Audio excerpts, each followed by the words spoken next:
starting, stream's getting ready until the servers come up, you know? How does that sound? We'll just all sit here and wait together, you know? That's really stupid. I am pretty stupid, but even I wouldn't do that. No, today, what we're gonna do, let me move my stuff. For a bazaar run, well, we might. Depends on how long the servers are down. But no, I'm currently going crazy trying to figure out a Path of Exile build in the meantime. So I've got the server thing up here, so when this turns green, we'll get on. But yeah. Also, I'll do a question. What is the best way to give you a build breakdown and explore ideas with you? Be specific. That's the best way to do it. So every time that I have to ask a qualifying question because I don't understand, which I'm going to have to do no matter what, because DDO is all about specifics. One of the hardest parts for many people is they don't understand that the answer, they'll ask me a question and my answer will be 99% of the time, it depends. Because you need to know, if let's say you have a question about a build, I need to know what your build does, what you want your build to do, and what your plan is to make your build do what you want it to do. So what I mean by that is, let's say you're like, hey Strim, should I take a level of Barbarian on my fighter? What level are you? Why are you taking a level of Barbarian? Like, what do you hope to get out of it? What are you planning to give up? What's your character want to do? You know, what if the information comes out that you're actually playing like a bow barbarian? And now it's like, okay, shit, you're playing a bow-based barbarian? Okay, or bow-based fighter? Well, maybe you shouldn't take a level of barbarian. So there's always the qualifying questions, and that's really the easiest way, is just be specific about what you're asking. Because especially if you're asking about like your own build. If you're like, this is my character build, and I have a question about it, be like, hey, I'm like level 15 on my pure wizard, and I was wondering if it would be good to like fill it with sorcerer because they get more mana. Bazinga. Oh, throwers? Oh god, I'm not a good thrower player. That's like the one, probably the only area of the game that I don't know anything about. I'm just not a thrower player. I've never been a big thrower player. I actually do have a thrower build. It's not an alchemist though, it's a rogue, and it sucks. If you want an answer, a faster answer, it would be in my own Discord channel. I have a whole section called DDO Advice that breaks down everything by class. And so posting in there, you can get a way for like lots of people in the community. I have a lot of really intelligent, really good DDO builders that are in there that like to like jump on things and give people good advice, which is very, very helpful. I wish I knew as much as a lot of the people that post in the Discord, but I'm not that smart. So what are you gonna do? Mostly I want you to play it and have fun. Oh, I will probably never ever do that. I don't really like playing other people's builds. I like playing my own builds, like 99.9% of the time. So if you want me to play a build that you suggest, I probably will never do that. Just trying to be honest with you, not trying to be like, oh, not specifically your build. It's just that. There's probably a 0% chance of that ever happening. Unless like the build does something that you can't get in other places in the game. Do I check those channels? Yeah, I do. I read all the channels.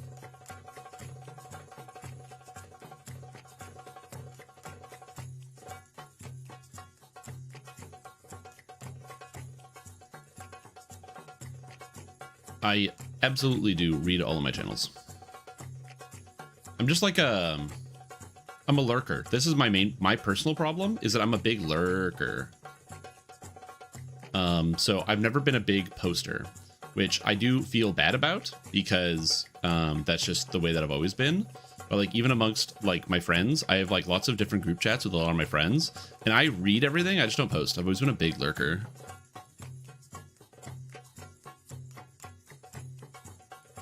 Yo, what's up, Margo? How you doing? Kevin Head, good morning. Yes, Jaka, how you doing?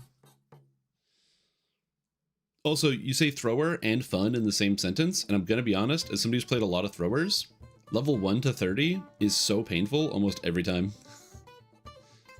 Or 1 to 20, sorry. Once you get to 20, it's not too bad because you get a couple AoE attacks. Because you get access to like pin and stuff. But yeah. The last 2 throwers I did were like putting forks into my eyes for leveling. It was a really horrible experience. Just having no AoE sucks. Anyways, so I'm currently agonizing. If people are wondering what I'm doing, I'm agonizing over what I want to do with the new Freesia League that is coming out tomorrow. I will be playing it tomorrow because Freesia is coming out, and I will be doing some of that. That's when I will start the uploads of the solo guided artificer playthrough. So when I start Freesia and you don't want to see Path of Exile, there will be a DDO video that you will be able to watch instead at that time. So you'll be able to have something else that if you wanted to do a thing that you might not have seen yet, so that will be there. It'll be coming out at that time. Also, I'm looking at my hands, and my hands look so much older. Oh my god. Oh my god, my skin. My skin looks older. Oh god, I'm aging. Anyway. Alchemist best thrower. It could be fun. Like I said, it's just I'm not as much of a thrower player. So yeah. Yeah, so anyway, I'm trying to think of what I want to play for Freesia. And the problem is I can't come up with any solid ideas because everything I come up with is like, it's like, you know what I mean? It's like I have an idea, but then it doesn't go anywhere. And I stare at it and it still doesn't go anywhere. So I had this idea of playing the Behemoth, because they made a change so your aura skills are disabled and no longer has your spell skills are disabled, which means you can use spells on a Behemoth, which sounds really, really sick. Except the main problem is I'm an idiot and I didn't read all the text. So instead, your spell skills are not disabled, but they still deal no damage. So the build I had, which was going to be like a Doriani's Fist kind of spell spammer with melee, doesn't really work. So that doesn't function. Madness stacking Harbinger Witch is still technically an option, which I was thinking about, because Harbinger right here. No, that's Herald. I'm misclicking. Harbinger instead gets debuffs expire on you 100% faster now. And then you get the Harbinger Focus. And I was like, ooh, and that with like cooldown recovery rate, maybe there's some like cooldown spamming nonsense that you could use. So this is actually like pretty slick. Plus one other debuff expiring effect allows you to run the Beacon of Madness boots basically for free, which is kind of sick. So I was thinking like maybe there's like a melee build where you run Beacon of Madness. There's a pair, one of the Beacon of Madness boots gives you 15 extra fortification maximum, and also plus 20 or 20% chance to deal double damage, which is pretty good buff for a pair of boots. And you get the Harbinger of Focus as well as the Harbinger of Time, or maybe another Harbinger. But then I'm like, I don't know how I feel about that. Although this increased energy shield recovery rate and mana recovery rate is really crazy. This is a really crazy effect. So that one's kind of interesting. So I don't know. And then I was like, okay, well, if I play a Herald, which is this one, I was like, okay, there's kind of the interesting fact that you can get like bonus Sentinels of Purity, so maybe you could do that. But then I was also thinking, what if you played a Herald build where you used the ring Lost Unity, which gives you the Herald of the Hive skill with the Herald Ascendancy, which gives you all the special Herald effect and the damage stacking per Herald, so you can run all 6 of them. Plus they're changing up, not Apocalypse, the effect is not, oh, this page is probably being edited right now. Yeah, somebody's editing this page.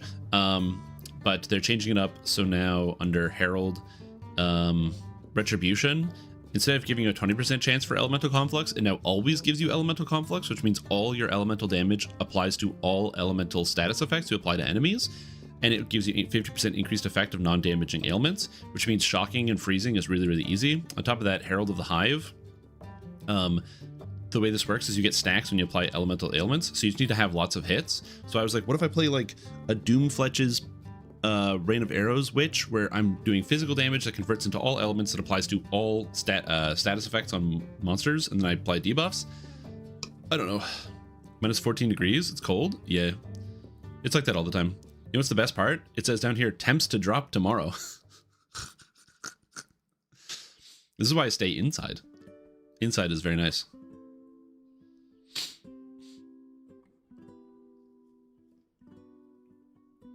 So that's always fun. Mona Lisa is falling apart. That's true. The Mona Lisa is falling apart. Only on hirelings, but for my playstyle it works. Yeah, my artificer that I'm running, the solo arty, I don't need hirelings at all, so it's working really good. I just have the hirelings for flavor because I think it's funny to like drag around Warforged hirelings and to drag around my pet. However, at level 23, technically they will do some amount of damage, so we'll see. New temps just drops. Yeah, so this idea I had here, and then the other idea I had, and this is the stupid one. Okay, this is the really stupid one. So if you play as a duelist, Paladin is like the buffing ascendancy. Actually, this is easier to look in Path of Building. So we're gonna, oops, not Spotify. Path of Building. Okay, so we're gonna look in Path of Building. So if I go here, I love this program, by the way. If DDO had a path of building equivalent, oh my god, you might be like, oh, but we have the DDO builder. No. Path of building calculates everything and has so much information. It's pure madness.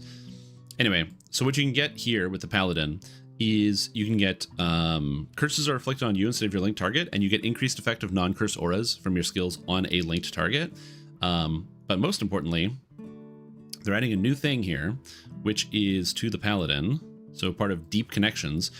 Deep Connection has linked skills can target damageable minions. So if I go here to the Paladin, so Deep Connections, +5 level of all link gems, and they can be targeted to, I can like link a minion. I can take Absolution to give them increased effect, and then of my auras, and then I can have a +5 link skills while also linking to a minion. And this allows me, as well as the Anointed Champion, where you can create Consecrated Ground and it lingers.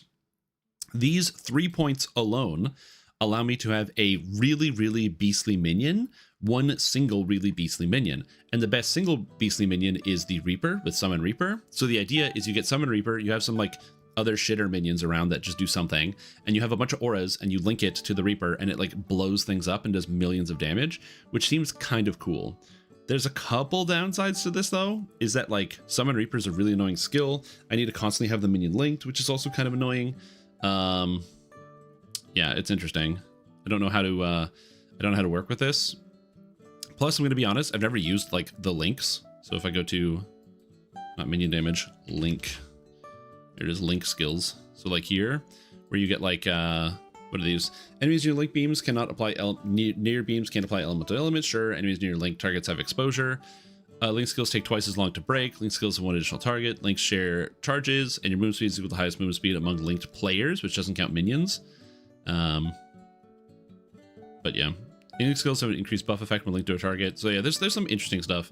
Increased defense as well linked to multiple targets. Nah, I just want to link to one thing. What's this? Is a link skill up here? Oh god.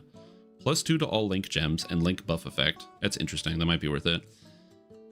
There's another link. Increased buff effects for your links, for which 50% have expired, and curses are inflicted on you instead of linked targets, which I already get. So like you can skip getting a lot of the further out link stuff. But yeah, I was just thinking about that. There's some neat things you can do there. But yeah, instead you go with the these links. You can get the utility flasks, or non-unique utility flasks you use applied to linked targets.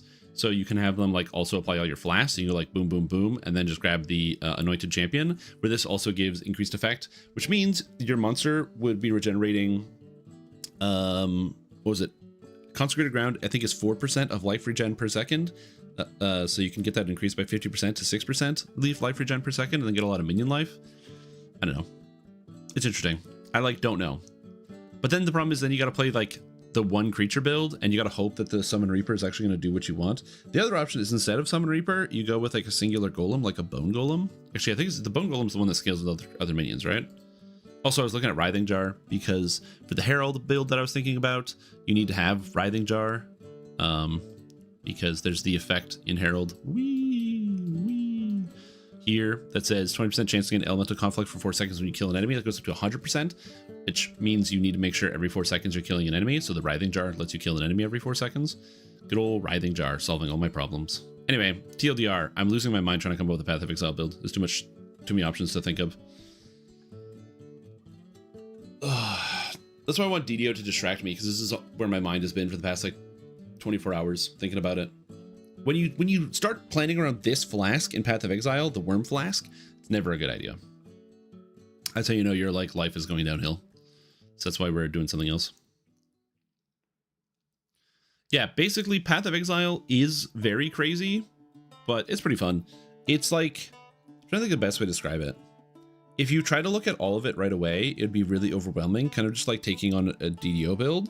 But there are a lot of things that are, I don't want to say intuitive because it's not correct. There are a lot of things that if you are somebody that does either a lot of math or you work with like any type of logic function, so like, yeah, mathematics, programming, that sort of thing, you can start to understand how a lot of these things come together. Like if you look at the Path of Exile skill tree, it looks really, really terrifying. But then when you zoom in just a little bit more, you can look at some of the individual areas, and all of a sudden it's just like, oh, look at this. This one has a fire, like a big flame on it, and this is all fire stuff. This has a lightning bolt on it. This is lightning stuff. This has a snowflake on it. This is all ice stuff. And so you can kind of decide where you want to go and what you want to pick up as you path the tree. And then intuitively, oh, what is good for me? Well, you know, getting more health is probably good. Getting more mana may be good. And you start to make those smaller decisions until it gets more complicated. A lot of the stupid crap like cluster jewels where you build a tree and other sorts of nonsense. It is overwhelming and stupidly complicated, but the upside is it like takes time to get there. It's not just like, bam, and get hit in the face. But it's cool. Yeah, and this is Path of Building. This is basically the main game where you spend most of your time in this computer program, simulating out your build with all your items and your skills and doing calculations to figure out exactly how much damage you're doing. And so you spend all of your time doing this, working inside of Path of Building. And yeah, this is the main video game. And then eventually you use Path of Exile to test out your creations that you made in the builder. It's kind of like DDO in a sense, but this game's a little bit more fast-paced. So yeah. And there's an event going on for Path of Exile where basically the way the Path of Exile works is this is the skill tree. This circle, this circle, this circle is where the different classes start. So everyone plays on the same skill tree, but each circle is where a different class starts. And so the things that separate your classes is that if I start as a Marauder, I start over here with like health and weapon damage and things like that. Versus if I start as a Witch, it's like spell damage and mana and things like that. So you're going to be in those different types of areas of the tree.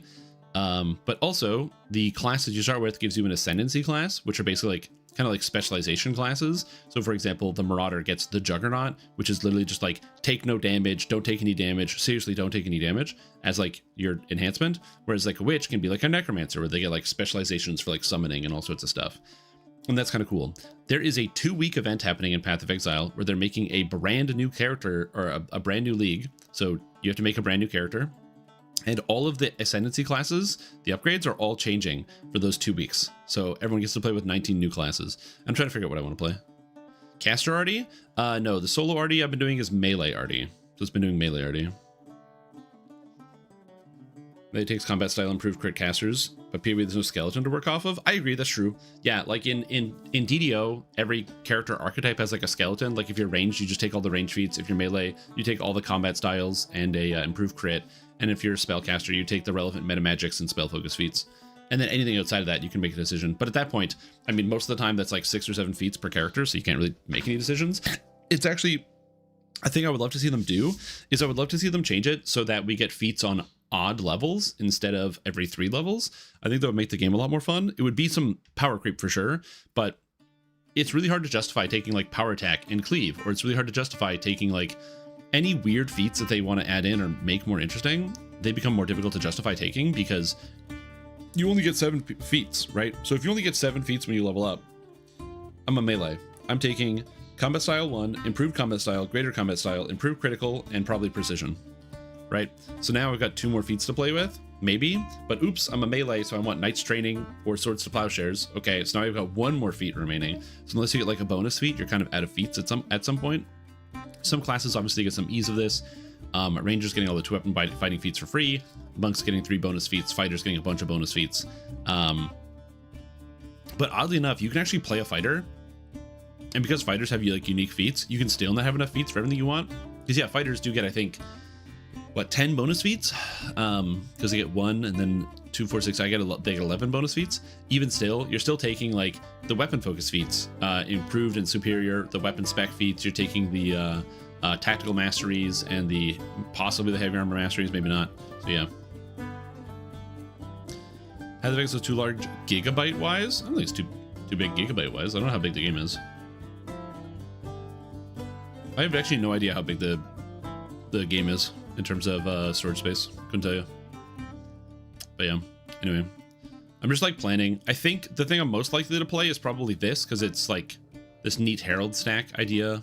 I also don't know if Persecution affects Herald of the Hive, because in Path of Building, Herald of the Hive, it doesn't look like it affects it, but it is affected by area of effect mods. Crit chance. Oh wait, it can crit? Can this crit? Oh, damage from crits. Oh, it actually does crit. Ooh, interesting. So I can give it a 10% base crit. So if I pick up some crit, then we're in the clear. But then like, where do I get crit, and how do I get crit stats? And I don't have any stats, and I don't know. This is like a shell of a tree. It doesn't really go anywhere. Also, look at that, no life. So yeah. So we'll. I'm still in the process of figuring it out of what I want to do with this. Also, I don't need this. It's a waste of time. Save a point. But yeah, doing some planning. I think this is, if I had to guess, this is probably what I'm going to do, because the item here, Doomfletch, the Royal Bow, is probably one of my favorite items in all of Path of Exile. It has a unique effect, which is gain 100% of weapon physical damage as extra damage of each element. So usually this would be like an individual thing, where it would be like, oh, I have a fire sword, so I get damage, my sword's damage as fire. This one says, you know, at the top, you can see physical damage is 34 to 94. So I get 100% of that of each element. So not only do I do 34 to 94 physical damage, but also 34 to 94 fire, cold, and lightning. But it applies to all of the physical damage on the weapon. So if I, for example, pick up an item that gives me a lot of extra physical damage, like an Abyssus, something like this. Abyssus adds 40 to 60 physical damage to attacks. It gives you melee critical strike multiplier, unfortunately, which I can't use, but let's just say hypothetically I put this on. Boom, the 40 to 60 physical damage adds into this this number right here, so increasing the physical damage, which is pretty sick. So it increases the base. Unfortunately, the damage on here says it's like really, really horrible, but I don't even understand how that's physically possible, because I have so much extra damage. We got the extra flat added for the Abyssus. But yeah, apparently like my damage is just like really, really horrible. And I don't understand how the math is shaking out, considering the numbers are so big all over the place. So that's what I'm trying to figure out. I don't know how the math is working. I'm not going to use an Abyssus. That's just like hypothetical to see how the math works out. And I need to get more physical damage to attacks. It's been a long time since I played a build like this. Oh, the other thing is I think this is also set to pinnacle bosses. But even if I just set it to like a regular enemy, it still says I'm doing no damage, which is silly because I'm definitely doing way more than this. Also, every enemy is not frozen, but chilled, ignited, and then I can get like damage against these types of things. Could probably get frenzy charges built into here because you use like blood rage, because I am doing physical damage. I don't know, flat damage quiver. Yeah, you would get a flat damage quiver for sure. Yeah, you would definitely make like not make, but you probably get like a quiver, and not the artillery. Yeah, like a heavy arrow quiver, and then get a prefix of like physical damage to attack, something like this. And then so you have like even more physical damage.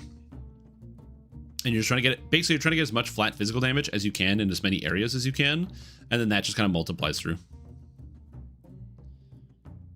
It would be, but the problem with having this in DDO is that this program is really complicated to make and is currently made by Path of Exile by like a whole community of people. So like a whole team of people updates and produces this computer program. But it's something, one of the coolest parts about this, and this is amazing, I don't have anything relevant here, so because I already have most of my ideas. But let's say I make a new character build. Let's say I want to examine my own character, right? So in game, I have a character right now, and I want to know how good or bad it is. One of the coolest parts about this is because Path of Exile has an API. I can go import build. I can put in my account. I can look through my own account, and then I can say, okay, the Keepers League is the most recent league. The character I played the most is Temporary Friend Haver. I can import my passive tree and my items. And now this is my actual character. I can see this is my character. This is how my tree is set up. This is where I've got everything going. I can see all my different skills. I can see every item that I have. And if I want to calculate up my damage skill is summon skeletons and mages. So I can see that each summoned skeleton, each mage is doing 440,000 damage. And I have like 12 of them. So I can get X number of mages. Show minion stats. Ooh, there we go. So yeah, 124,000 damage per mage, and I get a lot of mages. So that's cool, is yeah, you can just see, you can break down everything, and it imports it. This is the one thing that's missing from DDO, is you can't interact with character builds that you have in-game. And so if I want to translate a character build in-game to out-of-game, you have to like take all the time to manually input it into the builder program and then manually give that to somebody. Whereas in Path of Exile, I just go click, click, and I hand the build over to somebody and go like, here you go. Which is a pretty big deal, generally. Want to see the character build? This is Bobby Beef. This is what somebody else is doing for Freesia. I guess this is a build that somebody did in the past. 41,000 life, level 100. That's a lot. It's a lot of health.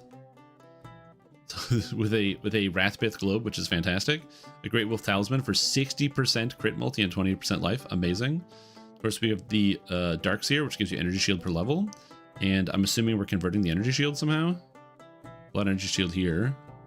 Oh, right, because Bog Shaman gives you Sanguine Power. Removes all energy shield, gain max life instead of maximum energy shield from equipped armor items. Equipped armor items. Max life per level. Wait, how does the Darkseer work? It says maximum energy. Oh, max shield. Oh, life per level. Gives you flat life and +2 to all spell skill gems. And he's blinded you have malediction. I guess it's probably fine. It's life on a weapon. Alright. Buddy, I'm so sorry about this, but every time I've streamed, you just say the same thing, and you have never responded to a single thing I've said to you every single time. So, you have to go now. Good luck, the Wayman Reel. I hope you have some way to solve your problem. I don't know how to help you, though. See ya. You're gone.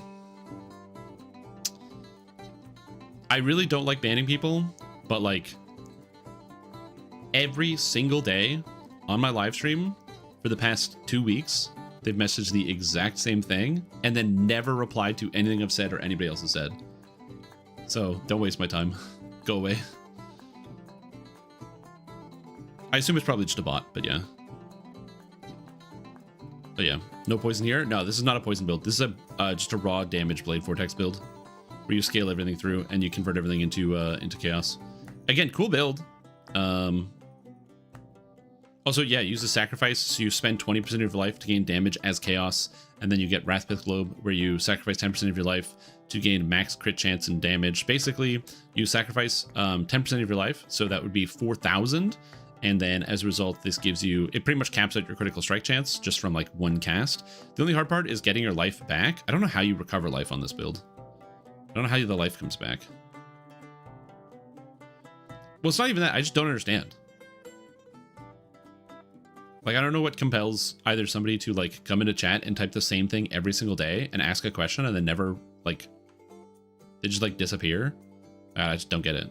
Or it's just rage bait, which is what some people will do. Oh, Dissolution of the Flesh. That's it. Yeah, you cheat, so you don't have to worry about actually taking damage. I forgot. Dissolution of the Flesh. Yeah, anyway, good luck getting this build, by the way. In 2 weeks. I don't think you're going to get that. Because this is expensive. This is really expensive. This is unbelievably expensive. And these jewels are...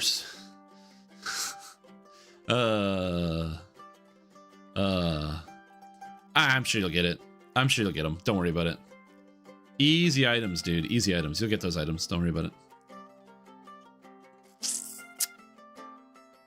Those are 326 life, huh? 287 life and 36 crit multi?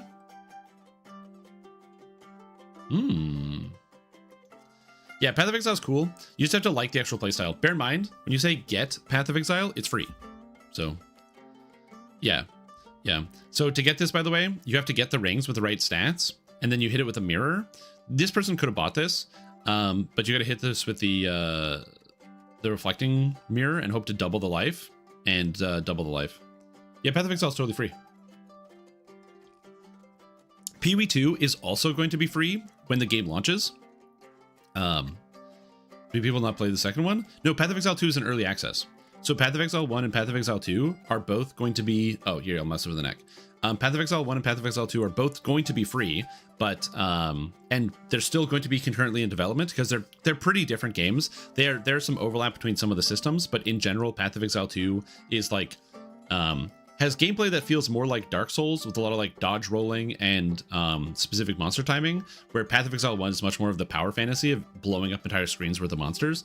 But Path of Exile 1 and 2 are both going to be entirely free, but Path of Exile 2 is a paid early access, and they said the reason why it's a paid early access is because the game isn't finished yet, so they don't want the entire general public to be like, you know, basically playing a game that isn't complete before the launch. So only the most dedicated who want to play Path of Exile 2, they buy in to be able to play it. And then they also get feedback from people who spent $40 on it, as opposed to the general feedback of the player base of someone downloading it for free, going game too hard and turning it off, and then giving it like a downvote. So yeah, so that's pretty much the reason for that.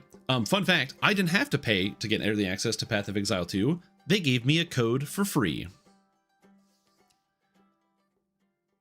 Because I bought $500 worth of cosmetics in Path of Exile 1, which is super cool. But I have to spend the $40 to play Path of Exile 2, so... I still prefer Path of Exile 1 more than 2. Just because they're different games. Path of Exile 2 is a lot simpler because it's a newer product, but yeah. If you like one, you'll probably like the other. But yeah. Anyway, this build, it's horrible. Honestly, you're never gonna be able to play that. Or as well with the free invites, yeah, where they're like, hey, have you been playing Path of Exile 1 for the past decade? Cool. Have a free code to Path of Exile 2.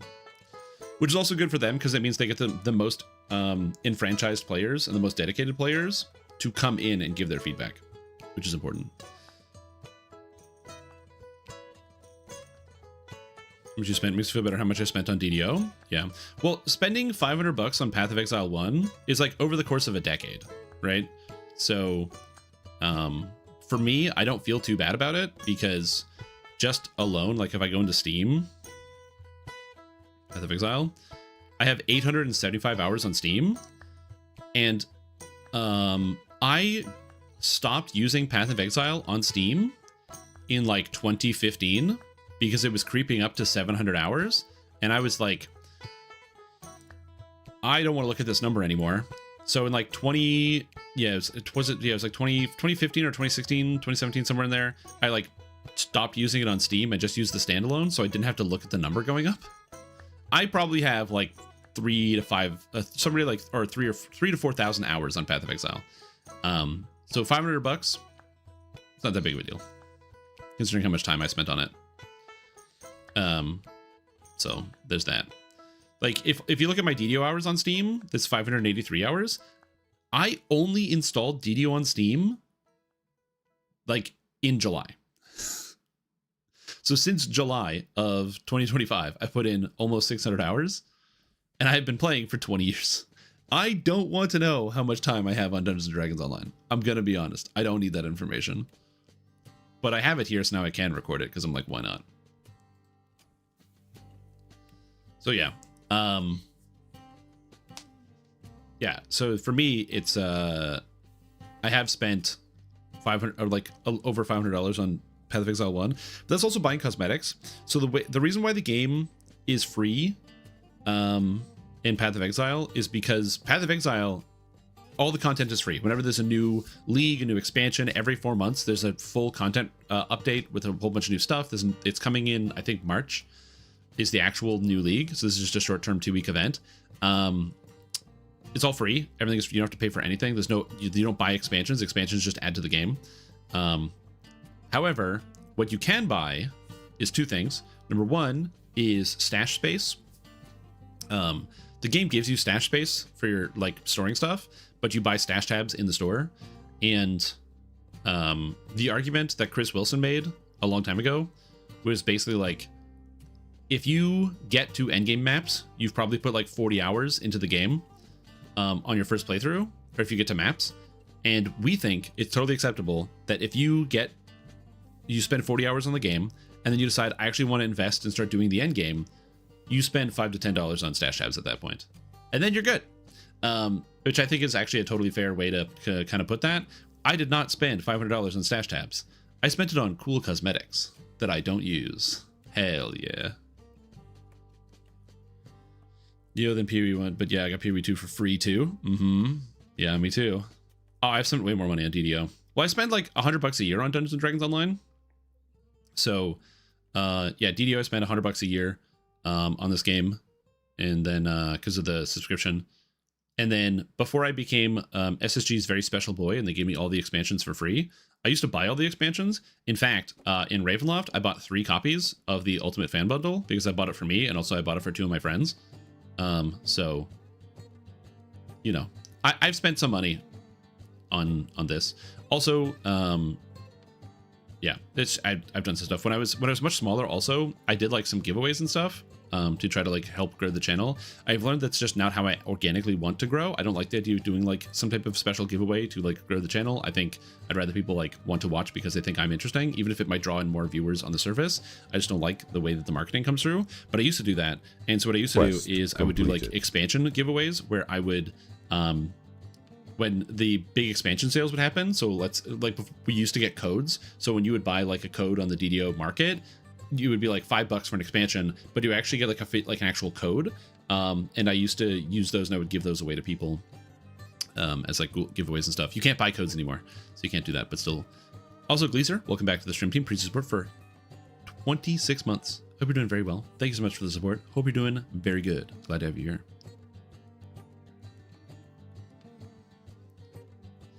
Like me playing Lotro in Steam back in 2019 with 3,324 hours. Don't even think about my time now. Yeah, 2019, huh? I think the game that I have the most on Steam is probably Destiny 2. Yeah, Destiny 2 is just shy of 2,000 hours. I really like this game, you guys. It's a good game. Yeah, I've got like just shy of 2,000 here, and then Path of Exile, we're at 875. DDO, I'm at 583, and then I think the closest thing is, oh, the Bazaar is only 161. I think, yeah, Baldur's Gate, 279. So we're getting there, but I think that's pretty much it. I don't think I have anything close. Pathfinder, ooh, Pathfinder's actually more, 338. This is, to be fair, this is 2 playthroughs of this video game because this is a very long video game. No, I don't have that many hours in 30XX, only like 120. Each run of 30XX is only about an hour, so. You think the devs listen to you? Yes and no. So I think in some capacity, the answer to that question is yes. Because I think the developers listen to a lot of members of the community and not just me. But also when I say yes, I don't mean like listen as in they go, this is a good idea. We're going to implement this in the game exactly. It's more of just like a touch point to think about something on a different direction. So it might be a situation where the developers go, oh, this is something we forgot to balance, or this is something we forgot to do. Or this is something we could like tweak. And maybe there's an idea of like, oh, they said this, but maybe there's a way we can use that somewhere else. But on the other thing, and this is important, and I think that maybe a lot of people don't understand this, I wouldn't want the development staff of Dungeons & Dragons Online or any video game to just listen to me. And the reason for that is I'm an idiot who plays the computer game and I am not a game developer. So the game developers understand the limitations of the engine. They understand how long it takes to scope out and complete a project. They understand long-term goals of where they want things to go, or like different identities that maybe I don't understand. And so they have more information than I do. So I would really hope, and this is the thing that I think a lot of players don't understand about video games. Sometimes it's important for developers to like not listen to community feedback. Not all the time. Obviously, community feedback is an essential cornerstone part of game development, but sometimes developers need to stick to their guns and say, no, you're going to eat the vegetables. Here are the vegetables. Deal with it. Sometimes you just got to give people the vegetables they don't want to eat.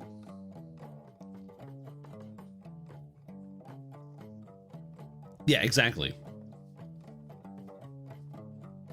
I don't know if Henry Ford actually said that, but yeah. Come back, DDO. I want to play. I want to do epics. Should see if I can convince him to reduce the cooldown of multi-vial by 1 to 2 seconds. Yeah, Alchemist needs to be stronger. I agree. We should make SSG. I know there's a lot of things on your list that you're working on. Can you make Alchemist stronger, please? Give me more numbers. Okay. Anyway, in terms of the builds I'm going to play for the Path of Exile Free Show League, it's either going to be, I think, the Duelist Paladin using the Summon Reaper, the Harbinger Witch, or the Herald Witch. I think that's where I'm kind of leaning down. Can we get a Kensai buff? True. Multi-vial more like mid-vial? True.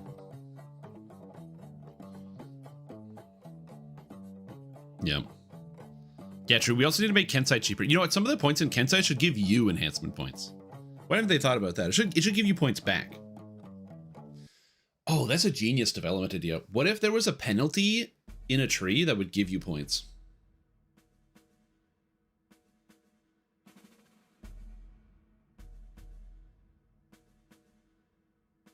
Yeah. Okay. Hypothetical. What if there was like a feat? It's like an epic feat, and it was like minus 15% movement speed, but you got 10 more enhancement points.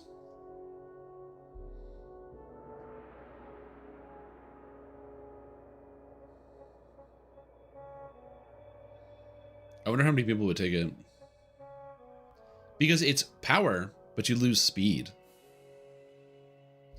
No, but the thing is, you're like, yeah, it's an easy take, right? Because you're like, oh, yeah, whatever, who cares?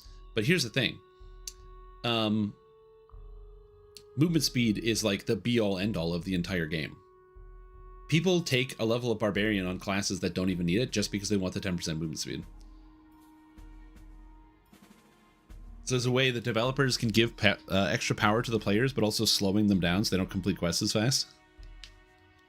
I don't know if I would take that. I hate moving slow. It's tough. It's a tough one. I don't know if I would do that. I'm gonna be honest. Yeah, maybe on a monk, but like, ugh. Okay, anyways.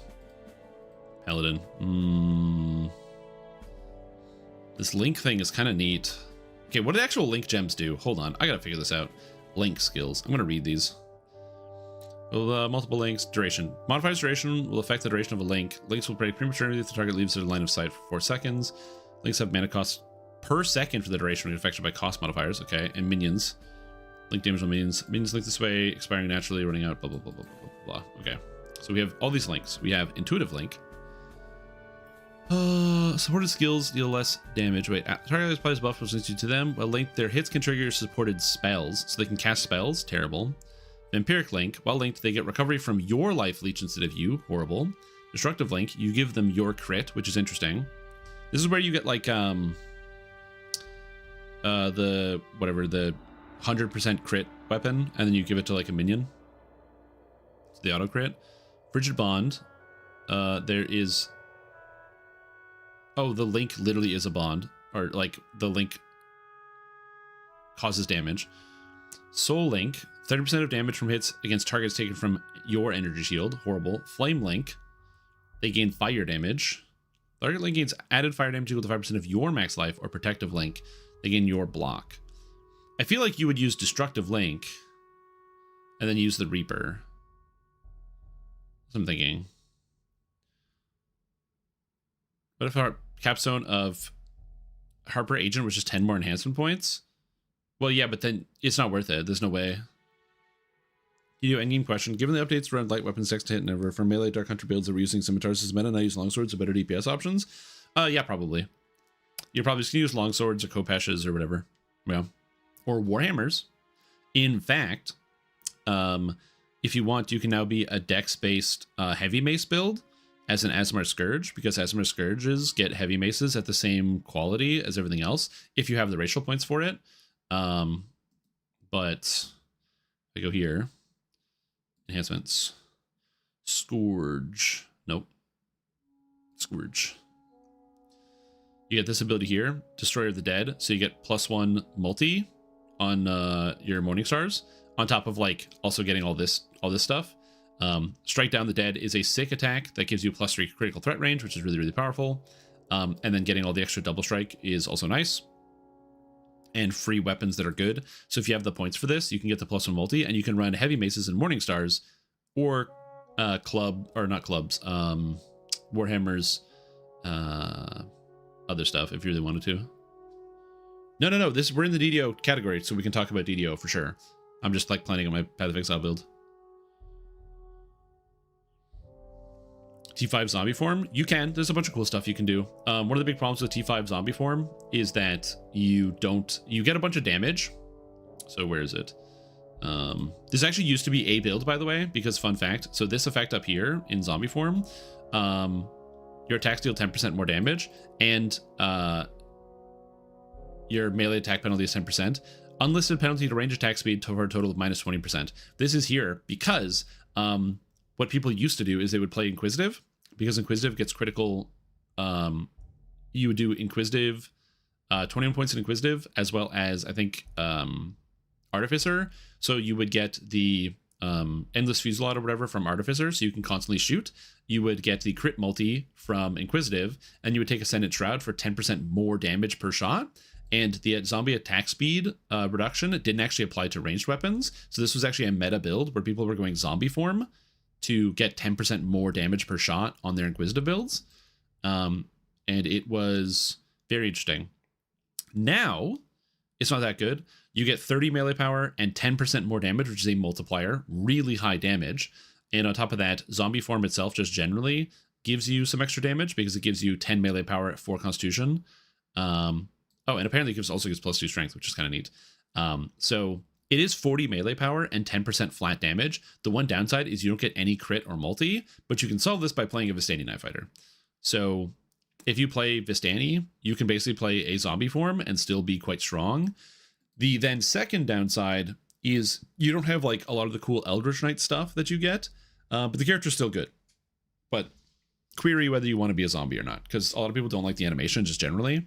Also, is it worth it to get 40 melee power and 10% more damage when Eldritch Knight already gives you 40 melee power? So again, tough calls. Can you explain the difference between the kind of D&D games DDO and Baldur's Gate are? Yes, I can, very easily. Dungeons & Dragons Online is basically a action game that uses, or it's an action MMO in which you can play with other players, but it is meant to be a third-person real-time game in which you're like attacking guys and fighting, and you control it much more like an action game, like a God of War or something like that, than something else. Whereas Baldur's Gate is meant to be more of a simulation of tabletop gaming in which either it's turn-based. So Baldur's Gate 3, for example, is like a turn-based simulation of the tabletop Dungeons & Dragons where people are taking their turns. Or Baldur's Gate 1 and 2, the older versions, which is real-time, but still a simulation of the pen and paper game where you're standing looking over, like if you take the isometric view where you're looking down over the characters, that's as if you were standing over the table looking at things that are happening in front of you in a pen and paper actual game. So the Baldur's Gate series is much more analogous to the pen and paper in terms of the way the game actually plays.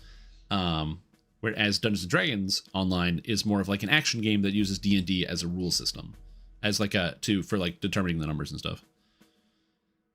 Yes, it does stack. Yeah, so it's a total of extra 30. So you do get 40 melee power from this stance. It does stack. Yeah.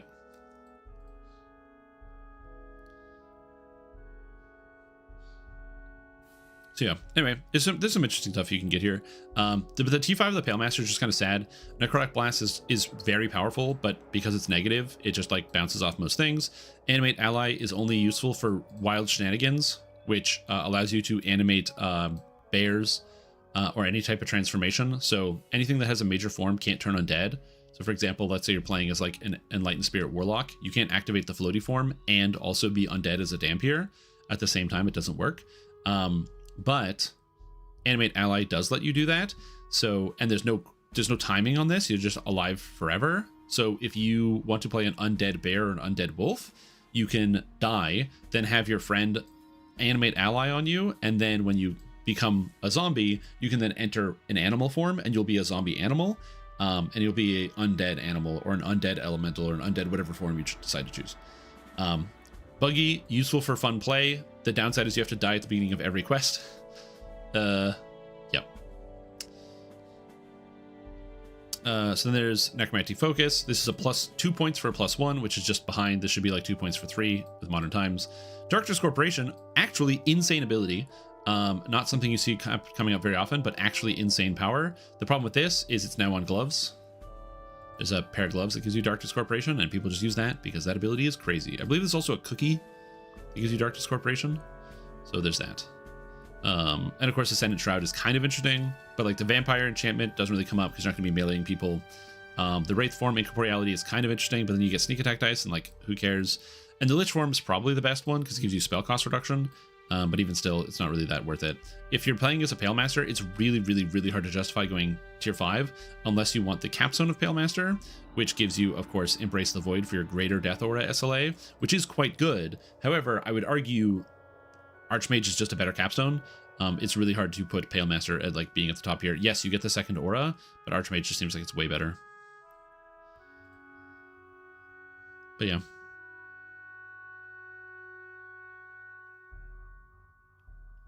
And no, you're right. Yeah, you only get 20 melee power up here. I was wrong. Sorry about that. It's just 20 here. 20. You do miss out on Tempest, though. Tempest is really good. It's just kill everybody on a button. Fun fact, Eldritch Tempest. So Eldritch Knight used to be like really bad back in the day before they added Knight's Training and Knight's Transformation and all this other stuff. Like this stuff didn't exist. This tree and the Force's Edge, all this was just not here. It was just garbage. It was a really bad tree. But Eldritch Tempest has kind of always been like this with a big multi and threat range. So what you used to see is strength-based half-orcs who would have 5 or 6 levels of wizard that would then allow them to take Eldritch Tempest, and there'd be these big one-shot builds because of the plus 10 critical threat range. You would just hit Eldritch Tempest and explode everything in a room. So it was fun. Isn't that cool? What a time to be alive. Well, the benefit of the Twitch chat is you get access to all of like the fun emotes. And there's so many emotes that we have on the list. Oh my god, there's so many. Yeah, people like this one a lot. They like to post this one for me.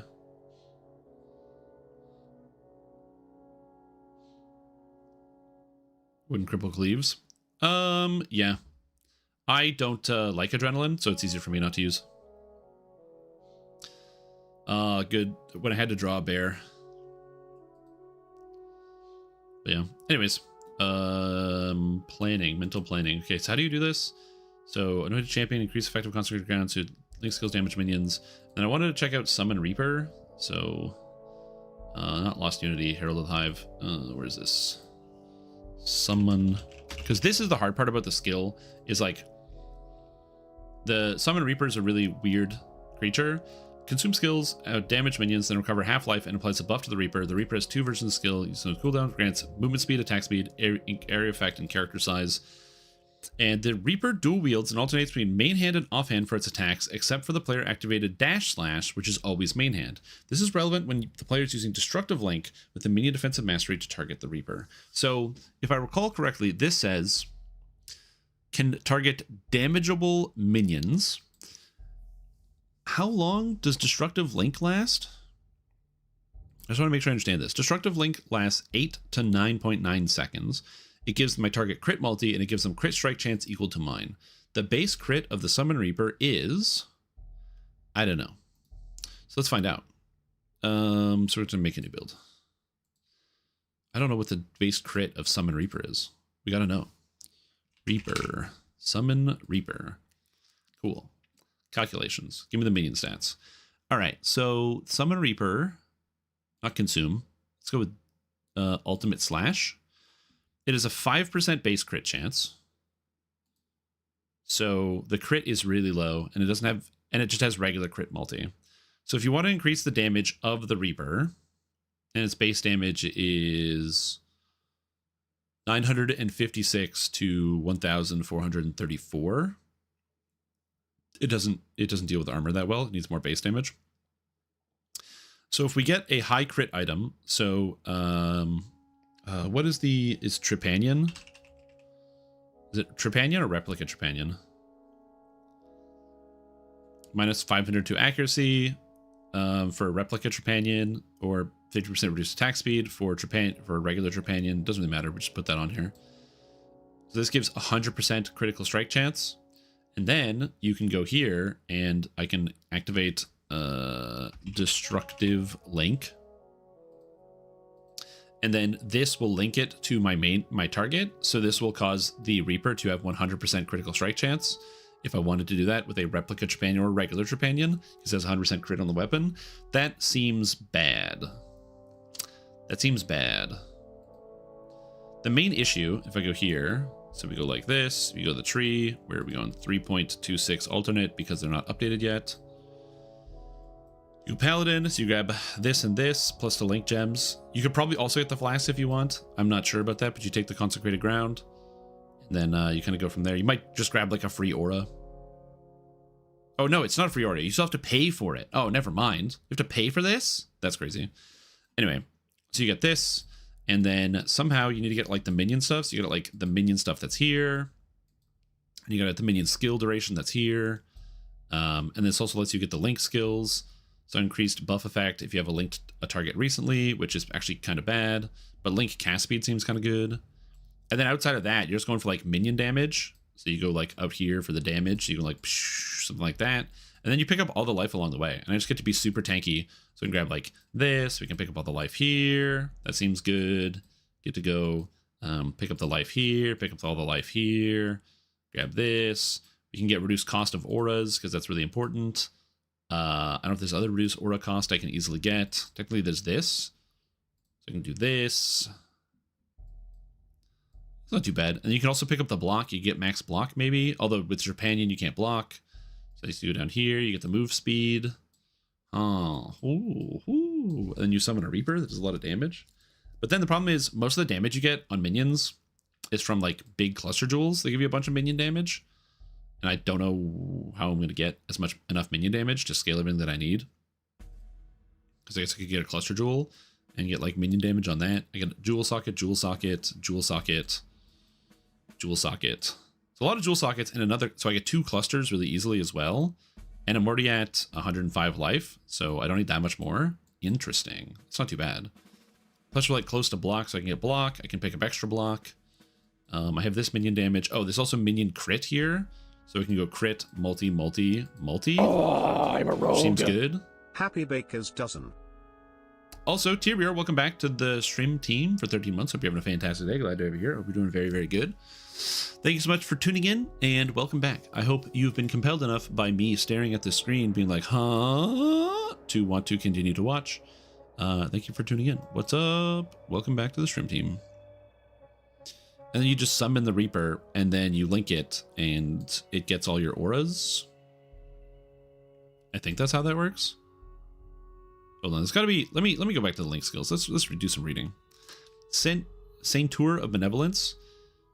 Non-utility flasks used are applied to link targets and reduce flash charges. Okay. Soulbound. No. The Hallowed Monarch. Your linked minions take less damage. Your links can target damageable minions. On killing a enemy, a linked minion gains its modifiers for 6 seconds.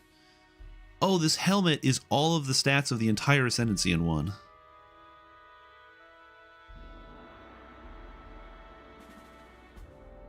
Oh. Oh. It's the helmet does all of that in one. How do you get this? Uber Incarnation of Dread. Oh. How expensive is that? Let's see. Hallowed Monarch. How expensive is the Hallowed Monarch? Oh, it's worthless. Okay. So, you know, there's an idea. So to build things like that in this game? Yeah, sometimes neat. You gotta find something. Huh. Worthless helmet, eh? Oh, on killing a rare monster, a linked minion gains its stats. Does that mean the minion has to kill the monster, or I kill the monster? Does it have random stats? It doesn't matter. It's 5 chaos at most. Like max out the resistances. It's armor, resist, and linked minion damage. It's kind of good. Yeah, the only other summon Reapers, there's also summon Reaper of Revenants, where you just get a whole bunch of Reapers, and you can have a lot of them. But you can't command them to do anything. It's kind of cool where you have like a bunch of Reapers, but that you need more minions to sustain them. I don't know if the Reapers eat each other. Reapers eat your minions to do stuff. They also do more damage with bleeding. They have like a big bleed effect, which is on the combo slash. But yeah. Yeah, so I don't know. Fear, Famine, Vengeance? I don't know. I tried Summon Reaper, and I really hated it the first time I played it when it came out, because when it first launched, I added Summon Reaper, so that was, yeah, 3.15. Since then, they've like fixed a million bugs with Summon Reaper, because it was super bugged. And they nerfed minions, and no longer causes increased minion life. Reapers now just have more life, and quality now gives increased chance to cause bleeding instead of providing 20% movement speed. So you still want to have a good amount of movement speed. The only other problem with having one minion that's supposed to do everything for you is that minions are stupid and useless, and they don't attack things when you want them to. So that'd be the other big worry that I would have, is no matter how powerful this minion is, it's still dumb. And it's still going to do dumb things. Also, you need to have minions for this to eat, which means I constantly need to be summoning minions, which isn't horrible. Oh, also intelligence. How much intelligence do I have on this build that I just put together? 104. I need 155, and that's not including a wand. Oh god. Playing first level balance, feel free to. Do I have to worry about out leveling quests if I myself still doing normal to 3 levels over? No, don't worry about that. There are so many quests in Dungeons and Dragons Online that obviously as a free-to-play player, you will be doing a lot of quests. Like you said, you find yourself doing normal, hard, then elite to kind of unlock all of the things. That's actually good because there's like 1 billion quests in DDO. The problem is you might not have access to all of them. If you are unaware, a mere casual, in the DDO store, there is a deal going on right now where 3 expansions, the Chill of Ravenloft, no, not Chill of Ravenloft, sorry. What was it called? Mists of Ravenloft, Fables of the Feywild, and the Sharn Conspiracy, Masterminds of Sharn. Those 3 expansions are 99 DDO points each. And so if you're playing quests on normal, hard, and elite, and you're earning DDO points because you're free to play and you're beginning there, those 3 expansions, which are on sale, which I don't know how long they're going to be on sale for, is a whole bunch of quests for level 5, 10, and 15. And with those 3 expansions, you are capable of fully leveling through the entire game, which then lets you earn more DDO points. You don't have to worry about running out of quests, and you'll get cool items, and you'll be able to buy more and more quests as you go on and keep earning points and keep playing and buying more stuff and doing more things, and never really worrying about running out of content to run. So if you have any amount of DDO points from being a free-to-play player, I highly recommend investing those into those expansions first, because they're 99 points right now. So yes, make sure you do that right now. Those are usually 2,500 points each. So the fact that they're 99 for the 3 of them is like a really good deal. Or is it 2,000 points each? You know what? Hold on. I don't know how expensive they are. Let's check, because I actually don't know. So let's go with Masterminds of Sharn. Masterminds of Sharn. Yeah, $24.95. But right now it's on for $99. What a deal. Masterminds of Sharn, the Fables of the Feywild, and Mists of Ravenloft are the 3. And so Feywild is a level 5 quest chain. It's really fun. It's really cool. The story is really good, and there's a lot of really cool items, and it's just a fun level 5 quest chain, level 5 and 6. And so if you do Feywild on normal, hard, and elite, that will easily push you to like the level 9, 10 range. Because one of the cool things about these areas, these are expansions, they have what's called a saga. So when you complete all of the quests, let's look at Sharn as an example. There is an adventure pack, Sharn 1 and Sharn 2. And once you complete this adventure pack, you then get access to a saga, which then gives you a special bonus. So if I click the Masterminds of Sharn Heroic Saga, you can get like skill tomes, which gives you permanent bonuses to your skills. You can pick up guild renown, or you can just get bonus XP, which is kind of cool. So you can grab even more XP on your character. So then for doing all the quests in Sharn, not only do you get all the quest XP on normal, you get an extra 16k. Then you do it on hard and you get an extra 22k. Then you run on elite and you get an extra 35k. Or if you did all of them on elite, you get the true elite bonus for 46k extra XP. Also, the other tomes and other bonuses get better. But that's not where this ends. What's really matters is Fables of the Feywild. Because not only is there like a 6 saga, but one of the rewards, if you do the elite reward, gives you a glamored weapon aura, which is the illusory shadow weapon aura, which makes your weapons look like this.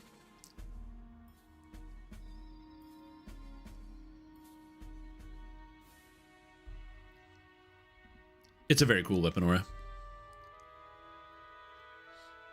Now, granted, and the cool thing is, once you pick up this, you only need to do this once. It's like reusable, so you can use it on weapons whenever you want.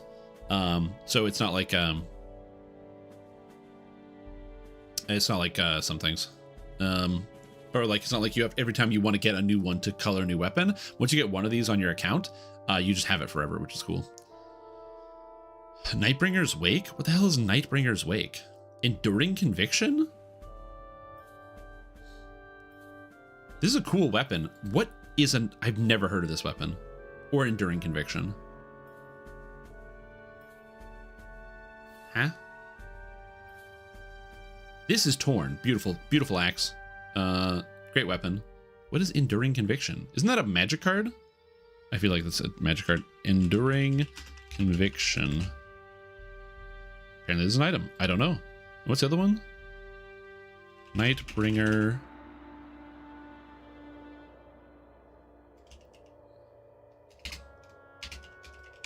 Nightbringer's Wake? Never heard of this. Nightbringer's Wake. What is this? Rats in a Cage. Oh, it's a new one. Oh, this is from Rats in a Cage. Oh, new item. New item. Oh, it's a rare drop. Oh. Explains why it looks so good. An enduring conviction. Ascension Chamber. Also explains why I don't know this one. Yeah, I don't know Ascension Chamber. This is the only content in DDO that I've never done. In my 20 years of playtime, I've never done Ascension Chamber, not even once. I've done Mark of Death like a billion times, but I don't have an Unwavering Ardency. I don't have an Enduring Conviction. The classic Litany of the Dead, how crazy this item was. The classic Circle of Hatred.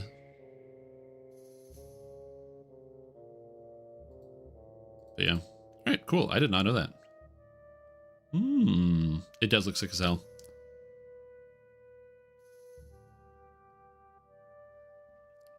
Anyway, back to psychopathy. Okay, so this helmet just does all the link stuff. So you don't need links to be able to target damageable minions. So like that completely overrides the whole point of this. Increase effective non-crit orders from your skills. Unless you go field medicine instead. And then you don't take this. So you just go this way, and that gives me extra points. Because what I was thinking that would be kind of good would be also combine this with the bloodlines. There's no bloodline ascendancies in here. So you can combine this with like a bloodline, and then you pick up some of the aura specters from what do you call it? Yeah, some of the aura specters. Should be kind of interesting. You can just summon more of them. The beastie specters, where it's like you get one beast specter and it summons extra, or has an aura on it. And teammates that listen. Yeah, that's gonna be the hard part. I know you can solo Ascension Chamber. I just don't know how to do it. Couldn't tell you. Man, this build looks bad. I know the zombie thing looks good. I was also thinking about, so one of the problems with the Vol skills is there's tech that people figured out with the Vol skills with Shepherd of Souls. So it says non-aura skills have 80% less soul cost, and Vol non-aura skills have 100% increased soul cost per Vol skill used in the past 8 seconds. So what you can do is if you can get a Vol skill that lasts longer than 8 seconds, it is infinite. So you never have to worry about this increase in soul cost, and you can just cast it forever. And the way that you do that is with the Vol Cold Snap, where you basically get Cold Righteous Fire. And with this ascendancy, it's insanely easy to do. It's effectively free. You just get a Vol Cold Snap and then you use Forbidden Secrets plus either Fever for Corruption or Dispose Order for the... not Depose Order. Yeah, you just pretty much just get this and then Fever for Corruption. These two things together. And then you can use the Chaos Bloodline. And it's really easy to fix that. Oh, what did I click? Oh, God. And you can have 100% uptime on Vol Cold Snap, which is really interesting. But for me, I don't like Vol Cold Snap. I like Vol Stormcall. But Vol Stormcall still feels like it doesn't work with this because you need to get the reduced soul gain prevention as much as possible. Where you need the Lab Enchant, which doesn't exist. Duration Mastery, because reduced duration also affects soul gain prevention. Although, now that I think about it, hold on. You just need to get soul gain prevention duration to 0, right? Because modifier skill effect duration also apply. If you have 100% reduced soul gain prevention, that means you don't have soul gain prevention.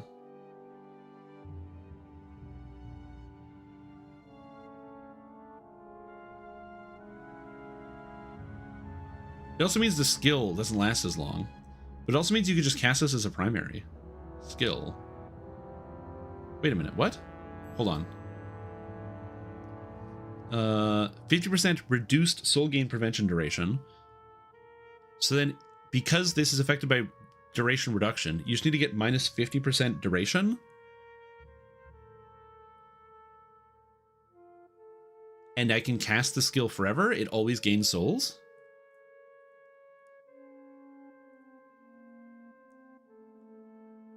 Interesting. That's 50% right there.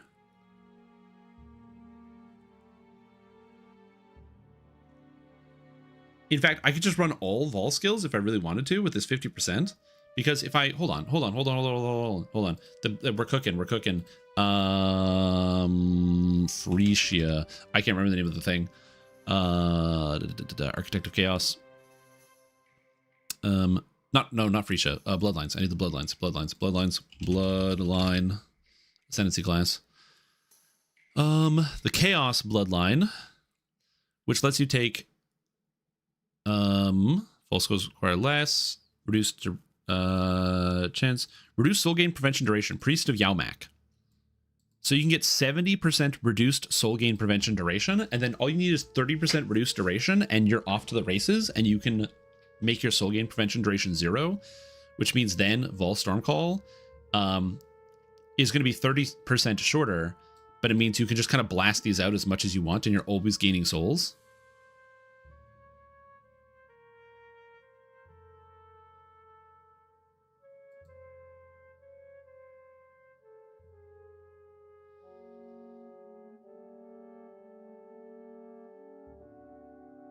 Interesting. And 20% chance to regain consumed souls. So once you have this, you can just use it. And it uses less souls per use. So you can just use this as a primary skill. Oh. This does require beating the Trial Master. But that's not that hard. The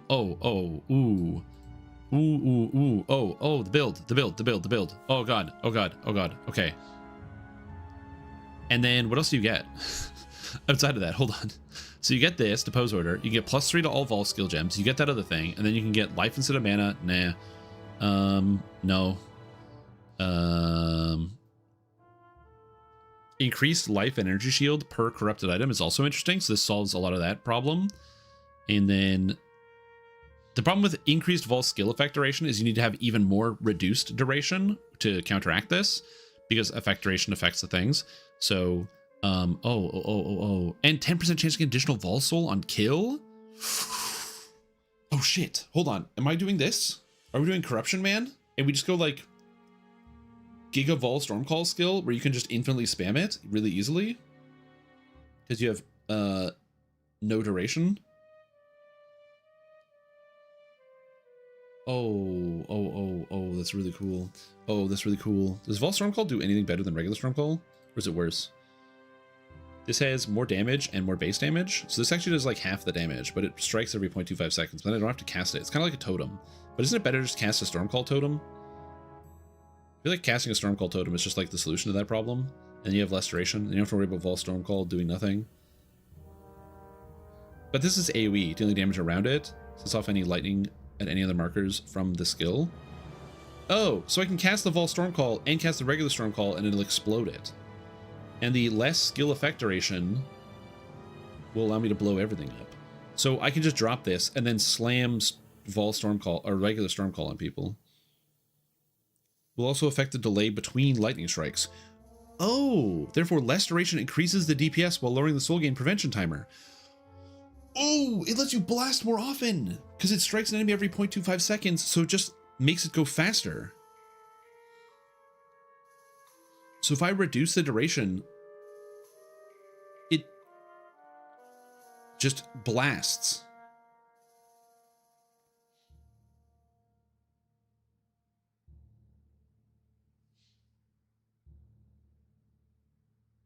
Interesting. Okay, I don't know what to do with this. I'm thinking about it. This is interesting. We have a skill here.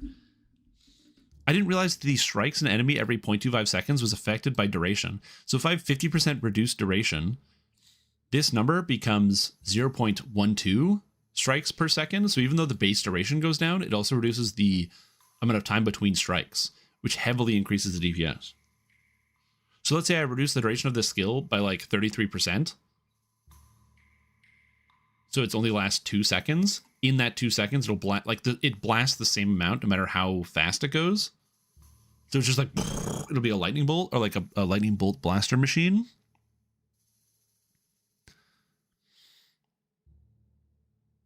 And I don't need to worry about cast speed. Effect affects both the area in which periodic lightning strikes occur and the area of the final bolt. Oh, and the last bolt, dealing a large bolt of lightning strikes the marker, dealing damage around it. Ew. Cool. So what's this? Funky looking Sharon dagger. Ooh, I like the purple. I'd never use it though. Also knife's edge. Ooh, rare. Ooh. I like it's got metal line and aligned. I wish more weapons had that. We need fried swordfish. Been a grind. Yeah, especially because they're both rares. Grinding for rare items is pure madness. It's a really tough one. Oh shit. Oh no.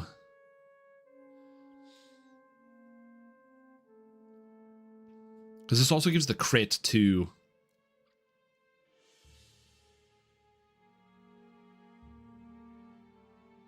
And with the 30% less souls per use, this lets you just spam this. So you just go like... Or, if you just can generate the souls, fall skills require 40% increased souls per use, but then you have an extra use of them, and they can deal 1% more damage per soul required. And you can get out of the tree the ability here to get increased chance for an additional fall soul on kill.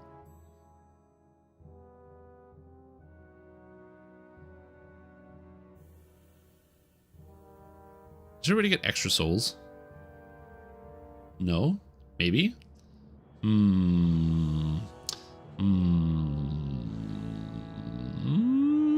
Interesting.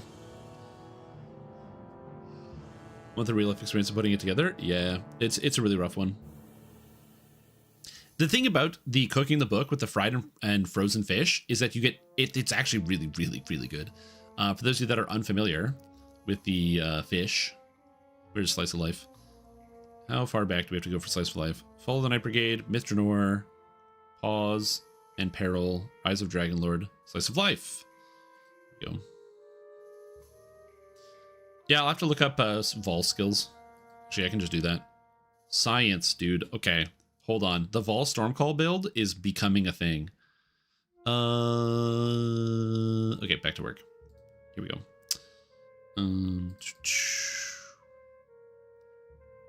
Where's my fried fish? Swordfish, frozen swordfish. So this one has corrosive salt on it, which does some damage, chilling and freezing. And then the fried fish also has the corrosive with the flaming and fiery. But you get the fried and frozen frenzy, which also gives +3 artifact bonus to all ability scores and the crit multi. Plus also this, so you get spell power, spell crit, imbue dice, melee range power, spell crit damage, ability scores, and crit multi. It's actually pretty cool. The one downside to this set is that you do have to use both of these fish, which unfortunately both have salt, which doesn't stack, or corrosive salt, which doesn't stack. And actually, I think the percentage chance to proc stacks, but they share a cooldown on the actual effect. And the armor piercing doesn't stack either, which is kind of silly. I feel like these should have had slightly different stats on them. But yeah, really cool items. Okay, more false skill science, Okay, cannot gain mana infect. Increase critical strike with Vol skills, increase damage with Vol skills, and then Soul Ripper. Loses all charges when you enter a new area. Can consume maximum charges to use. Gain Vol skill charges. I don't care about this. Vol Caress +5 to level of socketed Vol gems. This is an insanely good leveling item, so really, really cool. Gain additional Vol soul per enemy shattered. No. Increased Vol soul sec duration. Have a chance to regain consume souls when used. This is interesting. You have to get even less duration to counteract this. Gain up to maximum power charges when you use a Vol skill.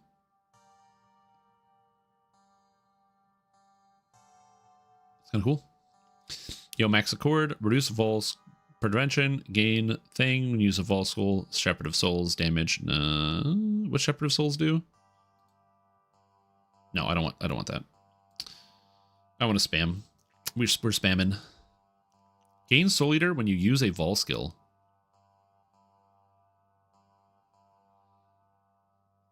That's neat. At Zeres, gives you just a bunch of stats, and it gives you +1 to all Vol skill gems. That's it. And there's the things. Vol Souls. Gain 1 Vol Soul per second. And 1... Oh, Runegraft of the Soul Wick. 1 Vol Soul per second? How expensive is this? Because these two are sick. That just gives you more souls. Because that's in the Chaos Bloodline, right? Yeah, 1 Vol Soul per second is the small one. And then, how expensive is that?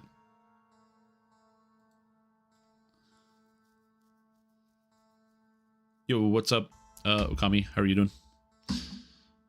Runegraft of the Soul Wick. How expensive is this? Runegraft.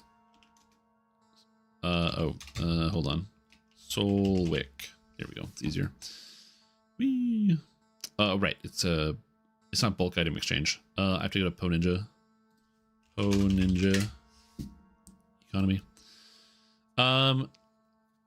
Linabelle, also goes by Tonkwin on the forums. Or used to go by Tonkwin on the forums, sorry.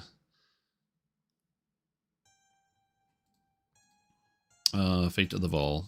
No, this is Path of Exile 2. Get out of here. Go away. Okay. Runegrafts. Runegraft of the Soul Wick. 6 Chaos.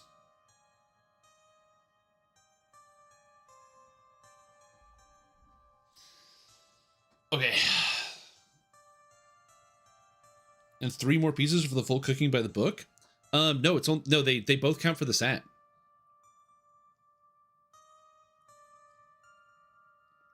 You don't need 3 more pieces for the cooking by the book set. You should only need 2 more pieces. So it should be 2 and 2. Like the 2 swords plus 2 cooking by the book items. Unless I'm misreading the set, but I'm like 90% sure, yeah. Cooking by the book is 4 piece total. So this is 1 and this is 2. So you should only need 2 more pieces. So the way that this works is Vol Stormcall, the idea is that it costs 30 souls per use.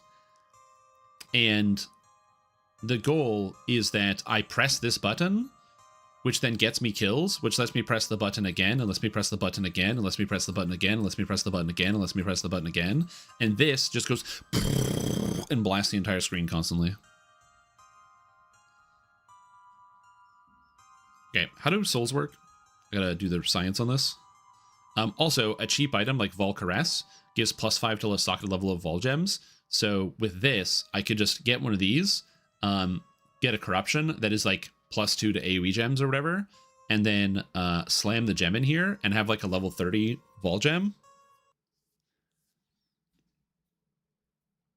Okay, so what's stopping soul gain prevention is you can't gain souls for 7 seconds when you use this skill, which makes it so you can't charge it. However, modifiers to skill effect duration also apply to the skill's soul gain prevention. So you can reduce the duration of this effect, which somewhat reduces its efficacy, to also reduce the soul gain prevention. So at minus 100% duration, this has 0. Unfortunately, at minus 100% duration, this is also 0, so the skill doesn't work. However, the ability here has Depose Order, so you have half soul gain prevention duration, so you actually only need to reduce duration by 50%. And then, if you really want to, out of the bloodline, the Chaos bloodline, for later on, you can either get 30% less souls per use and another 20%, which means instead of costing 30, it would only cost 21. And because it only costs 21 per use, it means I can just continue to spam it even harder, which is cool. And also you have a 20% chance to just give you the souls back.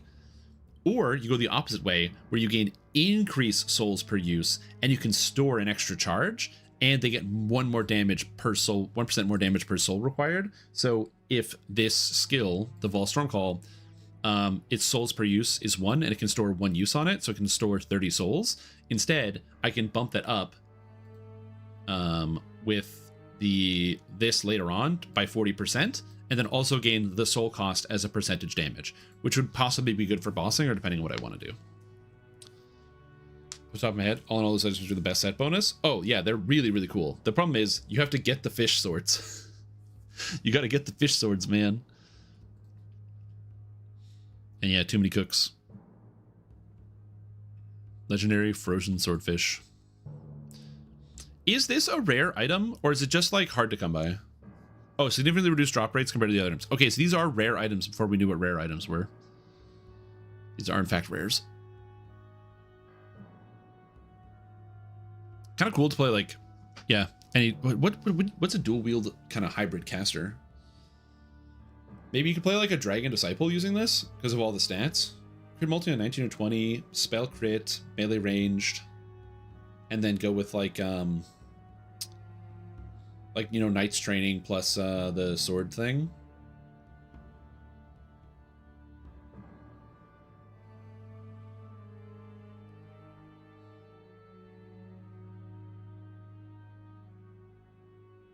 You could do Eldritch Knight, but you're not casting a lot of spells. Like, Eldritch Knight's weird. You don't cast enough spells.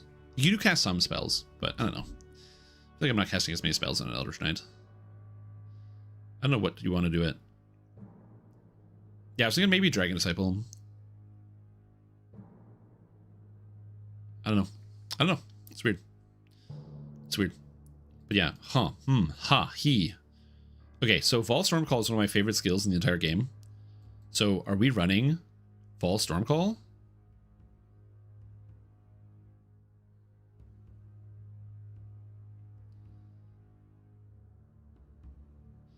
50% chance to get additional Vol Soul per enemy shattered. This one also at Series Reign is a really, really good jewel because it can give you a chance to regain consumed souls when used. So if you have this, 20% chance to regain a soul when used, and then also you have the Chaos Bloodline, which has a 20% chance to regain soul when used. You can get this to 40% chance to regain souls when used, and at 30% less use, this means you can probably drop like 5 of these at the same time. Just go like boom, boom, boom, boom, boom, and keep dropping these effects. Now, there is one downside, which is you need to be able to get souls in the first place. And because you can't really get Vol souls during boss fights, you will need to have the 1 Vol soul per second here, as well as the rune graft, so that way you can start boss fights, because you have to wait for your souls to charge up. You need at least 1 of these to get started. So basically at the beginning of a boss fight, you have to wait 10 seconds before you can engage. Also, I have to beat the Trial Master. This is not an essential part of this build.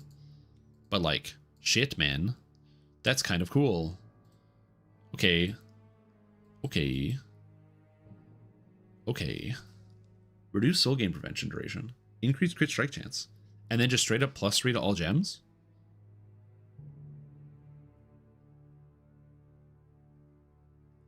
One, two, three, four. So you grab this for sure.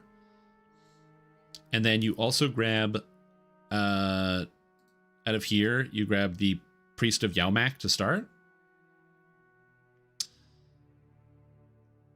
And then what?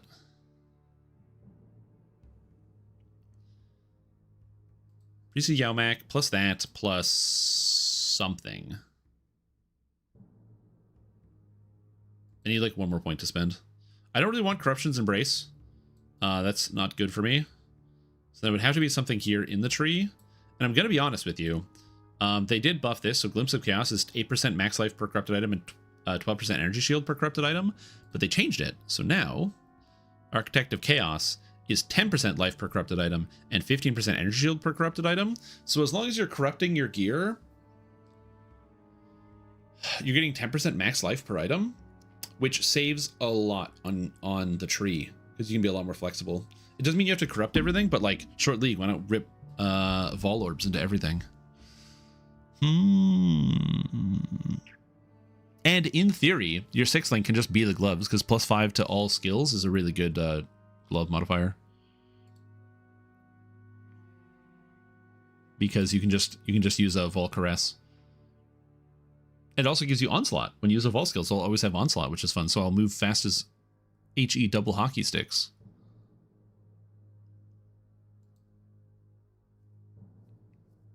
And these just drop anywhere. All right. All right. And this also, the minus levels is only bad because it means you can't use Empower with it, but it's got +5, so it's already got Giga Empower. Archetype multi-class builds would benefit massively from fried fish. Oh, yeah. But you gotta get the set. Okay, I think this is the play. I think this is the build. I think this is the build. This is the build. This is the build. This is the build. This is it. This is it. This is it. This is the build. All right, we're changing everything. We are going to be Templar.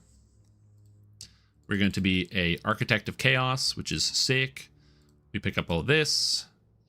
And then until, I guess you take this. Like, you'd have to get an extra 50% reduced duration. But require less souls per use would actually be kind of insane because it could, like, super spam it, but I need even less duration. Because this is going to be 150%. So then I would need minus 70% on this. If I did take this instead, how would I get minus 70% duration?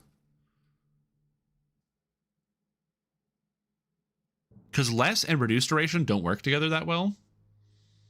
As weird as that sounds, you actually wouldn't want to run less duration, because the problem with less duration is it would multiply the duration and not be additive. You want to get 100% reduced. So at 170, warped timepiece can get reduced skill effect duration. Time class can get reduced skill effect duration. Hold on. Duration. I can get increased skill effect duration here, which sucks. Reduced duration. 5, 10, 25. So I can get 25% reduced duration out of the tree. 25% reduced duration out of the tree.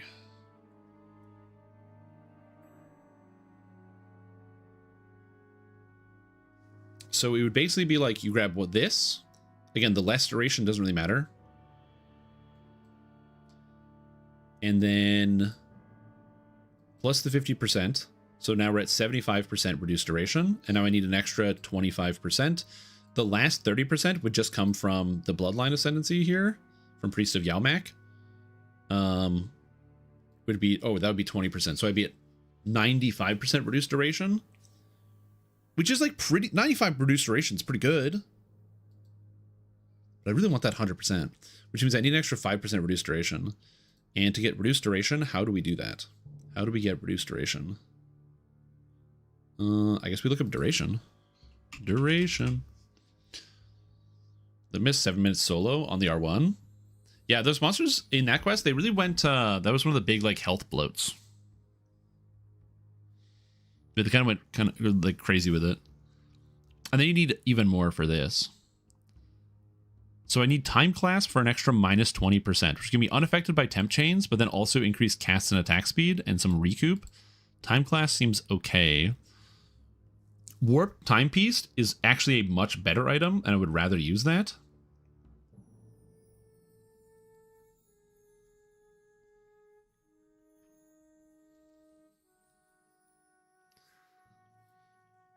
I can get increased skill effect duration.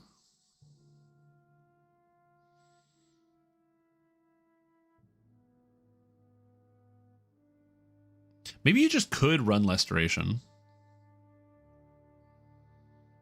Maybe you just run less duration.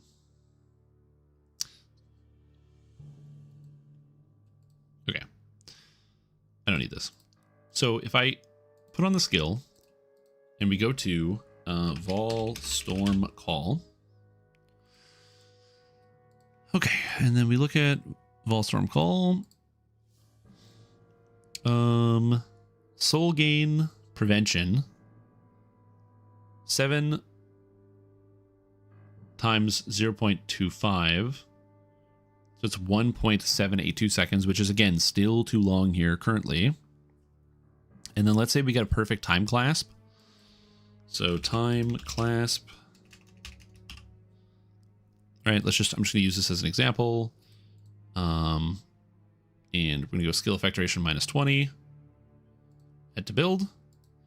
So now it is 0.363 skill effect duration.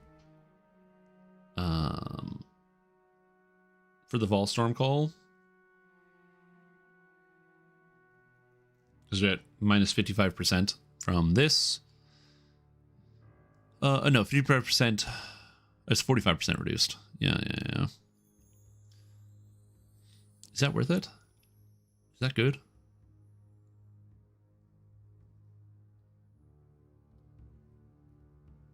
And then if we went with less duration, so we go duration, less duration, which gives me more damage and 59% less skill duration, 0.165% or seconds. But the skill lasts 1.353 seconds.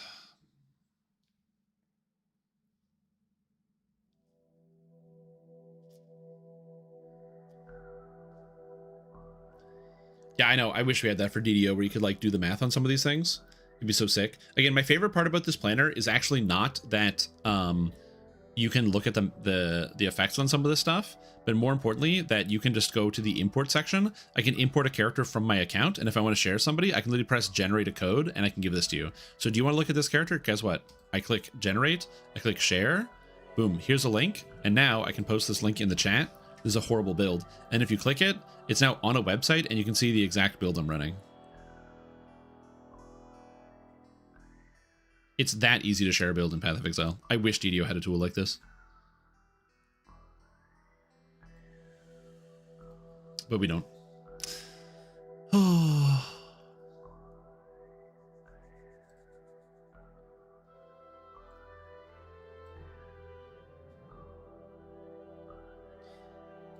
Man. I'm like just off. Oh, wait. Other cluster jewels for reduced skill duration? Oh, hasty demise. What is this? What is hasty demise? Notable passive? Increase cast speed, reduce skill duration. Where is that? Where's hasty demise? Reduced duration. Duration of ailments. Regain sank, duration of ailments. Huh? Where's hasty demise? Am I imagining this? Sentinel passive. A new hasty demise cluster added northwest of the witch starting cluster. In 3.26. This is 3.26. Hasty demise. Acrimony. Enigmatic reach. This is fan developed. That is correct. The main problem is just in terms of the number one. This is fan developed, but fan developed by a whole team. There's a whole group of people that work on this. So I don't know anything about computer programming. But there is like a Git for this whole thing, and multiple people commit to it and add different things. So it's not just like one person, it's a big community project. And two, the program that we have that is produced by Matrim, also produced by one person, he does the best he can, but he's just like one guy making the thing, and I'm not a computer programmer. I don't even know where to start with something like this. Additionally, this is helped out by the fact that Path of Exile has an API where you can rip information right from the game, and you can't do that with DDO, which is a big deal.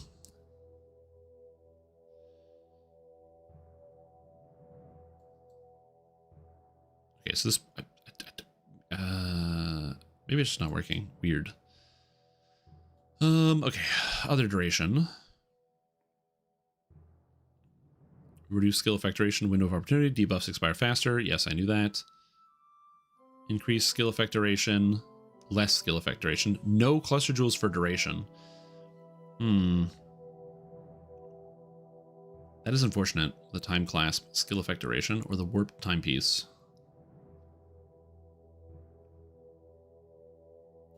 Because I have to wear like a warped timepiece and a time clasp to get it down to 0.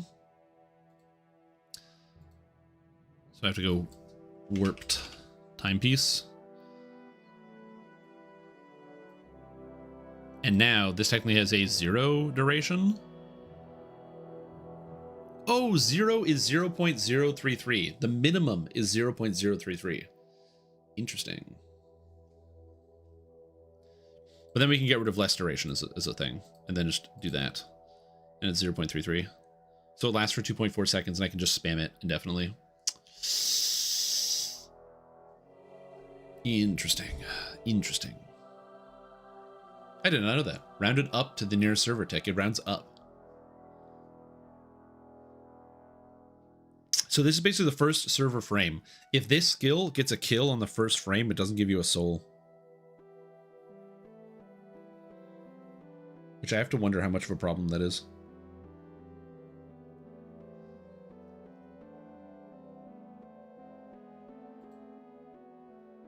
And then this has reduced soul gain prevention and have a 20% chance to regain a soul on use.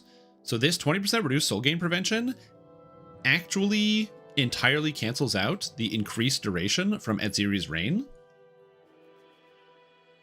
If I had this.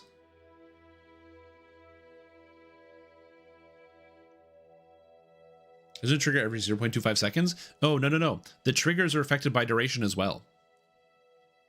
So because I have a duration modifier of 0.4, it also affects the 0.25 by 0.4. So this, instead of going off by at 0.25, it's 0.4 of that. So yes, as long as these skulls, technically as long as the soul gain prevention is shorter than this duration, it's fine. No, it's duration.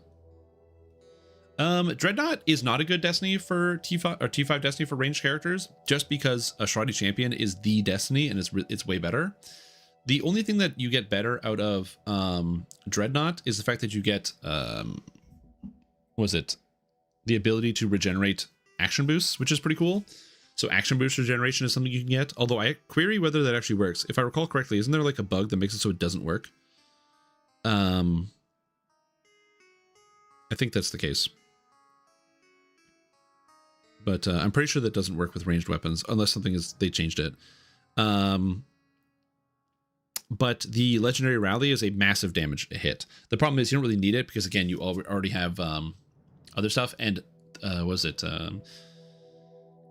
the epic moment from Shradi is such a disgusting amount of damage for 30 seconds. It's hard to go over top of that. Okay, but you're right. The duration of the effect just has to be shorter than this duration.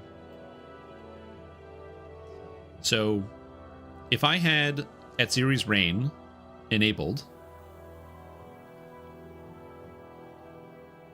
Okay, so if I take the necklace off, what's the necklace at? So let's say I take the necklace off. We're at 5%. So then this is 0.363. So the first 2 ticks, the first 2 lightning blasts are under soul gain prevention. At 5% duration. That's wild.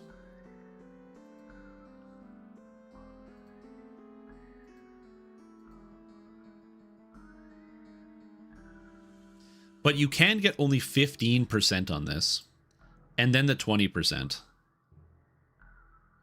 Downtime extended to through 2 p.m. Eastern. Sick. Made in the morning with Dollar Tasty, you said, holy crap. You weir? I weir. Not lying. Yeah, I told you. It's busted. It's busto. I'm gonna be honest with you. This is the build. We have the build in going on here. It's been cooked. Okay, real talk. Etziri's Reign. How hard is this to come by? Etziri's Reign. Now, I can just get this by whipping Vol Orbs at Jewels. Oh, it's cheap. Okay, this is super cheap. And what if I wanted a 20?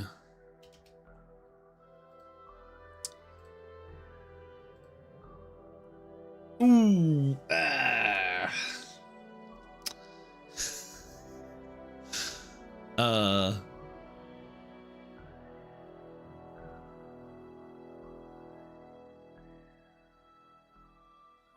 Oh, wait a minute. What?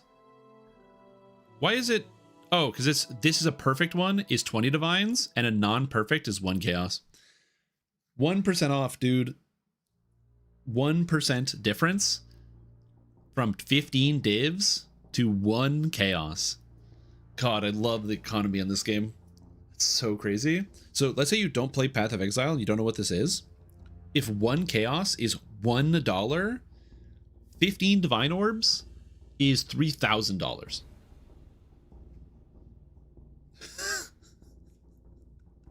So the difference between 16% skill effect duration and 15% is a lot. That's crazy. What a cost.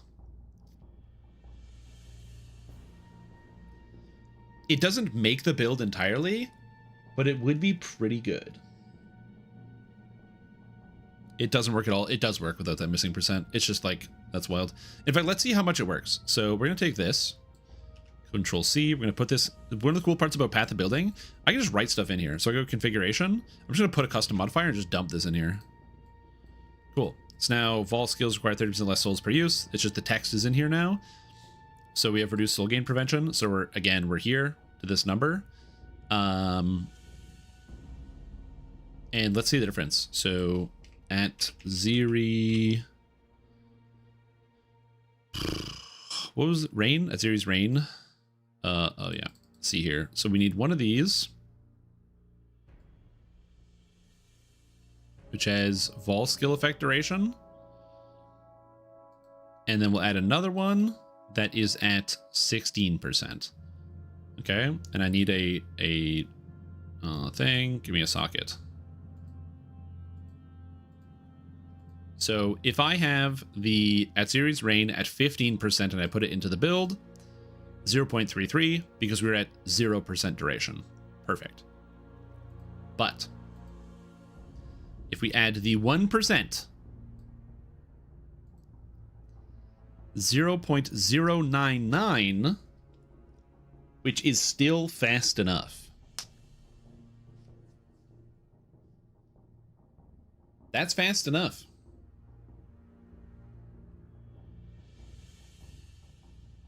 Oh, game's up. Let's go. Downtime extended. Get owned. How could you fall for the lies of standing still games, believing the downtime would be extended?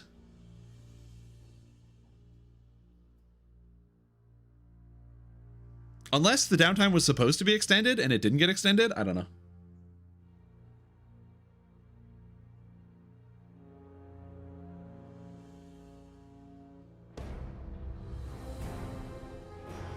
It just works. It just works.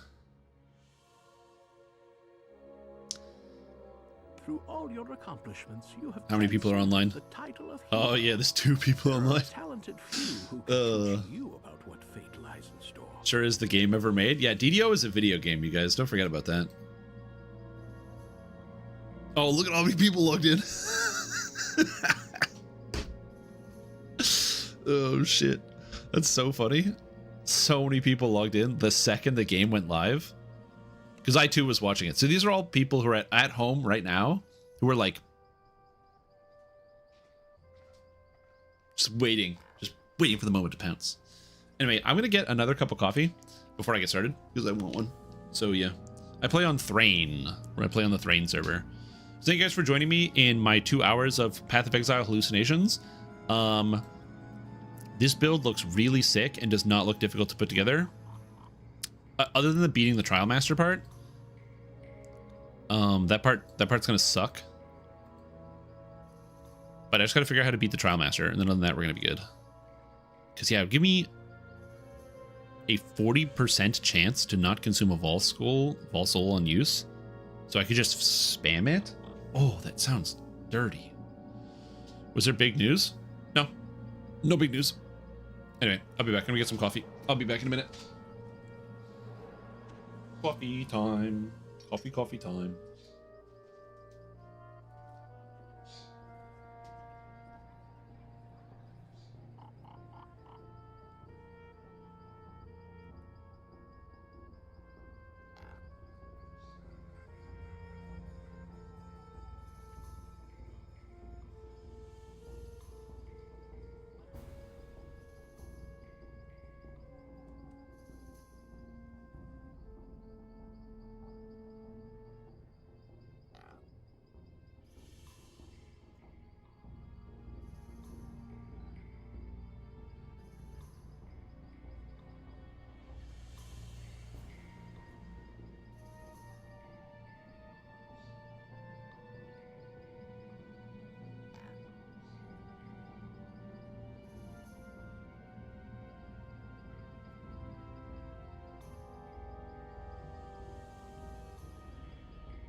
And we came back.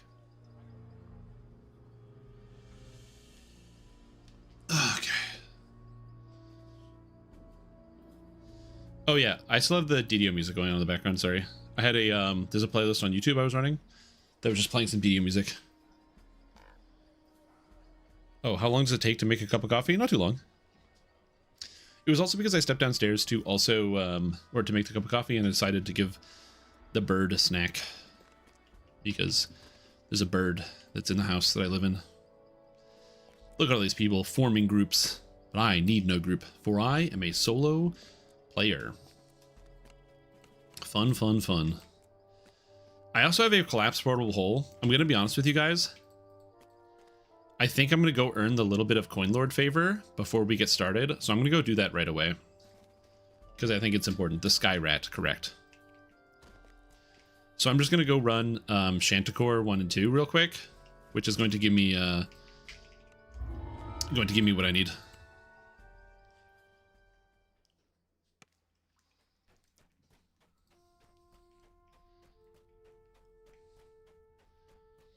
Bird in, but the bird is alive and not hurt. And he wants to get that bird and stuck. Oh, that's weird. No, I don't have that situation. It's a parrot. Yeah, I'm just gonna quickly be running this for the Coin Lord favor, so I get an extra backpack slot. Since I do have a portable hole. I wasn't expecting to get a portable hole, so quickly just go run this. Okay, well, thank you guys for joining me for my 2 hours of Path of Exile hallucinations. I'm excited to play Vol Stormcall Chaos Man as when it comes out, and it should be a lot of fun. If it's not a lot of fun, I don't know what I'm going to do, but it should be a lot of fun. I also technically get 2 6 links, so I could technically have another skill, or maybe I just 6 link some auras. I honestly don't know. Maybe I do use my 6 link for just cheap auras, and I run a million. You missed hallucination? Yeah, I spent about 2 hours doing Path of Exile theory crafting. The game was down, so I had to do something. Are we doing only elites for this solo journey? Yes, because I'm playing on hardcore, and I also want to make this solo journey as something that the regular player can follow on with, and that's the reason why I want this to be something that's like relatively easy for you to do. If I did this on Reaper mode, I would probably have to use different types of strategies that most players who are going to be watching a video series like this, because I'm turning this into a video series of, like, basically it's a solo guided playthrough. The goal is to guide people through the entire game. If I was doing it on Reaper mode, I would be pretty disingenuous to the regular, like somebody who's just starting, to be like, hey, if you do what I do, you'll get through Reaper mode on your first time. Like, no. If you do what I do, you're not going to get through Reaper mode on your first try. That is not going to happen. Reaper mode requires a lot of like game knowledge ahead of time, understanding the limitations of what monsters cast which spells are the most dangerous, which you're gonna have to be dealing with. So I definitely don't want to encourage people or anybody that is new really to play Reaper mode at all. Reaper mode is a fun game mode, but it was designed with the intention of being played by people who are like very, very not interested is the wrong word. People who have a lot of experience with Dungeons & Dragons Online already. So there's that. I want to make sure I'm being fair. Go, go, go. We must continue. Also, I forgot that I have access to Galvanic Blast. DC 42 on the save is not amazing. I wish the Epic Destiny or the Epic Strikes in the Macrotech tree scaled off of Rune Arm PCs.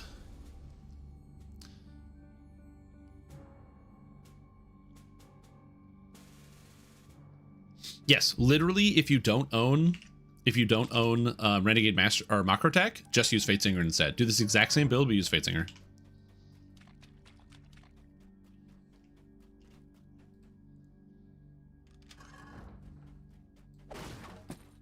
If you die on hardcore, usually on hardcore, you can't play the character anymore. You get sent to the Shadow Realm and you can't play. Like literally the second you die, you get teleported to like a Shadow World and your character just stays there and you have to make a new one. However, this is hardcore light. And so right now, I just have this buff, Vow of Glory, Music of the Fae. And if I die, I just lose this buff, which means I can't participate in the, to get the hardcore cosmetics because it's like a cosmetic event.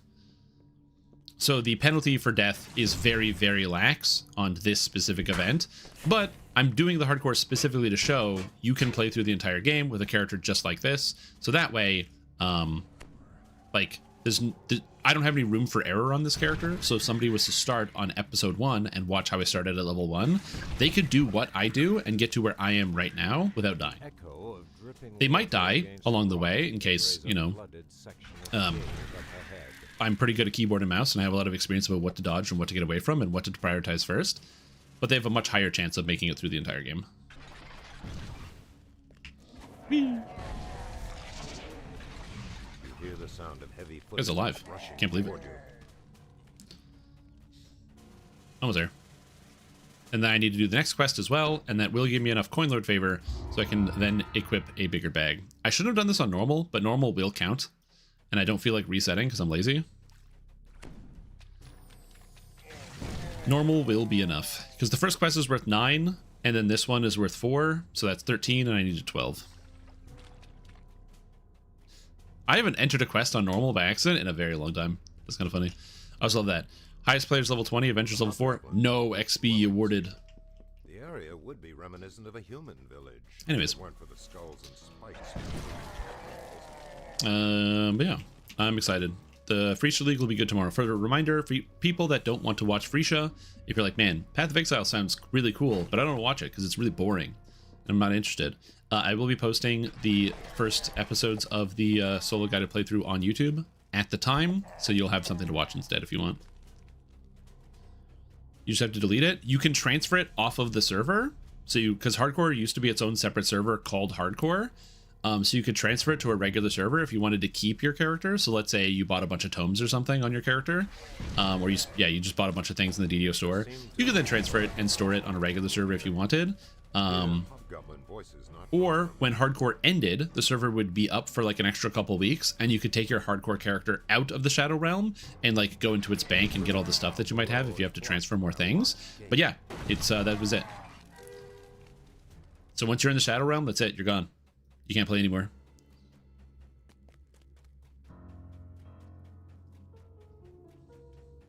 If you're a member of my Discord, in it, there is a channel called Stream Clips for Member Berries.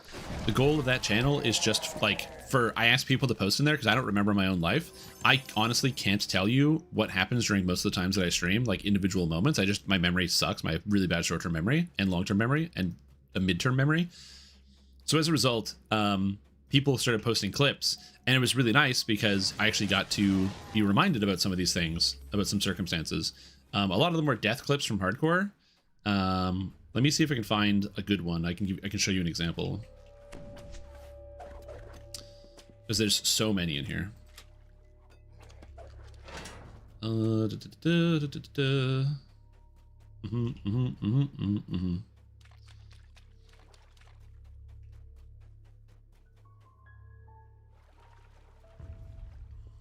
see.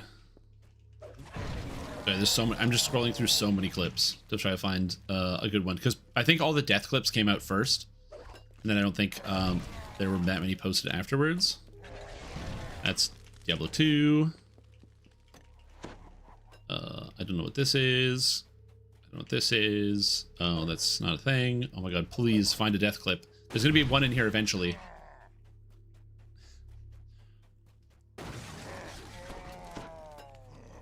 No. No. There's the, you know what? Here, I'll show this one. This is a perfect clip. This is a good representation of what DDO used to be as well. So I think this works well for a lot of people. This is a 4-year-old clip. So this is from a long time ago. So there's me in my old apartment, and this is during Hardcore. I'm level 30, Kit Fisto Jedi Master. We're in Quid Pro Quo on Elite difficulty. Everything was going perfectly fine, and then now you just get to watch and enjoy just like I did. Oh shit. Oh god. The Griffin lag. It's okay, we got this. There's a reason why I'm skirting the Griffins and not just directly fighting them. Oh god, Ascendant's gonna die to Griffin lag. But we can't move because there's too much lag. lag. Oh god, Ascendant. Oh, Ascendant. Oh, I'm trying to heal him. But there's lag, we can't do anything. I gotta heal me now. Oh no. Okay. I gotta get out of here. Oh, the Griffins. Oh no, Peter Griffin's coming to get me! I died. Oh god! This no! is also my mic broke, No, which is why it's here. So I have the it's bad mic. over! It's all over! No, it's all over! No! So everyone died due it's to lag. all over! So we all The showed up here. Griffins! The Griffins, dude! So yeah, so we all died due to lag. Just the lag killed us, man. You might be like, wow, that's crazy. This was how DDO has been for the past like 6 years, 7 years of just that type of lag happening constantly. If you're new and you just started DDO and you're like, wow, I've never seen that before. Oh my God, you're so lucky. But yeah, all of us died. Do I have more death clips? Oh, here's another classic death clip. This one's great. So this is a character called Strim Path of Exile. I asked chat to give me a character path to play. So what I mean by that is, you know, there's the pre-builds. I played a pre-build. So I played the Scourge of the Undead Cleric pre-build. But then I asked what race, and they told me to play a Warforged. So I played a Warforged Cleric on hardcore, which was genius. Fun fact, did you know that the pre-build doesn't take Quicken? Good times. Anyway, here's me in, again, also epic or legendary elite quid pro quo. Held by the rebel bandits. I'm level 20. I shouldn't be in this room. But I expected them to die. To hit all of them entirely? One of the Prince Oh, no. of Frost's favorite venues. He demands that you remove the griffins that seem to And that's the end of the live stream. Thank you all for watching. We had a fantastic time. Appreciate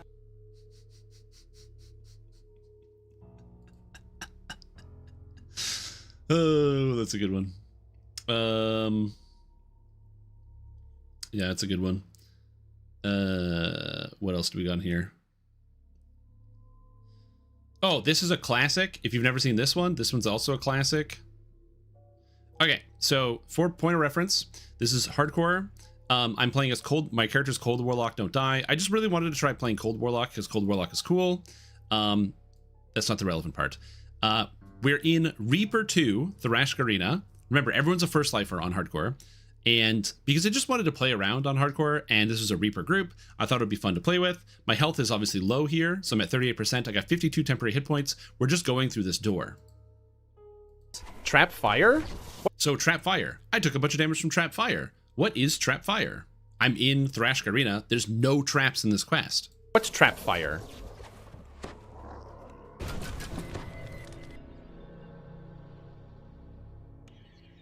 Are you joking?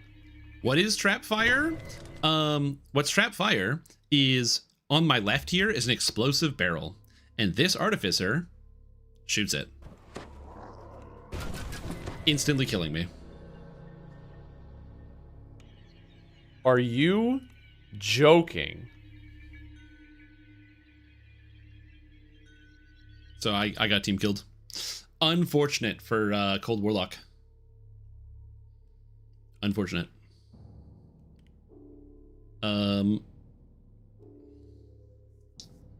Yeah, explosive barrels do an insane amount of damage, by the way. Insane amount of damage. So that one's good. Another one, this is just a good clip. Generally, that was some PvP right there. This one's just a good clip. Just like good classic storytelling. So this is me. We're playing on hardcore. And was it hardcore? No, this is not hardcore. This is a regular core. This is a regular game. But anyway.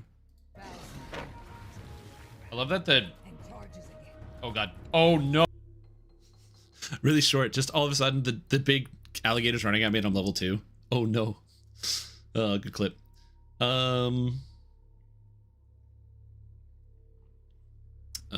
What's this? I'm dead in this picture, so I don't know what this is. it. Assault Ray. Ooh. Well, Oh, this is so brutal. Okay, so in this room, this is the final room of Down You Go. there's a series of ads that spawn on the left side. So on the left side of the screen here, you ought to be really careful with these. I am level 5. I'm 3 sorcerer, 2 paladin. This is meant to be a group healer. So I was repair as well as higher levels. I get full powered healing. It was meant to be kind of like a sorcerer full healer with some crowd control. That was the idea behind this character. I have 135 life. I'm the highest life in the entire group. We're doing this quest in Saltmarsh. Elite difficulty.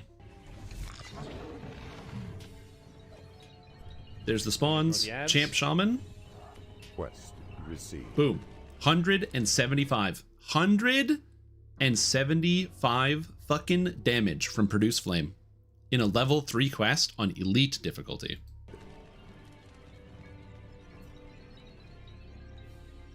I'm mad. You can see how mad I am. They nerfed this? They did not. You can. It still does that. That's why I actually don't do Saltmarsh on heroics, on hardcore on heroics anymore. Just because of that.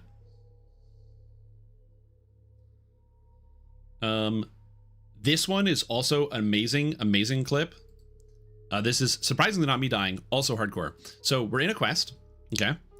And if you've never done this quest right here, this is the Promise of Fire. There is a section where there's a tile puzzle, crit, monster spells can't crit.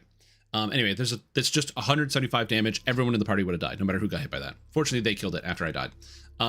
But this room is like a puzzle here, so you can see it's like black then red then black then red. Before this room is a tile puzzle, and you light up the tile puzzle, and anywhere you light up is safe. Anywhere you don't light up is death. So you basically make a safe path through the room, but you also have to light up the sides so that way you can pull these levers. There is somebody who needs to get through, and watch what happens. Red one is safe, and then go forward to the black tile in front of it. So take the red tile, then the black tile in front of that. So this guy comes to help him. There you go. He's you like, can follow me. Axe. Boop. And they're dead. What? No, I said follow axe. Tile in front of that. Instead of following this guy, they must have like ran directly at me and died. I don't know what happened. This is 100% skill issue. I was like, follow this guy. This guy ran this way, and then this player, instead of following this path, following the literal human guy who was right here, instead ran over one of these two and died. And then they're gone. You hate to see it. What? No, I said follow axe. Yeah, you hate to see it. Anyway, if you want more of those clips, check out the Discord. There's like millions. Hardcore, man. Sometimes you don't die to lag. Sometimes you die to other things.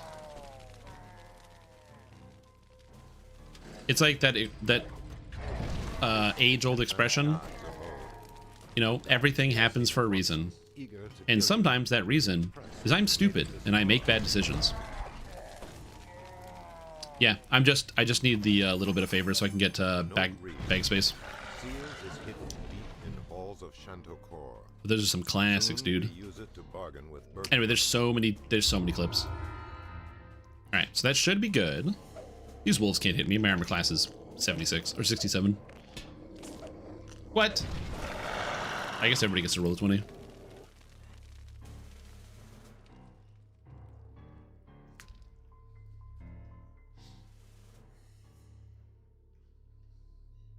Yeah, I have so many death clips. I've died so many times in hardcore. It's fun. Which one is this one? All right, we'll look at this one only because you're very excited about it. We'll look at one more. I don't know what this clip is. But we'll look at one more. All right. This one is called "Talk Shit, Get Hit." Mature? Oh yes, this is a classic clip. The only thing you need to know is that the boss has a knockback, and the knockback knocks you away from the boss. So if the boss is in front of you, you get knocked back. It knocks you away from the boss. Enjoy. Amateur? You think me an amateur?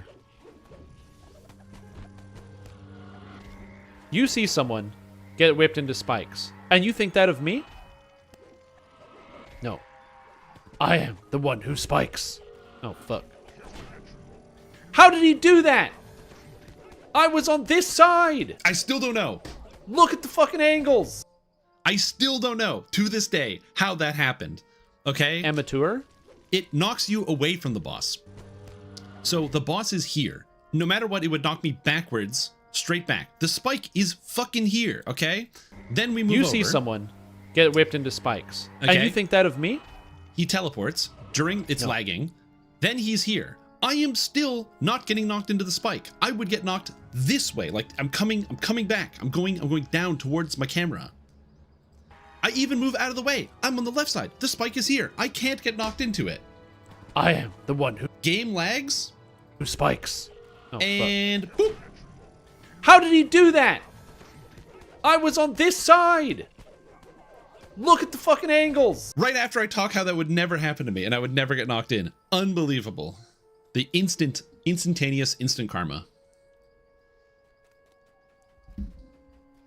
I don't know how that happened. I have no idea. I just said, yeah, you think I would get knocked into spikes? And the game was like, yeah, I'm going to put you in the spikes. And it just did it. There's so many clips of me saying this won't happen. And then the thing immediately happens. So yeah. Anyway, I'm going to go buy an extra bag space because I have a portable hole. Yay. Yay. Now, a lot of my gear is kind of low level. My level 4 goggles, things like that. I'll have to start making some improvements, but we're going to try. All right. I got this Celestial Sapphire ring, though. That's not too bad.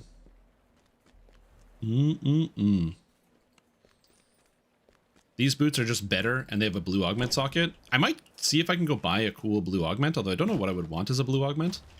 Give me the portable hole. Give me collapsed portable hole. For 100 gold. 100,000 gold is actually 10,000 platinum, so it's really cheap, and now I have an extra bag. Okay, so I actually am going to buy something exclusively for convenience sake. Actually, no, I'm not. I was going to buy a Snow Peaks augment, but I'm not going to buy a Snow Peaks augment. It's fine. We'll figure out something else. This always happens when I do. Yep. I was absolutely standing in the correct place to ensure I did not get hit by that effect, and the game just didn't care. Game was like, what? You're standing in the right place? Well, sorry about that, bub. You're going straight to HE double hockey sticks. All right. So, time for us to continue on the journey of the Solo Maverick Hunter. We're going to have a good time. We're going to have a good time. Now that I'm in level 20, I have a few more abilities for those that missed me hitting level 20 yesterday.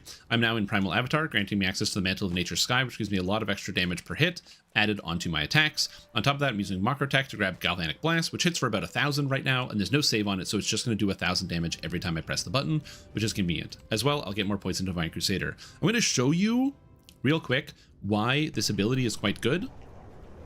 So I'm going to go here, and I'm going to show you why the Mantle is actually very, very powerful.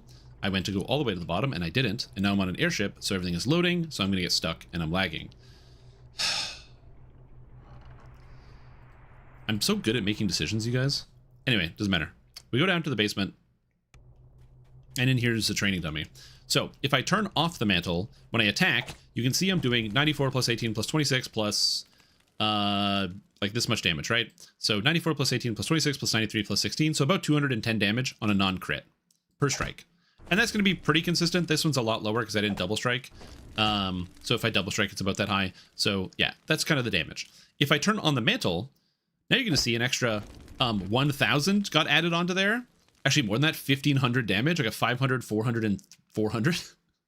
So that's one of the reasons why the Mantle is good.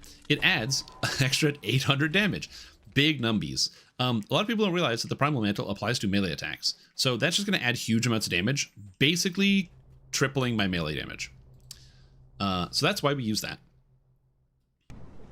Just as a point of reference, if you're wondering why I specifically am using the Primal Avatar tree, that is why. Big numbies. All right, so now you're in Epics, and you have to decide what kind of quests do you want to do. This character is going to probably end up doing all of them, because I need to do a lot of quests. But what you can do is you can actually sort the quest log by epic. So you can sort it by epic and then go scroll down to 20 and start deciding out of these quests which ones you would like to do. I'm not going to do all of them. I might do some, like I could do the Fjarland Carnival if I want, or the level 20 House Beneath quests. I really don't like either of these quest chains. I find them both unfun, and I am really not interested in doing either one. So I don't want to do that. I could, but I really don't want to. What is that button to the left of Haste Boost? This is Galvanic Blast. This is the Epic Strike from Macrotech. So I don't really want to do these, but I could. But man, I really hate these quests. One of the benefits is that there is a ring called the Ring of Elemental Essence, and it is a massive upgrade for my character if I happen to get it. However, before I do that, the first thing I'm going to do is Keep on the Borderlands. Keep on the Borderlands has some scary moments to it, but in general, the items that drop out of there are extremely powerful, and you can get items called ingots. Ingots allow you to craft weapons for level 20 that are quite good. So I'm going to go do that right now. Do I need my Iron Defender? Not really. I don't think I need the Iron Defender. I don't think I need a hireling. I think I'm just going to go solo at this point. And once I get to 23, I will consider resummoning them. But we're going to do Keep on the Borderlands first. Because Keep on the Borderlands is a great way to level up. It gives you some good XP, and you get a lot of stats. Another thing people will also do is Salt Marsh. They can do the Salt Marsh Slayers. It's basically you run around in a big circle, and you do one run through the Explorer area of Salt Marsh. If you own it, it's a good way to get about 150 to 200,000 XP without actually having to do anything, because you can just run in a big circle, because it is a legendary area, and the monsters are relatively sparse. But like I said, we're going to start with Keep on the Borderlands, and then we'll think about doing that afterwards. Keep on the Borderlands. Let's go do it. Do rares. It's safer. Nah. There is only one scary part in Keep on the Borderlands, and that is one singular monster in the Orc Caves, and if I'm scared of it, I can just avoid it. Literally only one scary monster. I could, if I really wanted to, just ensure that I have like an extra minion, so I could just summon my pet just in case so I have it, but I don't think I'm really worried about that. The Fire Chief? No, the Cold Chief, the Frost Chief is the scary one. Now, if you want to get, this is a good idea. I will show how to do this. If you want to get ingots, because you want to quickly craft a weapon, what you want to do is you want to come to the south here. This is the quick farm. This is also what you can do if you don't have a mount, by the way. This is a good way to farm for mount tokens. You want to come to the south, and you're going to check here. If you see a chest, that means there's a boss here. So we're going to go kill this boss. So this is Lump. So just beat him up. And boom, or Lerp. And Lerp is dead. And you're going to loot this. It's going to give you an ingot plus some other stuff. So I got a feather token. I actually didn't get an ingot, which is hilarious. I don't want the feather tokens. So unlucky. Then from there, you're going to run this way. And there is a camp that you're going to go into that is full of monsters. It's like a little troglodyte camp. Inside there can be another rare, although I should actually cast intelligence to damage. That would be a good idea. Whoa, whoa, whoa. With the keep under siege, the local lizard folk have grown bold. And we're looking for a rare. I don't see a rare here, so we're going to get out of here. I don't need to fight these guys. Then the next rare you're going to check is there's a raptor that can spawn over here. We're just going to zoom over. This guy. So Long Talon. Just going to kill this guy. And just beat him up. And eventually he dies. And we're going to hopefully get a new weapon. Come on. Give me an ingot. I didn't get one. Unlucky. You always get one when you run the quest on Elite, so I want to just do it. Then you have another rare, which is right here, which is Pinchy. So I'm going to kill Pinchy. Get him out of here. Goodbye, Pinchy. Oh, God. Are you attacking me, please? I'm busy. No, go away. Which button is it to talk quickly? It's at the very bottom. So go to key binding and scroll all the way to the bottom. I still didn't get an ingot. Unlucky. I'm getting lots of feather tokens, though. It's like a 50% chance to get an ingot and a 1 in 3 to get a feather token, and I've got 2 tokens and no ingots. And then there is a rare that can spawn here. There's like an ogre that can spawn.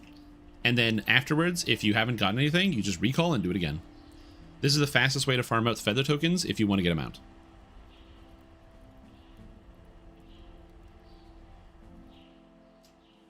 But yeah, the water is pretty because of my options. I have everything on all the settings turned up to the absolute maximum. Yeah, I killed the raptor.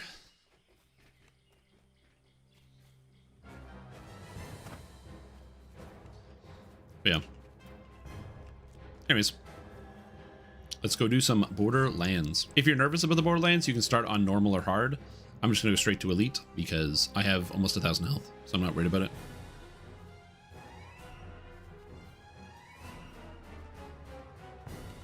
Yeah, there is under advanced graphics. So again, you're gonna notice everything is on Giga High. You can make sure you turn surface reflections to ultra high, specular lighting, turn on all your lighting options, things like that.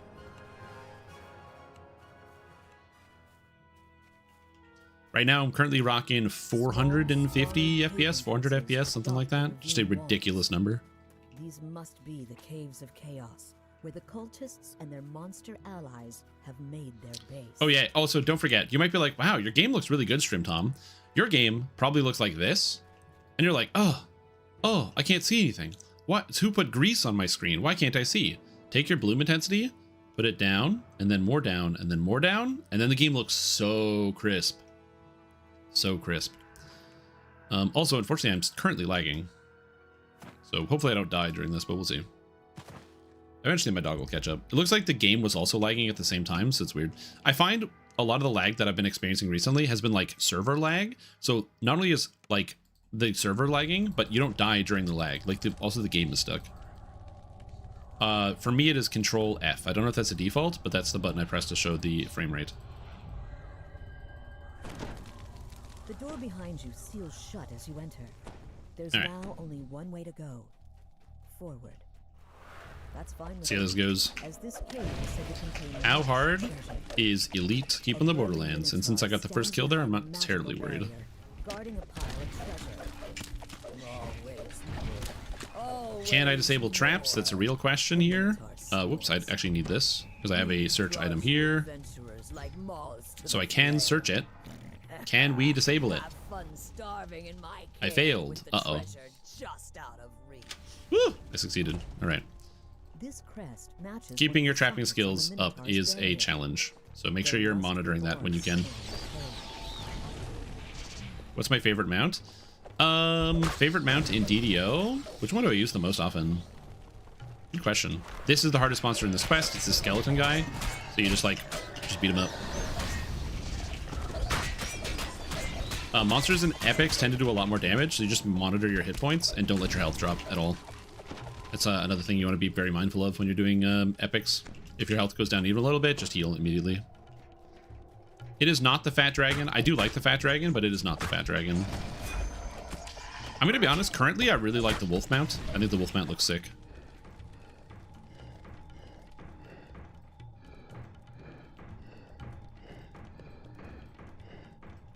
I could. Yeah, keep HP above 0.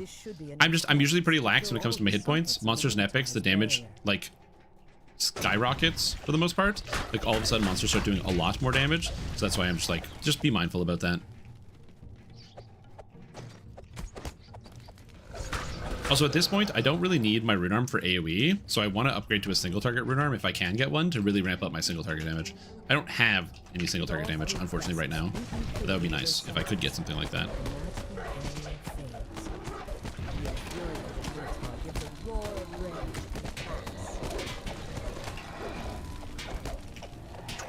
Kill everybody, rune arm, and he dies. Alright. I got an epic ethereal ingot. That's exactly what I wanted. Yay! Yay! Sweet. Yeah, I'll just go get Tovin's hammer. Are they ever going to release the Underdark Warrior Coffer again? Yes, they've released it like 3 or 4 times at this point. They just bring it seasonally or like at random times, so that way they hit you with the FOMO. I'm gonna go craft my weapon before I do anything. But yeah, they do it so that they hit you with the FOMO. So you go like, I gotta get it.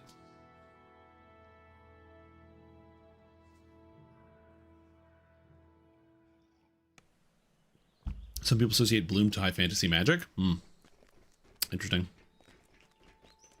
Anywho. So you go to the weaponsmith, now that I have my ingot, I say I would like a level 20 ingot, because I'm level 20, and I got an epic ingot. And then eventually he loads the list. And now I can buy all these epic things, and I'm going to type bastard, so bast, and I want a ethereal bastard sword. This weapon is impactful, which works on everything. It still has the ghost beam, which gives me extra damage against undead, and it's adamantine and it's ethereal. So now I have adamantine damage reductions I can bypass, and I can also hit ghosts now, which is very cool. I still don't have true seeing, but I just gained a damage increase. Additionally, the base damage of this weapon is much higher, whereas this is only a d10. This is now 3.5 times a d10, and it's also a +6 weapon on top of that. So my base damage is much higher. So this weapon, originally I was doing 30 damage on average per hit, and now the new one is doing 48 damage on average per hit. So it's just a nice increase. Now, I just want to point this out. If you are still new, still learning, still trying to figure out like how to do a lot of things, I would recommend don't start on elite when you're going into epics. Start on hard mode. It is quite a jump of difficulty from heroic to epic. If you're used to it like me, I know what to expect and prepare for, and there's still a chance that I die because I am playing solo, but you should be okay. When I did this on my solo guided fighter playthrough, I actually did do most of epics on hard, because I was worried about dying, so it is a way to prevent yourself from worrying about that. I just think my character feels really strong right now, so that's why I'm not terribly worried. I think I will skip one quest because there's one single monster I'm very terrified of. Another thing that I didn't do, which I should have done, is I'm going to be putting 1 point into Just Cause later. The cores of the Epic Destinies are the most high yield point stuff, so you want to make sure you take all the cores when you can, because this will give me 25 life and more melee and range power. So you always want to take your cores whenever you get them as available options, so I should have done that.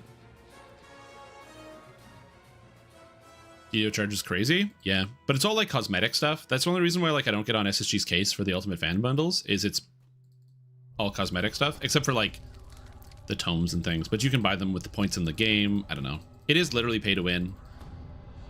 I should probably be more judgmental and critical about that, because it is like a thing that is not healthy and not good. But like, I'm just happy they make DDO, man. You know what I mean? Like, they make more DDO and I get to keep playing it, so it's kind of sick. If DDO had any competition in the space in terms of the type of game that it is, I would probably be more critical about some of the specific financial decisions that this game makes. Yeah, there's no other game that is even kind of remotely close to DDO, so it is what it is. Yeah, it's kind of crazy how like the monsters all of a sudden started hitting really hard. Where like monsters are hitting for like 10 to 20 and all of a sudden they're hitting for like 50. There is no win? Yes, there is pay to win. You're not like competing directly against other players, but you can directly pay for power in this game. You can pay for a power increase. It's not like you're paying for raid loot. You want the raid loot, you still gotta beat it. But beat the raid or do whatever, but you can directly pay for it. The owlbear? No, I'm not afraid about the owlbear. The owlbear is not a big deal. The only monster that's dangerous in here is there is a orc that she dual wields weapons and applies the damage over time to you, and that orc is unbelievably dangerous. Also, you gotta watch out for champs. They can hit me hard.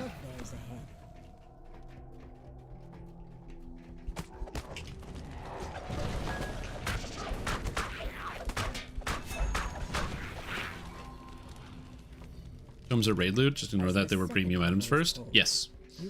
No, tomes were raid loot first. They came out. They came as in raids. That was the only way to get tomes, because you could get tomes before they added the DDO store. Back in the day, in the old, ancient times. This guy, Wurg Horsebane, can also be quite spooky because he's got a knockdown, but like whatever, I'm just not gonna get killed by it. As you open the door, a massive bugbear growls and attacks. But yeah, it's that attack basically where he has that like big two-handed thing. If you're paying attention, you can just make sure you dodge it. Dodge like that. That's the big attack. You get knocked down by that attack, you get some free hits, but other than that, it's fine.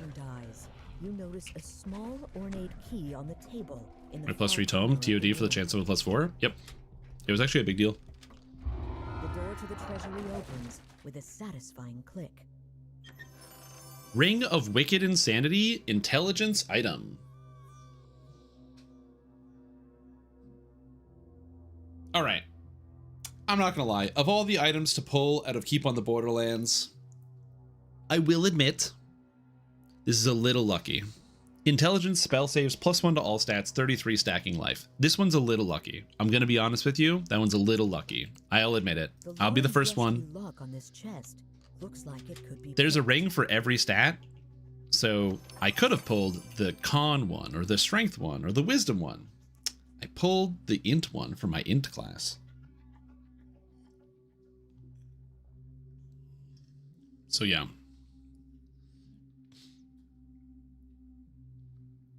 Bank slot items without the DDO store. Character bank, yes. House Kandaric favor will give you increases to your character bank. Shared bank, no. Other than like promos and events. So up here, there is the Bugbear quest. Or not Bugbear, the Orc quest. It's the only dangerous quest because there's one monster that is unbelievably dangerous. I am not going to do that quest. Actually, I can go do it on hard. I guess there's no consequence for doing it on hard. So I'll do it on hard. But yeah, it's murder. And I'll show you. On hard, this boss can still kill me. And it's due to a quirk of, like, the specific monster model, because different models have different attributes. So I'm just going to go in here and cast all these spells. I'm going to turn on Quicken now to get my buffing started at the beginning faster. Because I don't really run out of mana anymore. The Orc boss? Yes. Have asked for your help dealing with 2 orc tribes that dwell inside this cave. Alrighty. Judging from the decor, each direction leads to a different tribe's home. A tripwire snaps, and a gong hangs in response. Alright, so let's kill some orcs. Roused by the alarm. Pay to skip, not pay to win. So again, the thing is, and the reason why I consider DDO to generally be a pay to win game is because by what most people consider pay to win, I think that DDO is pretty pay to win. That being said, all right, so this is it. This boss dual wields, which means every time it attacks, it actually attacks twice. On top of that, it has huge crowd control. It casts 8 damage over time in the form of Divine Punishment, so it can knock you down and get you stunned. And then the Divine Punishment will kill you when you're knocked over. So this monster can crowd control you, knock you down, cast a damage over time, and every time it attacks, it's actually 2 attacks. And because it's a red name, the base damage is over 200. Which means if you have 0 physical resistance rating, 1 attack does 400 damage to you. Fortunately, I have almost 100, so 1 attack would do just over 100. Or sorry, just over 200, but it's still too much damage for me to worry about. I know it seems like this is not very hard at all. That's because I'm playing on hard difficulty. I intentionally turned the difficulty down. This boss is not nearly as dangerous. Yes, he does hit hard, but that's all he does. He just attacks you and you take damage, which is like not nearly as dangerous as what it could have been. Also, there's a secret door here. Gears can be heard once again as a gate opens somewhere in the cave. And even with everything I said, my dog still took half its health in damage. And even I took a bit of damage here. Like, going down to hard mode didn't make this quest instantly easy. But do I get a cool named item? I don't know. No, but I get a key, though. Neat. Also, apparently I need to kill more orcs. So where do we find orcs? Orcs. Are there orcs around here? Orcs, there's one guy here. I guess this counts. My dog is fighting something and losing. Oh, there's 2 guys right here. I didn't even see them.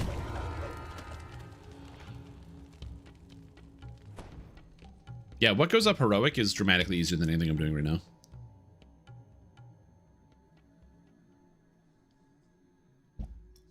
But yeah, also remember, everything in the DDO store can be farmed by just playing the game. So it's a bit of a mixed bag.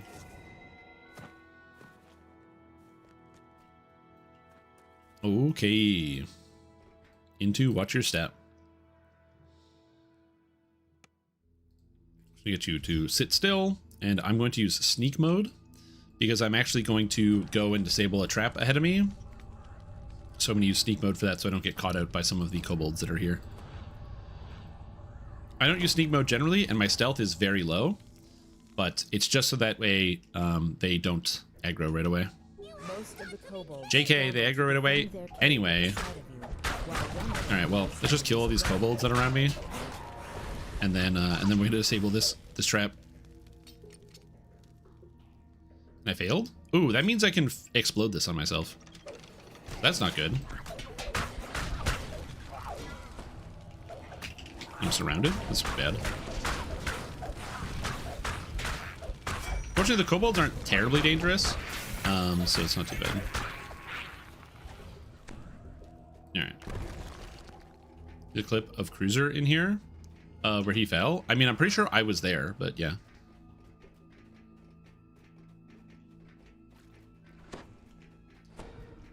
Oh, there's a moat. I haven't done a moat in Epics. I don't know how much more dangerous they are, so I'm kind of curious.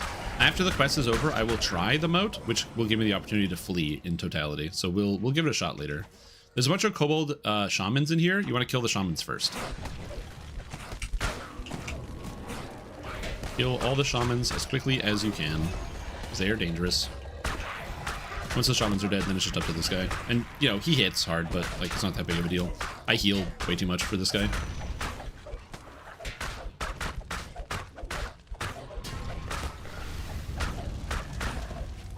Alright. And another ingot. One pick Reaper. On Epic Reaper, they're like 40k. Okay. 40,000 hit points might be a little much, but we'll see.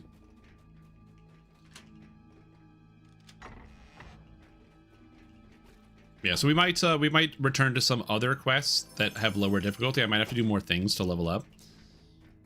So we'll see how this goes exactly. Now these guys should immediately aggro onto me, so again, go for the casters, and then all the kobolds that get kind of swarmed by, just blow them up.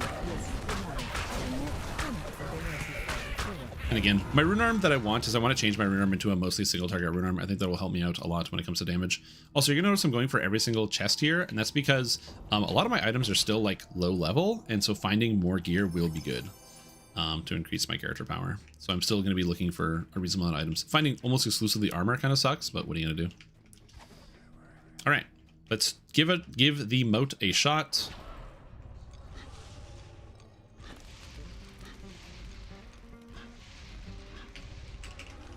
Again, I still don't have true seeing, but it is somehow stunned or something. I don't know. Whenever I do hit it, I do a lot of damage, so that's good. I don't hit it often, but whenever I do a lot of damage. Actually, I don't, because a lot of my hits are actually going into the moat, and it's absorbing the procs from my mantle. So my mantle is pretty much only procking on the moat. Oh, I love this video game sometimes, dude. Okay, so the moat eats my mantle hits. So I can't really fight on the moat anymore, because I need the mantle for a lot of my single target. Interesting. Well...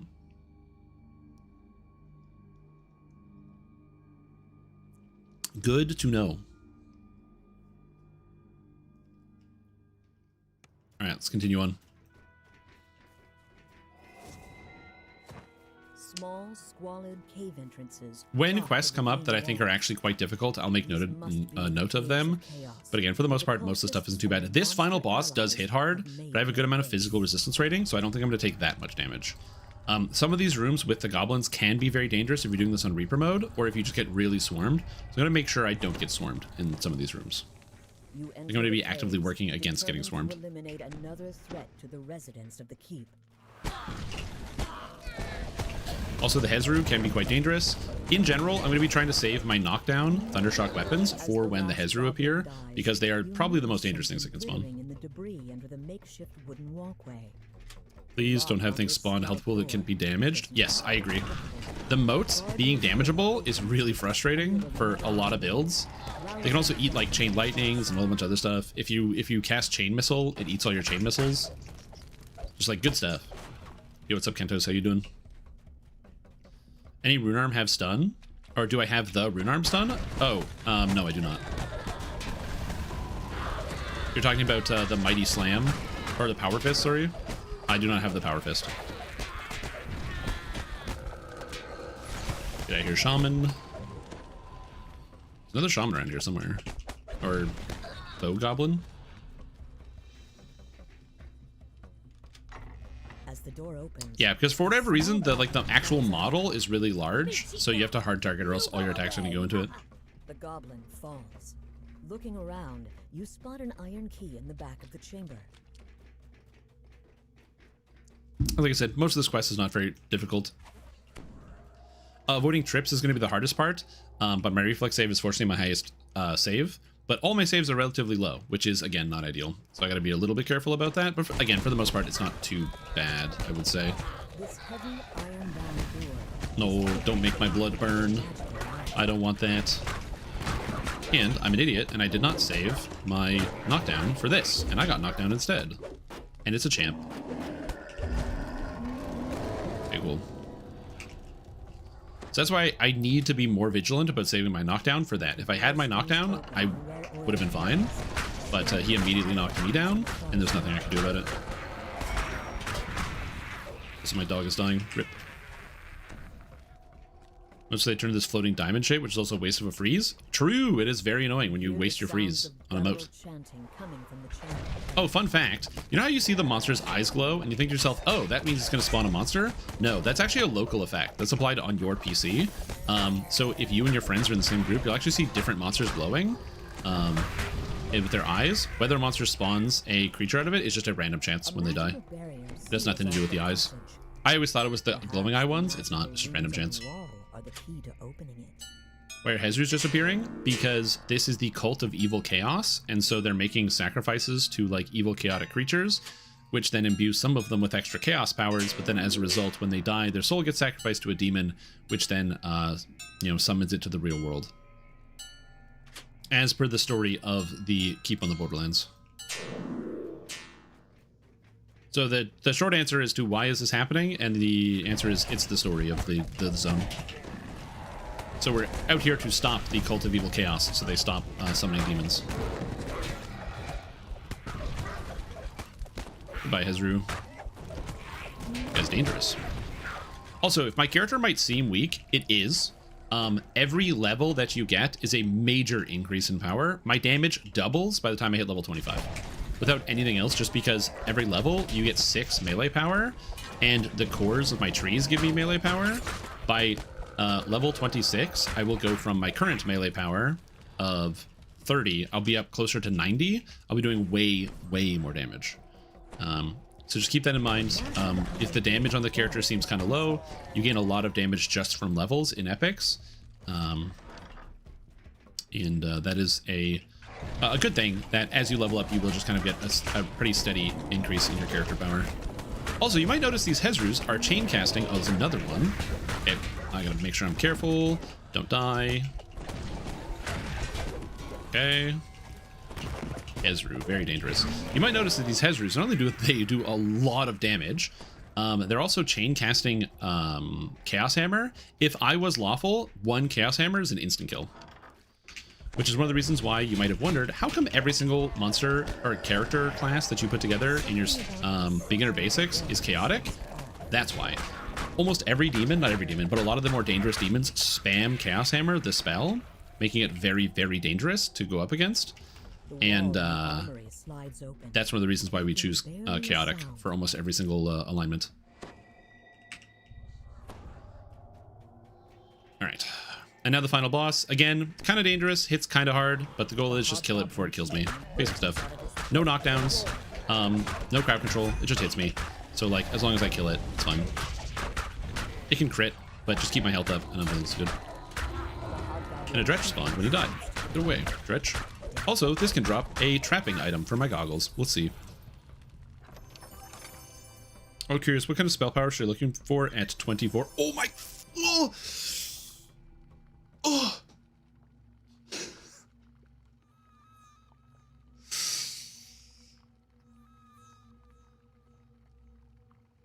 Oh!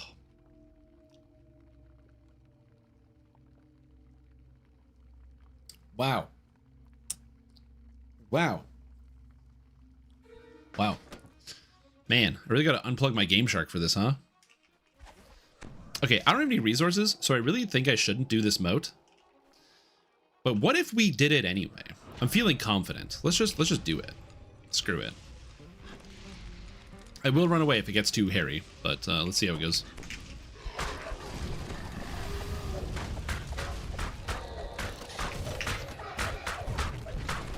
Trip both of these guys, that's good. Their defenses are really high. There's the Shadowing Matriarch. It's casting Meteor Swarm Oh, it's casting Horrid Wilting. I gotta go. It casts Horrid Wilting? No thanks. I'm not dealing with that. Horrid Wilting is a spell that if you fail, like I made my save, so I took 100. If I failed, I'd take like 400 untyped damage. Yeah, no, I gotta go. Sorry, dude.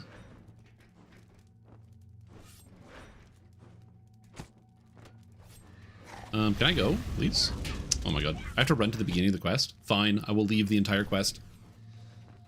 Fine, video game, I'll go. This thing is like, you're not getting away from me. She casts Wail of the Banshee. Fortunately, I'm unaffected by Wail of the Banshee, because if you make your save, you take negative levels, which I'm immune to, and if you fail your save, you die, which I'm immune to. So, Wail doesn't hurt me. Alright. Alright, we have escaped. Perfect solution to this problem. Is my dog alive? Nice. He's back. I don't know why my eyes are like bothering me right now. But good stuff. Good stuff. Next quest. This quest also has some kind of scary sections because you get swarmed by a lot of creatures at the same time, but the creatures themselves aren't inherently dangerous. And that's going to be the case for the next couple of quests, is that there's some kind of scary sections because there's a lot of monsters, but the monsters themselves aren't inherently dangerous. There's just a good volume of them. So as long as you're capable of handling multiple monsters, it's not that big of a deal.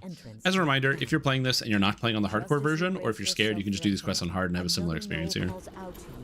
Is there any build for an Undead Palemaster Handrafts Monk, or is it good or is it trash? There's no synergy between Palemaster and the Monk class at all. So you can play one. I do get asked this question a lot. There is no synergy. So, for example, you can just play it because you think it's cool, and you can make a build that will be good, but the two classes have nothing that would bind them together at all. But I might need something myself. Oros Sandcloak lets you in on a secret. Chief Bloodglade Okay, has been we found all of the tablets, and now we gotta get all the dirt, and then we talked talk to all the guys. Join the cult. If you can prove that Outlanders are being killed as sacrifices instead, Brave Sir Shrimtom, that's me. Run the hell away. Hey man, I live to fight another day, okay? And now I get to do the surprise inspection. And we're good. Yeah, you can also do Dampier. Still has the same problem of there being no synergy whatsoever. Remember, monks only heal through positive energy, so while the positive healing doesn't function, the healing amplification you get is not really going to be relevant for you. It's exclusively a flavor build because flavor is cool. Boomfoot reveals that Zark Soot Club, the renowned Outlander fighter... Oh yeah, Dampier racial tree can be fine. I'm just talking about being undead.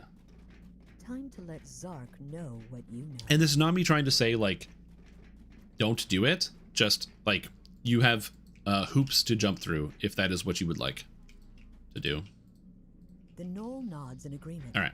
You've convinced enough Knoll Outlanders to turn against Chief Oh, and what? Oh, yeah. Sorry, I missed the question. What was the question? What kind of spell power should I be looking for at 24 in terms of number? Yeah, yeah. 400 to 500 is a pretty good range. I agree with that assessment. Gold roll Gamba? I was kind of hoping to wait for a few more people to show up because there's some people who get like really excited about the gold roll and then get really upset when they miss it. And at end of Keep on Borderlands, I'll start it. The Outlanders seem to reconsider, but you have something that will convince them. You hold up Grave Maw's bloody ring and reveal that you found it in the Chief's shrine. Chief said Grave Maw joined the cult!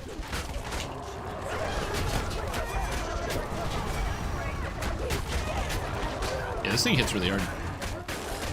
It killed my dog already. It's also got frontal cleaves, which is very cool. The other issue here is you have like all these minions, which can be very helpful for you, but they also die, unfortunately. So while you have the extra Knoll minions, they can be great for keeping you alive. I don't think I'm gonna die here. I could. It is possible I die here, so I'm actually gonna do this. I'm gonna drop this turret as well, just in case. Give me extra ablative armor. But yeah, the Knolls are really helpful as like just like meat sacks for keeping the enemies away. Also, foolishly, I use my my knockdown again because I'm an idiot. More healing, more Dretches spawning, more healing, more dretches spawning. He's won against the onslaught of null cortexes. But then another wave comes And I think this is it. This is the last pull. More dretches. stay north. Nice. But yeah, this quest can be kind of spooky in the end fight there. The Outlanders. Do I get all 3 crests for the optional? No. Oh, I got the Ring of Crystalline Vanity as well. That's kind of cool. The charisma's neat if I wanted to use that for some other stuff. I can't believe they took the bait. Yula stands beside Oro. So what you're supposed to do, by the way, is use something to disable this gate, but if you don't want to, you can just click the chest and open it. With Chief Bloodgleam and the other cultists out of the You can way, also get access to it by using like disable device and popping it open, but you can also just click the chest. As they turn to leave, Eula tells you to hold on to the charm of evil chaos she gave you, in case you need help defeating the rest of the cult.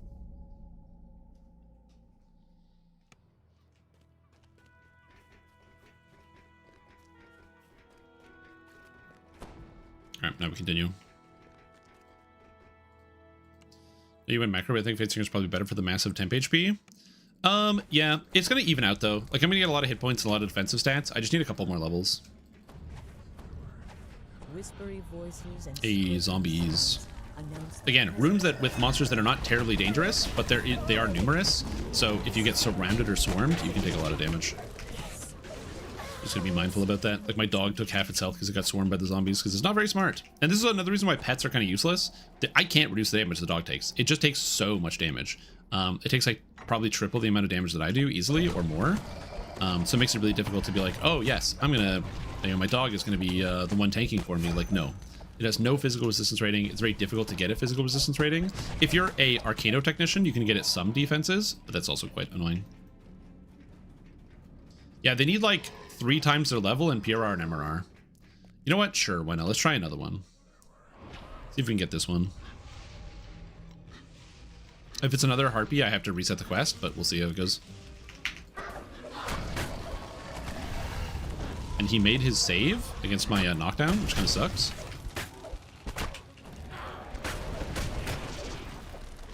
Also, I didn't realize this shaman here is casting Firestorm at me, so I'm going to get rid of him. He made his save again. Okay, so my knockdown of 52 is just not working against these things anymore. Oh, yeah, that's the other thing too. The monsters have insane saving throws. Absolutely insane saving throws. Everything will fail, no matter what you're casting. So if you're like, oh man, I can't cast this ability. Dog? Okay, good, you're dead. I'm gonna get this thing to come over here. Here we go.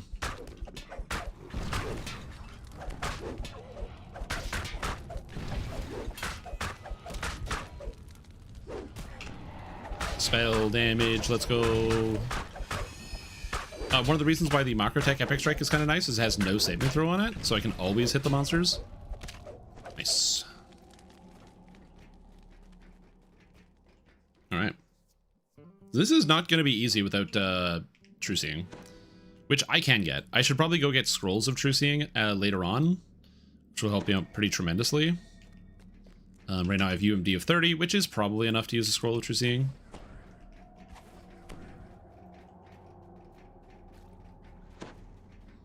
But yeah, we'll go from there.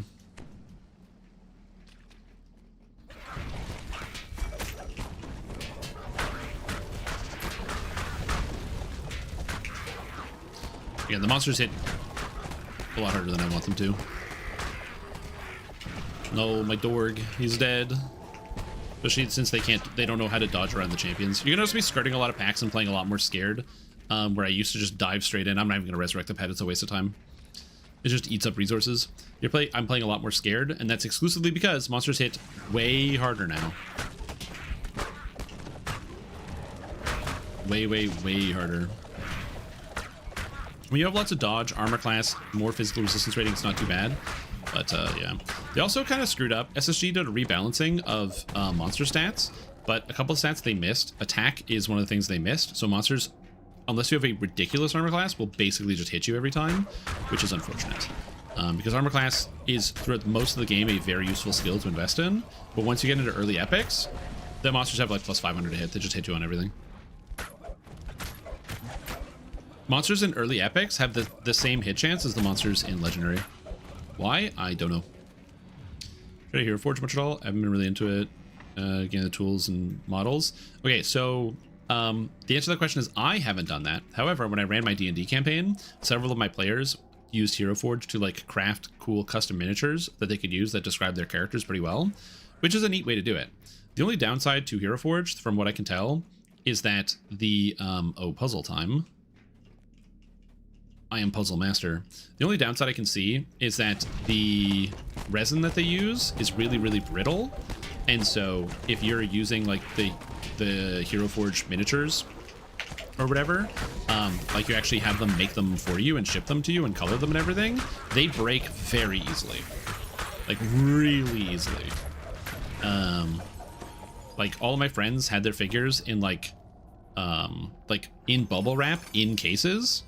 So like you gently wrap it in bubble wrap and then gently put it in its own little box to make sure it doesn't break, and pretty much all of them broke. Whispery voices call to you. So I don't know if it's because of the specific type of resin that they use or something else. Like I'm not a maker sort of guy, so I don't know the answer to that. But that is the experience that I have seen with my players with Hero Forge. Other than that, the model creator and the details you can do is really interesting. All right, hey bud. So this guy, you don't have to kill him. He's just gonna run away when he gets low health, which is fine.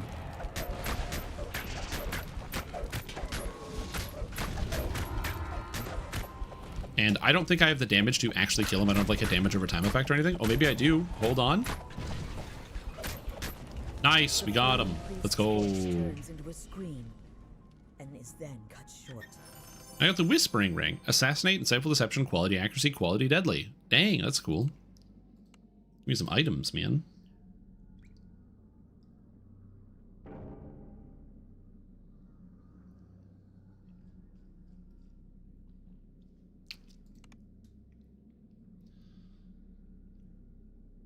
We have tokens? Yeah. That's a good idea. That's a good way to do it for like your token avatars. I didn't even think about that.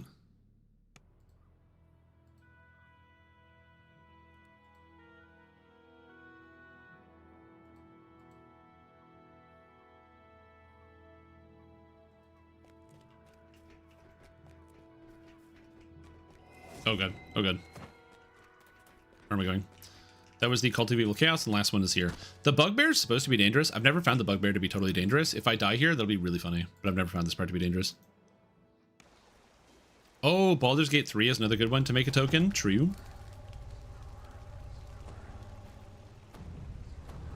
Yeah, any game that lets you, like, make a character avatar, you can just, like, take a screenshot and then go from there. Judging from the old bones scattered on the floor, Yeah, it also doesn't help the fact that I get crowd control later and not now, so. but the flicker of torchlight suggests Also, I'm an idiot, and I used my epic, or my knockdown again. Woo! Danger, danger.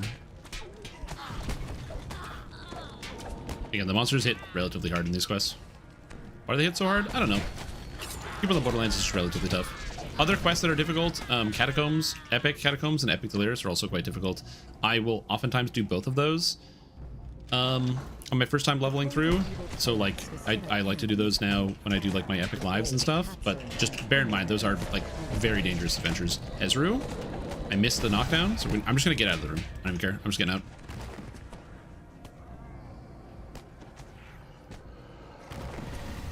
And there's also a Dretch. Cool. Good. Ezreal knockdown. Good. Dog is dead. Yep. Yep. There's just some leftover stuff.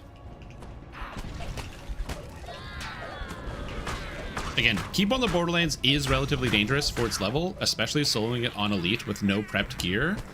This is not a good idea. I do not recommend other people following my footsteps. If you want to do this, definitely do this on hard mode. Don't do this on Elite. I'm doing this on Elite to prove the point that this character is strong and I can do this on Elite. Not because I think you should, or that it's a good idea. Just to be super duper clear on that. I don't want anyone to be like, oh, Strimtom did it on Elite, so I can do it, and I will be perfectly fine on Hardcore. On Hardcore, we usually do these on Hard, with a group. I just think my character is very strong, so yeah.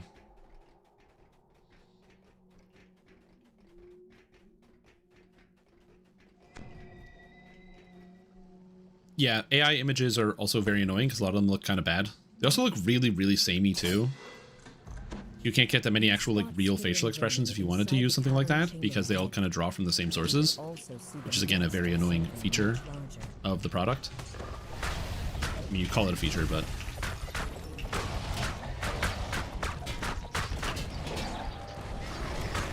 did I not get swarmed? Oh, a purple note. That's good.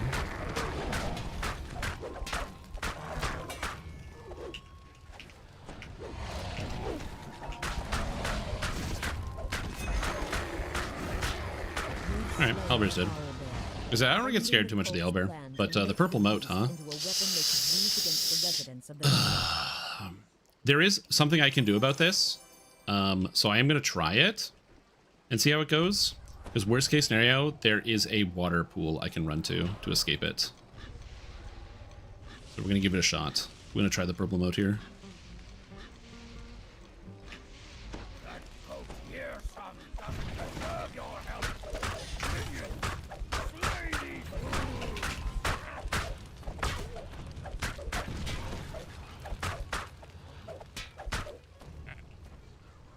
Bayhound? I don't know how dangerous this is. 37,000 hit points, single target. I don't know if I have enough damage to kill this before I die to sonic damage dot. I definitely need resist sonic for this. We'll see how this goes. Like I said, worst case scenario, I can always run away, so it's not the worst. But I just don't think I do enough damage to outscale the dot that it's going to put on me. I don't know if there's also a cap on the dot stacks. This is a real test of how dangerous do I think this is going to be. I don't know. It's half dead, but I'm at 9 stacks. Does that go to 10? If that goes to 10, I think I'm going to get out of here.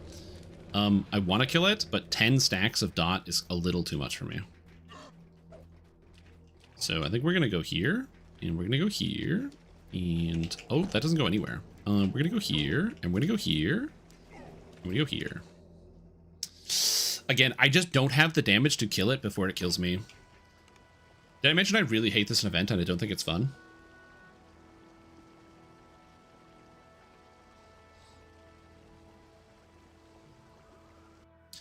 Get so many purple motes? I don't get that many purple motes.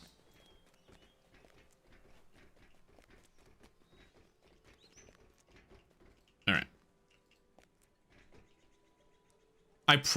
There's a chance I could have killed it, but like I was low on resources and I just didn't want to take the risk.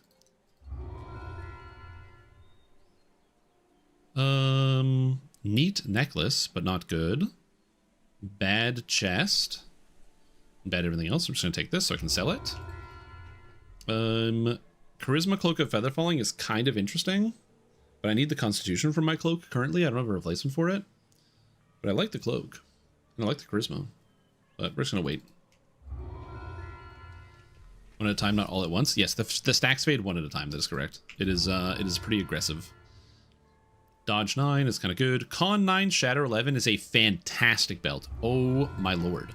Constitution 9 will give me a ton of extra hit points, and the Shatter is plus 11 on my trip. Huge. So when I get to 22, I can use that for sure, like immediately. Spell resistance 31. Electric Absorb is kind of good, but I'm probably just going to sell that. I don't really need it.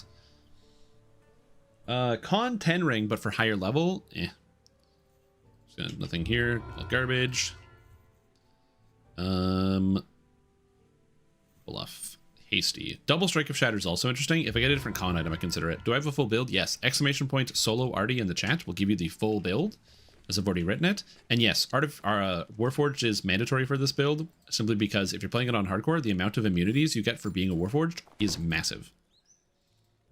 It is outstanding how many immunities you get for being a Warforged, which is the specific reason why we do this. I'm going to hold on to this for now. Get rid of some of this stuff, because I don't need all this armor. That pair of goggles is insane. I might use one of these rings, I'm not sure. Get rid of a bunch of potions, a bunch of wands I don't care about. The scrolls I don't care about. Cool. $31,000. Nice. Okay, that wasn't too bad. Alright, so I'm alive. I'm going to spend some points here quickly. I'm going to pop a point into Divine Crusader, which then allows me to get the extra 25 hit points and some melee power, so give me some extra damage. And then we're going to go into the Gatekeeper's Grove. I'm going to show you how to do the Saltmarsh Explorer check. even though it's a legendary area, if you own Saltmarsh, it's really not that bad. It's not that scary. And you can get a good amount of XP by just walking around in a circle. If you don't have a mount, this will take forever, but it's pretty easy to do if you own a mount. So I'll show you how to do it. You can also check for rares along the way and just kind of kill individual rares. Before I do that though, because this is a epic area, I am going to quickly buff before I go around and start claiming all of this juicy XP for myself. Alright. I can use know the angles while on a mount. Cool. Okay, so the first is we're checking a rare just over here. It can spawn near the water. And we'll see if it's here. Is there a rare? No, there's a guy. Then we go and get the location that is this house up here. So you're gonna check the house.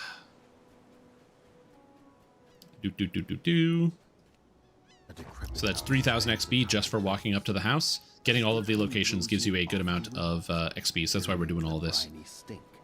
Next, we're gonna head over here into this graveyard, which is both a location as well as a rare can spawn. Rares, you'll know if they're there because there's a chest. So there's a chest here, that means there is a rare here. So there is the Dalmor Swain, the Tormented Soul. And so we're just going to kick this guy's ass. Most of the monsters are not going to be that dangerous simply by the nature of like, even like the spellcasters, they just don't have that much damage on them. And again, as a Warforged, any instant kills or negative energy drains that could get me can't hurt me. I got the Sapphire Spyglass artifact. Cool item. Got True Seeing. Not going to use it. Moving on. Yeah, it's a normal difficulty quest, and so even legendary normal is not that challenging. Some people will, once they're level 20, go start running like legendary sagas on normal, legendary Feywild, legendary Ravenloft. I wouldn't recommend doing that on your first time, but you can. Then we have this area here, which has an odd hook. You can check if it's here because there's a chest, and you can actually see it poking its head out from under the muck pile. This thing's breath will still hurt you. It won't hit, like, notice how this is doing 60 damage or 16 damage, whereas the monsters that were inside of Keep on the Borderlands were doing significantly more. So yes, this thing is actually weaker than most of the Keep on the Borderlands monsters, even though it is technically a higher CR from a higher level area, which is kind of funny. I got some salt meadow hay. Another benefit is you get lots of salt meadow hay from this, and if you have any heroic salt marsh gear, you can then use that to trade in to upgrade it and get epic salt marsh gear. Epic salt marsh gear is insane for leveling. Then we check out the catch of the day, which is this dinosaur here. And we head this way. So if you want, you can farm out, like, now that I'm level 20, I could go and do some heroic salt marsh quests and pick up some insane gear that I can just upgrade right away. All right, next check is there is a beetle rare that can spawn out here. So we're just kind of running into the wilderness over here. If you want to know, like, follow this route, but you don't know where to go, there is a route. I believe there's a drawing on the wiki for this exact path. This is the Reed Reaper. Huge fire beetle. Oddly enough, fire beetles are immune to cold, not fire. So I can just beat them up with all my fire damage. Alright. And just some hay. Next, we keep going this way, and you're looking for like a broken house that is kind of like on the edge here. So there's the broken house. And if there is a rare here, there will be a treasure chest. There is no treasure chest, so there is no rare. So now we're going to continue on. You're going to follow this path, and the next rare that you're looking for is kind of like a clump of muck that will have a chest next to it. So it's over here. Should be somewhere right around this hill. Yeah, see where these wargs are? It would normally be right around here, this like thing here, and there's nothing here. Next rare is going to be in here. There's sometimes a Displacer Beast pathing. There's no chest, so there's no Displacer Beast. Next rare is up here. There is, it's a Griffin or a Manticore, I can't remember. But it's a thing, and it's up here, and there is no rare here. So as you can see, I'm not getting a lot of rares. I'm getting some of them, but not all of them, sorry. Next, we're going to come down here and get the location for this quest. This is Thousand Teeth Slayer. Then you're going to check for your next rare, which is over here. It's like this Bullywug Chieftain guy. No chest, so he's not here. Then you hit the Bullywug Shrine, because there is, that is a location. Head over here to this shrine, At least. because this is another The location. lizard folk have built If you need to rest, you can rest there. And then you're going to head back up, and you are looking for another broken house. And this broken house doesn't have anything in it. Just because I'm being surrounded by a lot of guys, I am in fact going to stop here and just do a little bit of killing. I don't want to get overloaded with the alert. And these monsters aren't terribly dangerous in small quantities. So killing these guys quick, just so I get rid of most of them, so I don't have any alerts going, is a good idea. Because again, they can't hit me that hard, but if there's too much of them, they can be dangerous. RIP streamer luck? That's okay. I got very lucky with some of the other pulls. All right, next check. We're going up into this corner up here. There's no rares up here. This is just for like this druid's court. So we're gonna go, and there's some trees over here, so I'm gonna go check it out. Yeah, red alert when grouping is really dangerous. This small druid's grove is a quiet haven of peace. All right, nothing there. Now we're gonna hook back down here, and you're looking for a crate. So if there's a crate here, that means there is a rare. So there's a crate with a chest. It's a water weird. It's inside the crate. How did they get it in the crate? I honestly don't know how they got water elemental into a box. Excellent question. Somebody will have to give me the lore on that one. But anyway, there it is. Magic? Oh, magic. Right. Of course. Why didn't I think of that?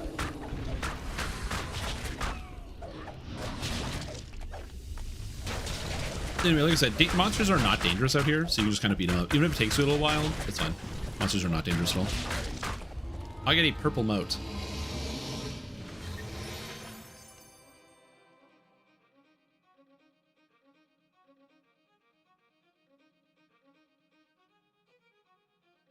So the odds of this happening is like really low, but it's a normal difficulty moat. But it is a legendary level normal difficulty moat. It's normal. It is normal. All right, for science, I want to know how hard it is, so we're gonna do it. Just for science, I can run away. I can always run away. I can mount up. 3,000 life on the red cap. The night hag. Okay, 22,000 health. All right. See what happens here. Hold. What's she charging? What is this? Oh. Oh, I make my autosphere dancing check with a 6.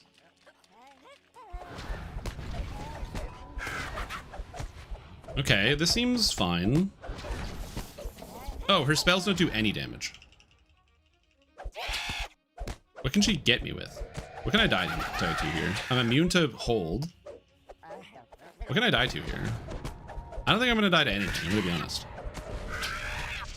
I'm immune to negative levels. I'm immune to energy drain.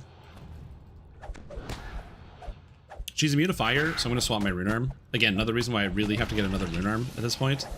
I'm going to consider buying one on the auction house if I can find one for sale. Alright, well. Hey, Wail the Banshee. So again, Wail the Banshee, if I fail my save, I die. But I have Death Block, so I can't fail.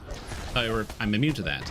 If I make my save, I get a level drain. You can die from level drain, so making your save can kill you. However, I'm a Warforged, and I'm immune to energy drain. This one cannot kill me. Kind of cool.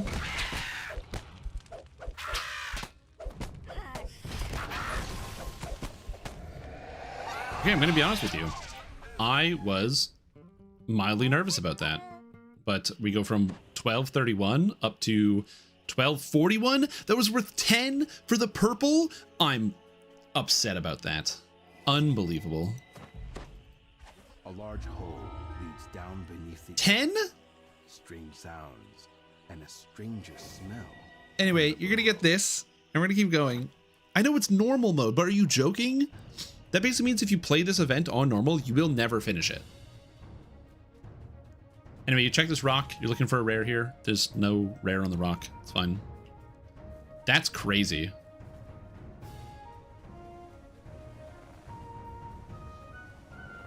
Go out to the boat here. I get this location. The deck is littered with dead sailors. They didn't die. Doing a golden moat on normal. Oh my god, I bet there are people that did their golden moat on normal. Oh my. Yeah, that definitely should not be a thing. Anyway, now we move over to the fortress. Get the location here. The Sahuagin have captured the seaside fortress from the lizard folk. They're using it as their base of operations. Yeah, I actually can't believe that. That's kind of crazy. Then we come over here to the lizard folk battlefield. And they're all dead. There was a battle here. Then we head back out here to the Hijack Hall quest. The battle that the lizard folk clearly lost.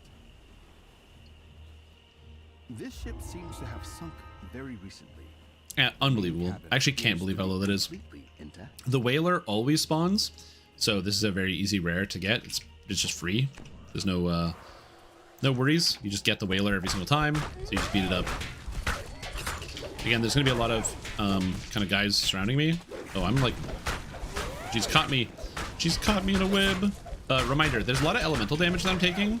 So like, even though I do think that this stuff is not very difficult, if you let your elemental defenses go down, you will be running into some problems. So just always make sure, as a RD, you keep your LE defenses up. All right. Grab this. Unelite that Hag has 1 million AC. I can believe it. We get the lair here. Lizard folk lair. Surround a low entrance into the hillside.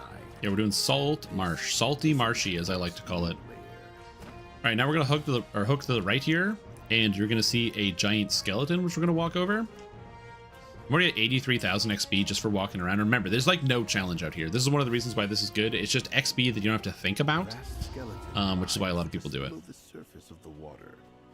Crocodile boots are excellent for leveling. Yep, true. Months, years, or centuries. Then we come over here, grab the lighthouse, A beacon stands here to warn ships. then come down here to Crabber's Cove. Headland at night. Okay, cool quest if you ever get the chance to do it. Salt Marsh can be fun. I like Epic Salt Marsh quite a bit. But yeah, I do need more, I need more stats. Yeah, I don't own any crocodile skin boots that I'm wearing. Anyway, Crabber's Cove. The warehouses. Then we head up to the Forgotten Tower, or whatever it's called. Rumor This is for the quest Back to Basics. long abandoned tower stands crumbling. Then there is a giant that can spawn here. It didn't spawn. We have trolls instead. Then we check down here, into the as there is a bard that can spawn here. You'll see it playing music, and it is not playing music, so there's no bard. We're almost done with the checks. We're almost done with everything. We're at 18 explorers, and we have a few rares to go. And there's another guaranteed rare that I'm going to find. Rares have a 33% chance to spawn, so on average, you're going to hit 7 rares per run of Salt Marsh, but yeah, This ring of ancient that's pretty much where I'm at here. So this is a standing stone puzzle. There's a lot of ways to do a standing stone puzzle, and you can do the math to try to figure out exactly how this is going to go. Or you can do what I said earlier, which is 1, 2, 3, 4, 2, and congratulations, it summoned the thing. It's just an Abishai, just beat him up. Oh no, he's gonna hit me with fire damage. No, not fire damage.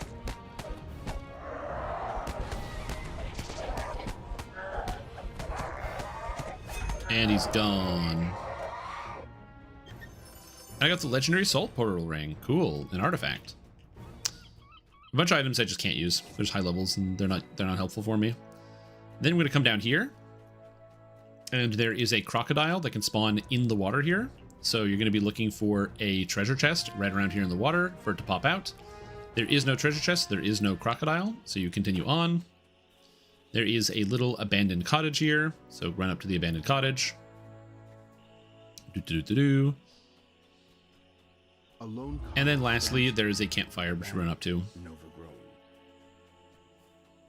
which is right here. And that's the full explorer route.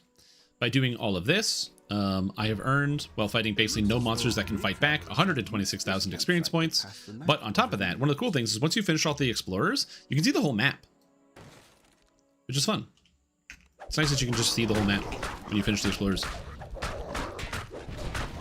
And a starter sentient jewel. It is not good to equip a sentient jewel at level 20, so I'm not going to recommend people do that. So no, I'll do that later.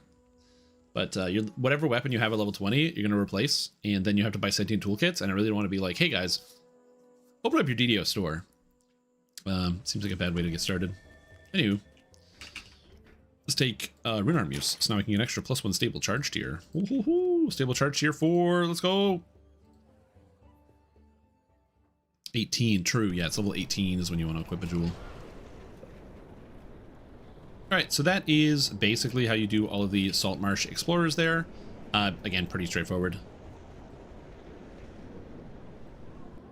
Alright, now what quests do we want to do? I'm still not at my level yet. I still need quite a few, and there's a lot of quests I can get done. There's like, oh my god, so many different quests. We're gonna end up doing a lot of these. Just like, and there's a ton into the deep. I kind of like the idea of doing the water quests. It does seem good to me. I need Mikhail the Pious though. The red fens seems good. The red fens will allow me to craft maybe an item or two, so we're gonna go do the red fens. Yo, what's up, Julian? How are you doing? So we're gonna come in here, we're gonna grab Mikhail the Pious as hireling. Mikhail the Pious gives us access to Dimension Door, which again, we will use in a different part. You might be like, wow, Stream, you're really using Dimension Door to skip stuff. Yes. I don't think there's any level 20 Warforged hirelings. In fact, there's no level 20 hirelings, they're all level 21. Very funny.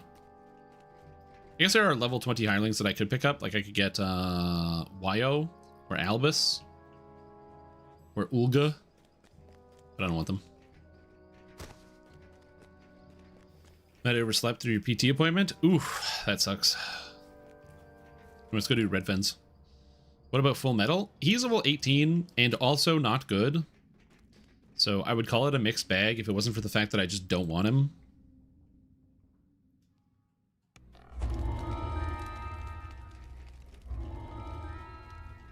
Anyway, we're gonna grab all the quests out here. One of the reasons why this is cool is because even if you do these quests on normal, so let's say you find the quest too hard and you can't do them on the elite difficulty, well, don't worry about it. If you do them on normal, the items you get from the red fans drop from the quest reward. So there's a 50-50 chance they just show up in the quest reward no matter what difficulty you do the quest on, which means you can actually still get the items. And the upgrade materials to make the items from heroic into epic items drops from the end chest. Like, the quantity of items doesn't matter the difficulty, so you'll always get the ability to upgrade, which is kind of cool.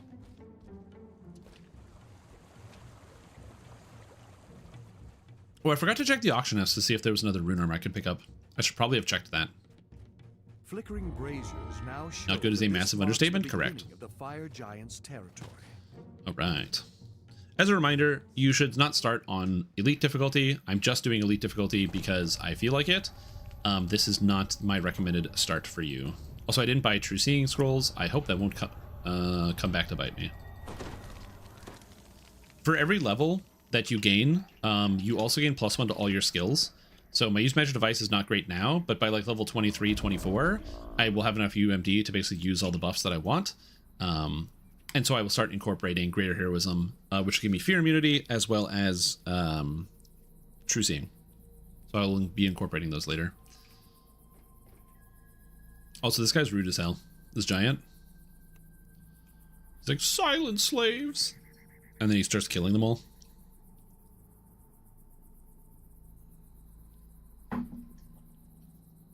Oh yeah, DDO's got a lot of slaves. When you sword is ethereal. Ethereal lets you hit incorporeal targets. It does not let you hit displaced targets or enemies covered by illusions.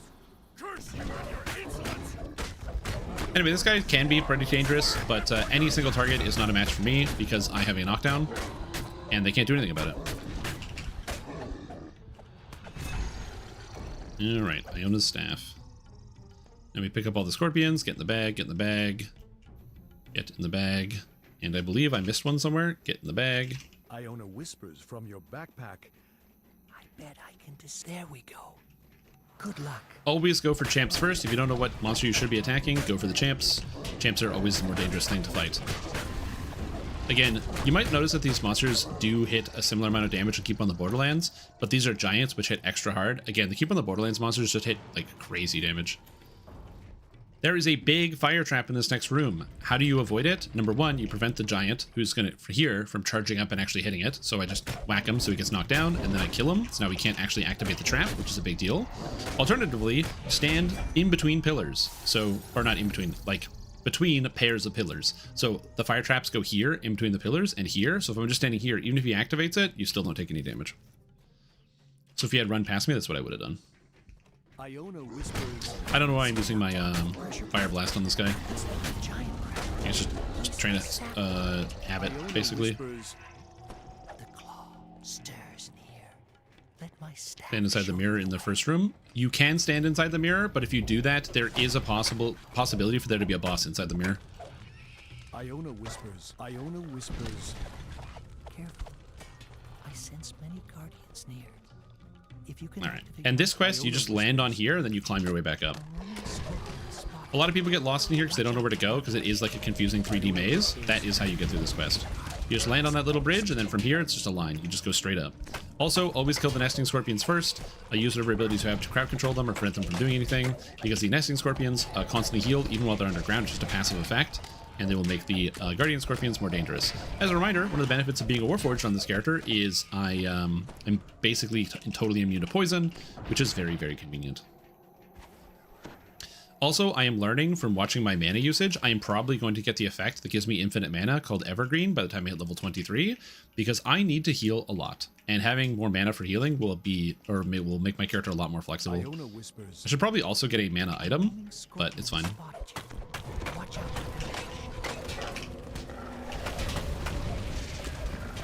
Again, you notice the scorpions are running away. Get out of here, nesting scorpion.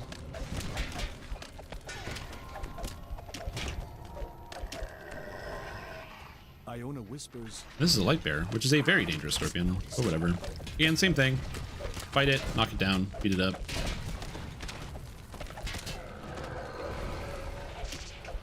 Hey, knockdown.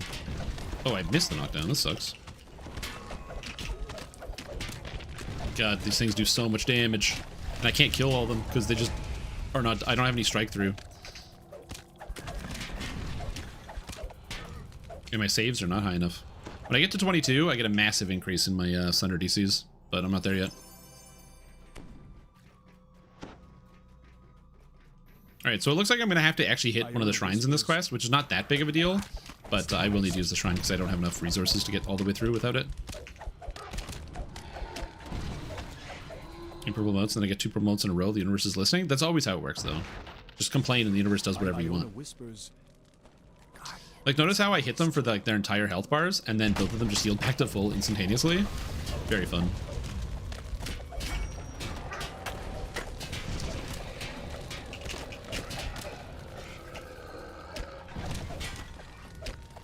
Get knocked down, please. No, their DCs, their saves are too high. To be fair, my save on my knockdown is only 46, because I don't really have a lot of things going for it.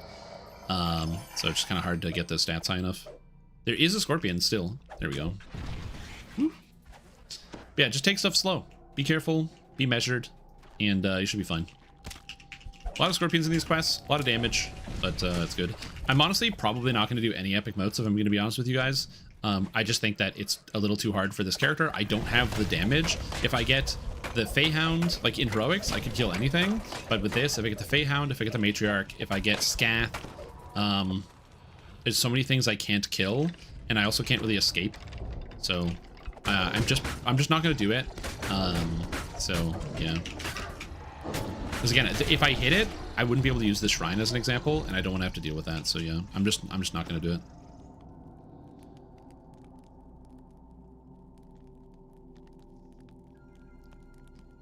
It's a mechanic gated behind having high DPS, and unfortunately for me, I did go for the defensive route. If you're playing in a group, it's not too bad, because as a group, you can kind of like just chip them down. And when playing on softcore, because I had like past lives where I could focus more on DPS, I didn't really worry about it that much. But here, I don't have the damage for it, so I'm just not going to do it. I apologize for all those of you who wanted to see me fight every single mote in epics.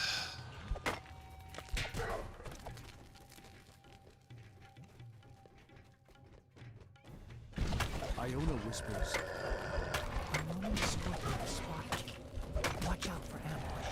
Take off the loot to avoid the temptation. Actually, good idea. Good idea. We're just gonna take it off.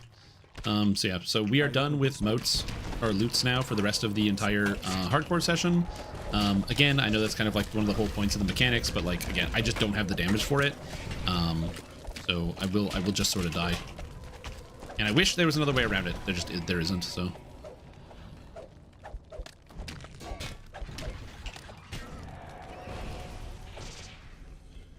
This video, you got 100 moats to spawn in Isle Heroic, Isle of Dread. Yes.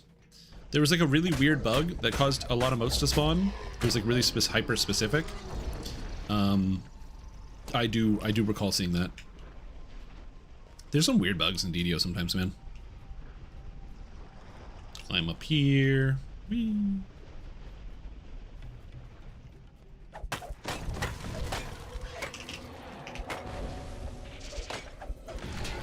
Yeah, I just need more damage.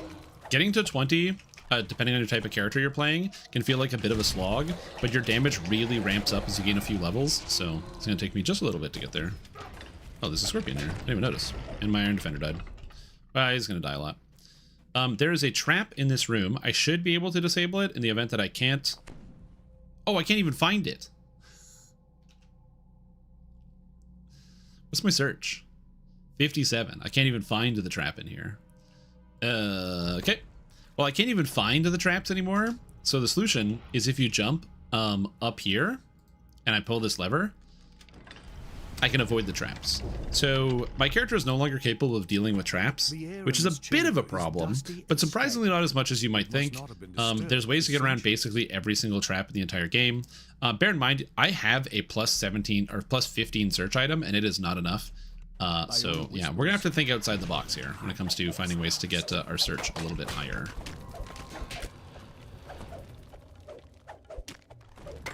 Which I do have some resources. It's one of the reasons why it's very, very difficult to get trapping capability on characters that are not specifically intelligence-based characters. So if you're playing as like a dex-based rogue, you will never be able to disable traps and epics. You just give up. On a first life character, you can do it if you have a lot of resources, but if you are like, again, first character, it's impossible. That's one of the reasons why Dark Hunter is good as a starter. Ooh, more mushrooms. Dark Hunter is great as a starter because Dark Hunter gives you access to plus 20 to your disabling and searching skills for free, which helps a lot. And on top of that, as previously mentioned, out of Lamortia, there is the Curse Echoing Soul, or the Dark Gift. And even though there are some negatives, it does give you an extra plus 20 to all your skills. So with that plus 40, that does allow you to catch up and be able to do stuff. But without that, it's very hard.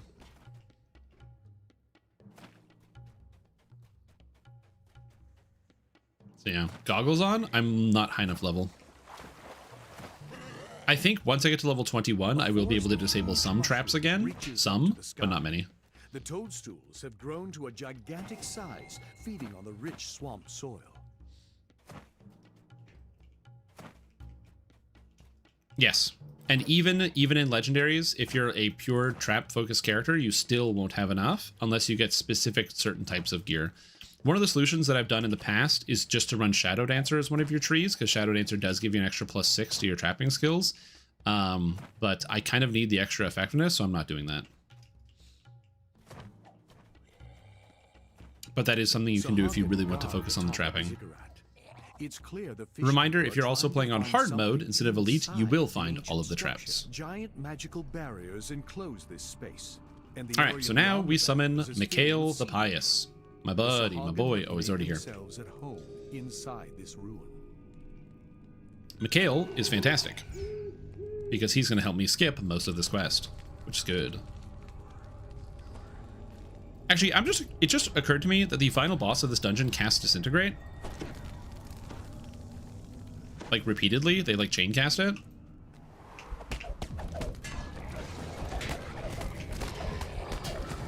I'm sure it's fine. I have 1,000 hit points, and I will only fail on a 1, so I would need to eat 2 1s in a row to die. Which, like, if that happens, okay. I deserve it at that point.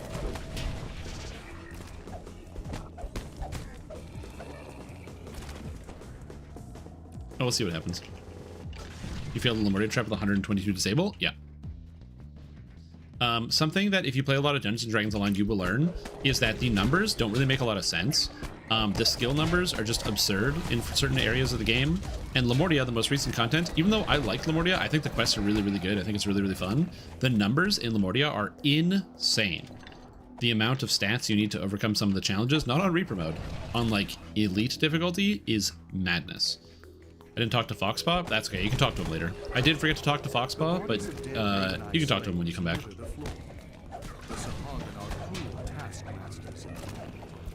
It's fine. I have the Radiant Force Field. Unfortunately, Radiant Force Field doesn't reduce the damage of untyped effects. So it will hit me. Mikhail will talk to Foxpaw. Mikhail will talk to Foxpaw for me. It's perfect. No, my Dorg. My Dorg, he's dying. Poor boy. Why do Lamortia Bloody Snatchers wielding sledgehammers have evasion? Because everything has evasion. You're playing DDO, man. Everything has evasion. I don't know.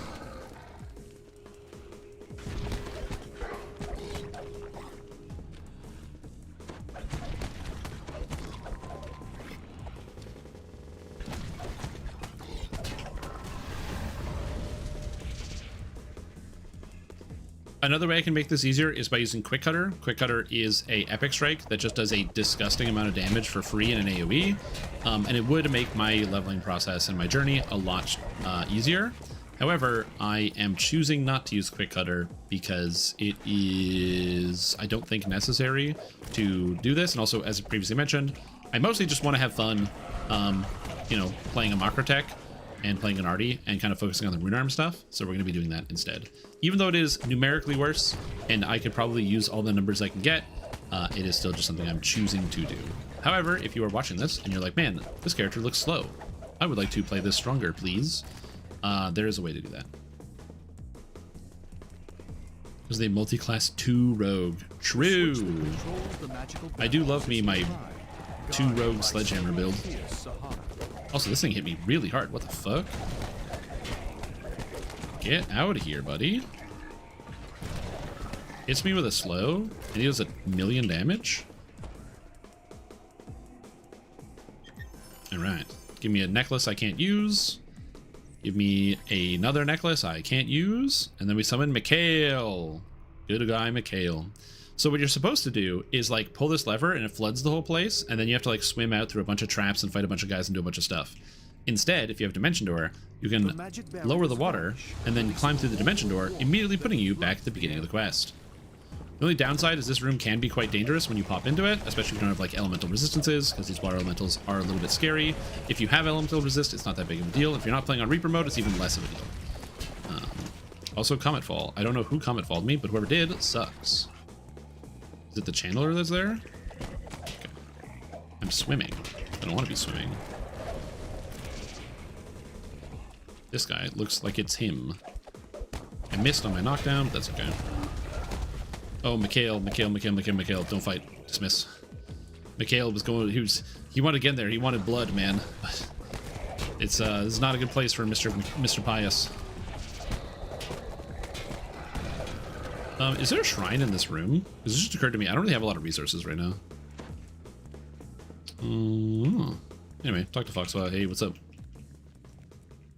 I don't think there's a shrine here. So I think I'll just have to deal with whatever is happening in the last room, which is fine.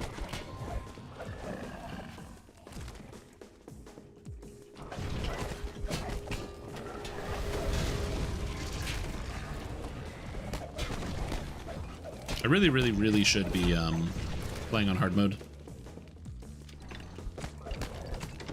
I'm just noticing how much damage I'm taking and how little damage I'm doing. I'm like, oh god.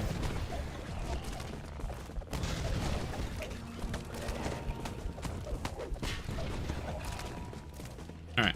In the chamber ahead, a Sahagin So, wizard sifts through this the Sahagin remains wizard's of actually not the dangerous part. It's slow monarch the guy on the side. There's also force traps on the edge of the room, so you basically only want to fight in the middle. This isn't too terribly difficult, but it's not terribly easy either. So again, this thing is not the dangerous thing. It's that guy over there, Slumnuck. So we're just gonna chill here. I am gonna use my Radiant Force Field, and we're gonna kill this guy first, and then we're gonna kill Slumnuck just because I can, because he's distracted currently. Power stun is annoying, but it's a short duration. I just gotta make sure I don't ever let my health drop below a certain threshold. Because then I don't want to get disintegrated and instantly die. Also, I don't want to be on a hill, because if I'm on a hill, the grease will just slide me backwards, which is really annoying.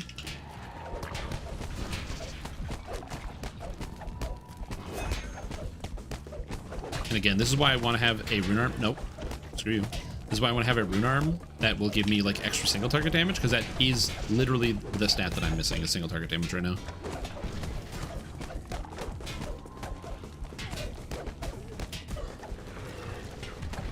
If you're wondering why I don't take the time to go in Sinking Clouds, get out of here. Let's move back. Move back. If you're wondering why I'm not taking the time to kill the ranged ads, it's because, again, there's force traps on the edge of the room, and I don't want to like go up to them and accidentally trigger them. Oh, the knockdown mid spell cast? Interesting. And ended their enslavement of the Raven Eye clan. You were unable to retrieve the flame Okay, we're good. Again, I know that you can't see the force traps being active, but I promise you they're there. Alright. 50 melee power would help and 20 repair amp? Not that much. Most of my damage is the elemental damage that I have. Sweet. Now time to do last stand. You think you could have done the moats if I had one of those Lamortia weapons? Yeah, probably. It's a lot more damage. It's basically cheating. Sahagin guard the top of the ziggurat. It's clear 1 to 20 only? Oh no, because then how will people know what they're supposed to do? Oh, it's why does it say DDO waiting room? I should update this. Solo artificer epics. Here we go. Update the stream information. I'm actually gonna buy a hireling. I'm gonna buy a healer hireling specifically for healing all the guys here. Because I can't do that really. Level 20. Why? Oh. Well, you know what? Congratulations. Everyone says he sucks. Does he? Let's find out. Time to do last stand.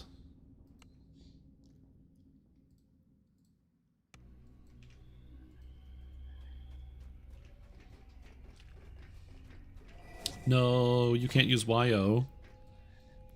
Alright, I got a Sacred Band. One of the few items I can't use because it gives wisdom and healing stats. Who cares?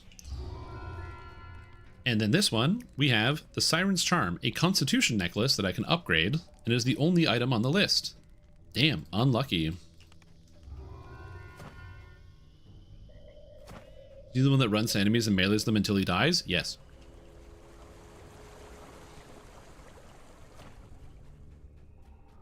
Oh yeah, Shadowwing Matriarchs are terrifying.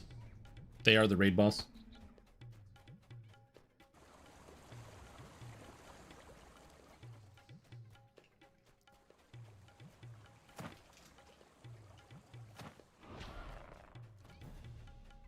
Isn't YO a woman? I don't think so. I believe... Oh, YO is a woman? Yeah, YO is a woman. There you go. I don't know. I don't summon this hireling. I just hear people complain about it a lot, so I just decided to buy it. Burning wreckage and rising smoke overshadow the once proud refuge of the ancestors. The only so one of the things you can do is right-click and customize AI. So on offensive, I can turn off Cure Light Wounds, Searing Attack, and all this. And then boom. Problem solved. So now I don't have to worry about it casting any of these. Hey, you have to leave this open for it to not use these things? I have to leave this entire menu open the entire time so it doesn't use those abilities. Oh, good. DDO design. The villagers watch the slimy water with stern eyes. Anyway, the attack we'll just do this. Makes it easier. Like to customize? Yeah, you can customize the AI, but you have to leave the AI menu open or else it resets. Spring from the water in all Can you disable mass heal? No, you can't. Yeah, all I need is YO to heal the guys that are here. So I'm gonna get YO to stand here, stay on active, stay in the middle, and heal people. That's it. As long as Vircha Edders lives, I don't care about anything else.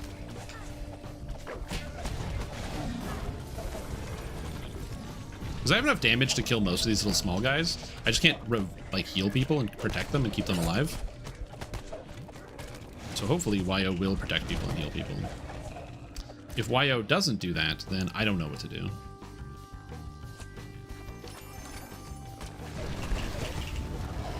It looks like YO is not doing anything when I have them on standstill mode. Are these guys damaged? Hey, YO, how about you heal them? Okay, so it looks like YO is not doing anything regardless. Oh, it's healing the dog? That's good. Huh. Alright, well. Oh, now it's healing stuff. Now it's healing, guys. Alright, it is healing, guys, now. Shouts to you, "Stop those Sahagin! I will be safe until you return." Anyway. Also, the voice actor who plays Vircha Edders does an incredible job. They gave it their all, times like 100. The way their voice cracks as they're screaming is fantastic. No, stop beating up the guys. No, live. Live, my boy. YO, save them. This guy's dying. YO, do something about it. Oh, that was actually a pretty good heal. Alright. Shit. Okay. You're saying I have to leave one of Cure Light Wounds active for YO to heal anybody? Let's see if that's true. There are damaged guys in here. YO, will you do something about it? No. No, they won't. Get him. The attack resumes.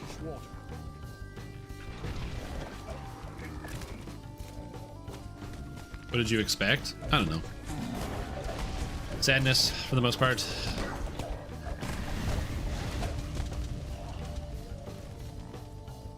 I wish there were, like, markers on the map so I can know exactly where all the enemies are spawning. Again, I just need to make sure that they stay away from Vircha Edders. This guy needs healing. YO, help him out. Go. I don't do any healings. I'm a robot.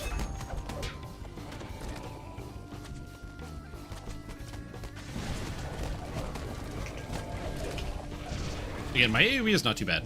So, here, YO, how about you come over here and cast Mass Heal? He cast Mass Heal on me, but I just targeted myself in between, or put myself in between the guys. Problem solved. Boom. Hireling AI. The second has been defeated. Vircha tells you, rest while you can. Okay, so YO has basically used none of their mana and isn't doing anything. I think there actually is something broken with this hireling. I think you guys are actually right, you know? It just doesn't do anything. Try putting her on attack. It is on attack. Yeah, they need like 20% more AI. It's not spending any. It's only casting things when I tell it to do something directly. Oh, you mean just turn on everything? You know what? Screw it. You have your AI back. Do whatever you want.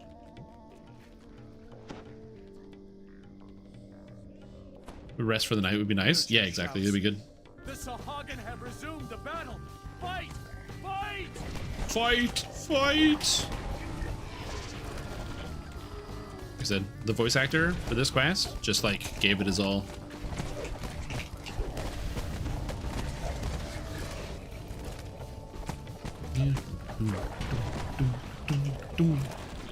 Also, I love the music in here. Which is unfortunate because this is actually the Fjarlund Carnival music, and I hate the Fjarlund Carnival. Oh, YO has spent some amount of mana, but is currently just running around meleeing people and not doing any healing. Oh man. It's healing me though. That's always fun. I don't need the healing. I just need to make sure Vircha Edders is alive. Vircha's fine. Good old Vircha.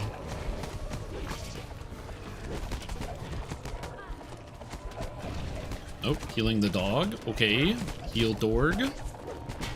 Like, it can just heal the people that are around. It will do that sometimes.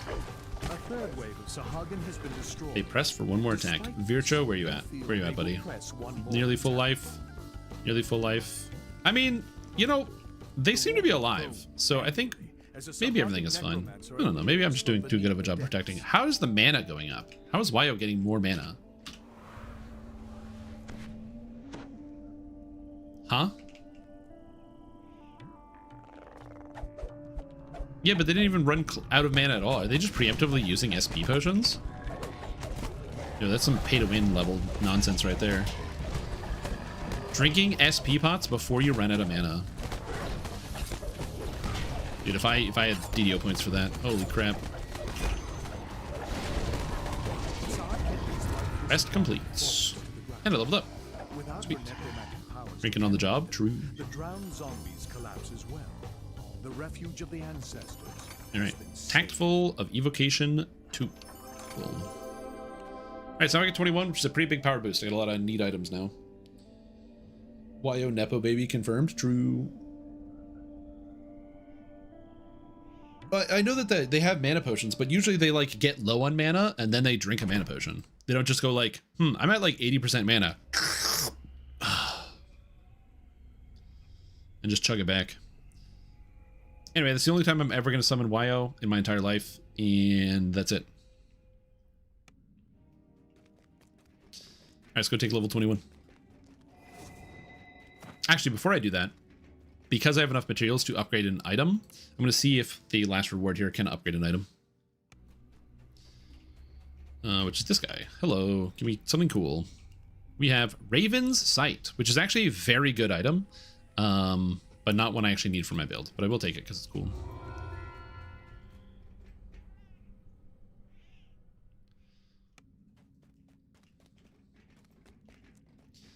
Imagine that they just made like YO bad on purpose, so that you would say YOY.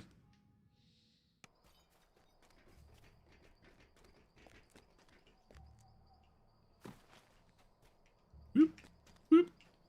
All right, leveling up is at this lady over here, the Epic Trainer. Okay, Epic Trainer lady. I gotta open up my build because I forgot what I'm doing for my levels. So let me crack open the DDO builder because I actually did look at this, but I don't remember the details.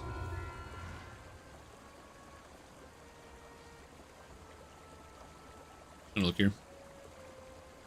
As a reminder, this build is actually totally written, so if you'd like to look at it now, you can. Okay, 21 is Patience. I figured it would be Patience, but I wanted to double check. Patience is a new feat. It slows your attack speed and gives you +1 critical threat multi. This is great because it gives me 100% more critical damage in exchange for 10% attack speed. As a single weapon fighter, I already get a lot of extra attack speed, so I'm happy to make that trade. So now my weapon is a ×4 weapon, giving me a lot more base damage, which is cool. But more importantly, I get a couple extra points that I can spend here in the tree. Rune Arm charge speed is good. Repair Amp is good. So I have a lot of flexibility here. I can also just pick up some Divine Sundering to get some Sunder DCs, which would also be good. I think I'm going to go with Rune Arm charge speed. Because it also gives me Use Magic Device, which gives me an extra +2. So now my Use Magic Device is 30 without Greater Heroism or anything. So now I can go buy Greater Heroism Scrolls, which I'm also going to go do. Animation cap with haste boost? No, I don't hit animation cap with haste boost. Animation cap is, I think, 175. So I do not hit the cap with haste boost. Anyway, I'm going to come over here and talk to this guy. I'm going to say, hey, you know what I would like? I would like Scrolls of True Seeing, please. I'm going to like 100 of these. Beep. And then I also go, hey, you know what else I would like? I would like 100 Scrolls of Greater Heroism. I'm going to cast these spells at the beginning of every adventure. You know what else would have been good the entire time I was adventuring out there? Putting on my hat that had all my intelligence on it. I had my haggle item on for the all those quests that I did, because I'm an idiot. Yay, me. Anyway, let's sell some garbage to get some money with my haggle item. Helm of Accuracy for level 31. I don't care. Bunch of epic docents. Okay, Insightful Evocation Focus is kind of cool, but I'm not going to wear this item, so it doesn't matter. These necklaces are bad. What I'm putting on these rings, I don't care about this sapphire glass. Epic named items you want to save for feeding to a sentient jewel. I'm deleting this character once I'm done leveling with it. Once it gets to level cap, so I'm not going to do that, but you can do that. I have more Wands of Protection from Evil, which is great because I do want to have high level protection from evil. So that's fantastic. Okay, so I have $123,000 now after buying all this. These scrolls are really annoying to cast, so we're just going to put them down here. And yeah, I want to use them at the beginning of every single adventure. So now I'll have access to True Seeing all the time and Greater Heroism all the time. And then we have new items. So first of all, not the Raven Sight. I have not this belt, this Con 9 belt. That's just pretty good. I have a lot of stuff in here. I don't need this docent anymore, so we can get rid of that. Actually, don't need the Siren's Charm. But, or the Sacred Band. Okay, I'm just gonna go here. No, that's a bad idea. I have these goggles. These are the magnifying lenses. I don't need the accuracy 5 because I actually replace all of that. So this is just going to give me search, spot, open, lock, and disable device. So this is going to be my new pair of goggles. I'm probably not taking this pair of goggles off. If I get a better pair of goggles that actually gives me effective in-combat stats, I will probably use it. But for now, the magnifying glasses are going to stay on my character's face. So the rest of the stuff is just going to be sold. I'm going to sell this. I'm going to sell this. I'm going to sell this. Conjuration, accuracy, so all that is going to go Betty by. Actually, don't need these gloves either. Additionally, I have this ring, the Ring of Wicked Insanity. I'm going to be putting over my magnetism item. I really want to have magnetism because lightning spell power is good for my imbue, but this gives me an extra 5 points of intelligence because my helmet gives me 5. So 5 intelligence is really good. And the Profane Well-Rounded is an extra +1 to all my stats. So with this, my character is bumping up to 48 intelligence and a little bit of extra constitution, which is quite nice. So I have that extra stats there. So now my DC on my Thundershock weapons was 45, and now it's 56, which will help me knock down enemies a lot more consistently, which is good. I technically have Profane Well-Rounded on this ring, so maybe I could keep the Magnetism ring over here, but yeah, I don't know. So we'll see. We'll see. And then just double checking, UMD, I don't need this item anymore, so I can sell this out of the game. And are there any augments I could use for this character? Probably. I don't think so, but we're going to check. How many remnants do we have here? I have 900 remnants, so I'll check the remnant vendor and see if I can buy anything. But first, we're going to look for rune arms. Because you can trade for rune arms. There are none, unfortunately, on the auction house, but it is technically possible to trade for rune arms. There are a couple that are unbound, so sometimes people will post them on the auction house. There was maintenance, so I don't do auctions stick after maintenance. I can't remember. But there are some rune arms you can trade for. So that was what I was investigating. You can get them from the Druid's Deep quest chain, which I'll be looking into for some single target ones. And I'm going to be trying to do a couple target farms. But again, some of the rune arms that I want to get are from very dangerous places, so I just need to be mindful about that. I also want to be casting this spell as well. So I'm casting this, this is fine, I'm casting all of this. I have a lot of buffs I want to cast, so I'm gonna have to make a new bar. Give me a sec. Okay, so I don't need to weapon or swap my gloves. I don't need to swap my goggles. I still swap hat. So this is a consumable, and you know, we'll put these here. So these will be extra consumables, so I can use this, although I'm gonna flip this, so I can go this, then this, then this. This seems good. Okay. Chain can freeze target, yeah. The Catacombs Rune Arm is excellent for single target. I would like to get it. I would really like to get a single target Rune Arm. The problem with the Catacombs Rune Arm, Candlelight, it is very hard to come by because it only drops from the final quest, which is reasonably difficult for this character. So that is not something I want to do right now. I'm also going to summon my pet. Come to me, dog. You useless piece of crap. Fun fact, your pets actually benefit from your epic levels, which is convenient. And they also gain PRR and MRR per level. So they actually gain like a sizable increase for every level that you get into epics, which is convenient. H&M, what's your most progressed and complete character in DDO? That would be my racial completionist named Stream, which is currently set on a warlock build at the moment, which is fun. The Age of Rage chain one can freeze, yep.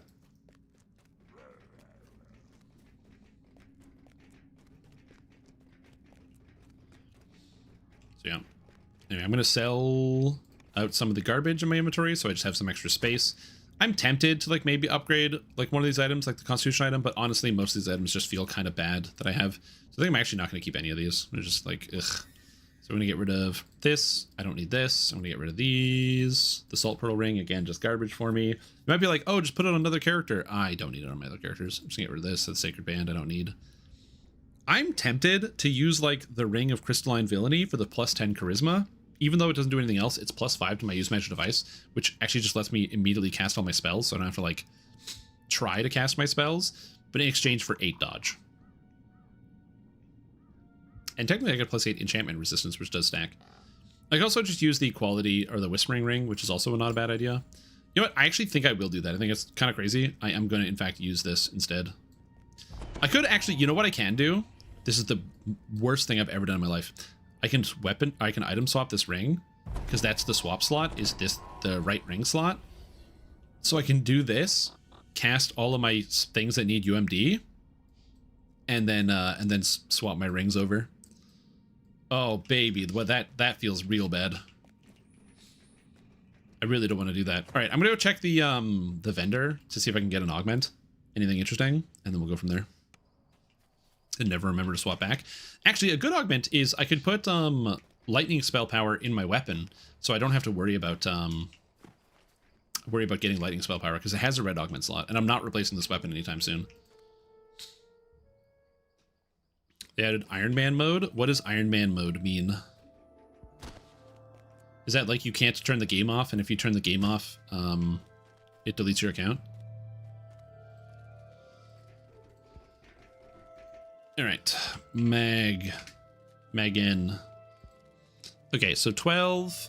So for level 20, it's 1,000, and I don't have 1,000. I only have 900. But what if I did have 1,000? We're gonna get to level 20. I'm gonna trade it in there. Perfect. All right, and that's pretty much all my remnants. I'm gonna bank the rest of these remnants, and then I don't have any more remnants to use. Where's my bag here? Perfect. I'm going to put this into here. So now we have the lightning spell power. The lightning spell power works for both my blast as well as my on hit damage, which is good. I'm just going to bank the rest of it so I can start over on the count. Just like OSRS, another game I haven't played. All right, I'll ask again later. You says SF, you can't use gear from other characters that are not Iron Man. Isn't... Oh, it's just solo self-found? I gotcha. Learn spell? No. Does Stream have? I have no idea to answer that question, how many lives I have. I'd have to switch over. I didn't do Giant Hold, so I don't have any Giant Hold augment to craft or any of the things. It's solo self-found. Okay, cool. You're doing castables, so you remember to swap back? Yeah. All right, so now we have even more stats. I gained a whole bunch of spell power because the level up gives you base spell power. You also tend to get 1% less spell cost per epic level, which is kind of neat. I gained 100 health, more spell points. My saves are now higher across the board, a little bit more melee power. My intelligence shot up quite a bit. My surge is now 67. Which is a lot higher, which is going to go even higher. So I gained 12 points in search, I think. No, I was 57. I'm going up to 71. So 14 points in search from that level up. And then I'm also getting true seeing. So that should be pretty good. A way of saying SSF? That's fine. I think that Iron Man is a perfectly acceptable way of saying solo self-found. I just didn't know what that was.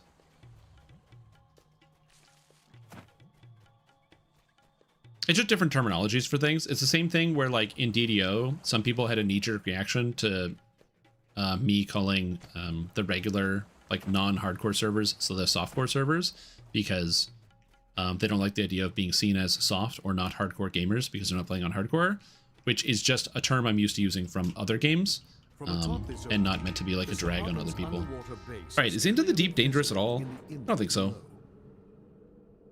I think the final boss has some dangerous, wacky stuff, but I don't think it's that dangerous.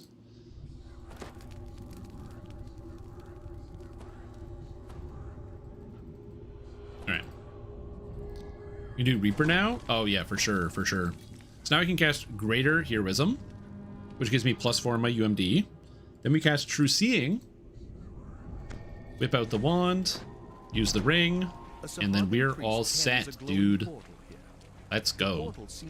So now, my search is 71, my disable device is 72, so I can do all of this, which is absolutely fantastic. That also increases my hit chance by quite a bit, so we're gonna be using that. And I'm gonna go do some quests underwater. Yeah, I don't know if I'm gonna do this special optional boss. We'll see about that. I might. Oh yeah, take extra lightning damage because you're underwater, sucker.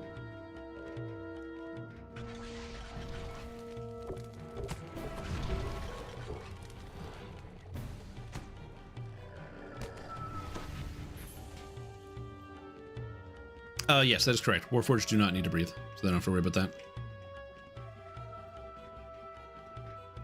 You should come play. No, I would like to play EVE Online, but the problem is I can't. My fish is drowning. I gotta go take care of it. Sorry, dude. And that's gonna be happening for the next like 20 years, so I won't be able to play EVE Online for a little bit. Sorry, man. Yeah, sorry about that.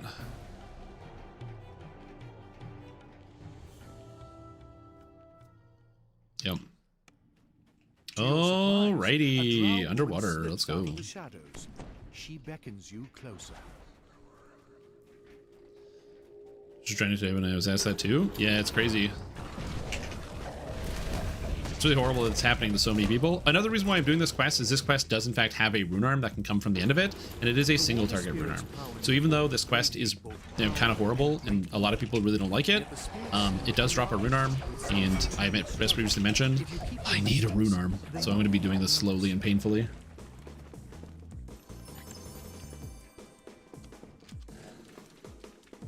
Again, a lot of the things that you would normally find dangerous, or a lot of these quests, is the fact that like a lot of these creatures have crowd control.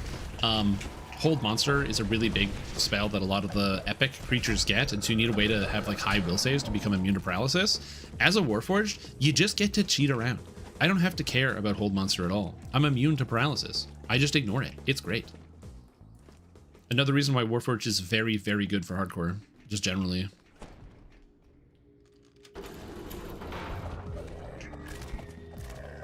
How did I miss the Priest of the Depths? Don't answer that.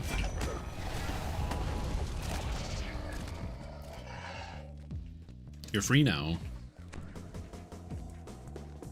Have I died yet? Nope. No death yet. But again, you'll also notice I gained 1 level, and now, like, I don't have to heal nearly as much. My character feels significantly more powerful. That's kind of epics in a nutshell. 20 is probably the hardest level in epics. Once you get past level 20, 21 is a huge power spike, 23 is a gigantic power spike, and 26 is a massive power spike. So you get a lot of stats really quick from those early levels.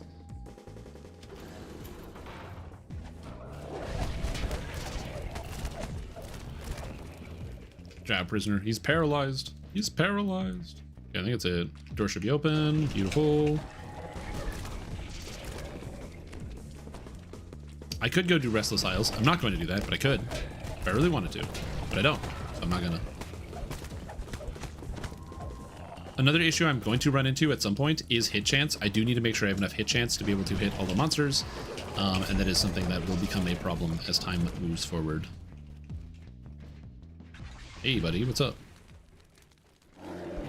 Raw.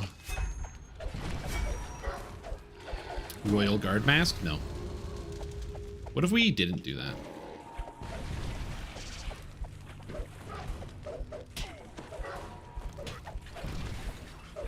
Yeah. There are people that do appreciate those quests. I just don't want to do it. There are people who enjoy playing the Titan Quest as well. I'm not a big, well, not Titan Quest, the video game. A lot of people like Titan Quest actually. But doing Titan in DDO, honestly, what a troll. I should be like, yo guys, we're gonna do Titan Friday and then start the stream and it's actually just Titan Quest. There is a build, yes. If you type !solo arty in the chat, you will find the build I am currently using. The final draft will probably have a couple tweaks of things that I've learned over my course of playing it, but generally, this is currently what I am doing. As you move through the room, the water around you begins to bubble. The prison has more guards for you to deal with. What am I gonna do? Let's summon this. Because the turret will protect me. Live, turret, live. It died already. That's fine. Titan Quest 2 stream? Probably not. But I could. But I won't. But I could. I'm not gonna.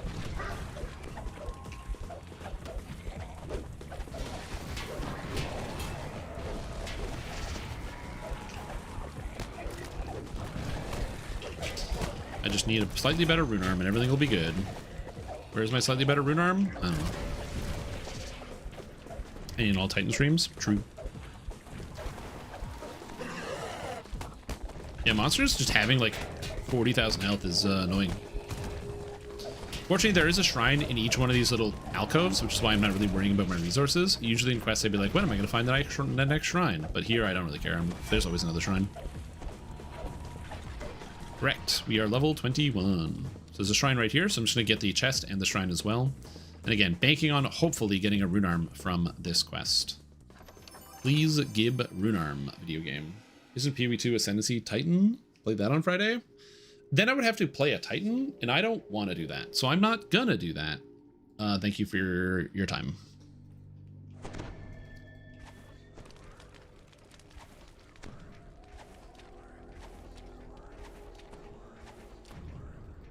Oh yeah, right. I have too many things to cast now. Yeah, I wasn't sure about this. I am absolutely taking Evergreen. I run out of mana so quickly. And the Rune Arm can proc Evergreen because it is a spell, which will give me infinite mana for healing. So I am, for convenience sake, absolutely going to be taking Evergreen. Again, this is something I wasn't sure about, but this is effectively infinite spell points. Yeah, I do need it. I just run out too fast. Solo guided 7-finger gloves. What a bad item.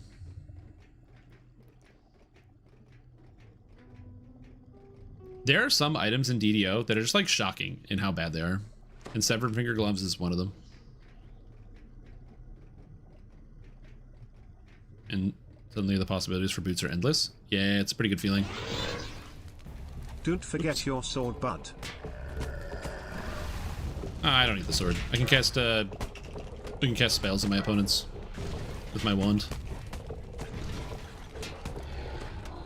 Titan Docent.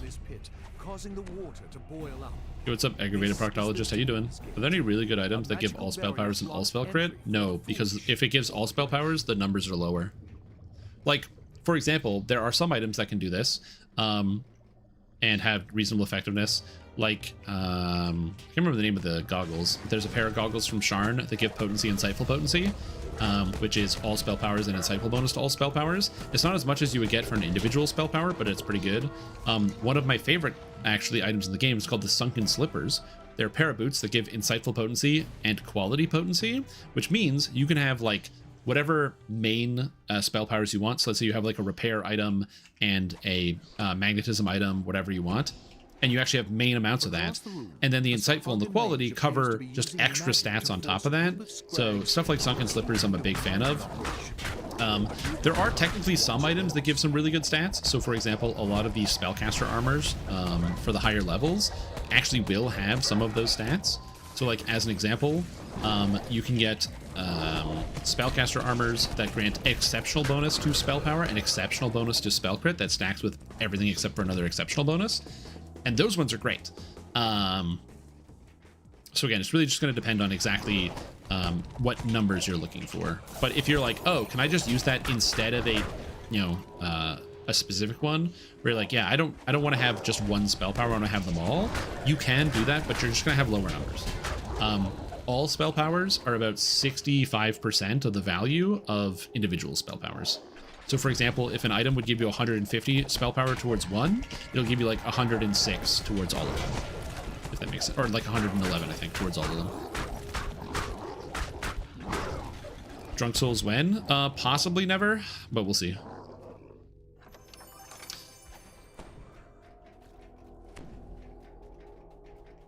I stopped doing it just because it's not a very advertiser safe thing to do.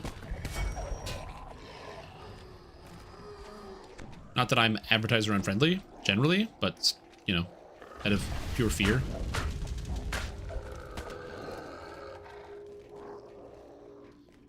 What server? I play on Thrain. I'm a Thrain gamer.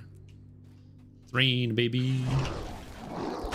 That rune arm put that guy for 20 or 1600. That's sweet.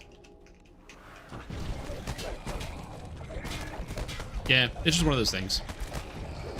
Again, if streaming wasn't currently my main source of income, because I'm still in between jobs, then, I'd be a little bit more lax about the types of things that I do and not so much the way that I hold myself. I pretty much act the same regardless. Yeah, I'd be willing to take a risk. And, again, I don't do or say anything that's like brand unsafe. I don't know, there's just something like, I wouldn't say it's vulnerable, but I have a fear that because when you're consuming alcohol, sometimes your brain will say things in bad ways, even if you don't mean to say something in a certain way.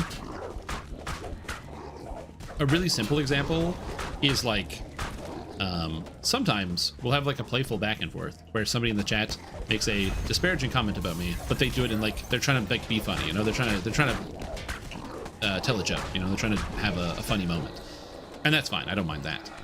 And I might also say something similar to that person in chat, because it's like a little bit of a back and forth, you know, we're having a bit of a silly conversation. We're like friends, you know, I say a thing that sort of makes fun of you a little bit, you do the same thing to me. But the thing is, that can become a little complicated when there's a chance I say something that might be a little bit more rude without actually intending to, because sometimes it is good to have your brain filter out some of the words that you say.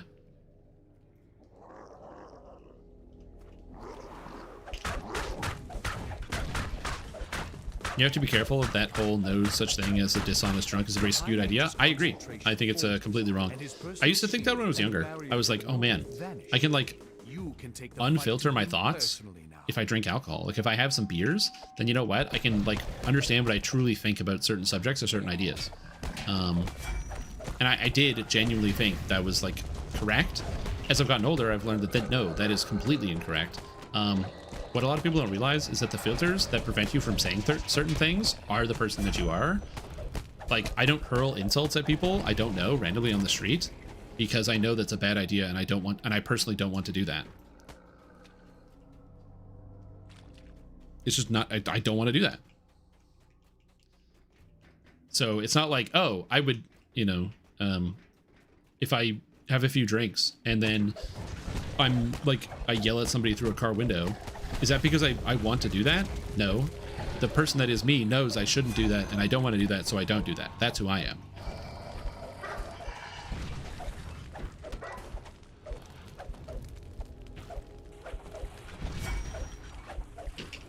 So that's why, like, there's, you know, if I'm with friends or I'm at home or doing whatever, like, you know, I'm at the bar with other people who are in the same relative space, sure. But that's the thing that always made me nervous about, like, having a few drinks on stream, because, you know, you sense that some powerful enchantment is now broken. I just want to kind of break that, the social boundary, if that makes sense, without realizing I'm doing that.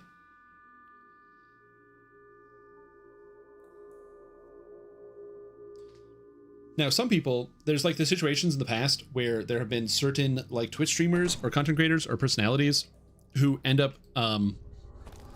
saying not advertiser safe words while streaming. You know, yelling out racial slurs or whatever it is for whatever reason, like because they're playing Call of Duty and they get killed in a video game, and that's the first thing that comes to their mind. But those things happen because usually those are not people who are drinking. Those are people who are just playing the game. And that happens because those people say those things when they're not streaming.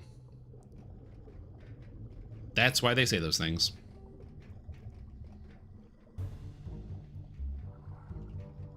Even if I am extremely tanked, I don't turn to any of that type of language or terminology because it's not good and it's not healthy. So I purge all of that from my vernacular. I just don't talk like that. So even if I am like, you know, I've had so much to drink I won't even remember. Like I have no memory, which, you know, as a young person, I've gotten blackout drunk a few times. I've never done that. Yeah, for some people that use that on the regular, I do not. You have breached the palace. It appears that the rebels have already established a foothold. Okay, you got a +8 con tome. Nice, congrats, dude. Beckons you closer.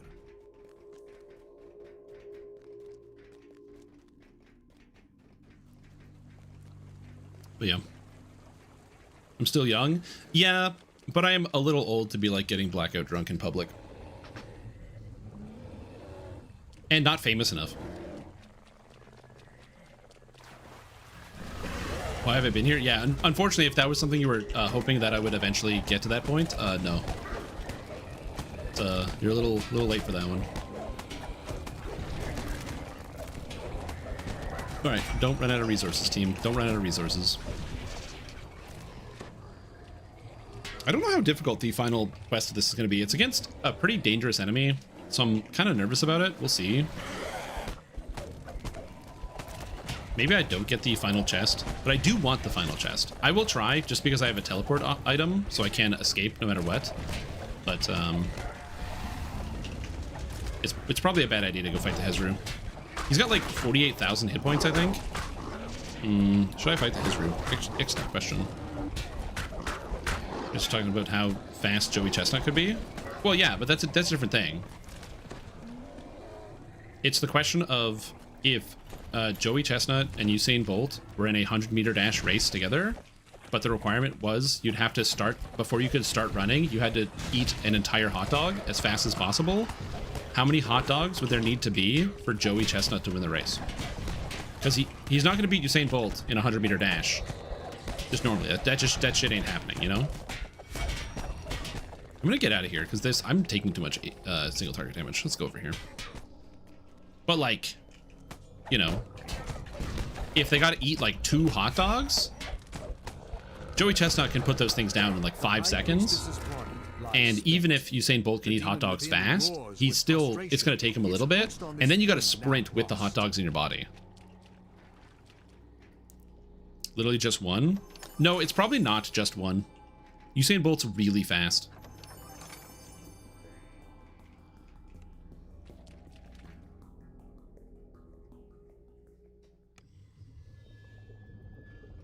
Wait, Joey Chestnut was on Scooby-Doo?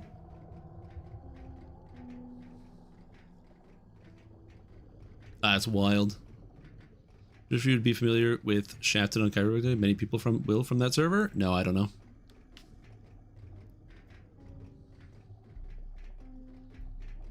I told you guys? Oh no, you probably did, but I don't remember any details about anything anybody tells me at any point. Good morning, Wrath. How you doing? All right. This is dangerous, and I could die here. So in the event that I feel like it's too much, I'm going to use my teleport item, and I will escape this quest. So just keep that in mind in the event that this is too dangerous. I think I can beat it, but in the event that I can't, I take no shame in just leaving. Also, I'm going to cast this spell because I need to have good weapons for bypassing this monster. Fun fact, if you want to slide faster, you can just hit the wall here, and you'll actually go down quicker. Okay, so this is the monster. Let's see how this goes. Should be okay, but in the event that it's not, you will just bounce the heck out. Because again, this thing can knock me down, and I can't knock it down. Also, there are ads that will constantly be summoned, so I just need to make sure I'm keeping up on my healing. It's not immune to fire. It is immune to electric, so that's why my imbue doesn't really do anything. Block. As the demon rages, the walls begin to crack. I should be able to AoE most of the incoming demons, so that should be okay. It's mostly just the incoming damage that I'm worried about. It's under half. I should be okay. Doing fine. Heal. Back to full. Action boost haste. Almost dead. 7k. Don't knock me down. I think it's cooked. It's cooked. It's cooked. Oh, they didn't aggro. The demons didn't aggro. Let's go. None of them aggroed. Why didn't any of them aggro? I have no idea why none of the demons aggroed. That is so bizarre.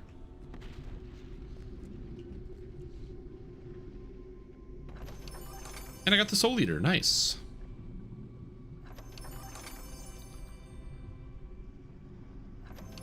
And some more things. So now I have enough Red Fen mushrooms to be able to upgrade one Red Fen's item. All right, please give me the Rune Arm.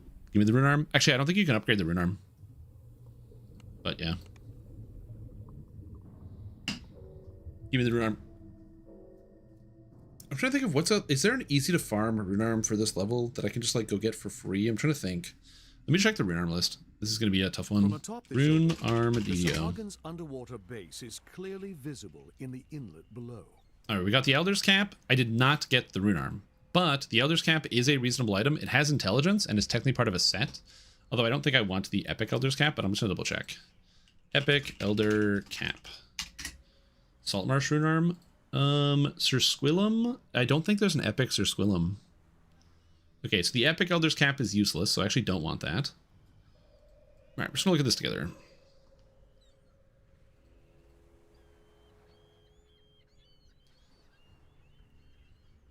Oh, there is Epic Sir Squillum. Oh, look at that. And this does have Tidal Shot and Salt Shot. This is an incredible, incredible rune arm. How do I get regular Sir Squillum? Under cover of darkness. The problem is this isn't easy to get because I have to farm this and pray that I get Sir Squillum. So that is an option, but it's not that easy to get.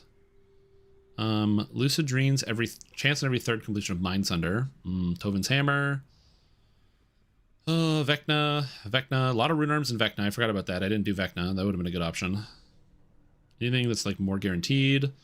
Archaic Device from Lost Thread and completing that. So Archaic Device is good. This is a good rune arm, so definitely one to consider getting.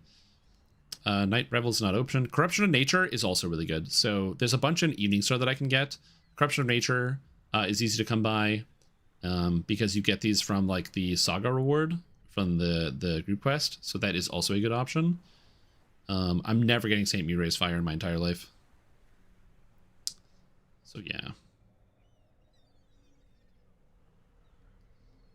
Yeah. It's kind of bad. No, Corruption of Nature is really strong. It's really good. It's also got Insightful Intelligence 3, which is kind of cool. So yeah, Sir Squillum would be good, but I'd have to get the item, and that is an annoying prospect, so we'll see.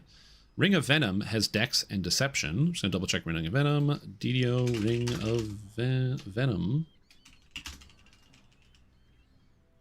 Isn't it single target? That's what I want. My AoE is fine. I need single target. Epic Ring of Venom is Deception, Vitality, Poison Resistance. Not good. The Sacred Helm is Death Block, Eternal Faith, Negative Energy Absorption. What a crazy item. I don't think I have one of these. I'm just going to bank it. All this level 1 to 19 bullshit to get here? True. Borderlands has a level 2 rune arm, the Dragon's Breath.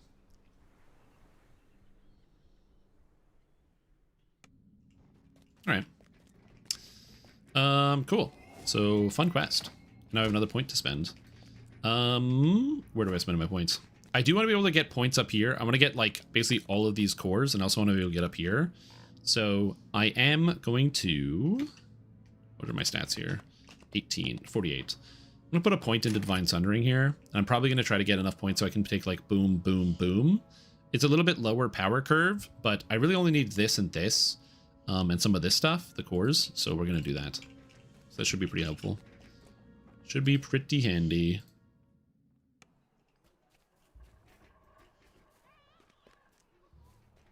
They just don't stack and I died inside. The cores don't stack in terms of the spell DCs. So it's an epic bonus to spell DCs. So the spell DCs don't stack, but everything else stacks. So for example, the 50 mana from this and the 25 mana from this stack. And the 25 hit points and the 25 hit points stack. And the melee power and the melee power stack. It's just the epic bonus to spell DCs. Anyways, I gotta use the washroom. I will be back in a couple minutes. I'm gonna think about what the plan is next. I don't know what the plan is, but I'm gonna think about it. I need to think.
Balatro? No, I don't play Balatro. Although, actually, that does make me think. Sir Squillum. Oops, I already have this. Comes from here. Comes from Under Cover of Darkness. And Under Cover of Darkness has how many items in it?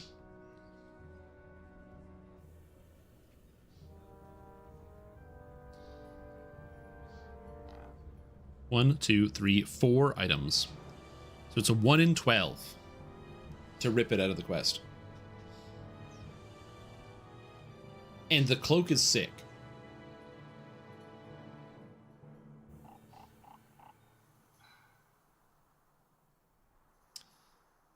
So 2 items I would want. 1 in 12 to get any item I want. You know what? I haven't farmed a lot. We'll do it. We'll do the Undercover of Darkness farm. Just to see if I can get the rune arm. It's really good. I probably should have done it sooner. But before I do that, I'm going to double check something because my girlfriend wants to get noodles tonight. And their favorite noodle place is literally on the other side of the entire city. And so we're going to try a place that is closer to where we live. And so I was told to check the menu. So I'm going to take a minute to do that real quick. Because I don't know what's on there. So I can pick an item.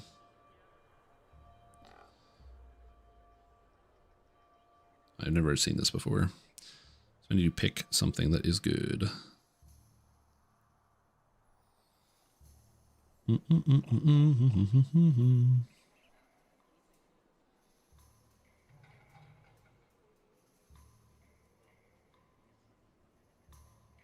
Ooh.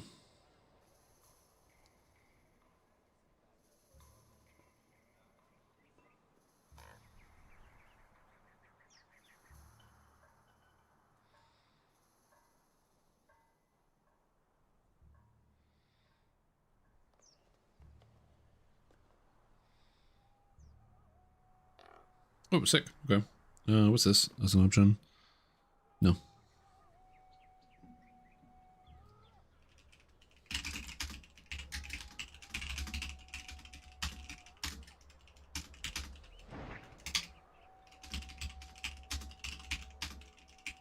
Drunken Noodles? Yeah, kind of. Try for epic currency bastard sword. That quest is significantly harder, and that item is much harder to come by. All right, so we're gonna go for Sir Squillum and the Sailcloth Cloak. We're gonna go farm that out. I don't do a lot of farming, but it's worth it to at least look for some of these things, and I think that could be quite valuable. Along the way, I have the Salt Meadow Hay, so I can upgrade 1 or both of the items, thanks to doing the rare farming. So it is pretty good. So we'll see. We're finishing it so you can recall and reset without handing it in. Oh, smart. Oh, so I don't have to go kill any of the guys. I just have to go find the crests. Oh,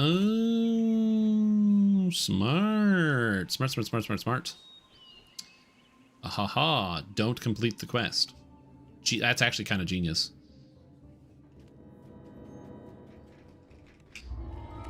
You know what's the best part? My dog will still struggle to kill the guys in this quest. I'm installing DDO. I used the launcher and one of the updates. It says retry failed. Any advice welcome? General rule of thumb is when it fails is to just restart the, or not restart the client, hit the repair and see if the repair will fix it because there's a repair inside the launcher. Outside of that, I'm not sure. I have had basically no problems with the DDO launcher in my time playing DDO. Somebody in the chat might have a piece of advice. There's no rare. I was just checking for the rare that's here. All right.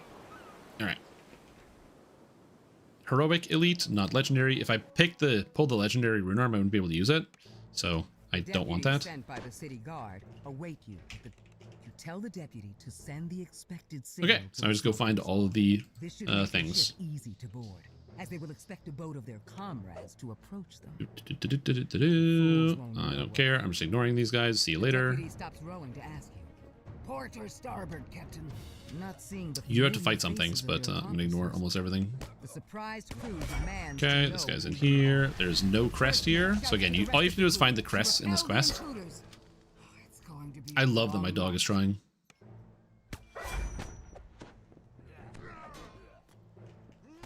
Since it's put you downstairs, sometimes the 4 crests are downstairs. That's true. I'm used to them always being in these rooms. Like one of them being in here. No. No, just this guy. Could care less. The deck wizard splits into several copies of himself. Not None the of deck them wizard. are happy to see you. The wizard of the boat. And I love that my dog is like really struggling to like kill anything. It's very funny. Ah. Crest of the scimitar. That's 1. Another crest here. That's 2. Is that another one here? That's 3? I've never seen 3 crests in this room in my entire life. Never. That's the first time I've ever seen that. That's crazy.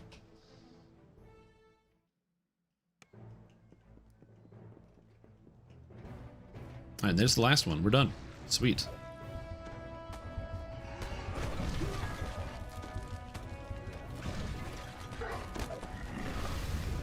Sweet. Now we loot the treasure chest. 1 of 12. I got nothing. Alright. And we recall that. Did epics the first time? Oh yeah, this is a very dangerous quest. Does not see it coming. You must warn the town. Or 1 of 8. Again, so 1 in 12 to get the rune arm that I want. And we get 8 pulls at it. It's definitely not guaranteed. I also make sure I click Heroic Elite. If I click Epic Elite and I don't pay attention, I'm gonna die. So I need to make sure I'm careful with that. You tell the deputy to send the expected signal to the smugglers. This should make their ship easy to board, as they will expect a boat of their comrades to approach. Remember the spam grease at me every 4 seconds and I could not get anywhere? Yeah, I can see that. The deputy stops rowing to ask you. Alright, into the Ajar portal. Now we're underground, or under here. We have 1 crest. Okay.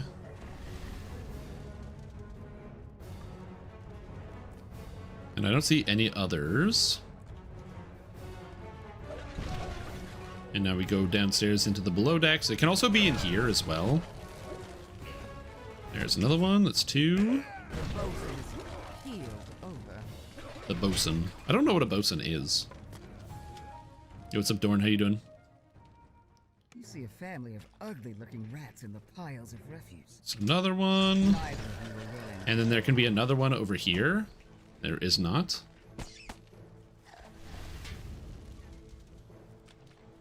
Give you the chance to warn you in case I picked the wrong one. No, I must accept my fate. If I die willingly. Ho ho ho. Alright, we are missing 1. It's not this side, it's this side. Go down. Isn't it? Yeah, it's this side.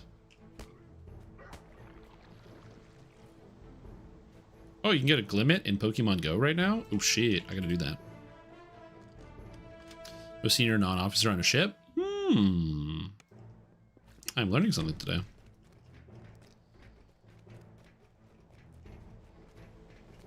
Unfortunate.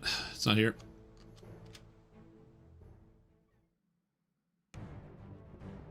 Okay. And now we check here. And if it's not here, it's in the captain's quarters. At which point I would have just done the whole thing anyway. Fuck off, video game.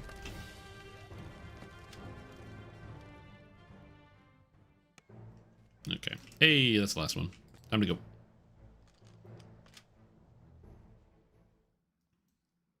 Okay. This is going to be pull number 2. Can I just go here? Yes, I can. Sick. Skip a door. It'd be nice if you didn't have to, like, slowly pull on these things.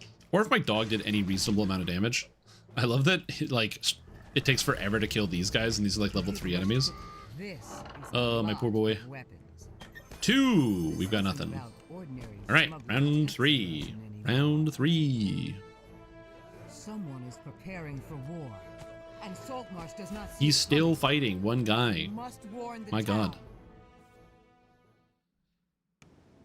Should have put up a prediction for the Sir Squillum. Nope. Bad brain. You know, I'll do that. We're at 2 down. Will we get Sir Squillum? Yes. No.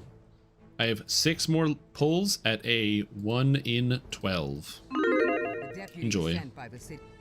You tell the deputy to send the expected signal to the smugglers. This should make their ship easy to board, as they will expect a boat of their comrades to approach them. The fools won't know what hit 'em. Good ability to notice, basically only using 4 SLAs, I don't use the dots at all, and now I get to the point where I unlock Sunburst. Should it be that simple? Yes. Damage over time spells are all bad in DDO in their entirety. There's like 2 good damage over time spells, and even then, good is like a really, like, I wouldn't say good is the right way to describe most of the damage over time abilities in DDO. The damage over time spells in DDO range from bad to horrible, so yes, don't use any of them. If anyone tells you that damage over time spells are actually very good, they either have never played this game in any like reasonable capacity, or they're just lying to you because they think it's funny, and they want you to use damage over time spells. You see a family of ugly-looking rats. Again, there are a couple exceptions, but in general, the DDO handles damage over time in like the worst way of any video game I've ever played. Usually the benefit of a damage over time spell is that it deals its damage over time, which has the downside of meaning that you don't get all the damage up front, but has the upside of usually like giving you more damage for the same cost. Like let's say I have 2 spells, they both cost 10 mana. One will do 10 damage right away, or another one will do 20 damage over like 10 seconds, let's say. So obviously it's more damage per mana point, but it's less, you don't get it right away. In DDO, it is the literal opposite. Damage over time spells cost more and do less damage.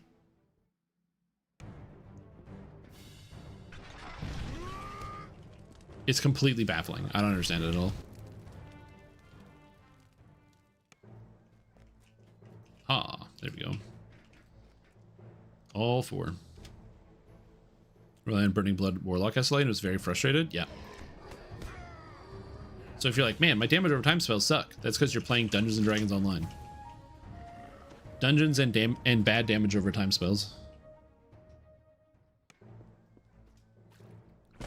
Yeah, okay. 1, 2, 3, 4. This is a lot of weapons. We got a clear water diamond, which is kind of cool. It gives you 1 positive healing per minute. Not ideal. All right, that's 3 pulls. And Saltmarsh does not see it coming. You must warn the town. Yeah. There was a very short period of time where the arcane pulse was actually kind of useful, and that was during Legendary Shroud, because arcane pulse was useful where you could apply dots to enemies and then separate them for the second section, and it would actually be useful for just instantly killing them for phasing that section. Outside of that, they've basically never been good.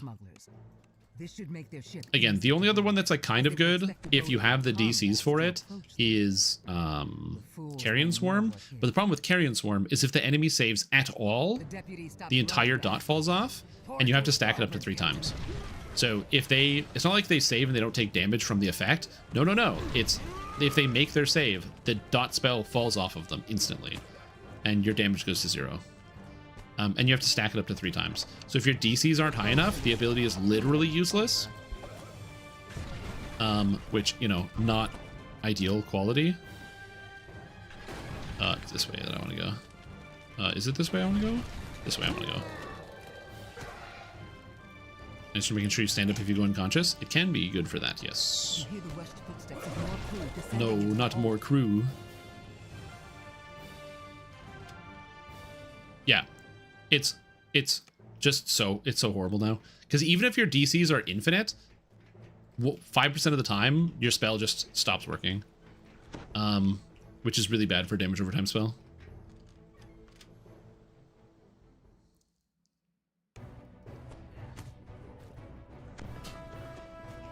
The other issue is that for some reason all the dot spells stack, so it's like, oh, you get to 3 stacks, you get to 5 stacks, but like in DDO, even on Reaper 10, if you're in a group, monsters die too fast.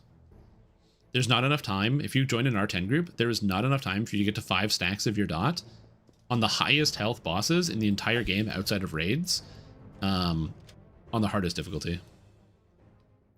You might be like, well, they're good on raids. Well, the problem is they're mana inefficient. You have to cast the same spell 5 times, and you have to keep casting it to maintain it. It's just a waste of time. This is a They really need to rethink how they do dots. Okay, we have the cloak.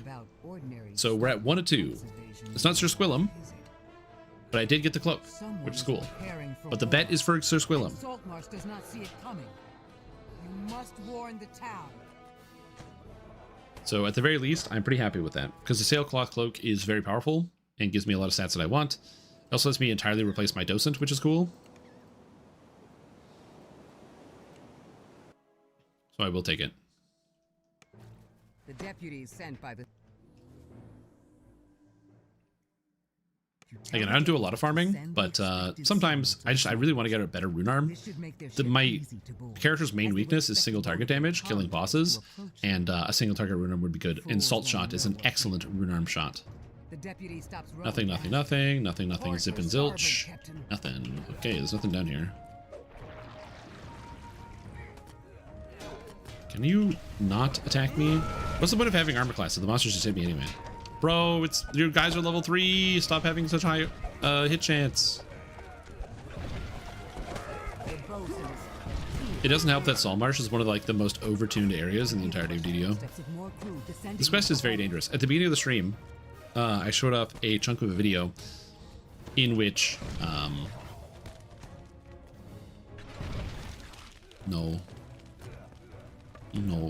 I showed off a chunk of a video in which I took 175 damage in heroic Saltmarsh from a elite monster, not Reaper.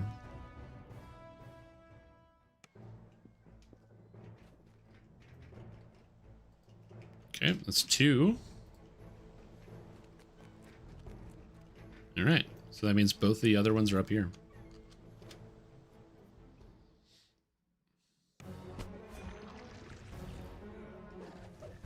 The first mate is dead. The first of men. Oh no! Gadfey Monk is dead.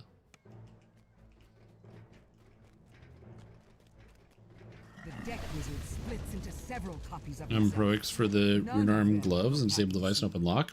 I already have disable device and open lock. So I don't really want to farm out heroic Saltmarsh for that. The rune arm DCs are pretty good, but my rune DCs are high enough they'll hit everything anyway, so I don't have to worry about it. Do I have all the crests? Was I not paying attention? Was I like in the bathroom? As far as I know, I've gone into every room and I don't have any of the. I don't have enough crests. Okay. Huh. Oh, I didn't go into the basement with the rat, and I didn't check up here technically. There's nothing here, so maybe there's 2 in the basement with the rat. There must be 2 with the rat. Yeah, there must be 2 with the rat. There's none here. To the rat. What's up, Rachel? How are you doing? Oh, the bilge. I am currently farming for a rune arm that will increase my power. Neither of you are willing to Now, where is that rune arm? I don't know. Okay, so I am missing 2. So this is going to give me a good clue as to other places they can spawn. Everywhere I know where they spawn, I've checked and they haven't been here. So which means they have to be somewhere that I don't know. So let's see. Can they be back here? Oh, they can! I didn't know they could be back here. Okay. Well, that solves that problem. So all of them were down here. I just didn't know. I'm not getting St. Uriah's Fire. It's a great rune arm. I'm not going to go farm it. Pull number 5. This isn't about ordinary smuggler tax evasion. Let's go. Oh my god. Always lucky, dude. Always lucky. If that ain't streamer RNG, I don't know what is. Time to pay him out. Pay out the believers. Holy moly. How could you guys think I wouldn't get it? Actually, almost nobody thought I wouldn't get it. There's billions of dollars on yes.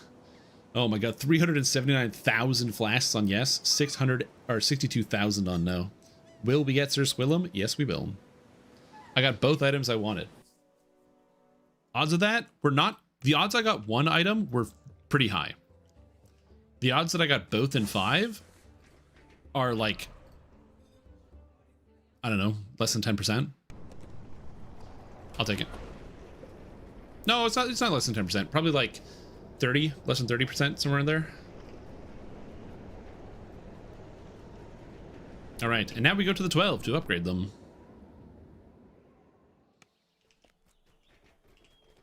And we have Sir Squillum and the Sailcloth Cloak. Sweet, 2 items. So Sir Squillum is nice because it grants the Crushing Wave effect. So randomly I'll just knock enemies over, which is convenient. It also grants spell resistance and cold resistance, which is cool. But most importantly, it does untyped damage. So it just does straight up force damage, which is very convenient. So I'm going to slap this on here. That's the wrong altar. I'm going to slap this on here. And boom, we upgrade the Sir Squillum. So now this is at cold resistance 38, spell resistance 28, natural armor bonus, and it's got Tinal Shot, which also adds extra force damage to all of my attacks, which is very convenient. So this rune arm is now going to replace the Stronati's hand cannon, RIP Stronati, and this will be my rune arm of choice.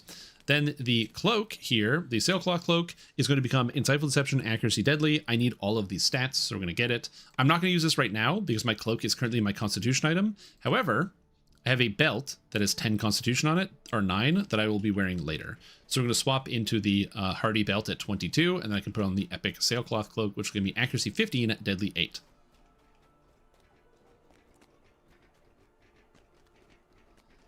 So sick. I'm still confident you won't get it. This is a scam. Yep. Can I give you the streamer luck? No, sorry, I need it. I really do need it. Cool. So, yeah.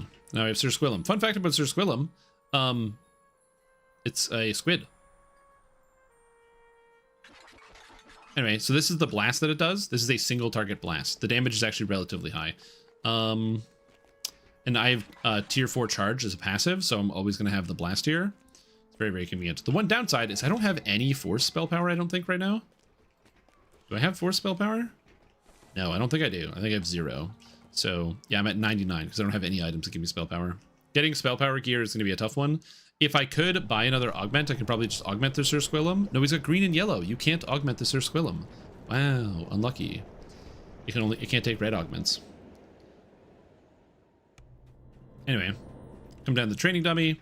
So if you can see the damage here, my pet is biting for 30, and Sir Squillum is doing about 1500 now when it blasts out. So that's going to really help me in my single target and just currently taking care of individual enemies, which is something I need. Okay, well, that was convenient and fast and easy, and that was unexpected. Let's do some more fun quests.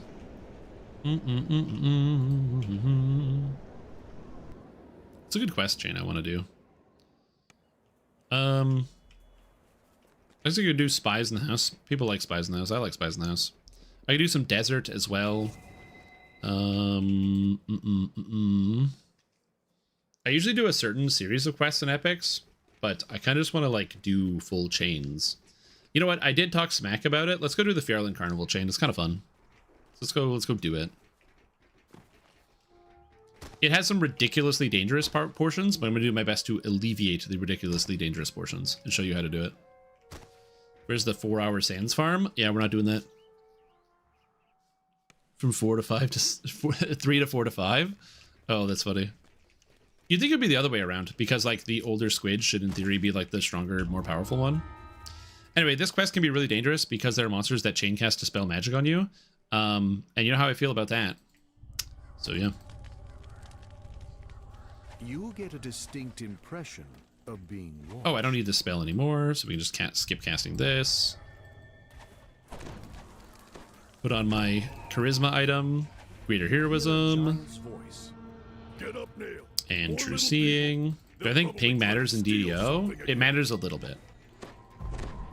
I don't think it matters that much, but I do think it matters a little bit.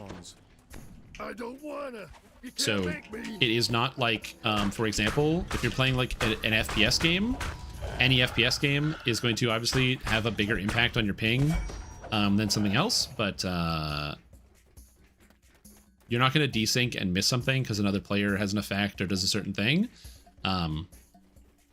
So it matters for like certain specific jumping puzzles and what have you, but in general, I don't think ping matters that much.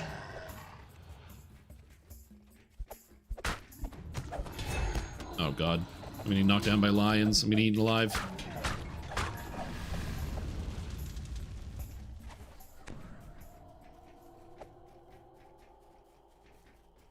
Also, I don't have a way to heal Brawn Pits, so I just have to make sure I can get through these sections without him dying. Probably should have brought a healing hireling. So getting eaten alive by lions is not my ideal way to spend my afternoon, but you know, whatever, it's fine. Also, if you're not like directly in melee with some monsters, this rune arm does miss quite a bit. This is not my ideal end rune arm. I would much actually prefer the force rune arm that comes out of Evening Star, the archaic device, which conveniently is actually like bound or like unbound, so you can trade it with other players, but there's not on the auction house, so I cannot buy any. But I will continually check the auction house to see if people are selling their rune arms, because I can use them. He has so much HP now. It used to be a huge problem where Brawn Pits would just kind of die. Yo, what's up, Gwen? How you doing? Yeah, I don't think ping matters that much in DDO. Case in point, I used to live right next to the data center, so my ping was like 25, and now the data center is in Las Vegas, which I don't live next to, so my ping is like 90, and you play for like a couple minutes, you get used to like how jumping feels, and that's it. You explain theater to the giant. Brawn Pits gives you a task. Seek the altar near the waterfall to appease the spirits before you take their water. Don't be jumping off that cliff. That water's shallow. Might sprain your ankles. Alright, so we gotta get some water. Before you get the water, you have to make sure you go appease the water spirits by talking to, like, there's like an altar. If you don't do that, the water elementals come and they spawn and they kill you.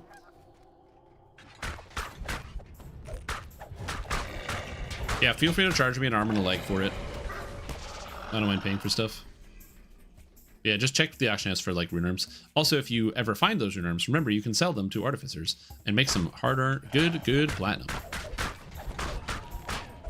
Might not need that platinum because nobody needs platinum in current DDO, but still. No, stop eating my dog. Why are these dogs so much powerful than my dog? My poor Iron Defender. He's so weak. Alright, so now I have the blessing, so I can come over here. Again, if you don't have the blessing, you just get eaten when you come to get the water. Yeah, I've said it before, I would love to see them add something to the game that is like a potion. Oh man, this salt shot usually is really good, but it's like missing constantly, which is not ideal. But one of the things that I would like to see them added to the game, give a potion that heals for 500 as a baseline. It's a potion that heals for 500. It's a regular potion, and each potion costs like 50,000 platinum. It'd be sick. All of a sudden, people need platinum for all the potions that they're chugging down. Brawn Pits gives you another task. You'll find many smaller rocks to the west and to the north. Aggle becomes valuable because it reduces the cost of the potions. Oh, another reason why my thing actually is not doing a lot of damage is because I don't have any spell power. I'm like, why is my rune arm not doing a lot of damage? I have no spell power for it. I will get spell power in the future, I just don't have any at the moment. Big news, I got the goggles. Nice, congrats.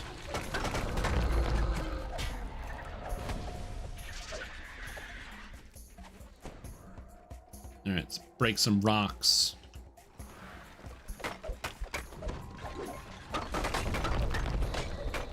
Alright, so now this section is much easier when you are in a group, because for the next section I have to collect firewood. If you didn't know, you actually don't need to go back and talk to Brawn Pits. Anyone can do it. So usually one person will just AFK next to Brawn Pits, and whenever you complete a section, instead of having this backtracking constantly, the one person can just click Brawn Pits to go to the next part of the quest. Because there's nothing you actually need to hand in, it's just killing a certain number of monsters. But yeah.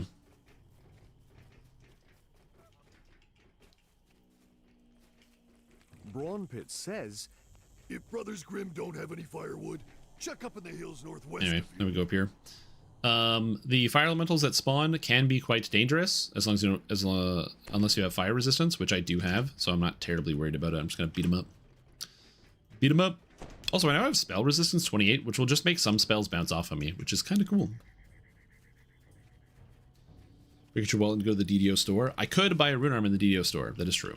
I don't want to do that, but I could technically do that. Yeah, every time you pick up one of these pieces of firewood, it will spawn a guy, and you gotta kill him. Hey, my rune arm entirely missed. Hell yeah. These are also almost all going to be champions. DDO really likes to make orange-named mini-boss monsters champions, so you'll be seeing quite a lot of those as you go through this, if you're following along and doing the same quests I'm doing. Man, that really just doesn't like to hit, does it? Rune arm worse than I thought. I love the fact that it's spinning around instead of doing anything.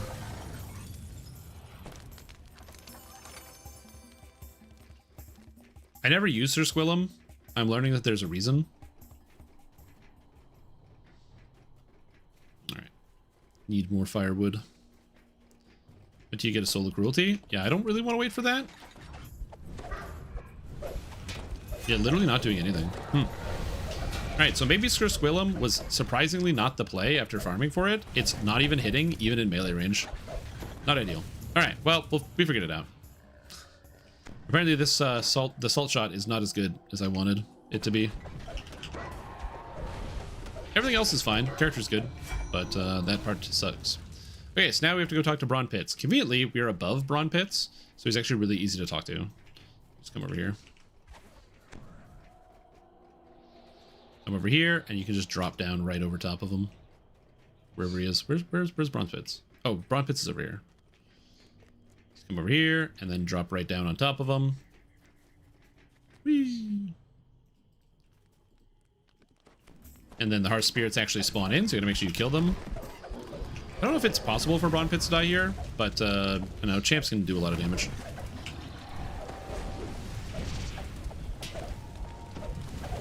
Makes the user salty. It does make the user salty, that's true. How much health do you have, Brawn Pits? 70,000! Okay, he'll be fine. Alright. Now you can eat the soup. The soup will give you extra jump, so it makes your ability to jump a lot easier. So I'm jumpy. I don't know how much jump this actually gives. I'm at 51, yeah, so that's max. You do really want to have feather falling for this next section. Unfortunately for me, my feather falling cloak is the same spot as my constitution, so I'm going to try to do this without feather falling. I'm going to use feather falling for the jump, but only when I need to jump. Anyone play PvP for fun in the taverns these days? Not really. The main problem is that, like, unless you find people around your level, you're generally just going to get obliterated or obliterate the other person. DDO power scaling is, like, really hard right now. So, like, if you're level 12 and somebody is level 8, you have your level 12 capstone abilities, you're just going to blow them up. Can't really craft a candy rune arm? True. That would be a good idea. Just make twinks for PvP. Anyway, there's going to be a bunch of monsters that spawn here, spellcasters. They can be mildly dangerous. Again, the bigger problem is that they just cast dispel magic on you. That's the harder part. Soul of cruelty.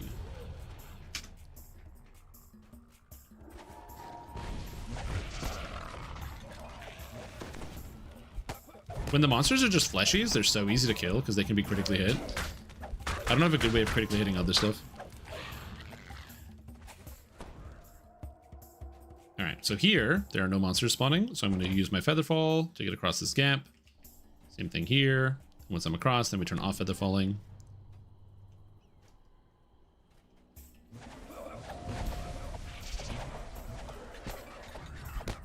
Yeah, that's not a good rune arm shot, huh? Wow, okay. Well, I guess I didn't need to farm Sir Squillum. Because it's not hitting anything, but it was cool that we got it. So, you know, that counts for something, I guess. Now, an annoying part to this quest is that there is an air elemental here that can knock you off. You do not want to get knocked off, or you'll basically have to restart this entire section. So, for this, I'm going to basically use ranged attacks on the air elemental, because it is very, very, very frustrating. So I'm going to come back here. As weird as this sounds, I'm going to crack out my repeating crossbow. I'm going to cast this, and I'm just going to shoot these guys down.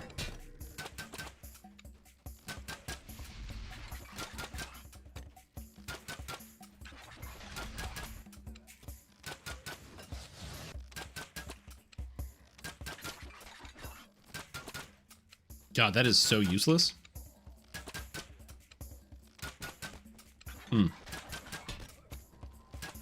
Alright, so note to self, this rune armor is really, really, really horrible. Oh, they respawn! Oh, you can't do that! Oh, good. Okay. Well, I just gotta be really careful then and not get knocked off the ledge. If I get knocked off the ledge, that will be bad. So let's just try not to get knocked off the ledge. My rune arm, in theory, should be able to help me out quite a bit with this one. Okay, it's okay. We didn't get knocked off yet. We're on the opposite side of it. Okay, good. It's neutralized. Good. We can talk to it. Perfect. It grants me feather falling, and we go back to Brawn Pits. That is probably the hardest part of the quest, because it's so annoying when you get knocked off, and you basically have to start the whole thing over. And now we're here, back to Brawn Pits, and he's under attack.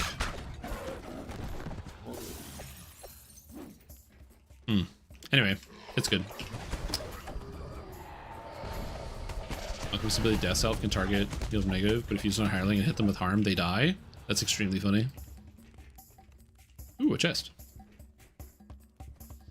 Alright, I'm gonna shrine here, get my resources back, and then we'll continue on. Being at night. I think it can be at day or night. Some quests actually follow the DDO day-night cycle.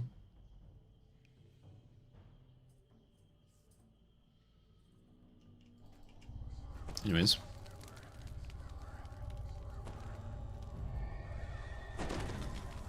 Oh no! Winterhorn was slain by Quickfoot Caster at level 6. Those guys are dangerous. Yeah, it's not really. Alright, well, this rune arm's a bust. Unlucky. Again, we'll keep checking for other ones. The effects on the rune arm are quite good. Oh, damn it. Brawn Pits is also nice because he does heal himself. So he doesn't take that much damage and he does heal himself, which is good. Terribly smelling armpits? Oh, Brawn Pits has to have the worst smelling armpits. Although, to be fair to Brawn Pits, I think that probably everybody has foul smelling armpits because most people don't shower. They might bathe. They ain't showering, you know what I'm saying?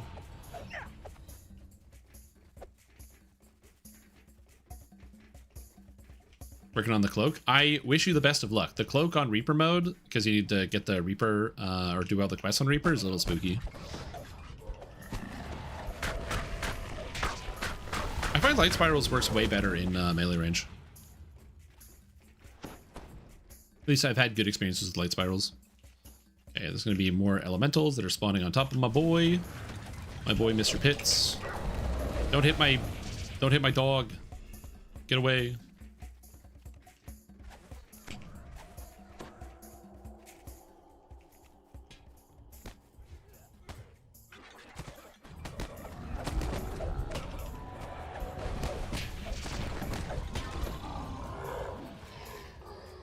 Oh, is there a guy here? Knife thrower. Alright. Quest on Reaper for the... No, the wings are not Reaper. The wings are any quest you want. It's the cloak that's Reaper. There's two cloaks, the half cloak and the full cloak. And the full cloak, which looks really, really good, is a Reaper exclusive item. Good. I'm good. I'm good. I'm stuck. Too much brush.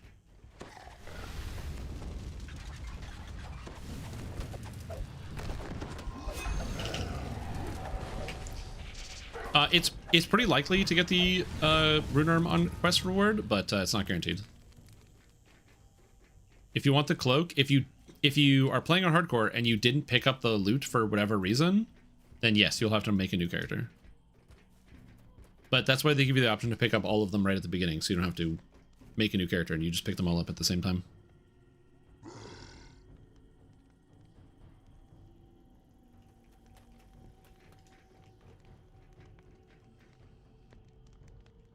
But I'm hungry. I said no. There's actually a necklace out of this treasure chest that they leave behind. That is sick. Really, really good treasure chest or necklace. I didn't get it. It's a like strength, double strike, natural armor, just a bunch of really good stats.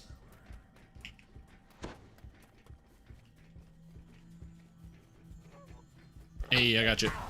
You can't fool me. Yeah, the strength natural armor one. Yeah. It's just good stats. Just got a bunch of good stats on it. It's not good for me, but it can be good for some. Also, you might look like a lot of the progress is going to be slow. It's because I'm doing a wide variety of quests. There are some more condensed quests I could probably do, but I kind of want to just explore and do more quests on this character. Although, I only have like 5 more days to get to the level cap, which, unless I put in some long hours, I'm probably not going to make it to the level cap before the event ends unless it gets extended. And I don't think it's going to get extended, so... Echoes in the valley.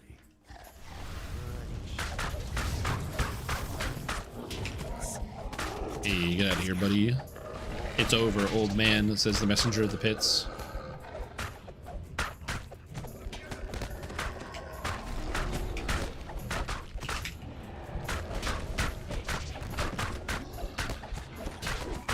I'm really worried that Brawn Pitts is actually going to die here. But, nah, it's just my dog. Just the dog is dying.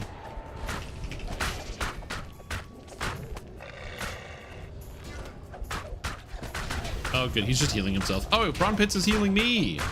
Never mind. I guess I shouldn't be worried about dying because Brawn Pitts is going to heal me up. Okay. So Squillen's a really, really, really bad rune arm, unfortunately. Damn. All right. Well, on the plus side, I still have my old rune arm. All right, let's go. 76k. Yay. Your work here. Yep, this is, you have to do these quests to get tokens of the 12. The tokens of the 12 do allow you to get to reincarnate. So this is a good quest chain to do if you want extra tokens of the 12. All right. I don't want any of these items. I can already identify I don't want any of these items.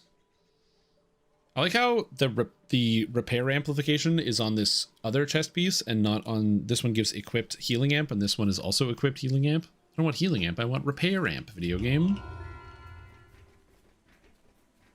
Alright, next quest. Now this quest is really dangerous. There's some very dangerous parts. If you have access to the jump spell, it's not too bad. But if you don't have access to the jump spell, there's some really dangerous parts to this quest. Fortunately for me, I have jump and true seeing, so I can skip some things. It makes it a little bit easier on myself. If you don't have access to jump or true seeing, you can get in a lot of trouble.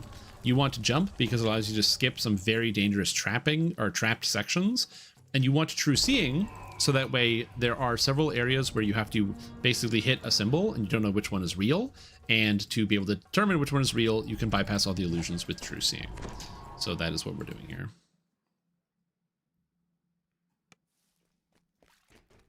Okay, so one of the first challenges right away is destroying the Mark of Shadow here. The Mark of Shadow is how you destroy everything in this section. So all these creatures that are summoned or spawned are actually just illusions. So having a ranged weapon is essential for clearing several sections of this quest. So make sure you have one.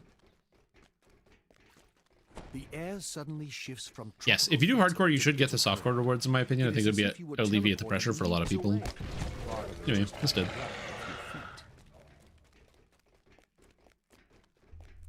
Maybe like, this doesn't look that dangerous, Shrim Tom. You're just running through and blowing stuff up. Oh, just you wait.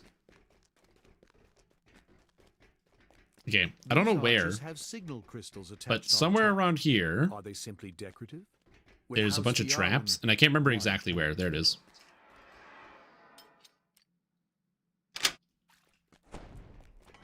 And I believe that is all of them. I believe that is all the traps. That is all the traps, okay. All right, next, a bunch of pixies. Ignore all the pixies in this room. They are very dangerous. Just don't look at them. Just skip, run over here, climb up the mushrooms. Why are they all here? Anyway, and then blow it up, and they all go away.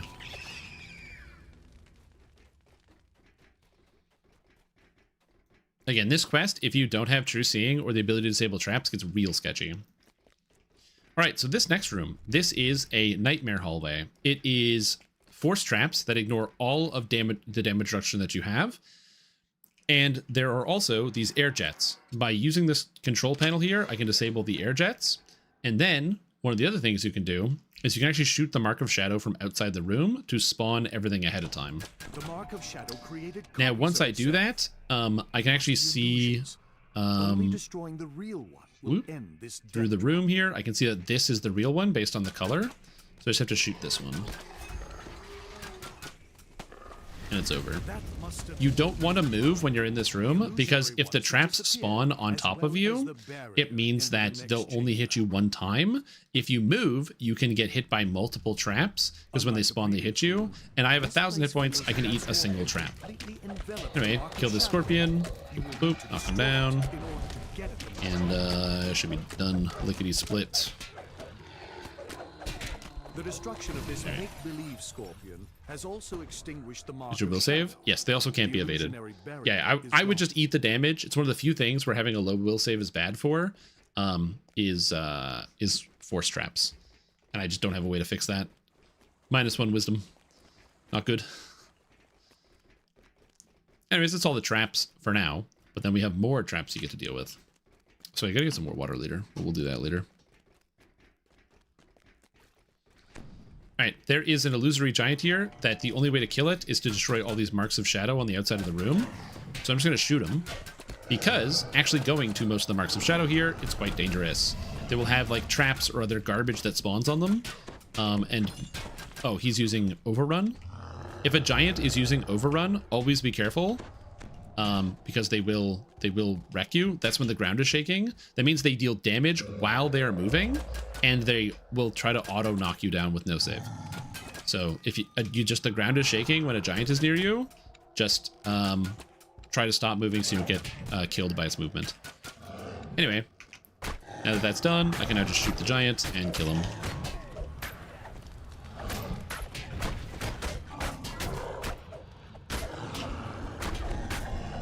Keep myself healed. I'm going to try to get backed into this corner, so that way the giant can't knock me into the corner any further.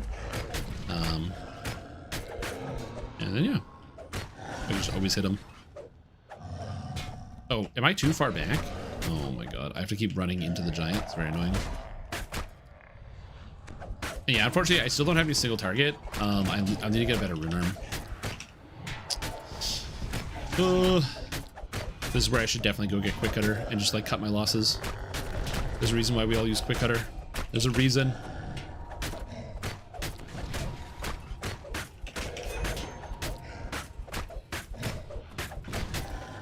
You've run through the gauntlet of House Fiarlan's Illusionarium, but you still need to enter the chapter house and stop the Maleficent Cabal's right. attack. Again, once I get another level, I will be a little bit stronger. Little bit stronger when I get another level. Okay, so this area here, super ultra dangerous. There's traps everywhere, all sorts of dangerous nonsense everywhere. We're ignoring all of it. All of this garbage we're ignoring. You just hang a left and you stay here.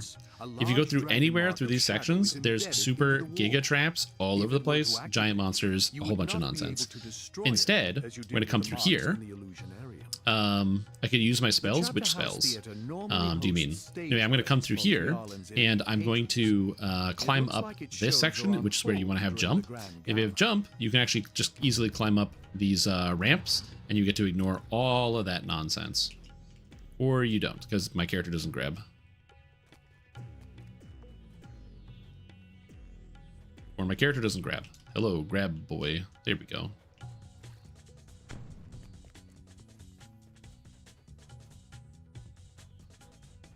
Also, I gotta turn the lights on because it's getting dark.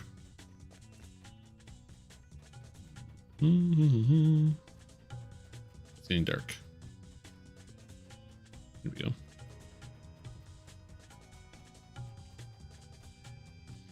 Alright, there is a shrine here, but I just don't really care. Just gonna skip past it. The illusions in this display hall don't appear to be interactive like the ones in the Illusionarium. And same thing, we're just skipping literally everything. If you actually do this section, you have to fight so many guys, and there's so much nonsense. Going this way, you skip probably 90% of the monsters in the quest. You just want to jump over here and go down here.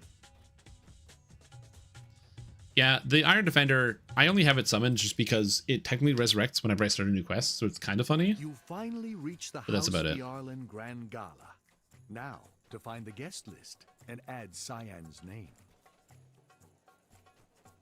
Oh. One of the drink servers looks like an elf. One of the drink Whoa, servers whoa, whoa, whoa, looks whoa, like whoa, an whoa, elf. whoa, whoa, whoa, whoa. What's going on? See through her Where am I? disguise. What's The happening? glowing red eyes of her true Did they teeth. change this quest?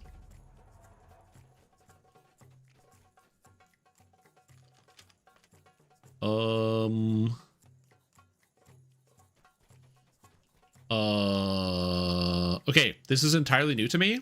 If I die in this quest, it's because I haven't done this and they've changed the entire thing. See through her disguise. I don't know To where the to go or glowing what to red do. eyes of her true teeth. Interesting. Okay. Where am I supposed to go? Okay, well, I'm doing this for the first time. It's the chapter house. It says I have to change the guest list, so I guess I have to go to the front. Seems like a harmless old I assume this is but the that front? facade does not fool you. Is You it easily here? See through to the malicious tiefling underneath. Retainers.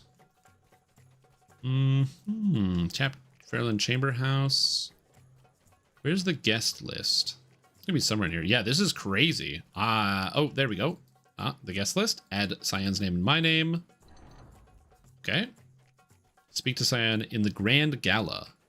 Huh. I've done this quest so many times, and it is different now, and I don't know where to go. Alright. The Grand Gala. Is that on my map? Ballroom, dining hall, lobby. Okay, well, let's go find the Grand Gala, I guess. It's cool that they redesigned this quest. I didn't know that they did that. Where would I find the Grand Gala? Library, sculpture hall, chapter house, illusionarium. Okay, well, that doesn't go anywhere. So it's got to be somewhere. Maybe it's through the kitchen. It shouldn't be through this kitchen. That doesn't make any sense. Looks like an elf, But you see it looks like through I can her go this way. disguise to the glowing red eyes of her true tiefling form. Oh, maybe it is through the kitchen. What is this? This is the swimming pool. Okay. Private quarters. It's not the private quarters. Let's go through this hallway here.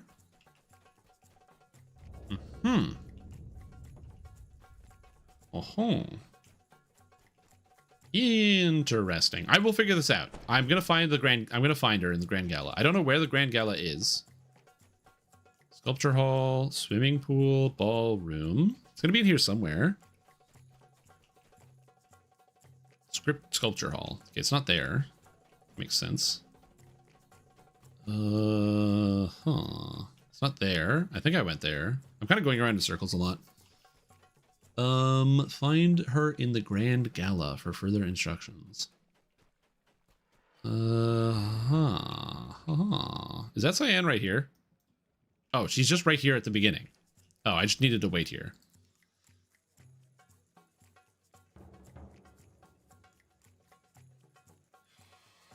I guess I'm just gonna go to the end, head to the Viceroy chambers. All right, sure. There's a lot of optionals you can do. I guess I just skipped all of them. All right, well, we're going to the end. Head to the Viceroy's chambers. Okay. I don't know where that is. Is that private quarters? I assume the Viceroy's chambers are the private quarters. That makes the most sense. So let's go to the private quarters and see if that works. Huh. Weird.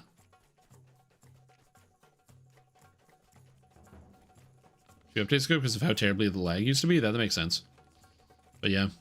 No, I just gotta figure. I just haven't done this in a very long time. I didn't even know they changed this quest. Swimming pool, huh? Alright, let's go to the private quarters. That's probably where I'm supposed to go. Because I think that would be the Viceroy's room. That makes sense. It's locked. Okay, that's not the private, where the Viceroy's room is. Yep. I'm gonna have to find a shrine so I can rebuff. Is there a shrine in here? Yeah, there is a shrine. Okay. Huh. Neato. It's been a little while since I've done this one. Is that it up there? No, that's the sculpture hall. It's not the Viceroy's quarters. And that's a library. Library's not the right room. I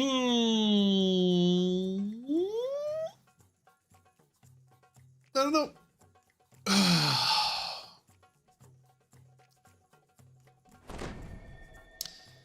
I have no idea.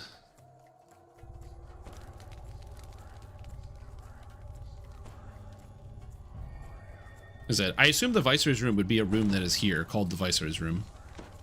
I mean, that's what Cyan says to do. That's what the game tells you to do. Unless this is going to be another situation like probably my least favorite new quest, Sleeping with the Fishes, where the game directly lies to you with the text in game and doesn't tell you what you're supposed to do. Like they tell you words that are not correct, and then you are dissuaded from doing individual activities, and then you end up going in circles and getting lost for hours because the game told you to do something and you tried to do it and you couldn't do it. You guys are saying scripture hall, so I'll go here. If this is the Viceroy's room, then that's a classic SSG-L, where the text, they just don't match up the text. Yeah, and we're back to the classic room here. L. I understand what's so hard about just describing the things that you're supposed to do. She's like, go to the Viceroy's room. There is no Viceroy's room. Everything is labeled all over. There's no Viceroy's room. Amazing.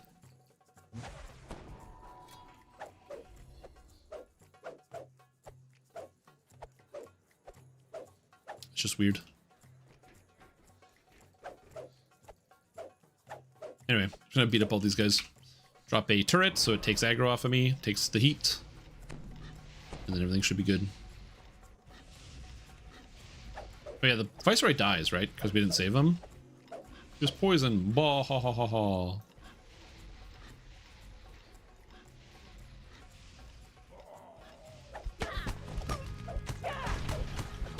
He has a lot of life though.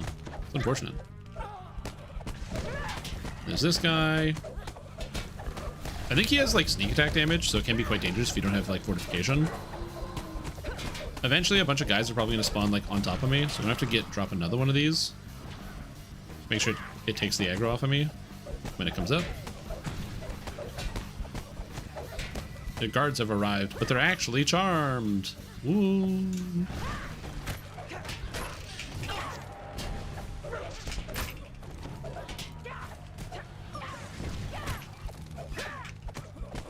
Unfortunately for me, I have true seeing, so now I can actually hit this guy, which is good.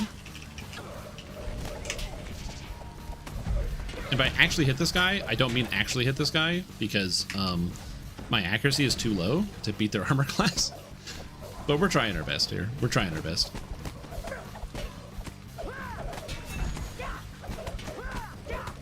Oh my god, I can't hit him at all. I do have a way to technically reduce his armor class, but I can't hit him.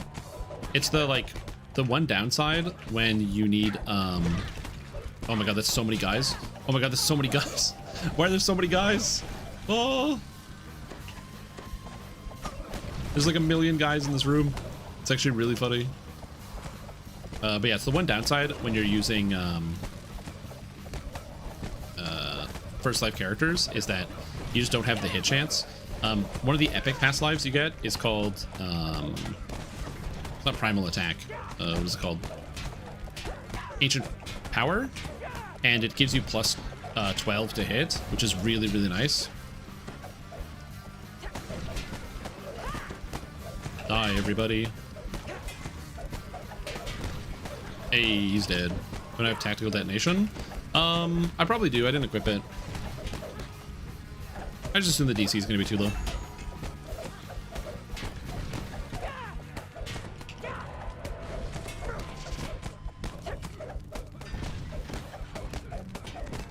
Almost there. He dies. Let's go. All right, we got the Fjarlan Mirror Cloak, which is kind of cool. And this. It is still force damage. That's true. Yeah, I should probably equip it. What's the DC on it? Tactical detonation is DC 41, which is like not really horrible, but it's not good. But it is something I could do, yeah.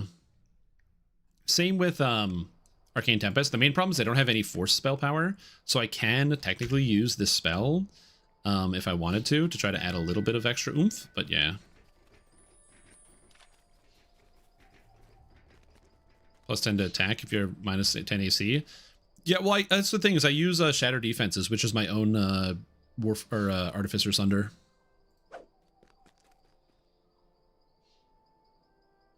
Contraband Key. It's a lot of extra work.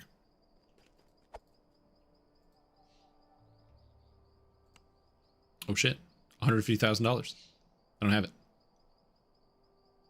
This one's Reaper and Mythic. Well, we'll get there someday.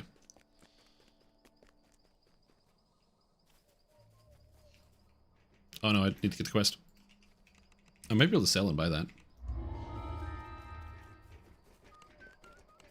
Actually, yeah, I can definitely do that.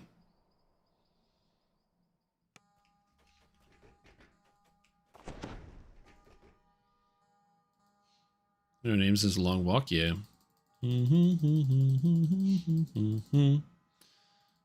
Yes, I think I can. Oh, and I have gloves I can use that give me impulse. I don't have reconstruction, and I would lose some saves, but it could be quite good, actually. That would give me 4 spell power for those spells. The tools. And I have enough money. I can buy that rune arm off the auction house. And I got +5 thieves tools! Yes! Bro, I haven't had +5 thieves tools in forever. I haven't gotten any, but I got some just now. That's wonderful. Oh, baby. Goodbye, +4 free agent thieves tools. Hello? +5 thieves tools? Oh, yeah. And now I can buy this archaic device. Ho, ho, ho. 150k. Somebody is very rich now, but don't worry about it, because now I'm very rich. I'm even more rich. Ho, ho, ho, ho. I'll probably end up farming out one of these later, but this is a good idea. Check your local auction house for any rune arms. This rune arm is significantly better than the other one for a bunch of reasons. Number one, it has protection, which is fine, but it gives force damage on hit. It deals a lot of damage. The targeting is a lot better. It has elemental absorption, which is kind of convenient. And it gives you technically all spell powers +60, which is good.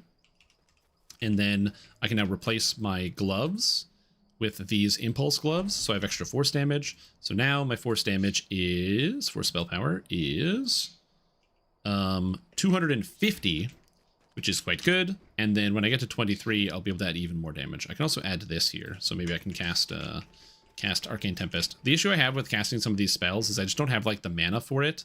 The supportive mana is it's quite expensive, so hopefully I will be able to get to 23 and kind of get the infinite mana, and it can be more aggressive with some of my spell usages. Get True Seeing Scrolls? I have True Seeing Scrolls. They're good. I use them in every quest. Your heroism. -5? No, I think it's old wording. Seeing, and this. If you're wondering why I cast Protection from Evil, Protection from Evil makes you immune to the command spell, which is a way to get knocked down, and one of the few ways I can be crowd controlled. Elemental defenses. I think it's an additive 5%. I don't think it's less than 5, but let's find out. Yeah, it's just an extra 10%? I don't know. It looks like it's doing 10%.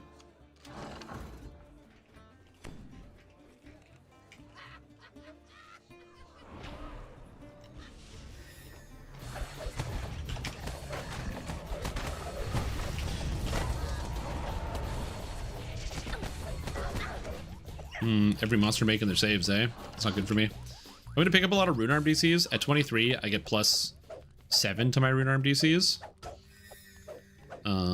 But I need the +7.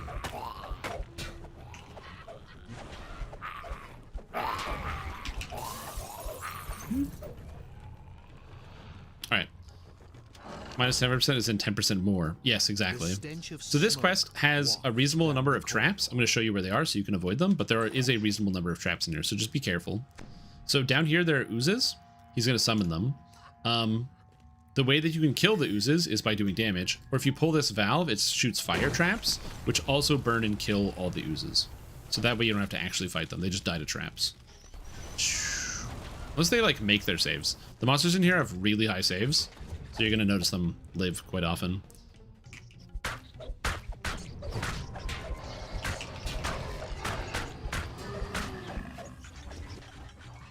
So yeah. Yeah, I did buy them a while ago. All right. All right, come up here, pull that, and then there's another ladder here. There's ladders everywhere in this quest, which is kind of great for like ease of getting around. Very, very convenient. Anywho, there's a deadly trap here. How do you get rid of it? You disable it. That's how. I like how my dog went up, tripped that rat, and then came back. Just knocked the rat over and was like, okay, rat, you're done. That's kind of great. I love it. Anyway, we climb up here. What are the odds of Isle of Dread, Mr. Norn, Ravenloft going on sale anytime soon? Probably not. They might go on sale soon, because of the anniversary coming up, but I don't know what they're going to do for that.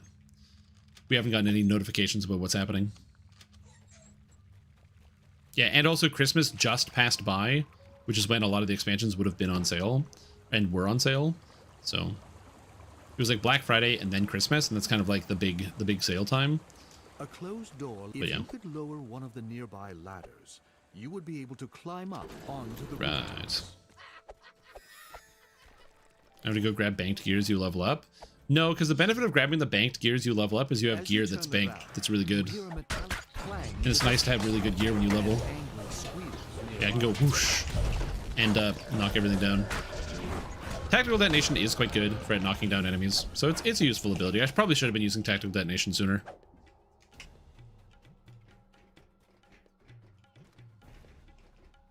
Just don't have the mana, dude. Although, you know, it is a good idea to be using it.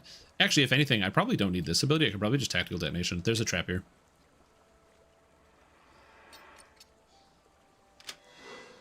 Video anniversary might come with sales. Exactly, it might come with sales. So in this room, don't touch the walls. The ground doesn't hurt you, but the walls do. These are real traps, so you don't want to stand over there.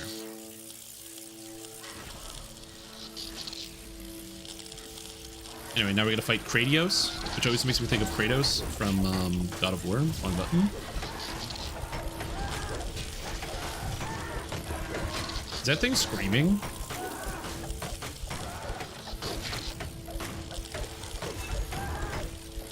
One button. Until I get used to my buttons, I'm gonna keep pressing the wrong button by accident. Anyway, that's good. Not spooky at all.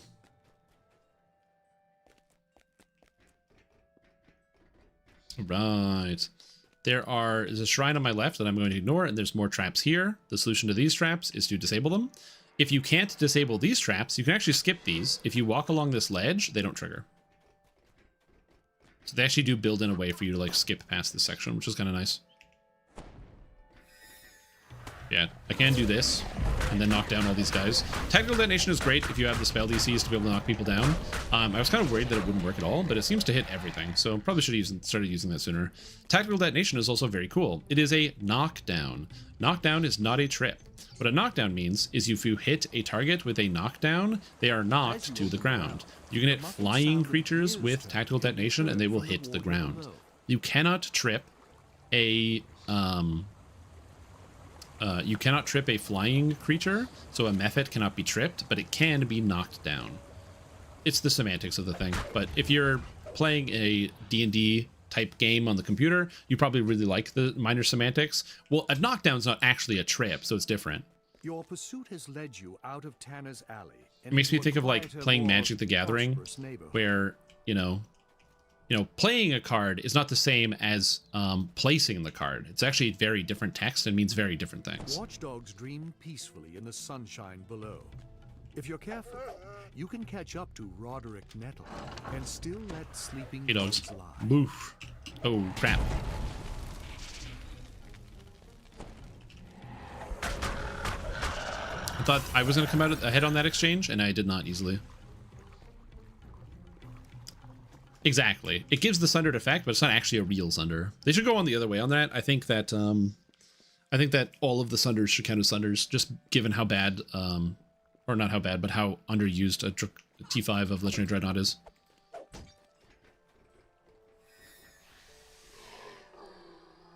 Bear's Tremor knocks down Reapers. Yep. It's a knockdown, not a trip. Hey, what's up, buddy? The range on this spell is actually also a lot bigger than you think. This is another reason as to why I should definitely get the ability to get infinite mana. I probably should have started casting Tactical Detonation multiple levels ago, but whatever, it's fine. It would have made everything a lot easier. Then I ran out of mana, but then I don't need to spend mana on healing. I don't know. In the next courtyard. It's time to deal with him once and for all. Knocked out just 9 months duration, which does, yeah. Hey, nothing happened.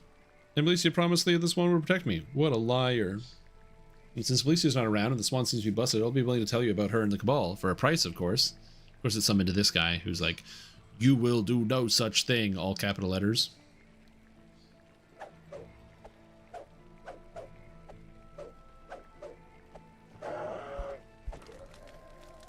Hey, bub.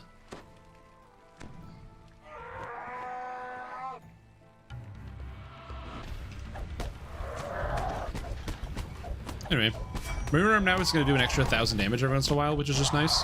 If I had more crit, it would be great. But, you know, we do what we can. No, we can't. Rune. Reverse gravity, so we can knock up enemies. We don't get reverse gravity as a spell, although it is technically a spell in the game that is pretty cool. All right. Anyway,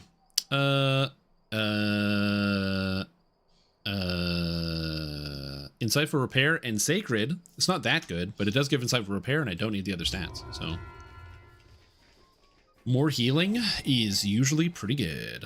The sacred is totally useless, but maybe I'll get. I don't know if I'll get a better docent. All right, and now we get to go do everyone's favorite final quest. Did I hand in this one? I didn't hand in this one.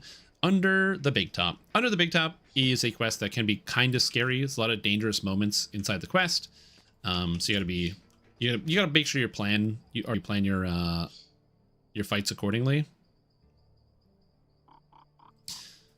Most importantly, there are a lot of dangerous traps in this quest. One of the reasons why I've never liked Under the Big Top is I don't usually play trap-based characters.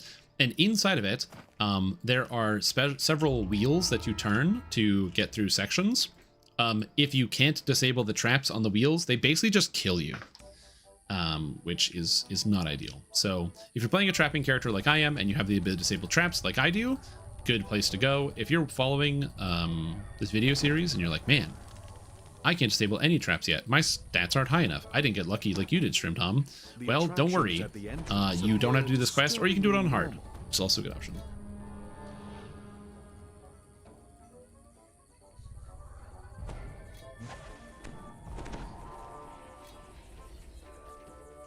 Yeah, it turns out, oh no, all of these guys are actually evil bad guys. No.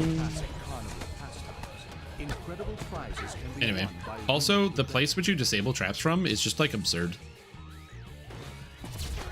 Oh, another thing you're going to want to do with this character, if you're going to use tactical detonation like I'm doing, you got to learn to ground target. You'll notice I just looked down in between all of the creatures and cast the spell. That's so I can hit everything. Anyway, that trap, that thing is trapped. Where's the box? It's over here. How do you know where the box are in this quest? You use Google. This blue wheel of ill fortune. And now this is safe. So the blue wheel goes to X. As the rune locks into place, the eldritch does Frogo still have infinite saves? I remember the what is it? The Bard Hireling does, basically. I'm gonna go in this person, wait till they get mobbed by a million guys, then drop the tactical detonation, also known as tactical D, and then kind of go from there. Unfortunately for me though, I didn't hit a single guy with tactical detonation, so I just spent the mana on it. I didn't get a single knockdown. That's the one thing, is that again, my DCs for my spells are not that high, and I'm trying as I might to get them higher, but it will be a difficult challenge. Okay, I believe the trap box for green is here. Why does this guy have 5,000 life? I don't know. He would have just given it to everyone the last week? Yeah, you'd think so.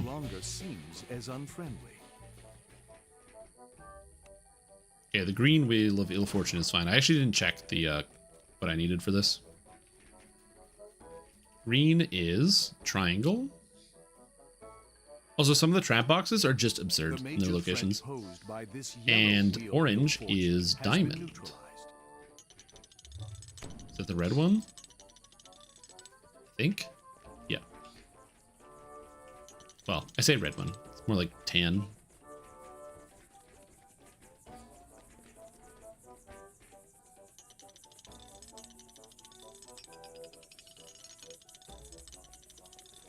I believe that is good, and the door should be open now. Nope. Oh, it's triangle. Green is triangle.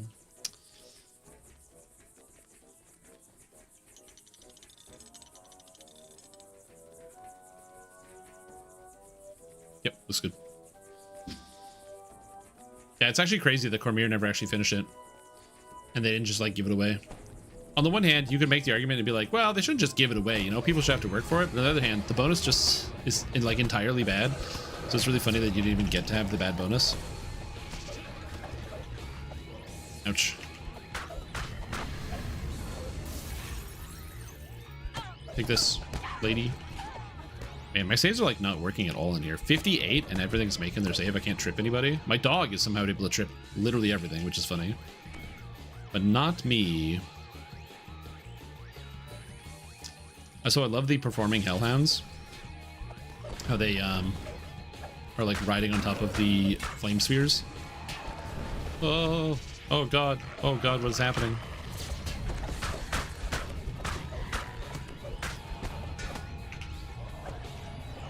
Again, this quest has a lot of shrines in it, so you can just like be pretty liberal with your attacking. I'm not worrying about my mana cost too much.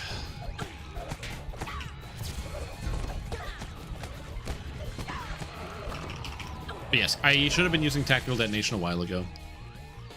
Also, when you're in this quest, something I didn't do here, but I should have, you want to try and make sure you don't accidentally click on any of the wheels. If you click on a wheel by accident, there's a good chance you're just going to die. So you want to make sure you don't accidentally click a single wheel here. Die. Okay, get these things.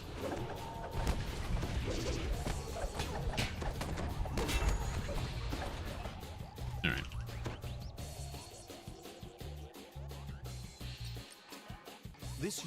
The yellow wheel of fortune is safe. That's not yellow, that's orange.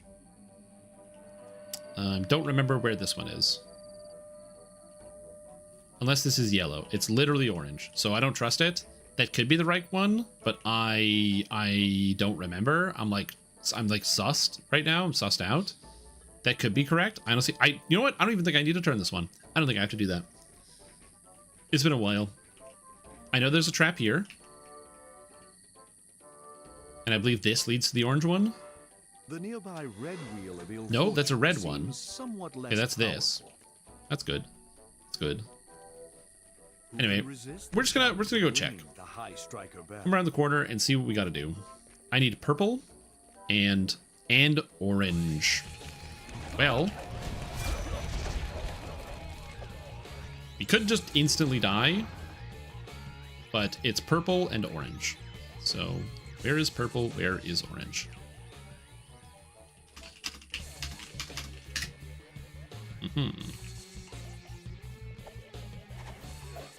I know purple's around the corner here, but yeah, where's everything else?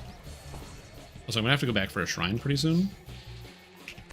Yeah, because purple's right here.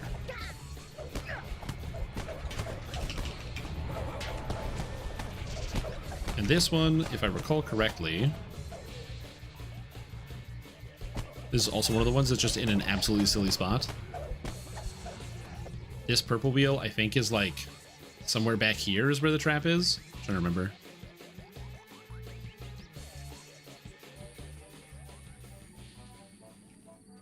Oh no, it's actually not too bad. Okay. The red wheel of ill fortune seems. I'm gonna be honest. I think the DM text is not matching what is actually happening here.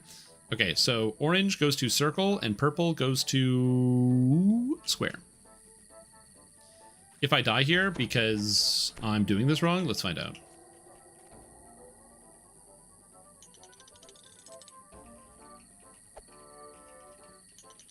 All right, I didn't die. Good.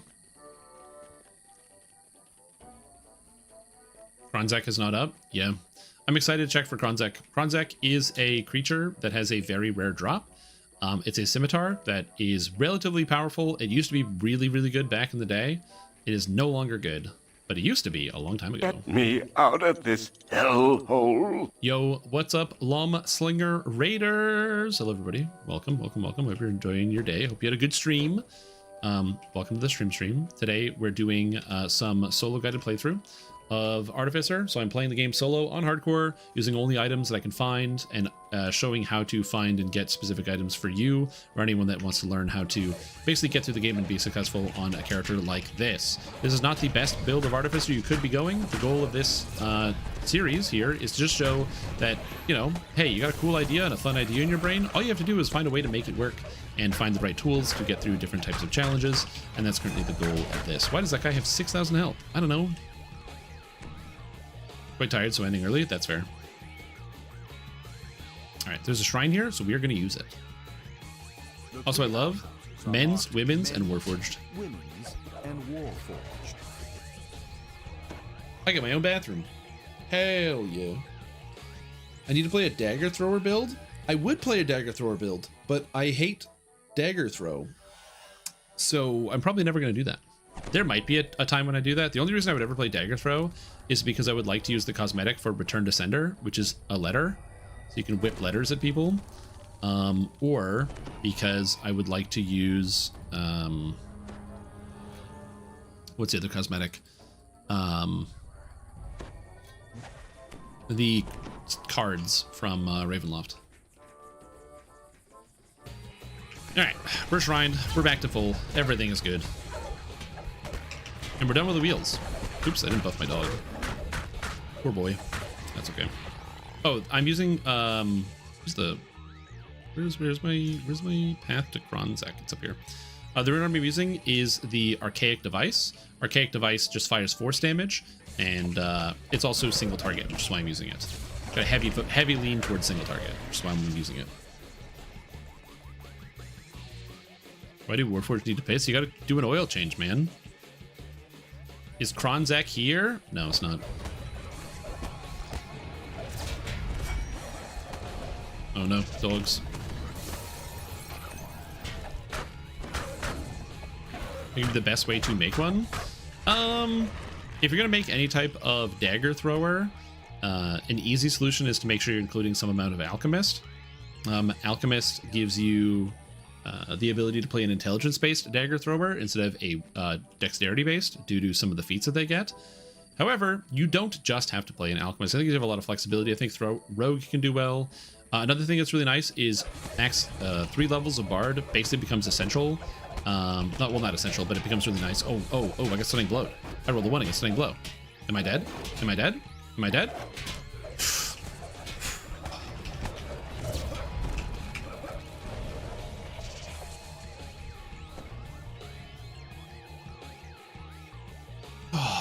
Give me a sec. Give me a sec.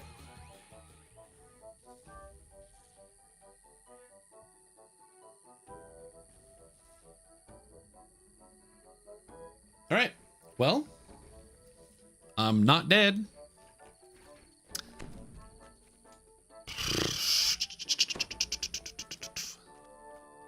An eerie and unnatural All right. twilight permeates the top of the Anyway. man-made tableau. I also can't believe I survived that. Screw you, Malefic Strongmen.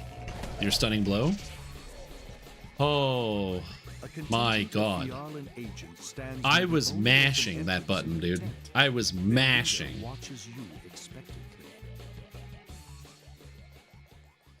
And this is why we also use, in here, Protection from Evil is basically what I need to make sure that Malicia can't do most of the negative things that she does to me.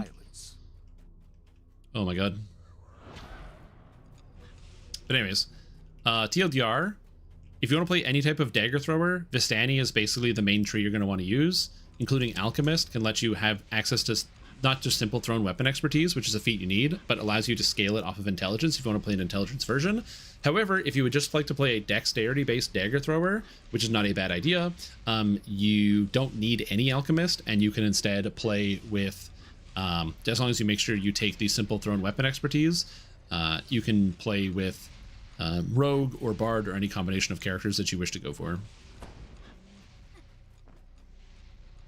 So you have a lot of flexibility.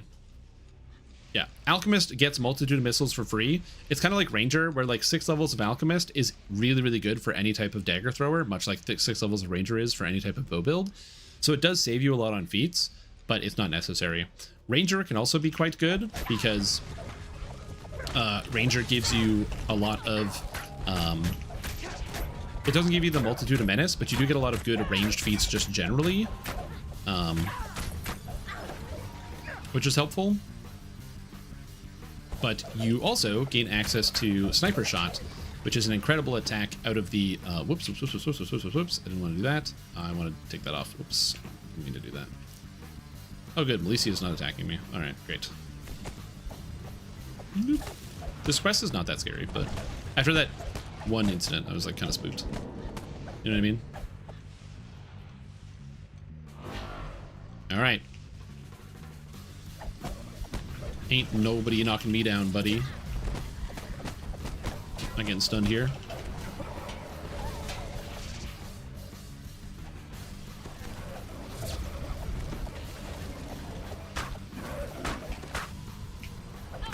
Oh, sorry, I'm quiet because I just want to get this killed. A lot of stuff.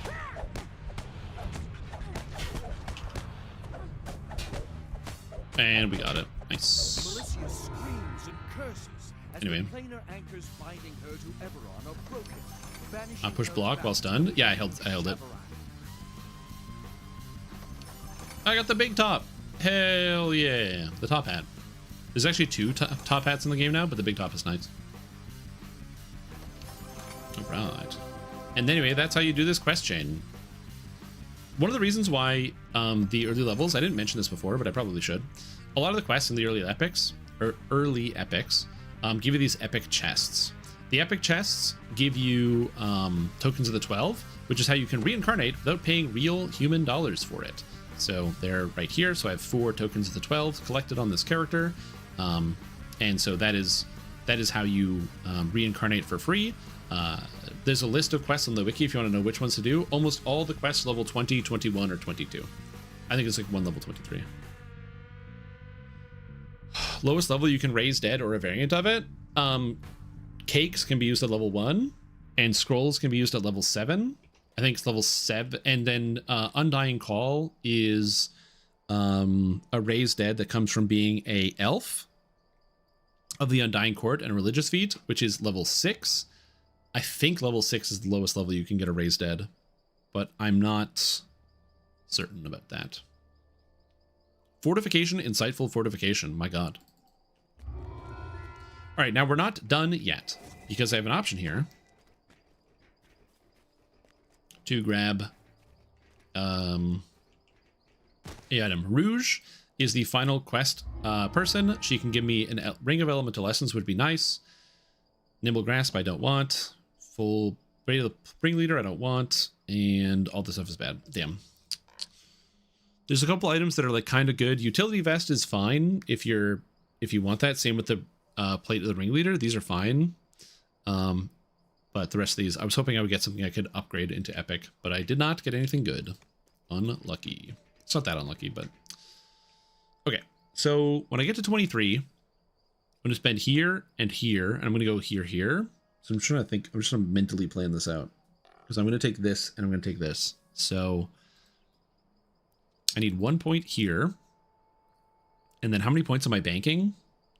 1, 2, 3, 4, 5. I need 5 points left over. And right now I have 1 point to spend. So I can spend 1 more point. Actually, I should probably bank all my points. So that way when I get to level 23, I can go take this. Oh, that is actually a total of 6. So yeah, I have to bank all my points now. And then I can take this, and then this, and then this. And then afterwards I can grab this and this for my next 2 points. Or this and this. Oh, well, I can't grab this, but I can grab this. That's the plan. What quest do you... Base level, can you Reapers up to tier... Do you Reapers go up to tier 2? Oh, it's based on the tens column. It's the tens column. Or, sorry, it's like 1 to 10, 11 to 20, 21 to 30, 31 plus is the different tiers of Reaper. If you didn't know, the amount of health that a Reaper has is based on the bracket of level range that it's in. So, level 1 to 10, the Reapers have about like 400 to 500 hit points. Or like, sorry, like 200 to 500, somewhere in there. Once you get to a quest that's level 11 up to 20, they bump up to like around 2,000. Then once you get into epics, they bump up to around 5,000, all the way up to level 30. And then at 31 and up in legendary, they hover around like between 10 and 15,000, somewhere around there. Okay, cool. Well, that was spooky. All right. Well, I am going to take a smidgen of a break here. I'm going to come back. I'm just taking a quick food break because I have some food here. So I'm going to do that. So I'll be back in just a minute. If you want to see how my character is progressing, here is my stat screen. Here is this. And here is this. These are kind of the stats now I've set up my character. But yeah, I need to take a quick break because I got to get some food and drink some water and mentally sort myself out because that was fucked up. Oh my God. Woo! That was stressful. Summon hirelings with augment summoning, swap back to weapon. I could do that. I'm not going to do that though. Charisma based Blood of Vol, dagger favored weapon, favored soul with Vistani. So that is a good way to do that, Bob. Just throwing weapons are not part of the Blood of Vol. So unfortunately you can't play like a favored throwing dagger build unless you use the cursed cards to apply a curse to a dagger that forces it to be a throwing weapon.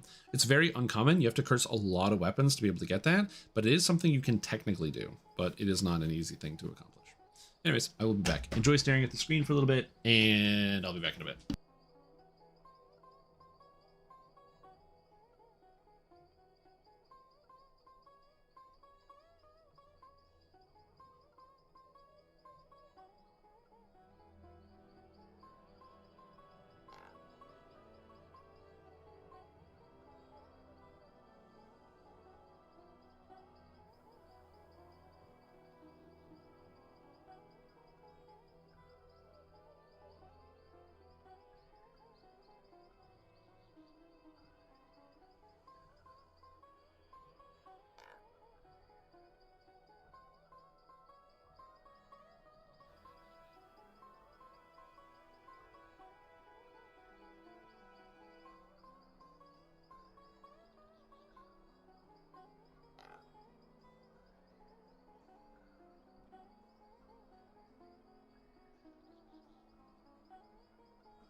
Hey, what's up, guys?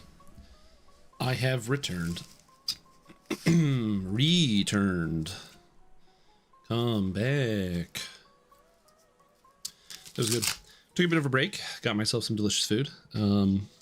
We had some noodles, which was good.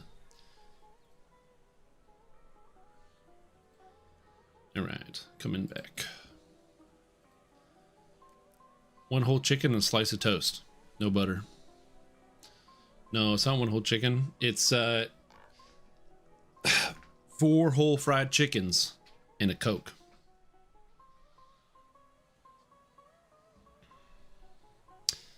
And 1 slice of toast. No butter. You think I wouldn't remember the orders of Jake and Elwood Blues? I would.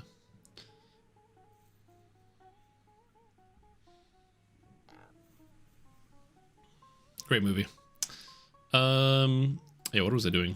Oh yeah, Artificer. Solo. Artificer. Guided. So we're banking all the points. Now I need to pick another quest path to go down. And I got a lot of good ones. So I can be pretty flexible. I still have like a lot of fun adventures to go on. I could do the House Beneath chain, but I really don't want to. I really hate that quest chain, so I just don't want to do it. I'll do Offering of Blood. Not Offering of Blood. Bargain of Blood? But that's only one I hate. I really, really hate the other quests. So I will go do Bargain of Blood, though. It's not too bad. But yeah. I had, just had a bit of a snack. My girlfriend got, she wanted to get some noodles, so we got some noodles. So I had some pad thai. This is so good. Something I want to learn to make. Then I need to get, like, tamarind.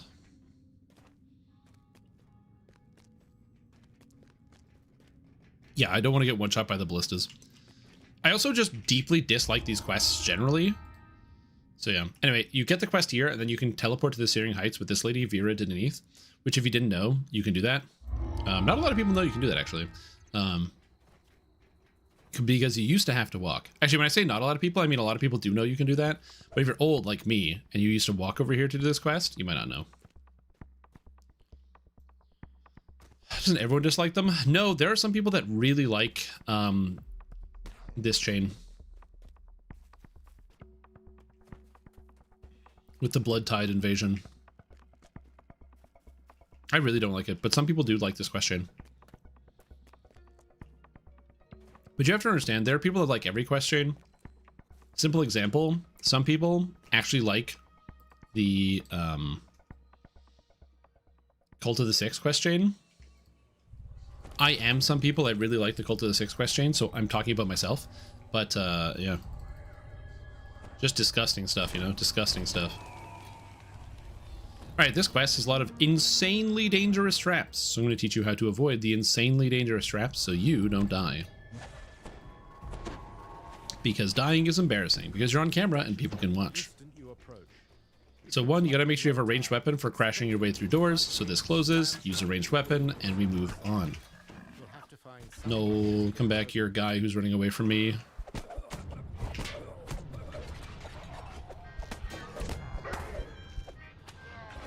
The music in here is also great. Big fan. Get on the ground. Alright, so, again, you need ranged weapons for this, for opening up doors. I'm going to put the dog on passive because he's going to aggro everything in this dungeon, and I do not want that. There's a couple skips in here you can do that are relatively simple, and will make your experience a lot faster. He did already aggro everything, which is not good. Tactical detonation. Cool. Anyway, you come up here, shoot this guy with your rune arm so he dies, and then, actually I just melee him, that's fine. Instead of anything else, just come this way. You can like walk around, but if you walk around, you'll aggro a million monsters. Instead, you can just climb up this hill here. Climbing hill. Isn't that cool? Anyway, we continue. You also don't have to shoot this because you didn't aggro the monsters that, that require that to be shot down. Then drop this. Usually there's a caster here. I think in Heroics there's a caster here. In Epics, it's just a bunch of guys that charge you, so it's kind of weird. Level 34 Wintertune and doing heroic quests to move up the favor board? No. I haven't checked the leaderboard, actually. I kind of want to do that at some point.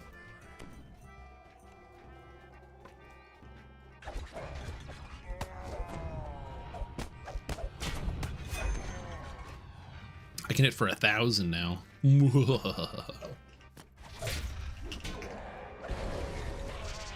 Anyway. Now, normally, in this next section, I'd be like, and there's another door you just shoot over here. However, there's an incredibly deadly blade trap in this section. It is ridiculously deadly. You can also disable the trap. So instead of shooting, if you shoot the right lever, it spawns the blade trap. If you shoot the left one, it opens the door. As a result of me not wanting to die to the insanely deadly blade trap, I'm going to search for the box, which is somewhere around here, and then disable the trap from there. There it is. Similarly, there's oddly enough another box that's also here if you want to get it, for like the traps that are down there if you want to disable them. I'm not going to do that. And just in case I screwed it up, I'm going to shoot here, and the door is open. Can't the rune arm proc Primal Mantle? No, it can't. Well, my rune arm, it can, technically, rune arms can proc it. I can't proc it because my rune arm does force damage, and the Primal Mantle requires the specific spell type to be cast. Anyway, go for the casters first. Once all the casters are dead, then you go for this guy. Let me slay the general manager.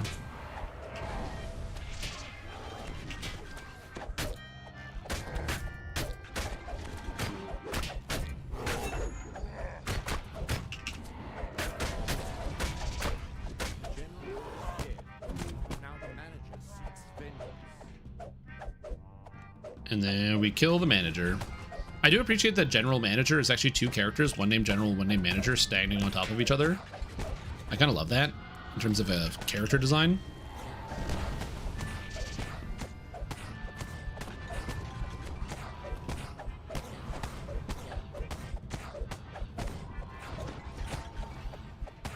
And he's dead. And then there can be an insane, super deadly trap on one of these levers, and it looks like there's no trap here, so we're good. Kill some water elementals, collect some loot, and we're all set. This quest only gave like 30k XP. It really was not a lot. I did this because you get an epic chest.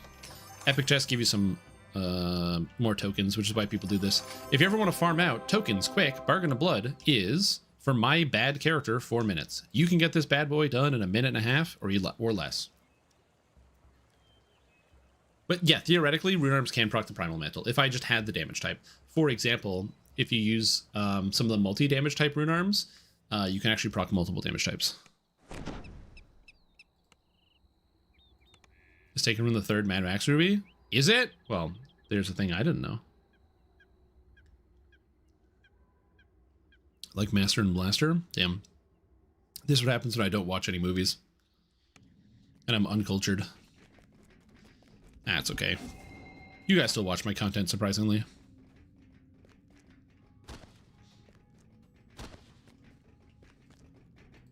Alright, and I get an item. Biting Bastard Sword.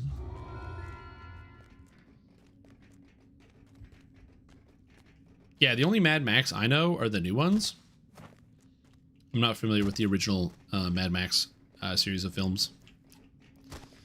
Alright, since I'm already here, I might as well do Spies in the House. Spies in the House is a quest that a lot of people find really dangerous. It does have an infinite amount of traps and can be quite dangerous. I'm going to show you where all of them are, so that way you can disable them for your friends and impress them. You can be like, guys, check it out. I'm going to show you where all the traps are, and then you're going to get through nice and safe and sound. This quest, as long as you know where the traps are, is very easy and safe and simple to get through. If you don't know where the traps are, it's a nightmare from which you will never wake. So I'm going to make sure we get through nice and safe and sound. And down we go.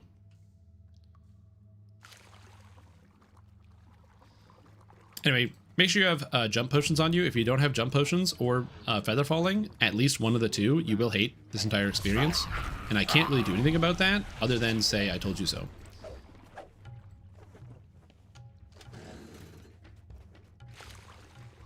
Be a way to watch movies that were made before the year we were born. Yeah. Currently, there is no way to watch a movie that came out before you were born, but someday the science will find a way. The first trap is right here, so let's get it.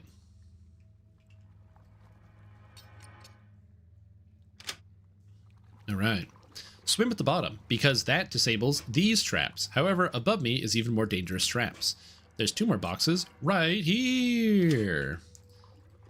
So don't swim up. There's sonic traps that will kill you. You may be like, wow, that's all the traps, right? What if there was more traps right here? That's right. It keeps going. We will never stop disabling traps.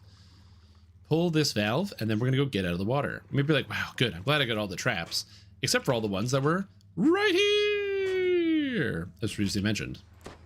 Another trap right here. Another trap right here. Is there a trap here? You better believe there's a trap right here. Are you planning to do another PAX Arena stream anytime soon? That was something I did with Standing Stone Games, as they paid me to be on-screen talent to do that. So am I planning on doing that? No. I'm not a big company who like hires people to do that sort of work. You hear churning water. But if anyone wants to pay me, if there's a video game company out there that is interested, or if you run your own video game business and you would like to purchase a spot at PAX and you want somebody who can be charismatic and helpful and hopefully help you sell copies of your game, I'm your guy. Give me a call or send me an email. Anyways, another trap here. It'd be cool to be on the PAX Arena broadcast as well, but yeah. They had to pay a lot of money for that spot. Missed a trap? No, I got them all. Oh, I did miss a trap. You're right. Dang, I did miss a trap. Do a warlock for winter loots? Yeah, no, I was going to, but then I decided I didn't want to do the winter loots at all because I didn't find it fun. So now I'm only doing it as a necessary requirement for doing hardcore for the video series. Hit him with the tumble jump so we get across nice and clean.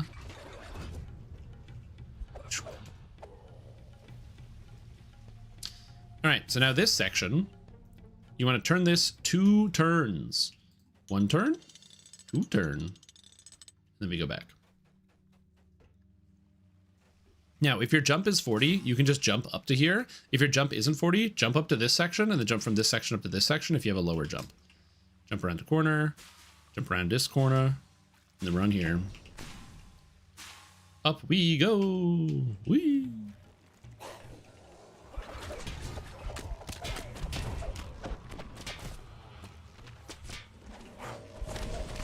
The archers are not terribly dangerous, but for reasons I cannot explain to you, they do have evasion. So if you're some type of like spellcaster and you're trying to hit the archers that all have evasion, you'll be so sad when you're like, oh, I'm going to cast like an AoE spell, and you don't hit them with your AoE spell. Fun fact, did you know that tactical detonation is a knockdown, so it works on water elementals? That's right, elementals can be knocked down because it is not a trip. They might not have legs, but you can knock them to the ground. How do you knock water to the ground? I don't know. I'm not an elementologist. I didn't graduate college. Anyway, good stuff. Wrong button. All right. Tumble. And now we can rescue Plarax Simus. Great name. Runs off across the bridge and disappears in the pit. I can knock a glass with water to the ground. Does that count? Oh, I do that all the time. Right, multiple traps here. The first trap you can disable is right here. It is a lightning trap. However, it is not the only trap. Inch your way, and then search. This is for the grease trap. If you step up to the control panel, the grease activates. So this prevents that. Then there's the airburst trap, which is right here. To prevent the airburst trap, just walk up this far. It's not an actual damage trap. It'll just shove you back down. It's tedious to like climb back up, and you don't want to have to deal with that. And I don't want you to have to deal with that. So we're all set there.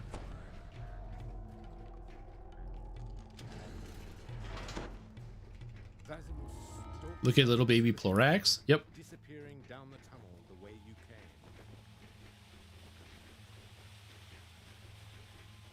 Storm the beaches in heroics is not too bad because the artillery ballistas don't function, so they don't attack you.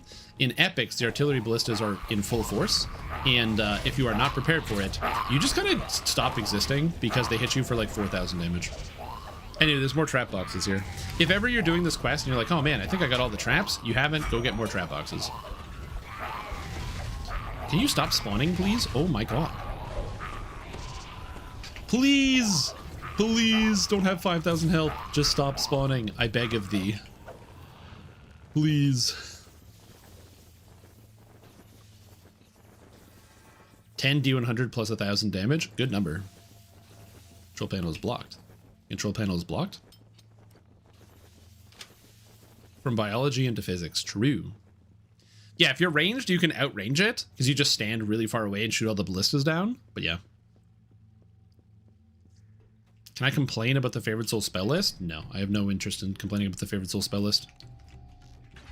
Fun fact, if you open the secret door, it activates a trap there, preventing people from climbing up and continuing the quest. If you've ever seen that trap and you've been like, huh, I wonder what activates it. That's what activates it. So if you open that secret door and then you don't disable the trap, people can't follow you through the rest of the quest, and you basically just have to solo the rest of it. Yeah, I don't love the favorite soul and cleric spell list. My biggest problem with the favorite soul and cleric spell list is just the fact that like all the spells are bad the entire way up. There's like a couple good spells. You get like Firestorm, Celestial Bombardment's pretty cool, Divine Wrath is pretty cool, but they have really long cooldowns. I'm gonna shrine here. I'm not gonna shrine here. I'm gonna shrine later. I got 500 mana. That's enough.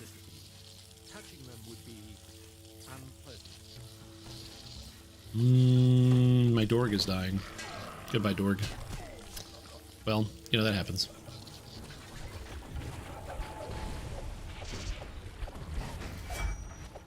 Alright, let's climb. Climb. Kill this guy. Woo! Kill Mr. Watson.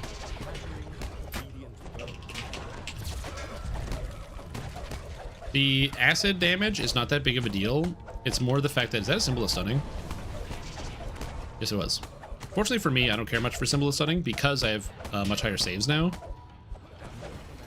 Thanks to spell saves. Huge bonus, by the way. I highly recommend if you are going to get any buffs, getting bonuses to spell saves is really good. Oh, you know what's sick? When the game auto-targets something, it's the reason why I turn off auto-target.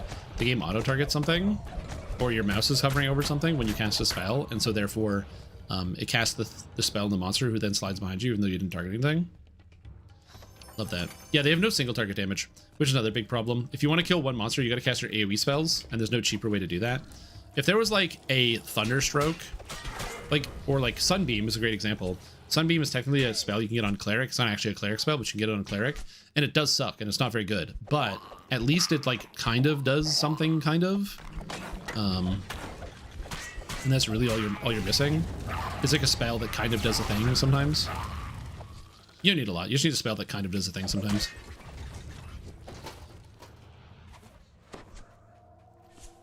All we needed was Blade Barrier. Yeah, then monster's got 20 times the health. Blade Barrier doesn't cut it anymore.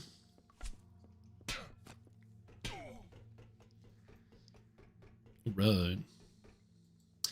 If you didn't know, there's a shrine here. Even with all like the massive amounts of modern power creep we have in DDO, Blade Barrier still doesn't cut it because it doesn't really work that well in Reaper mode. Which is just like a wild thing to think.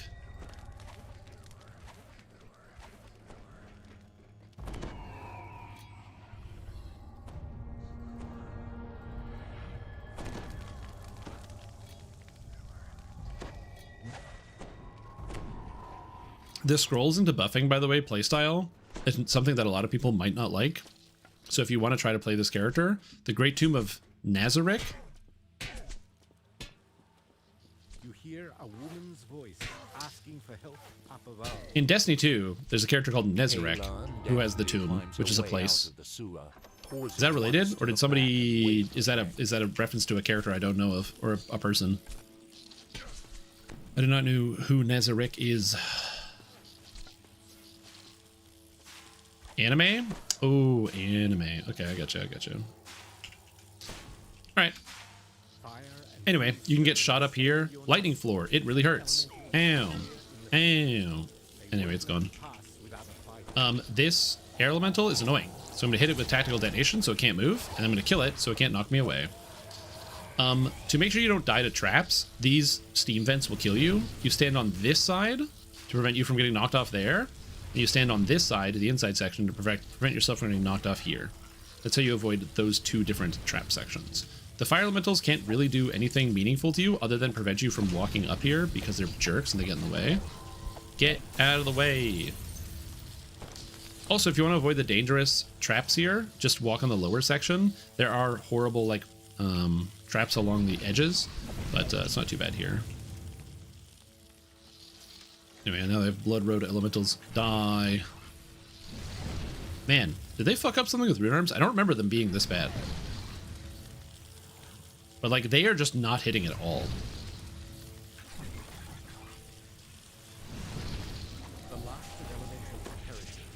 I mean, clerics in general suck? No, clerics suck as endgame DPS casters. But you can play a reasonable instant killer as a cleric. Oh, pro tip, don't run across there, come here. That way you only take 1 tick of damage running across. I can do this, and we are upstairs. Yeah, clerics are not too bad.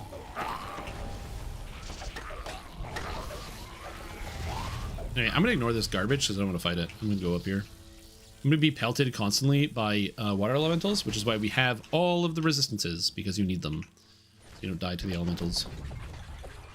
I'm going to take my chance to come up here and kill them as quickly as I can. Yeah, so clerics are okay for leveling, and so, again, in the beginner basics videos I put out for cleric and favorite soul, I did mention for both of them that I'm like, these classes, like divine characters, are just not the best nukers. They just are not. Which is unfortunate. I feel like that's also something that a lot of video games will do the same, where as a player, you want to like burn people with holy fire. That's just like a thing you want to do. And in most video games, it's just not very rewarding to actually do such a thing.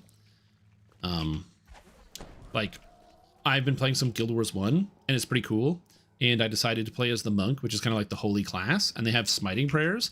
And I thought I could use smiting prayers to like cast holy light damage spells. That is not what smiting prayers be doing. Smiting prayers is I can buff my allies to increase their damage, or you like put a buff on an ally, and then when you cast a spell on them, it then causes them to get extra effect. Oh, I'm stuck dancing for the next several seconds. Uh-oh, uh-oh, uh-oh, uh-oh. Auto's irresistible, huh? Sick stuff, video game. Whew, I forgot that I can cast that.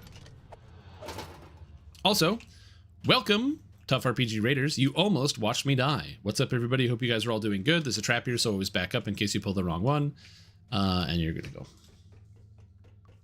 What's up, Tough RPG Raiders? Hope you guys are doing good. Thank you so much for the raid. What's up? What's happening? How was the stream? How are you doing? Hope all is well. Whew. That would have been spooky. Probably should have used tactical detonation instead of talking about how disappointed I was that you can't nuke people with holy magic in Guild Wars. It's all like weird quasi damage buff sort of spells.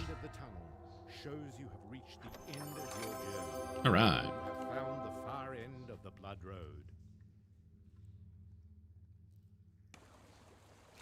Almost done gathering motes for guildies. Nice. That's good. Okay, other quests that I want to do. Therash Arena's not too bad. It's pretty simple. It's pretty straightforward. Yeah, there's like not a lot of... I'm doing like most of the 21s. Yeah, let's go do Vaughn 1. The only thing I'm worried about in Vaughn 1 is the final boss has the ability to cause you to dance, which I'm mildly worried about. But if I can get a hireling, I think I will bring a hireling with me just for that part, just at the end. So in case I get hit, they can possibly heal me.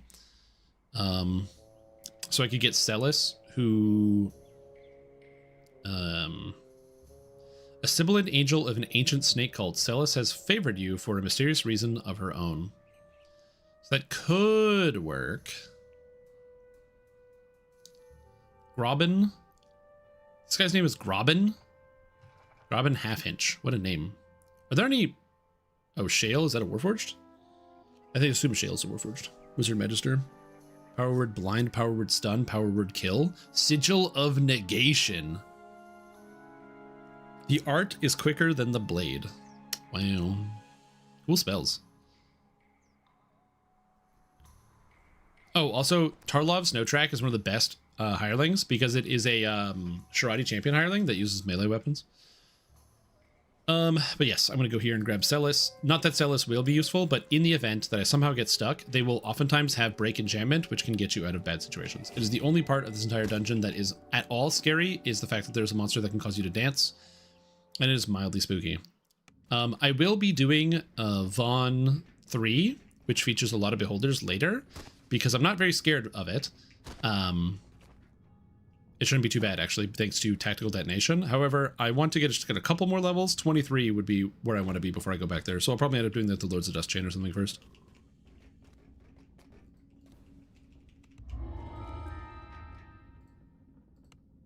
Yeah.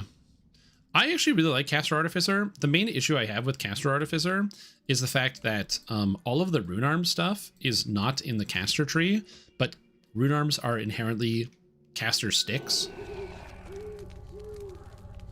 So it's just kind of weird, because if you actually want to like use a rune arm as intended,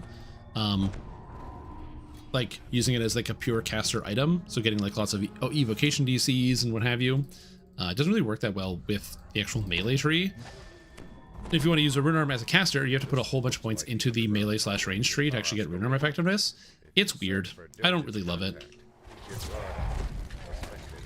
I don't have a weapon in my hand. I can't deal damage.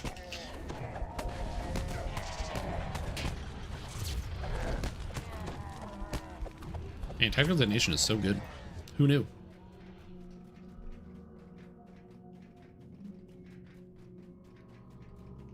Presumably everybody, but, you know.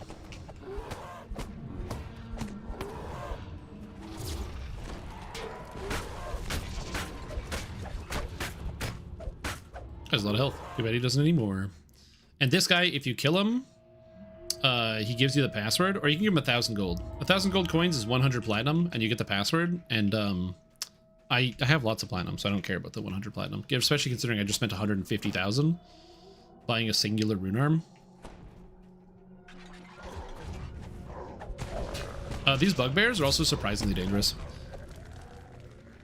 They're not really dangerous, but they're like surprisingly dangerous.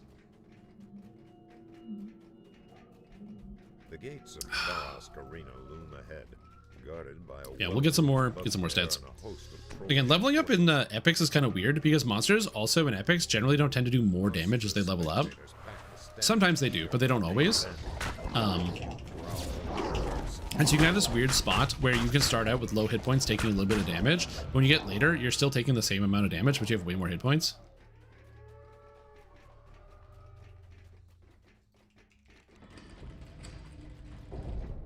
Add a spell known for each divinity feat. Yeah, they could probably do that. Make a feat in each in the divine spell list that can only be used by like each religion. So you must be of whatever religion to be able to use the feat. That's an interesting idea. You can buy rune arms. Some of them can be tradable on the auction house. So I bought this one on the auction house for 150,000 platinum. This is actually really easy to get rune arm. It simply drops out of Evening Star, but it's on the auction house, so why wouldn't I buy it? And if you happen to be doing it yourself and doing like a an artificer playthrough, I highly recommend checking out the auction house for rune arms every once in a while, because you never know what you're gonna find. Knockdown.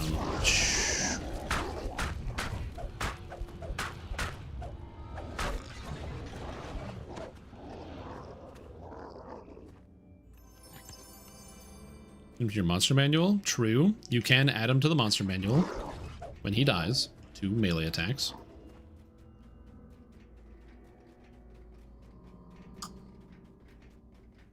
It's a really good idea. I think if they had started the game with that in mind, because you have to understand that DDO didn't launch with like domains. In fact, I don't think DDO launched with religions either. I don't even think favorite weapons were in DDO at launch. I'll have to double check on that, but I don't think we had favorite weapons at launch of this game. I think that was something that was added later. I'm like pretty confident that did not happen at the beginning. Stand up for 30 minutes. Every time, dude. Every time.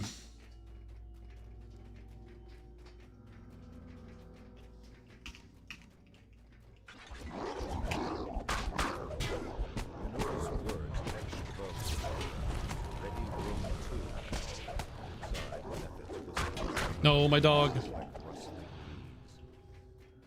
Yo, what's up, Sukai? How you doing? Notice words etched How above the is gate. your day Ready going? room 1.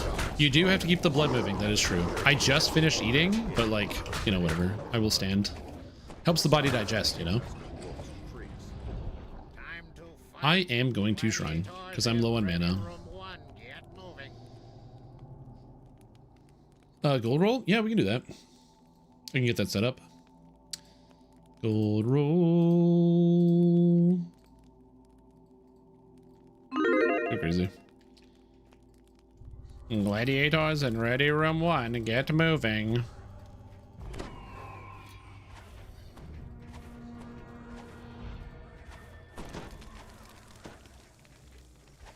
You ready to get scam again? It's not scam if you lose, it's scam if I scam you, and I'm not scamming you. Grogan, the promoter, shouts, "We have a last-minute Just because you're bad at gambling does not mean you're getting scammed. Away from Stormreach." Angry howls erupt from the crowd. Anyway, let me just wait. This section is going to be a little annoying because I don't have a damage over time effect that can kill the Ogre Magi, so I just kind of have to fight it twice. But that's fine. Once these doors open, I'm going to drop a flame turret here to distract the ogres for a minute while I go kill all the kobolds. Doors open, and then we kind of wait up here for all the kobolds to appear. Hey, buddy. Boom. Beat him up. Did not take these guys very long to defeat my my flame turret, but still. Stop comboing me. Oh crap. Hypnotic pattern. No, will saves. My one true weakness. I also love that my dog is basically dead already. Oh my god. I still can't believe when I bring up pets, there will be people who will be like, actually, Strimtom, the pets are very good. They're actually very good in BDO. There's some neat stuff you can do, but yeah. Scale down AC to old epic quests? I agree. It'd be nice if they did that.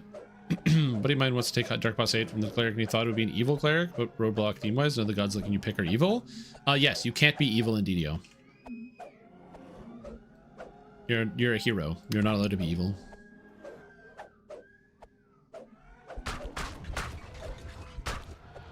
Dark Apostate is for flavor. It doesn't. The game doesn't actually let you be evil.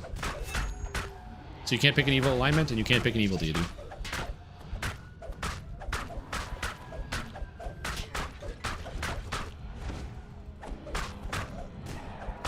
I understand that might be disappointing, but it do be the way the game is designed. People in hardcore, it is pretty evil to do that, but fortunately no one would do that.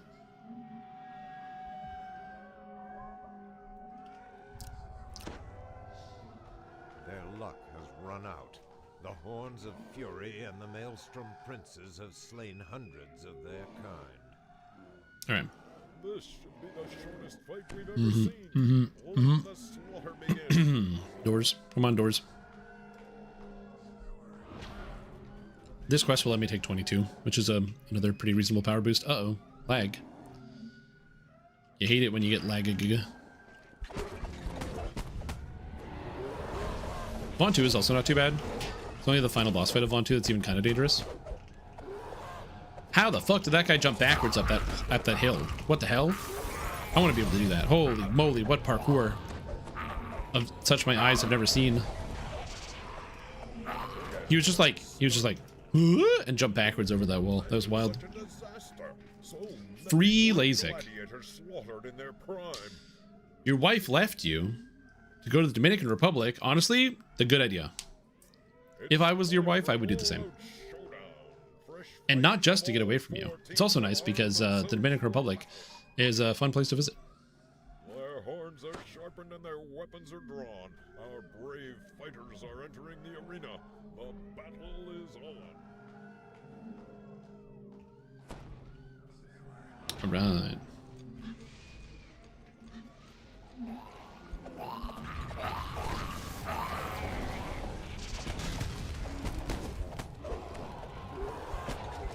Don't get knocked down. What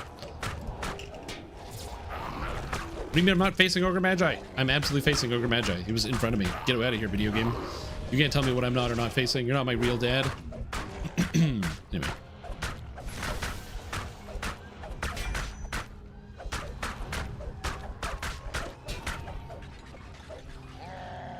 Healing.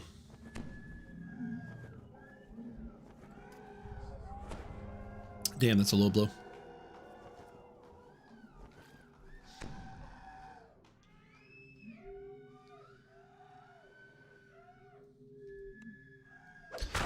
Okay, like I said, the only dangerous part of this entire quest is the final boss fight.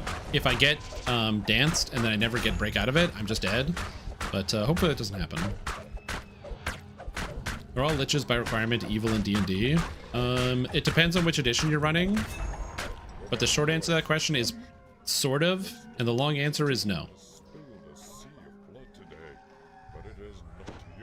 Well, actually, that wasn't really much of a long answer, but yep. The reason why I say that is because in most traditional D&D settings, so like your Forgotten Realms or things like that, the answer is yes. Every single lich you encounter is in fact going to be an evil character, because that's just the way that these games are designed, like these stories are told. Oh no, don't die, dude. I need you to not die, please. But there are some stories where there are not necessarily evil liches, or people who are not evil who then end up becoming liches for various reasons that don't necessarily end up being evil. But as I said, storytelling device, that really depends on the specific circumstances there. I do not care if Deadheart is shooting me with a bow, that's actually perfectly fine. I'm gonna keep hitting Deadheart's sidekick and eventually he's gonna die. Yes, keep comboing into your friend's back. So every time Deadheart hits you, he has a percentage chance to cause you to dance, which is really dangerous. So I'm going to keep on the other side of Celis. I'm just going to hope that if I get danced, that Celis will take care of it and will heal me.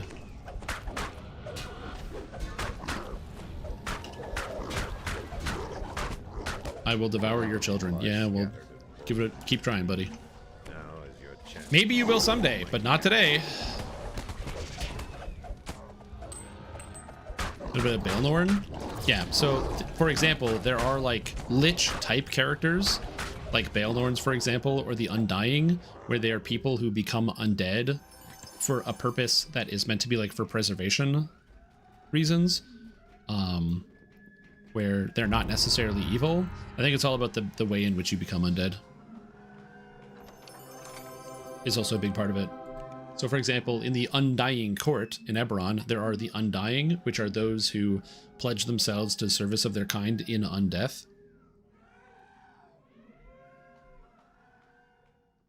Becoming a type of holy undead. In fact, there's one in DDO. Do you want to see it? Let's go look. Let's go look at the Undying. Because there's probably some of you who are like, what do you mean there's one in DDO? There's just one chilling in town.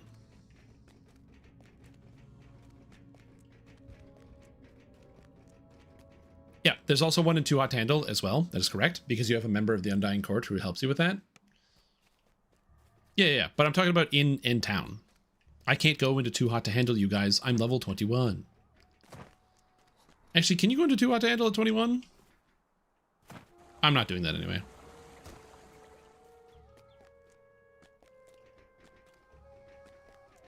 No, you should. Go away. I don't want to do that. Anyways, if you come over here, you can find Fallon de Fjarlin is being guarded by a member of the Undying. Ooh, he's got like the sick... Oh, get off the horse. He's got the sick Undying shield. He's got the glowy eyes. He's got kind of like the... this weird like mark on his mouth. And he's basically... This is an Undying. So he's a undead who is bound into servitude to basically serve the Undying Court. Got these cool like curved blades, and they look great.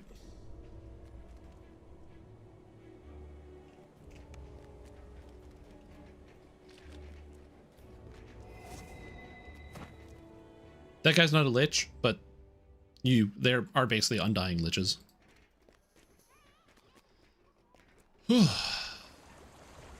Anyway. All right, now I get to level up. And because I am leveling, I get an extra ability, which today is perfect two-handed fighting. And this might seem weird to take perfect two-handed fighting, but bastard swords are actually two-handed weapons. By taking perfect two-handed fighting, I actually get an extra 30% strike through, which is what I want. So now, boom, perfect two-handed fighting. It gives me some extra melee power, which is nice. I leveled up, so I got even more melee power. And of course, I get the 30% strike through chance, which will make it so I hit more targets whenever I attack. Bringing my strike through, I believe, up to 70% now. Yeah, which is just good.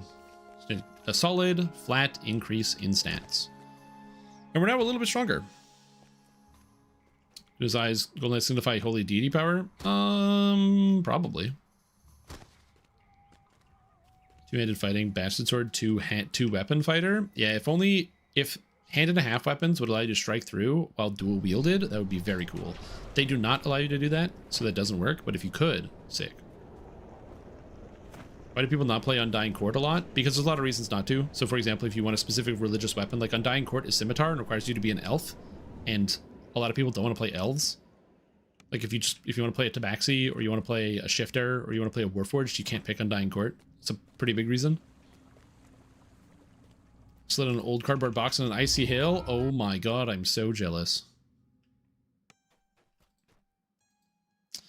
Alright, prisoner. This quest has multiple beholders. I'm going to show you how to skip 2 of them.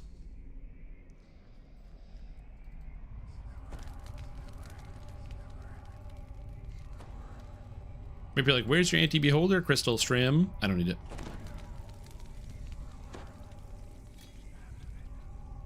Of course, I didn't put on the thing, so I rolled a 2 and I failed.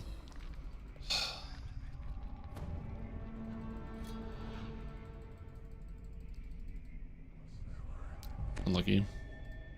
I needed to roll a 3. Okay. What about 3? Yeah, we'll do that later. So there's a beholder in this opening section right here. How do we deal with it? You double tumble to get in. Tactical detonation to knock it down, so it can't do anything. I don't have a weapon in my hand, so I can't do anything either. And then it dies.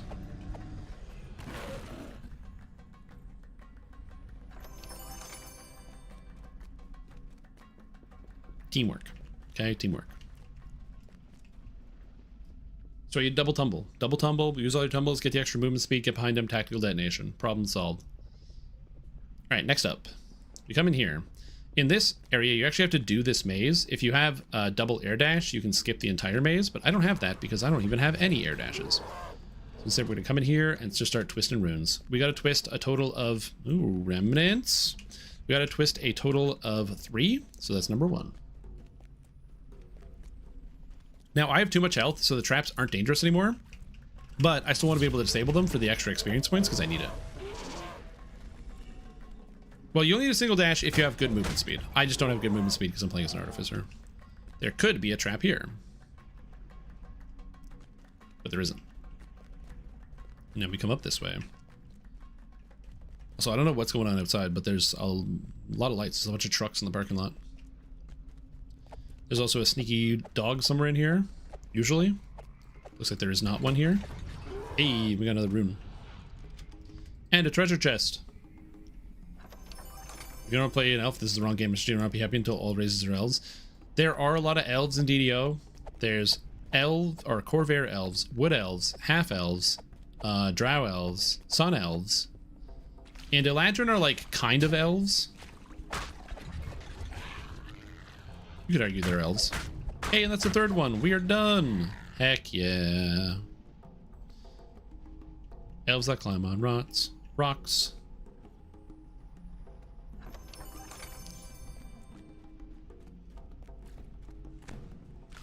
All elves. Wimpy elves. Even elves with chicken pox like hot dogs.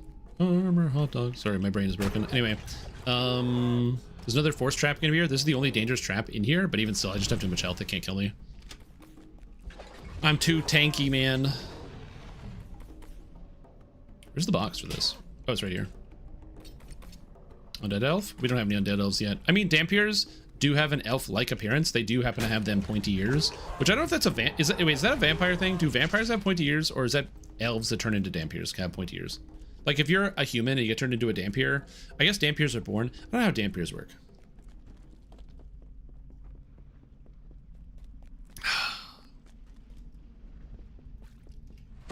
3.5? I'm going to be honest, I have no idea. I was never a big vampire kid. So, yeah.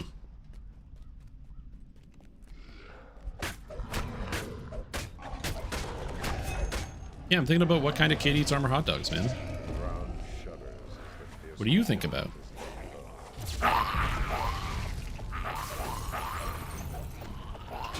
My girlfriend has made several of those memes where it's like, you know, I bet he's thinking about other women. And then it'll be like the air bubble above me will be whatever I blathered to her about the other day, where I'll be like, so this Path of Exile build is going to look like this. Okay, this firewall, by the way, while it's here, is instant death. You don't want to touch that. But what you do want to do is throw in a feather falling item and go wee, and you skip this section over here. Skip another beholder. Heck yeah, dude. Now these Core Eye Stalkers have a lot of hit points because they're mini bosses, and if they bite you, they dump your charisma. So just knock them down so they can't do that, and then kill them. Any plans for the Freesia event? Yes. So we're doing Freesia tomorrow. For those of you that don't want to watch Path of Exile because you're a sane, well-adjusted person, I will be posting the beginning of the solo guided arty playthrough. So if you just want, it's basically going to be like a stream segment, so you can check that out on YouTube. So it'll be happening during that time. So that way you'll have something to watch if you don't want to watch Path of Exile. This morning, I kind of lost my mind and I spent hours agonizing over different things. And what I realized is that there's a way to have an pretty early in the game infinite casting. Whee! Hey, you're knocked down, sucker. Pretty early into the game, an infinite casting Vol Stormcall. And then later in the game, a infinite Vol Stormcall, where I can cast Vol Stormcall like 5 times in a row. And just wipe bosses. So I kind of want to try a Vol Stormcall build. Alright, so here, just jump over these things, and you don't get knocked into the ether. Even though it says you're going to get knocked into the ether, just jump over it. Now, as you're coming through here, if you go around the corner, you're going to spawn a beholder. But if you don't go around the corner, and instead you just dig your way down this little side hatch here, no beholder, and you can skip it.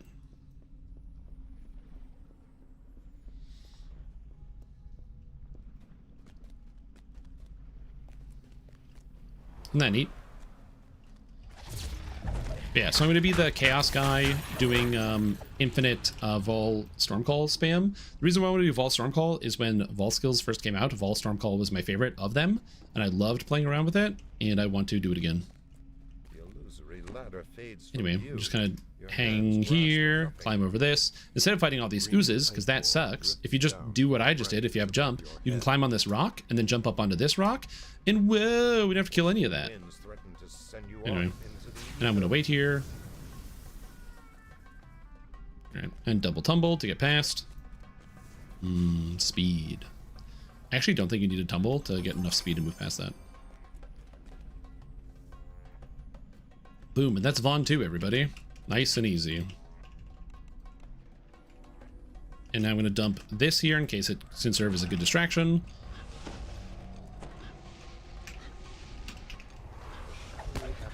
Because it's been a while since I've fought Orphany and her gang of goons. So I don't remember how dangerous they all are. I can't cast my spell. There we go. Just want to knock them. I just want to knock everybody down so I don't get murked by these guys. Again, by the goons squad. Get out of here. There we go. And that's how you do that quest. Nice and safe.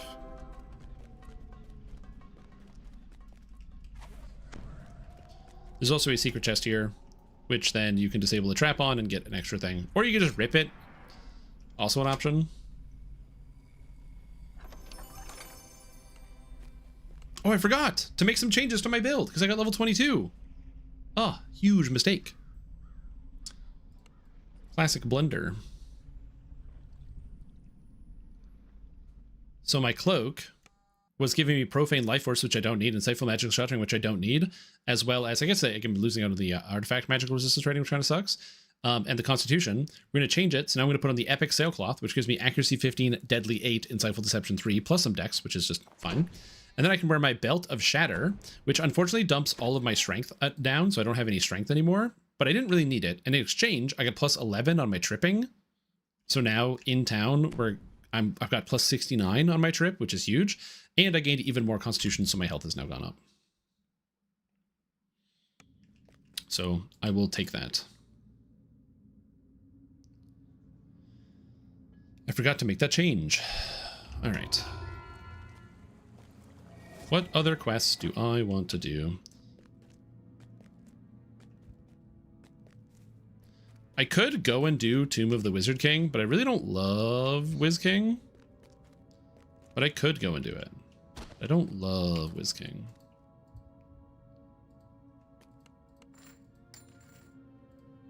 Anyway, let's sell some garbage. Garbage, selling garbage. Give me money for all the garbage I'm selling.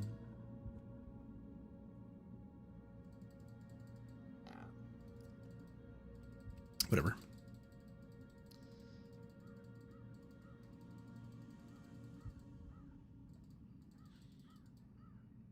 I should bank some of this stuff before I like accidentally sell a bunch of items I really want. Look at all these rune arms I'm not going to use. Oh, the rune arms I'm not going to use anymore. All right.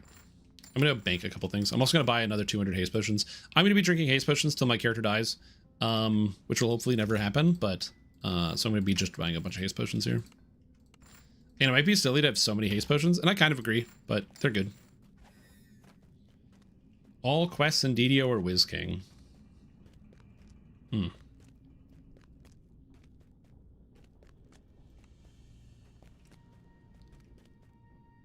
Yeah, we can do Tomb of the Wizard King. I'm only mildly worried about it because the Wizard King himself is relatively dangerous. Like, Rayum can be kind of spooky. So I kind of want to wait till 23 when I have more resources. Because my big worry is I'm just going to run out of mana at some point. Which is a current problem. So I'd rather have a way around that. So bank this, the swordfish. Put that in for the cosmetic folder because I was going to make a cosmetic out of it. I just bit my tongue really hard because I'm not that smart. Okay. Gravekeeper's cloak. This is sick. Agartha's belt. This helmet is also, it's for level 21. 10 sir. Oh, I don't need this anymore. Goodbye, garbage helmet. And dire impulsive of reconstruction. I don't need that anymore. Crystal and villainy. I'm going to put that away. I don't need this anymore.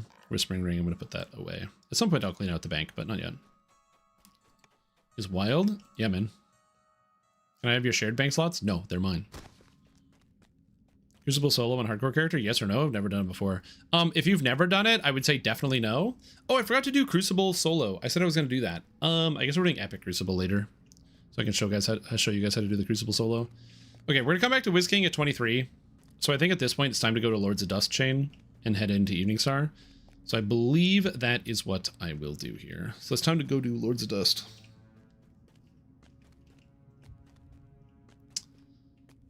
And I'll come back to Wizard King once I'm 23.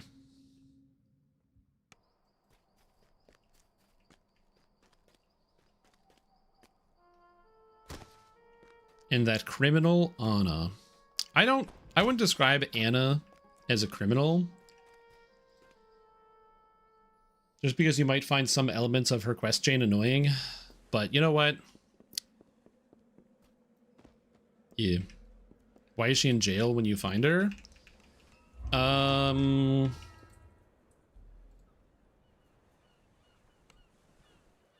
know what? I can't argue with that.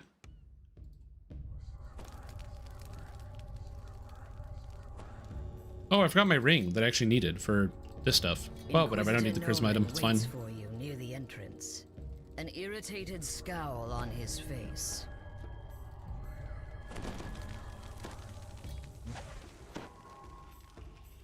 Novice, stay near me.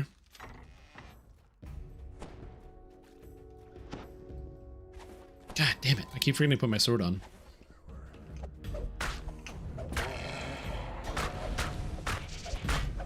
Oh, why is my game like lagging? What the heck? Okay. For some reason my game is like freezing up. I have no idea why. And my damage feels really low for some reason. I don't know why.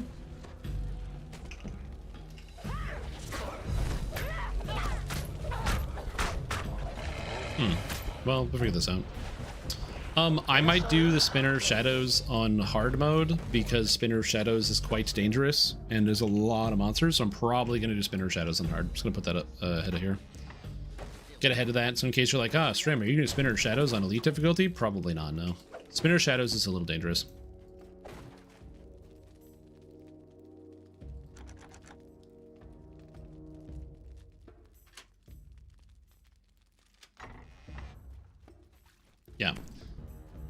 It is a relatively challenging quest, all things considered. I don't think I wouldn't be able to do it. The main issue is that Lolth, the Spider Queen, has a poison effect that she places on you that deals continuous evil damage over time, which is very hard to resist in a very high quantity. So if you get hit with it, you don't have a way to like either remove it or get close to the flame easily, you're kind of dead. The novice who accompanied Noman lies on the ground in the hallway ahead.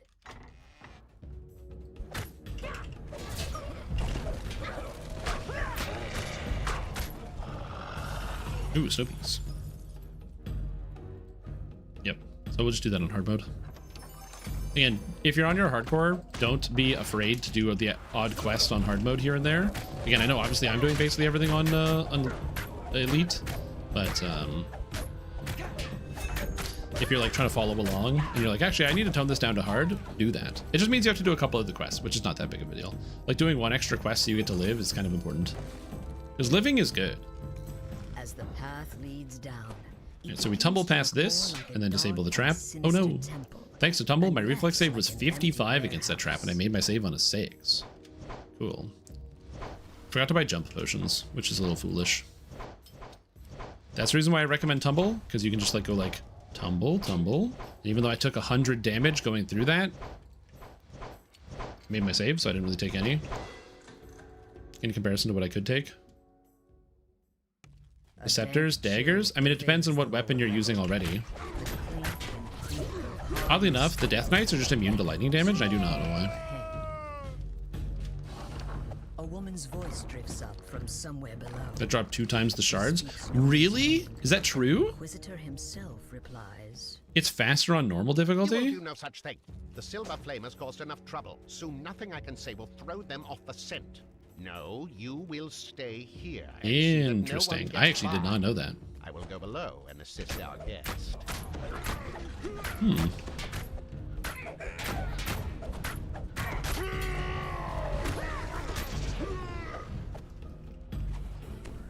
They were normal spiders? Well, now I don't know the answer. What unspeakable acts have been performed there? Get knocked down, everybody. Oh.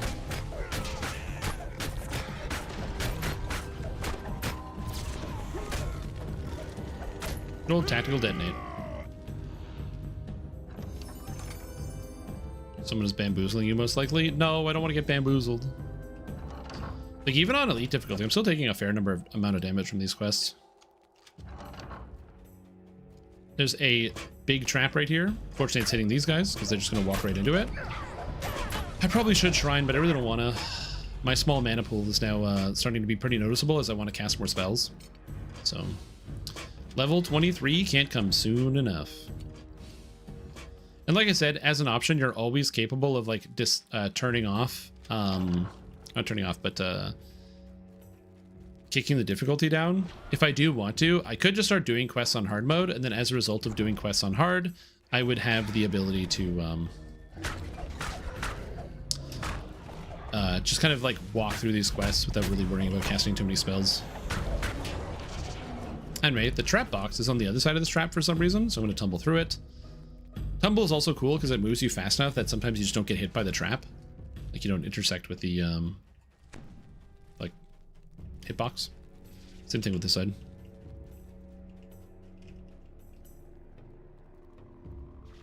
Oh, I thought it was there. Ingenious debilitation bonus. That's right. Ingenious. That's me. Inquisitor Noman stands next to a strangely confident-looking drow. They seem to be finishing some elaborate and unholy... What? Surprised I'm not who you thought I was. I should have killed you at the start. This is nothing, my friend. A nuisance. The ritual is underway, and the Silver Flame is powerless. Imagine being one of these idiots, and you get like somehow conned into just dying for no reason. What fools. Like, yes, we must summon ourselves to bring in the god of this world. Sorry, kids. Give yourselves, my children. Give to the glory of our cause. What's on this dais? It's like the moon. Aside, let my minions kill this filth. I also appreciate that he's like telling the guy what to do. He's like, yo, stand aside. If I was the drow, I'd be like, whoa, whoa, whoa, Mr. Rakshasa, watch what you say. Especially considering the Lord of Lords of Dust are rubes who get played in the end.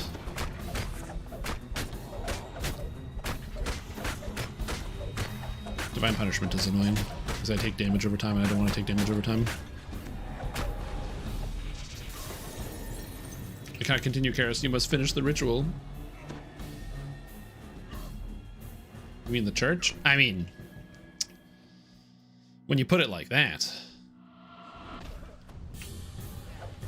Now this guy is quite dangerous, so you got to be a little bit mindful of him because he gets 2 hits because he is a drow. Although he used to hit way harder back in the day. Now he's just kind of like hitting like a wet noodle. So I got to heal, but like meh. Iconically, Lords of Dust are one of the most powerful factions in Eberron. Yes, all the Lords of Dust guys that you encounter for the most part in game are just a bunch of goons. They're like the lowest of the low henchmen. His mom lets him have 2 hits at dinner. How are you healing? The Silver Flame are Get out of here. to cult activity in the area. Your help would be greatly appreciated.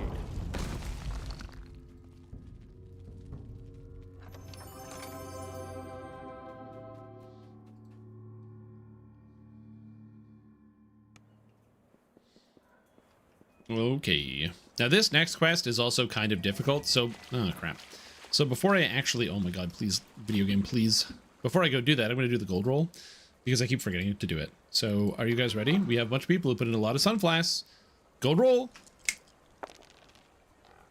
82! Oh my god, that's 2 weeks in a row I got a high roll. Hell yeah. I didn't actually need to do that for any particular reason, I just wanted to do it. Oh, I'm lagging. Okay. I was like, why can't I move? Game lag.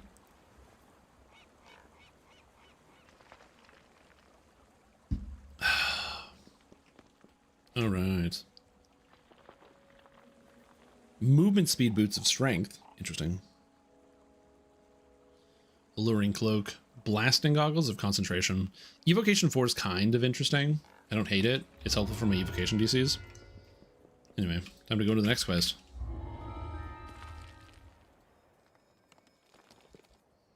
Alright, sending pick done.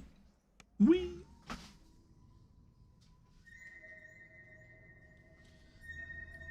Some kind of demon thing? Why do you say that? What's your logic? State your reasoning. Also, not having my pet around makes me so much more powerful. It's actually kind of great. You may be wondering, how are you more powerful when you don't have your pet around? And the answer is, my pet just died and drained my mana pool, and now it doesn't do that. Because it takes like 4 times the damage I do. There's a few pets that are not too bad. And one of the ones that's quite good is the Warforged, or not the Warforged, the Animated Guardian or whatever from Sharn. That one's actually quite good because, or the Shield Guardian, because it heals it. It has a ton of health, a ton of physical and magical resistance rating, and it heals itself. It has more mana than I do. It's great. No, stop forgetting to equip weapons, Shrim Tom.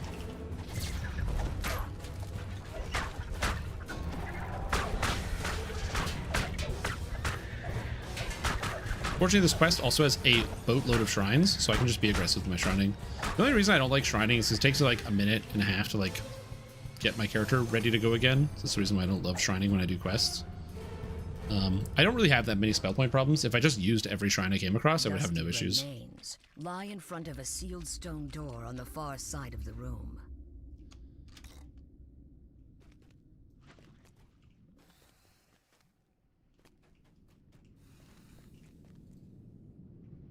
Yeah, I don't know what the next expansion could be for DDO. The reason why I don't know a lot of what they would do for expansions is because my knowledge of like campaign settings is relatively small in comparison to a lot of other people's. So, like, I think it would be interesting if we did a Demon Waste-based expansion, which is a part of Eberron, where the Lords of Dust are actually based, and they are, like, very powerful there, you know, because they run the entire friggin' place. I think something like that would be kind of interesting to see. Will we ever get that? I don't know, but yeah.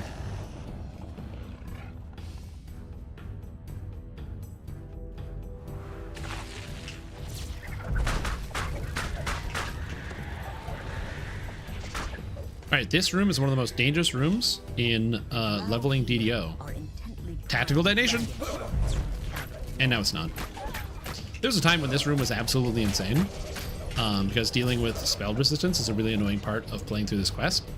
And so mass hold all the things you would use to get rid of these guys. But tactical detonation is not affected by spell resistance, so they can't do anything about it. Is there a Dark Sun campaign? In DDO, there is not. Also, my familiarity with Dark Sun is very low. Again, for me, most of the time when I've played in D&D campaigns, it's been with like people who have written their own campaigns. So dungeon masters who like have their own characters and stories and all that, myself included. So my knowledge of some of those D&D campaigns is just a little bit lower. So yeah, unfortunately, I'm just not quite as knowledgeable, I would say. I don't know what makes Dark Sun exciting or what even it is about. Yeah, basically if it's a damage spell, first and foremost, it is unaffected by spell resistance, which is not how it works in pen and paper, but it is very convenient here. Oh, the Star Wars expansion, of course, Ludicrous. Why didn't I think of that? Everyone's doing a Star Wars expansion. Out of the area nearby. Would that be fun to play in? With all of our characters constantly whipping arcane magic everywhere? The passageway is eerily quiet. Like, can you even play an arcane magic user at that point if you had a campaign that was designed like that? Serious question, I don't know the answer. Divine magic is still cool. I see.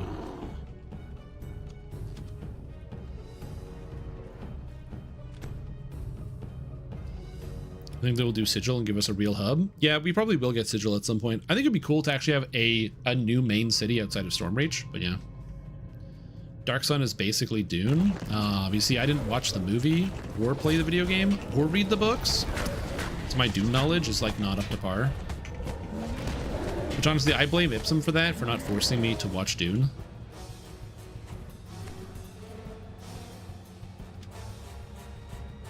I did watch him play the Dune video game on mute for like a few hours.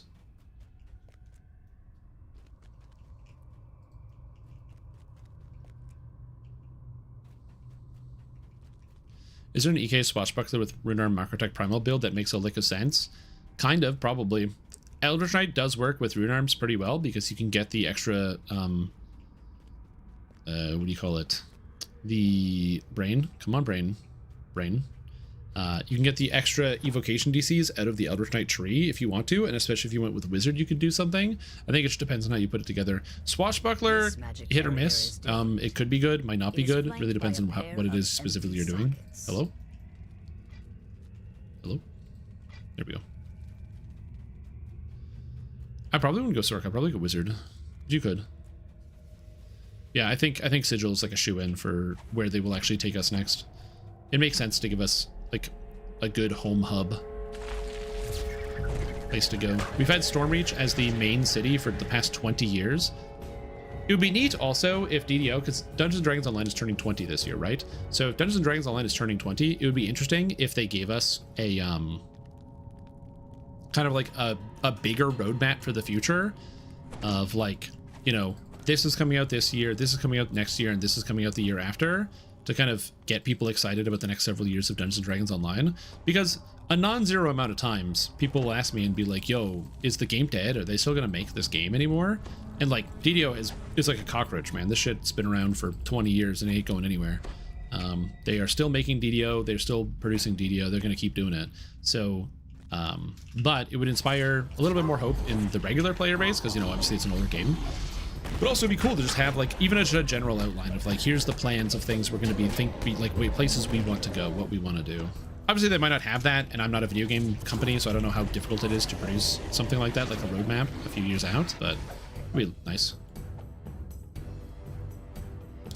We get one every year, so they do a roadmap for the year. Deeper into the heart of Kyber. Quiver of Alacrity and SOS for the 20th anniversary. Just go get one. If you want a Quiver of Alacrity and a Sword of Shadow, go get one. Okay, Quiver of Alacrity is really annoying to get, but like people run Vault of Night like every day. If you don't have a Sword of Shadow, just go run Vault of Night. You get one. Same stuff for so long he's fused to the dock. Yeah, so we still do get updates, which is nice. Did they stop doing that for EverQuest in terms of like different updates that they have? For me, I will admit, I have only played private server EverQuest. I haven't played like mainline main servers EverQuest, so I don't have any experience with it. I cannot remember the name of the private server if you're about to ask me and be like, oh, which private server? I don't know. Flamefang is banished in a I did burst go of to heated a fire. SSG sanctioned event where there were people that work on EverQuest there and EverQuest players there. I did see people that play EverQuest. But I didn't talk to any of the devs because I don't know any of them. I did get some, I think I still have it. I had some like special keys or codes for like the big event. Flame Ward is an S tier item. I mean, it's an S tier item if it's the only item on the list and you're asking, and the question is, you know, items named Flame Ward. It's pretty good for that.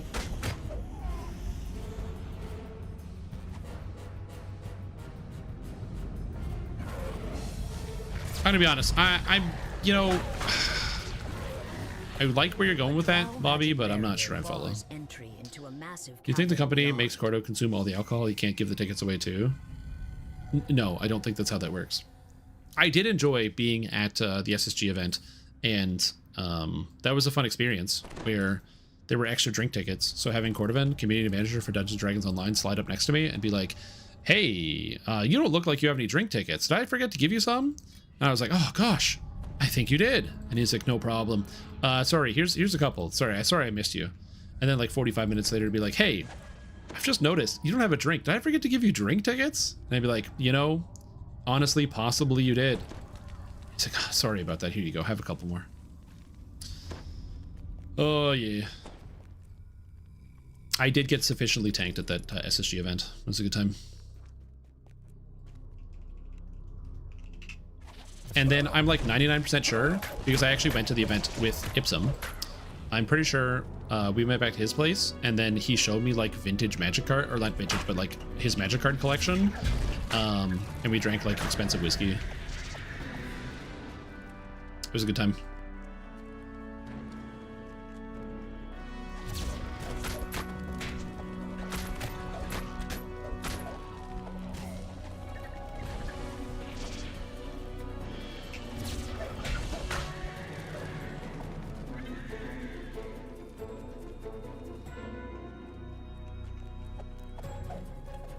Someone's holding a gun to him off camera. I don't think that's the case, but yeah.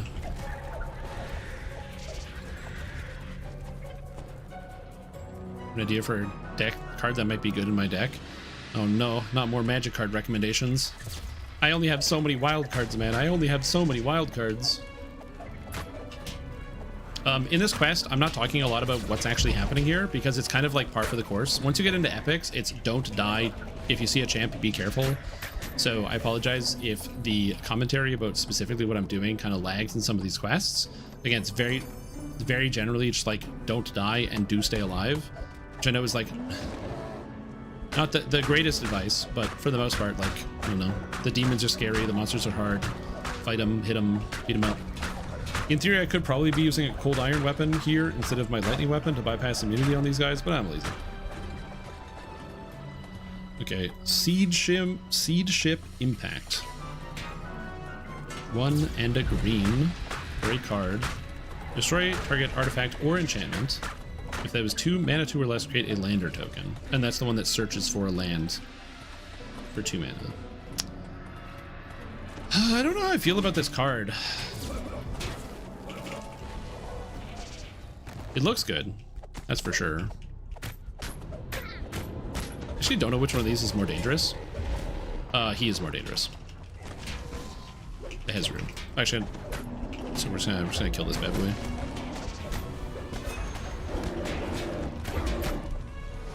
If we get knocked down at the wrong time, I'm just dead. block. I'm kind of worried that I'm not going to have enough resources to be able to get through this section here. I'm gonna come back here. Uh-oh. I might not have the mana to be able to get through this. I'm gonna kill her first, just so I can maybe just offset some of the damage that I'm taking.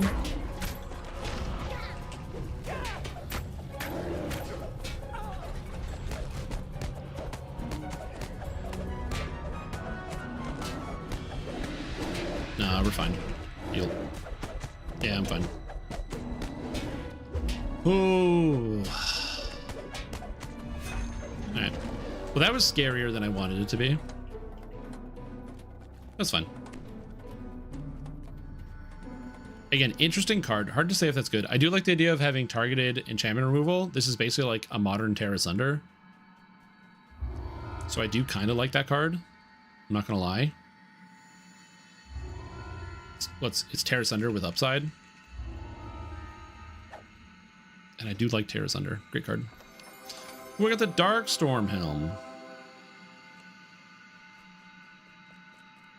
A helmet I'm not going to use, but I could. All right, hard mode for Spinner of Shadows.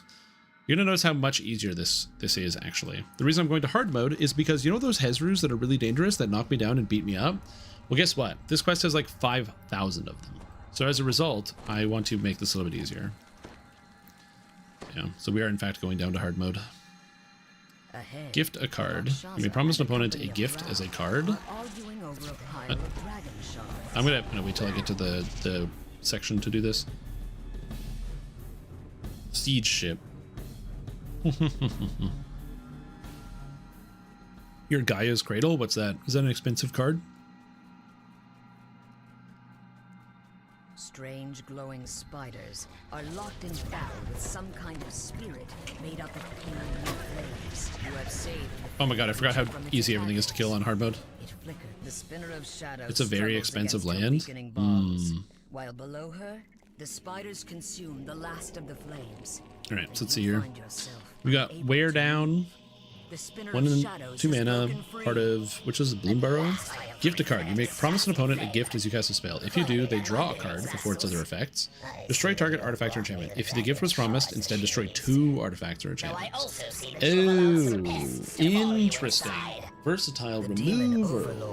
Glares down at you with contempt. Tap, add a green for each creature you control. Does that include tokens? And does that include artifacts? Like artifact creatures? Someone must witness my return and survive. Destroy these intruders, my lady. Interesting. Rakshasa's growls. We will report your glorious release to the world. That sounds like cheating. I'm gonna be honest with you. You must help us. What's the best T5 tree for Divine or Dragon Disciple? I think it depends on what you're doing. If you want to play the build that most people are playing with Dragon Disciple, which is the Shuriken build, then the answer is the Ninja Spy tree. If you want to play just a very run-of-the-mill melee character with some of the spice and flavor of the spell list of Dragon Disciple, then Shintao is where you want to go. And if you want to do the hybrid thing with the spell casting, then because you think hybrids with spellcasting is cool, then you want to go with Dragon Disciple. If you want to do the hybrid casting, you have to go with the tier 5 of Dragon Disciple because double Draconic Devastation is too good to pass up. But if you don't really care about any of the spellcasting and you just use your spellcasting for buffs, then just go Shintao. The Silver Flame Guardian speaks.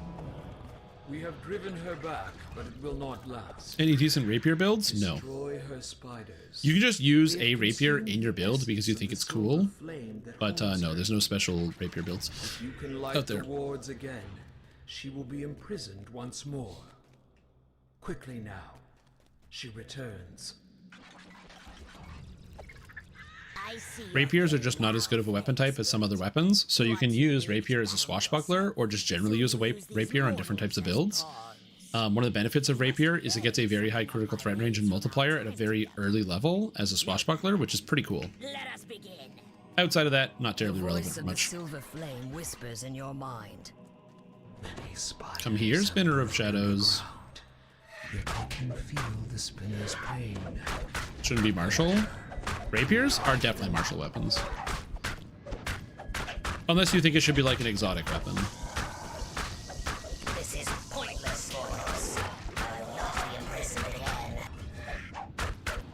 Like, if you just look at a rapier, it's definitely like a finessable weapon, isn't it? It's one of those things that just takes training to be able to use. Like, a rapier is pretty similar to like a fencing foil. And if you want to use a weapon like that, you do require some quantity of training to be able to do that. So I feel like it. Well, martial weapons are light. Sorry, you're talking about something different. You want it to be a light weapon. I see. Okay, you want it to be a light weapon, not a martial. Martial's fine. You just want a light weapon. The demon's voice echoes from the shadows above. Well, so fun fact, they made scimitars light weapons now. So rapiers, I actually totally agree with you, should be light weapons. I actually have no counter to that. Rapiers should definitely be light weapons, just straight up. I actually absolutely agree.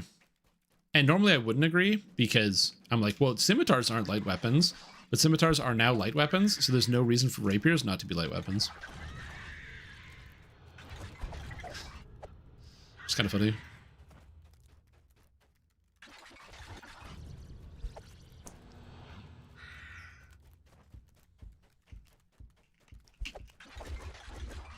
Again, in DDO, if scimitars are not light, then rapiers shouldn't be, but scimitars are light, so should rapiers be.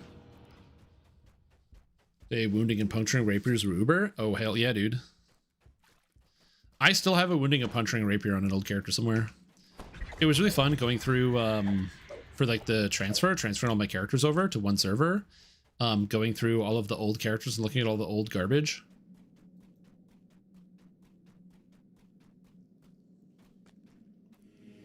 No, rapiers are not light weapons at all. You can't make rapiers light weapons. You can use dexterity to hit and damage, but they are not light weapons. If you could, that would be cool. It's one of the things that holds back rapiers. A lot of the light weapon using characters play Shader Kai because Shader Kai gives you the spike chain attack, and spike chain attack can only be used with light weapons. Now you can spike chain attack with a scimitar, which is really cool. It makes spike chain attack better and scimitars a lot better because they now get access to spike chain attack. However, rapiers are not light weapons and cannot be used with spike chain attack, which really limits like how much you want to use them, because admittedly not everybody has to play a Shader Kai to use a light weapon, and I'm not implying that either. As somebody who played the Puss in Boots build where I just decided to make a tabaxi swashbuckler because I thought it'd be fun, and I used a rapier because I was being Puss in Boots, I do understand that you can do other things, but yeah, that's generally one of the ways you're going to do it.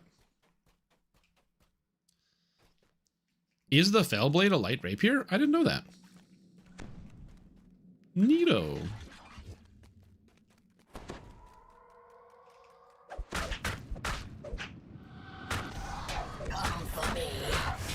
My sister. Cries the spinner of I shadows. Don't want to talk about how long I probably didn't have my Lemordium. You know what? I don't need a haggle item anymore. Given how often I have accidentally left my haggle item off of my character, I don't need to put it on anymore. You know, I'm learning the haggle item is not that important.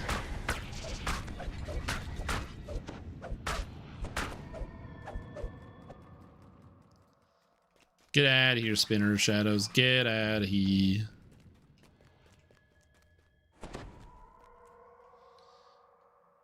The Spinner of Shadows decides to change Am I haggling my soul? No, I'm haggling my DCs to be lower against my opponents. Destroy the Guardian. Without it, the mortals are lost. Fell Rapier of Ice. Is this a light weapon? Counts as a light weapon for 2-weapon fighting purposes. Interesting. Can you use it with spike chain attack? I don't have one. But it is bind to character on a quick. Equip. Quick, someone go farm one and test it out. Oh, I'm wild. I do kind of miss when we got like items with weird properties. Now every item is just kind of like the same thing, but it was neat when SSG would just be a little bit more experimental with weapon types. They are from time to time, but it's like much rarer than back in the day. Like the last time we got really experimental weapons was with Dryad and the Demigod, where we got those like cool ice, like the ice weapons and the force weapons, which were kind of sick.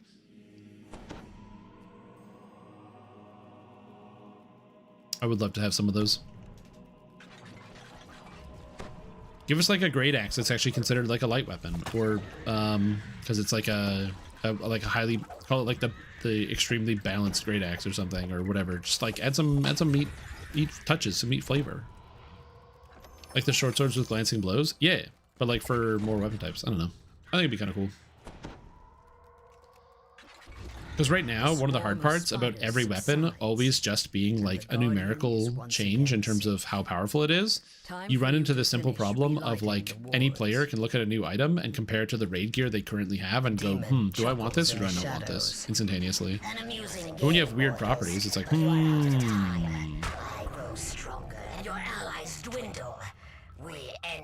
You do run the risk, obviously, of having things being like extremely overpowered. Like if you could spike chain attack with a great axe, why wouldn't you?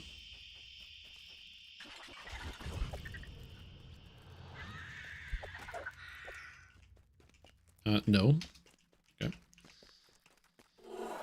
All right, Spinner of Shadows. Oh my god, I can't click. Clicking is so hard.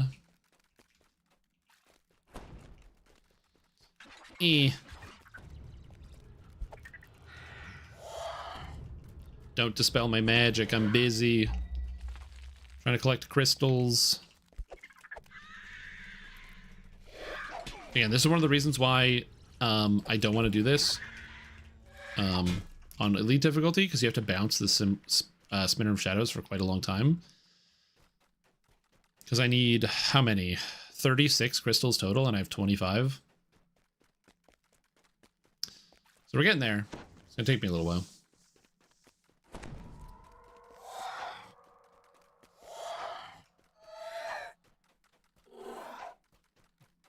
I also love the fact that they're just like, yeah, just, you know, everybody hates this monster. It's really dangerous and annoying. Just give it dispel magic. Like, fuck it. Just let it dispel you as well.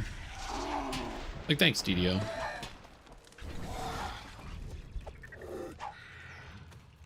Man, my rune armor shots are really going wide. Not ideal.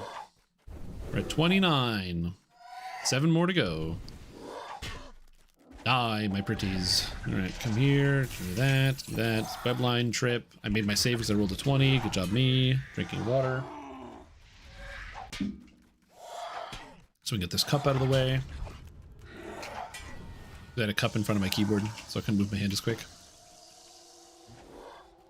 3 more. Oh. Oh.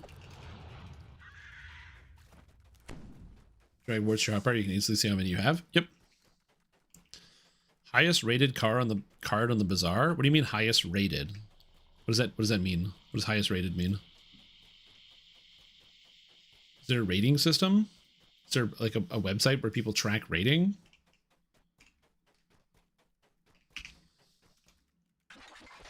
They have tier lists? I didn't know this. I didn't even know there was a Bazaar DB website, I'm going to be honest with you. 36, let's go! The highest rated card.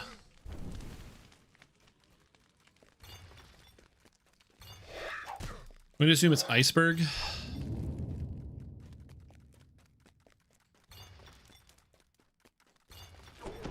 It's not Shipwreck. No, my speed. The last ward ignites, and brilliant light but it fills the depends. cavern.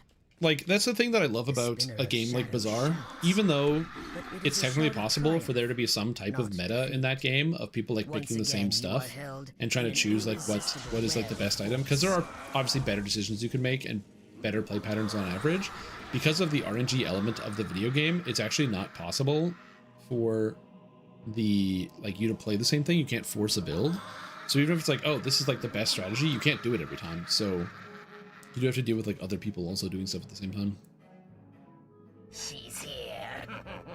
I called to her across the world. Statistics on this side is interesting. Not terribly. Very small.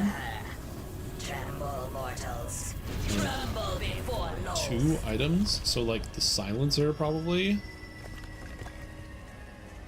What's another small Vanessa item that's really good? Other than the silencer. Silencer is obvious because it just makes everything faster.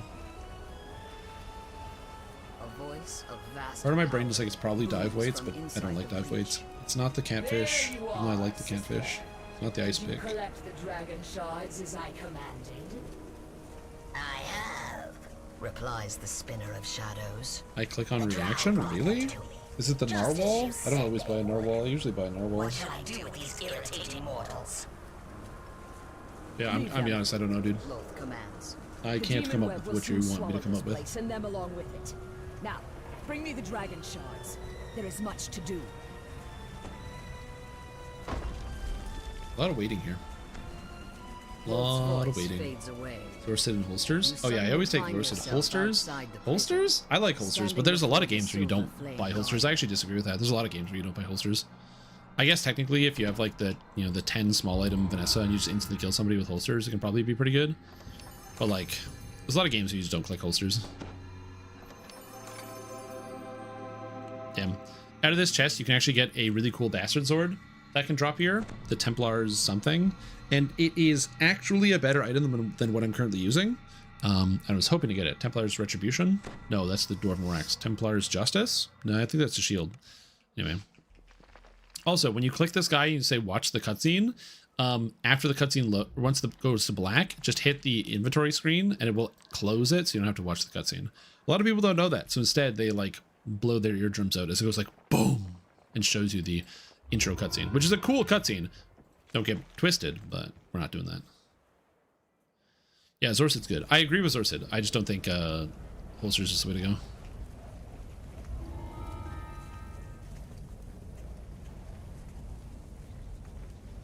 Alrighty. Now Beyond the Rift. Beyond the Rift, I'm going to do on Elite. I don't think Beyond the Rift is that difficult for the most part, and I do want to get some more experience points. This is unlike So we're going to do this quest. ever seen before. Mountains of stone. As previously mentioned, there's quite a lot of quests in Dungeons & Dragons Online, but there's not that many epic quests. And I'm going to be honest, I'm going to run most, if not every single epic quest on my journey up to the level cap. So that's going to be a good time. A voice in the I waits 3 Shipwreck. I actually think Shipwreck is not as good as Iceberg.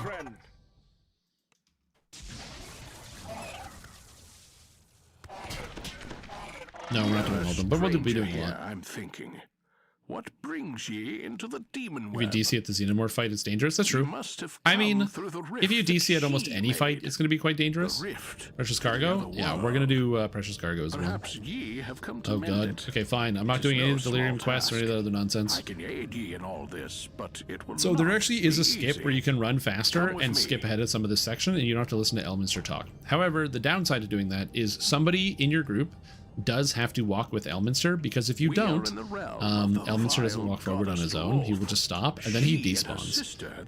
And so you have the follow Elminster thing on your chart here, and you never complete it. And you get to the end quest, and you go, ah, dang it. And you have to start over from the beginning. It was only possible for me to come here. And I don't think because this quest is a Wolf horrible let the quest, gods but I don't slip really in want to the do this rift quest twice. and I cannot easily As I'm sure leave the many of you demon don't want to, web so yeah. Until she slips again.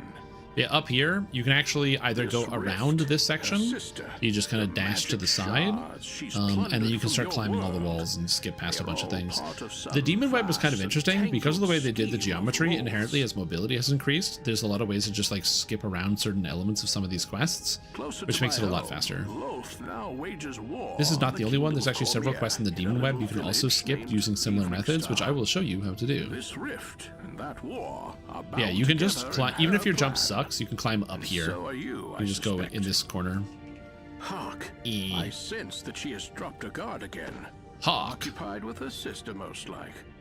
I Buy must a leave when I thesaurus, can. man. Find thy way to Evening Star. I will meet you there. I will meet Tis you a there. dangerous journey, but you seem to be accustomed to dangerous journeys. Elminster departs. Alright, come on, let me go. The demon web I also like that those doors look like big claws. Like they're like the fingers, they go like as they come down. lies the path to A big clawed hand. Elminster called Evening Star.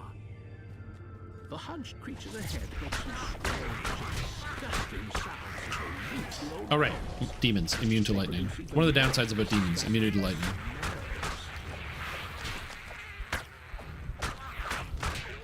Either love it or hate it. That's because it's a bunch of people who are playing Weapon Vanessa, and they go up against an iceberg and it completely hoses their entire build, and they're like, yeah, item sucks. Item sucks, dude. People getting hosed. That's why I love the iceberg. Also, you get the iceberg, and then you go to the temple, and you get poisonous or burning iceberg, and then you get a blaze howl warden or a barb spike warden, and you get an infinite damage scaling iceberg. She is free from her prison. Oh, it's so good. Spiders.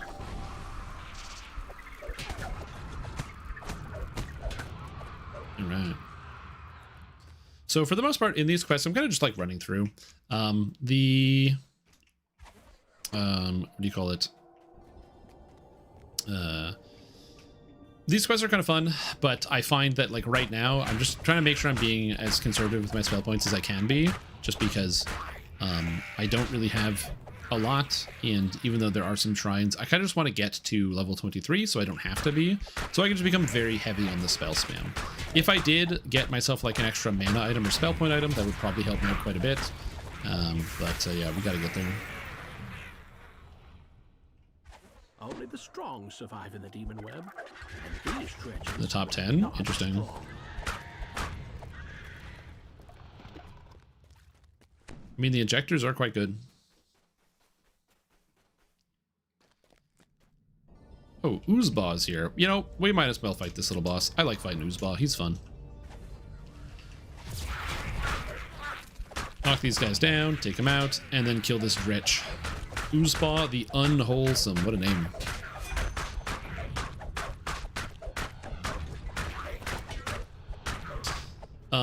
So fun fact, monsters in Reaper mode actually can ignore some quantity of concealment.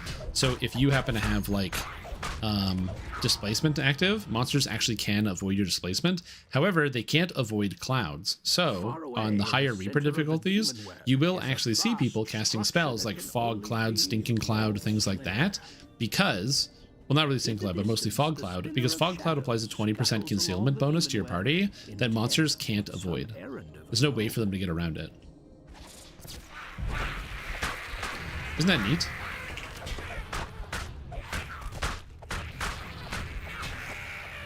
You're like, dang, why would I ever use Fog Cloud? And the answer is because apparently Fog Cloud's actually quite good. Wait, I didn't even think about Wanted Poster. It should be number 1. A spider hatchery lies empty. The brood boar has already consumed the weak and the slow. I mean, that's probably an actual number 1. An extra experience every day is kind of crazy. Survival. Fragments of long forgotten worlds. Glad to be of service to Rudy. I hope I answered your question well enough. If you have any more qualifying questions, please let me know. I have played a fair amount of Dragon Disciple, although most of the Dragon Disciple that I have put my time into has been a lot of the hybrid caster, because that's just the type of character I like to try to build personally. I find it fun to just throw myself into that sort of experience. But as I said, I know that a lot of people are playing Dragon Disciple for the shuriken stuff, but I'm just not much of a shuriken guy. It's just not my favorite way to play the game. But some people do enjoy that.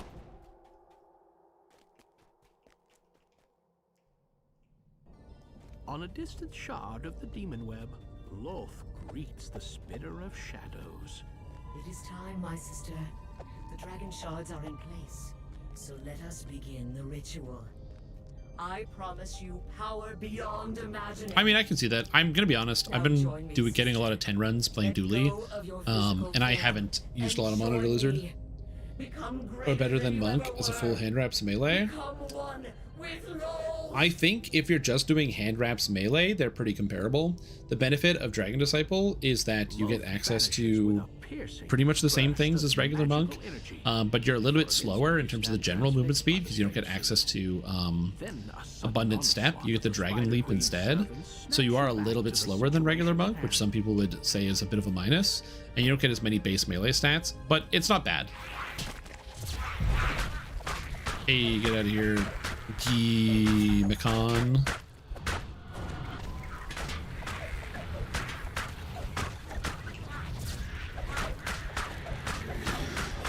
There's a shrine right after this, so I'm going to be using up all my manas here and then shrining.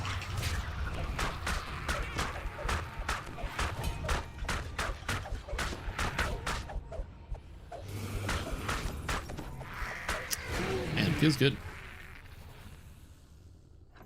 Yeah, and then also Henge and Mystic. Yeah, it's really good. Wait, I forgot that Cauldron is level 6 now. Yeah, early level Cauldron is really, really nice. What's the Dragon Leap? The Dragon Leap is just Abundant Step, but on a 15-second cooldown. It's just a worse Abundant Step. Technically, it gives you like a short bonus to movement speed after you activate it, but the bonus to movement speed is not as good as having 5 Abundant Steps. So, but yes, the short answer is that I think the melee power is comparable between the two, because you get melee power also from Dragon Disciple. The cores of Dragon Disciple and Henshin are basically the same. But the big thing that you're missing out on is Cauldron for sure, and the Imbue from Henshin Mystic is really nice.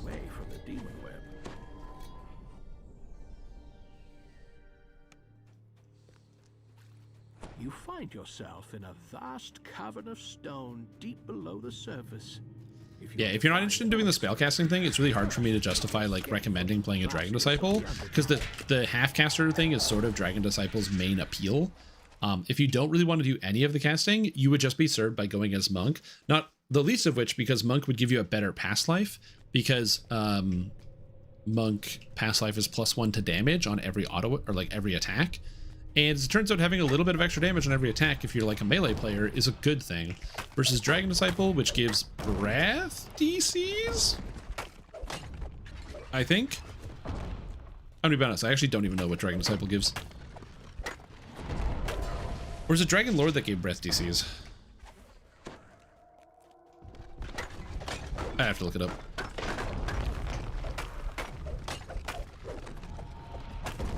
It's Dragon Lord. Then what is Dragon Disciple? I have Dragon Disciple past lives. I don't even know. Oh, -1 cost of maximize. Honestly, not even a bad effect. Wild that it's on Dragon Disciple. The +1 to hit is actually quite good. As somebody who is a glutton for hit chance, where I'm always like, yeah, give me more hit chance, SSG. Getting extra +3 to hit is good. And -3 on maximize is kind of cool. You get that, and then your maximize costs 3 less at all times, and it's easier to get into the negatives. Now it's for everyone's favorite mechanic, Spell Wards. Spell Wards are traps that can go anywhere. Once you get to the Forgotten Realms, you have to deal with Spell Wards all the time. And as I said, they can go anywhere. So unlike a regular trap, where it's like there's some tell, where it's like, oh, there's a brick missing in the wall or something else like that, or a face that you think a trap is going to come out of, and you can kind of intuit where you're going to get hit by a trap from. Spell Wards completely eliminate that because they can be placed literally anywhere. It is some of the worst trap design in the entire game. Understandably, Spell Wards are a real thing that these characters would use, but the unfortunate reality is because of how Spell Wards can be placed, you can just put Spell Wards anywhere without any logical reason or way to intuit that they're there. And a lot of players dislike Spell Wards because of that type of design. On top of that, another issue with Spell Wards, which you might run into, is, so there's a Spell Ward here. You might click on the Spell Ward and it says the Spell Ward is blocked. That's because the Spell Ward is actually, has a really wide range on it. You have to be far enough away to be able to activate the Spell Ward. So if a Spell Ward says it is blocked, it's because you're too close to it and you need to back up.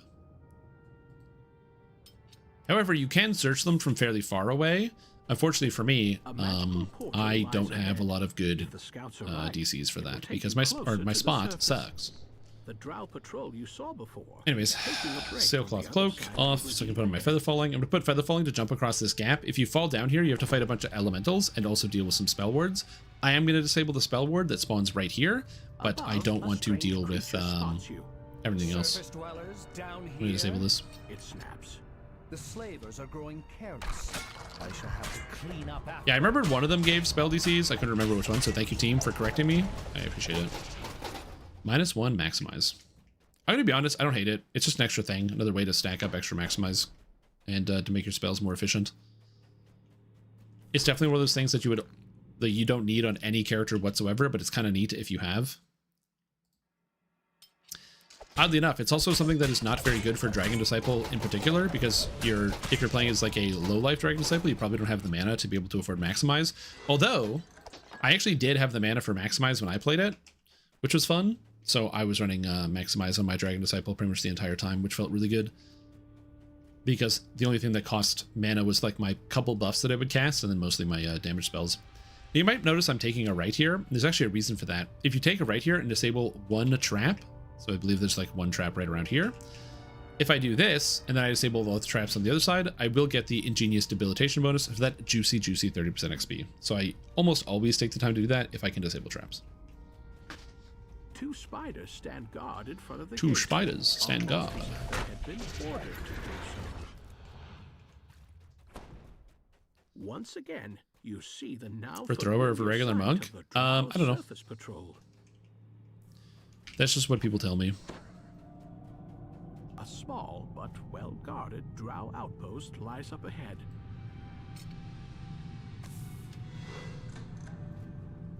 But they're like people who play a lot of endgame, and I just implicitly trust them. So, because when you know somebody knows a lot more than you do, for me, it's really easy to be like, okay, I trust the experts in their field.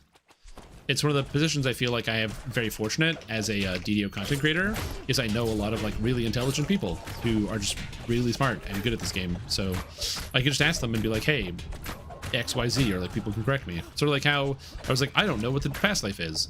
And I got an instant answer from chat because you guys know, and it was very handy. Oh, for the Warhammer from Den of Vipers. That actually makes a ton of sense. You gotta get that dripping with Sonic, baby. Freely pass through its portal and learn what lies beyond. And the text reads, nah, dripping with Sonic makes a lot of sense. If you didn't know, the Dragon Disciple gets the ability to use Warhammers while centered, and the Warhammer from Den of Vipers has an effect where it adds damage over time, Sonic damage over time per strike, which stacks up to, I believe it's 3 times, so 3 or 5. Anyway, it doesn't matter. What matters is that the damage stacks up, and the number is big. It is a big number. It's a number that is big. It is bigly gigantic. I'm taking a lot of damage. Holy. These are some champions. They're beating me up. I like it.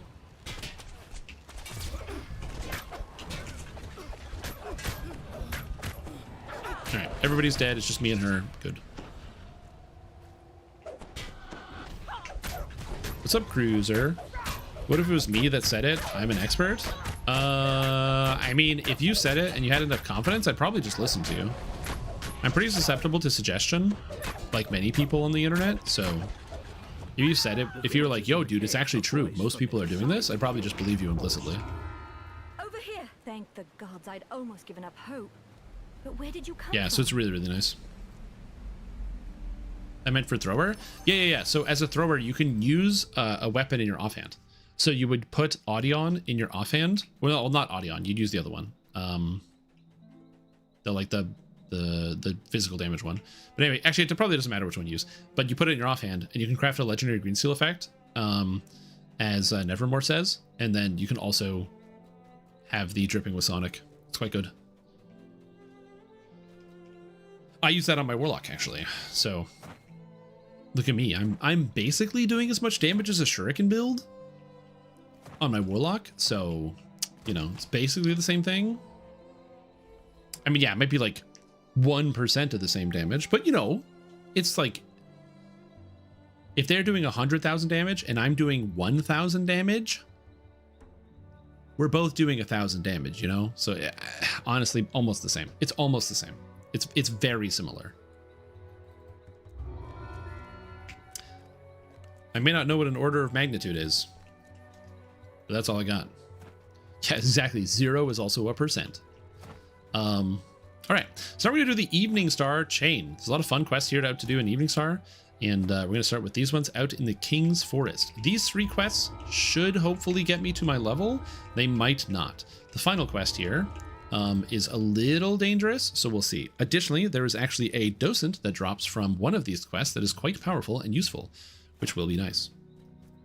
I'm going to show you how to get these quests done. Whee!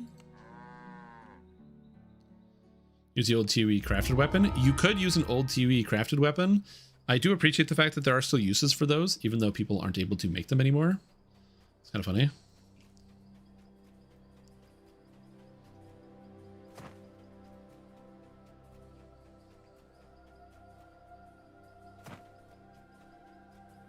Gold Cursed Epic or Borderlands Dagger. The problem with Gold Cursed Epic is depending on the type of content you do, it doesn't proc as often because the DC I think is only like 30. So it's not going to hit everything, but it will still hit a lot of things, so it's not bad to use. I do still like the Gold Curse Dagger. House has seen better days. In the middle of the room, Alright, so as a reminder, I want to make sure I can protect myself from a lot of the more dangerous spells that some of these characters can cast. Specifically, this lady right here, Vakala Sin, can do a lot of mean and nasty things, which is why we have protection from evil. Now, you might have noticed that in my inventory, I've like not sold several wands of protection from evil. In fact, I'm just going to keep locking these bad boys because these things are very, very useful. Protection from evil is an excellent spell and one of the ones you want to try to have as much as you can. Unfortunate reality is that you'll have to probably use scrolls if you don't bank wands like I'm doing. But there's a reason why I banked the wands the entire time through the entire process. Put on a sword, Strimtom. Also, she's going to try to run into this door. Do not let her run into this door and do not let her run towards the entrance of the quest. Just beat her up. Now, there's a fast and a slow way to do this. I'm going to show you how to do the fast way. You want to immediately follow her through here and aggro her right away. Do not let her get away. her words ring in your ears. Then we want to kill all the drow in the room. Just get rid of all of them. Goodbye, dead drow. Goodbye, goodbye. She doesn't do a whole lot. She's not that dangerous. Once all the drow are dead, you can then free all these people. By freeing them, she will eat them, unfortunately.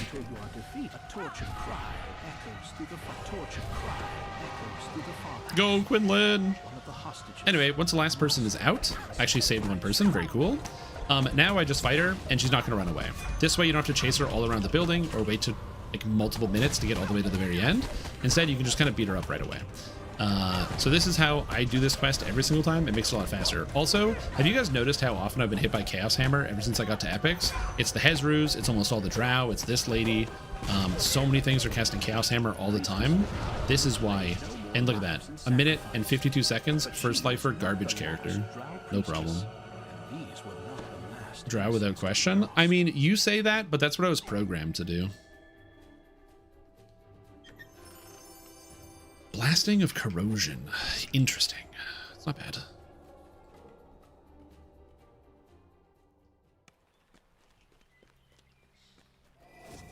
So yeah, that quest can be really tedious and will have a lot of things that you have to like encounter, you know, the going up and down throughout the house, all the spell wards, trying to rescue people. And you definitely can take your time if you really want to, doing all of those things. I don't want to do that, so I'm not going to. It is after an old tale of a black dragon so old, his scales had washed plumb. This chicken has grill marks, yet I see no grill. The bird doesn't have grill marks.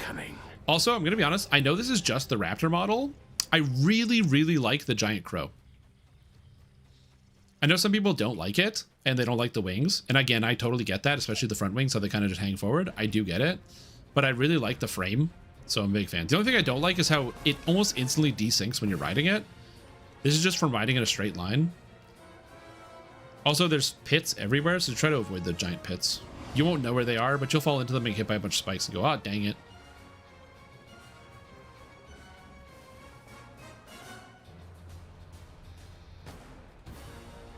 Also, it's raining out here, which makes it really annoying to navigate this place. It's not always raining, but it is currently raining, which is frustrating. The drow are linked to the low con issue? Just how Yeah, probably. Remains clouded even to me. Still, ye cannot help but notice that where the drow go in the forest, the darkening follows. The darkening follows. Retreat, so too does the darkening. Anyway, I'm just gonna keep navigating through the dark. It's actually very rare that it's pouring rain outside and you can't see. That's kind of weird. I agree. I do wish it would like flap its wings when you were falling, especially if you had featherfall. Yeah, see, I'm in sync right now, and then as it goes, I'm slowly gonna get out of sync. The timing is just off on the Warforged bounce. Anyway, by taking this exact route that I just took, you find your way all the way to this little town, where I'm already out of sync now. Let me go from there. Can somebody do me a solid? Can somebody take a clip of me getting out of sync there with the Raven, where I'm just running and then it gets out of sync, so I can submit that as a bug report and hopefully get that fixed? Would appreciate it. Abandoned village is very quiet. And if you are doing it, please say I'm on it, so that way like 5 people don't do it at the same time and we get a bunch of clips of the same thing. something is very wrong here.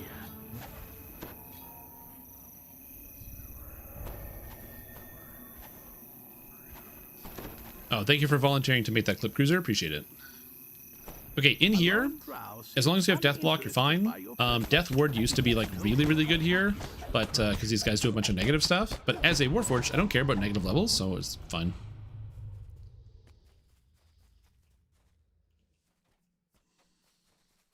Thank you. The Drow have ravaged the village cemetery. Oh, Barry already did it. Oh, that saves me some time. Yeah, I just want to be able to submit the bug report, and having an actual video will be nice, since it just like desynced. I was like, watch it, it'll desync, and then it just did. Trees have been uprooted in this area. The Drow must have dug deep to find. Alright, so I'm gonna go around and kill all the Drow along the outside of the room. You don't have to kill the Drow on the outside first. And technically some of these guys will get resurrected by the Necromancer, but I would much rather take care of it before it gets overwhelming. Also, while these guys have undead as pets, they actually take half damage from all sources, so getting rid of their pets is a good idea. A dark incanter has been eliminated. Crush the Oh, we got two? And let the dead rest in peace. Oh, this is a 5-second clip? That's not the right clip. Uh-oh. Called I'm On It, okay? The wealthiest villagers both Alright, let's I'm just gonna listen to it because it's gonna be something silly. this section of the graveyard. It's said Oh, never mind, I can't listen to it. to rest here in their armor. And if you are doing it, please say I'm on it. So that way like 5 people don't do it at the same time and we get a bunch of clips. Wow. Thank you, Cruiser. I appreciate it. Look at that. I asked for something, you did it almost immediately without complaining. And I'm grateful. Thank you so much. Neat. See the Raptor underneath? I haven't used it as a mount yet. Yeah, it is the same Raptor model. It's the same model as the Raptor. Whoosh. Get tactical deed.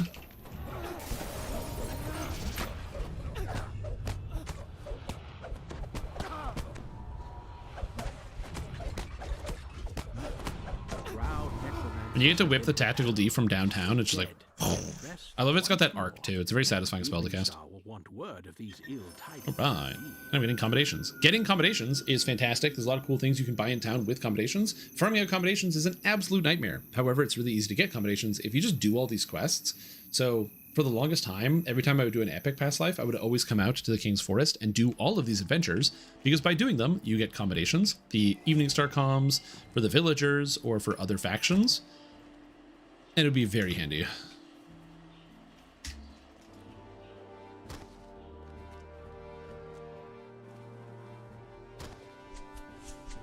Also, I'm watching that clip of the desync happening, and as I'm watching the desync happen on my character, I'm noticing I really have to shave. I mean, I knew that already, because, yeah. Also, it's not raining anymore, which is great. Now, on the way back, one of the things that I personally like to do in navigating the forest for giving myself easy access to Shindlerin is I like to come down here, and once you get to these rocks, you're going to cross the river, and you're going to follow this river over here. You're going to cross, and then you're going to follow on this side. And you do that because this will take you to a kind of intermediary spot, an encampment, where you can get a teleport that will make it so you can basically teleport halfway through the forest. Beard is good. The problem is it's not, and it isn't, so no, it's not. It's bad. It's actually bad. The only reason I haven't shaved is out of sheer laziness. I only shave when I have social activities, and the only social activity that I had to do this week got canceled due to a snowstorm. So I was going to shave yesterday after I turned off the live stream, and then I didn't have to turn off the live stream, so I didn't shave, and I don't leave my house, so it's there.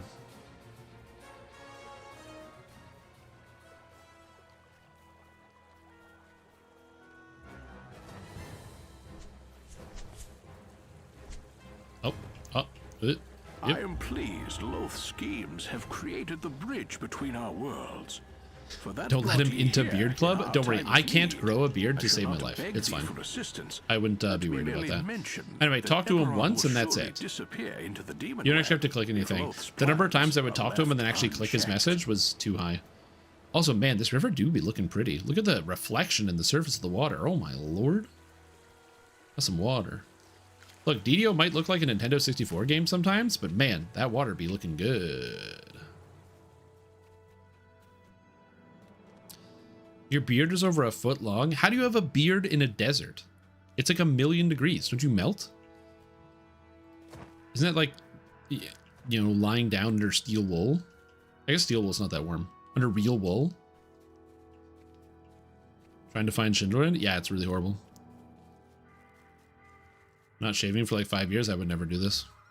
Horrible task. Anywho, come up here.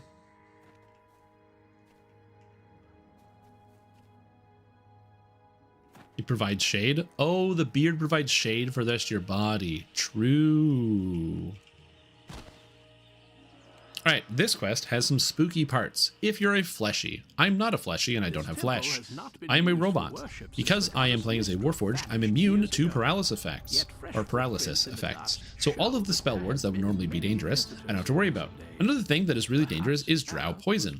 Drow of the Underdark have the ability to hit you with a melee attack, in which you get poisoned with no save. This poison causes you to become paralyzed, and it is extremely dangerous, and one of the reasons why you never really want to do anything in here solo. However, as a Warforged, I'm totally immune, so I don't care. I just get by that poison all day. Also, there's like a bunch of slaves. I'm not going to help them. But if you want to, that's a good thing, and you're a good person. But it's too much clicking. Gotta save my wrist. Path of Exile tomorrow, I need to save the wrist. Goodbye. How did I miss him twice? Whatever. There's a third one somewhere around here. Get back here. No, get back here. Whatever this temple once was, the Drow are now. A Drow is ransacking through the scrolls here, searching for something. Anyway, I'm gonna murder this guy. And see how much faster I can do 12,000 damage now? Like, the amount of damage you get just for getting a couple levels is so big. They're looking for this thread of the weave. Let's let the rogue get it. Check. True.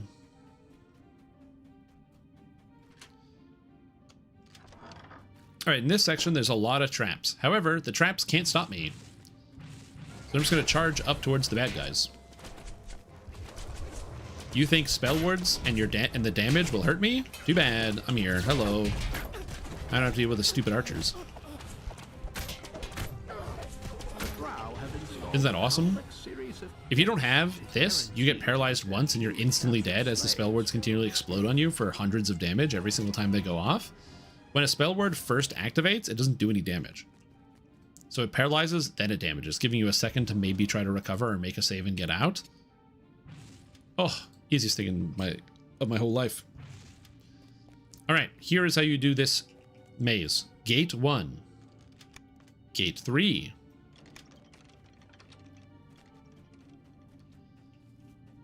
Activate gate number 4 to open this. Come around the corner and murk this guy instantly. Then free the wizard, because freeing the wizard gives 2,000 XP or 3,000 XP. Close gate 4, locking him in again, LOL. And then gate 5 and gate 6. He's a wizard, he can cast teleport. And that's how you get through here.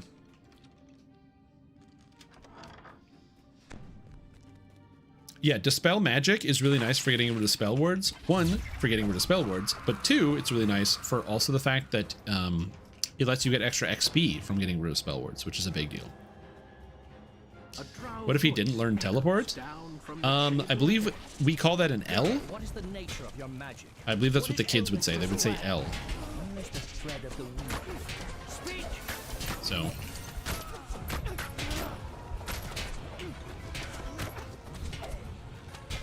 Sometimes it's also Rip Bozo. They will also say Rip Bozo. So yeah, there's a lot of things that the kids would say. Keck W.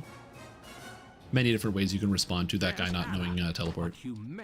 No more of your tricks. Now tell me, how did you Should have played around it is another one. No ordinary spell. 6-7. Yeah, true. I don't know. It just happened. Reading the card explains the card. You and your magic belong to me, slave. Now use it to kill these intruders. No doubt they think Also, all these guys are going to die instantly. Goodbye. No longer forced to attack you. Anna looks both relieved and no. Ow, Anna. I can't stop myself. skill issue. Again, there's just so many things that you know, if he didn't have teleport, damn. Or also, you just hit him with a damn, that's crazy from the other side of the bars. Yeah, but I don't know teleport. Damn, that's crazy. But the remaining drow in the temple aren't going to just let her leave. Unexplained magic or not, Anna will need your help to get out. I think I mentioned this before, but I recently played a game called Sorry We're Closed. Sorry We're Closed is excellent. It is basically a callback to like the classic PS1 era Resident Evil games, where it's got like the fixed camera angles and everything, but it's got like a first person to third person mode, and it like literally has like old school style graphics. Like it looks like a PS1 game. It's really cool. It's got a great story. One of my favorite moments from the story, which I really like, is at the beginning. There's some character blathering at you as you work at like a convenience store, and they're just like telling you their entire life story that you are not interested in. And after a while of talking to them, you can just hit them with the damn that's crazy. And then they just keep talking and telling you stuff because they're like too self-absorbed to notice, and it's great. As somebody who, on multiple occasions, I spent many years working as the cashier of a convenience store. People would oftentimes come in and buy their pack of smokes and then sit there for like 3 hours, or not 3 hours, but like 30 minutes telling you their life story because they just want somebody to talk to, and that's fair. But I'd be like 17, being like, damn, that's crazy. We found were more drow. I didn't say damn that's crazy because I was not yeah, I wasn't ahead at the time. Didn't know that was going to be a common vernacular. Let's meet back here.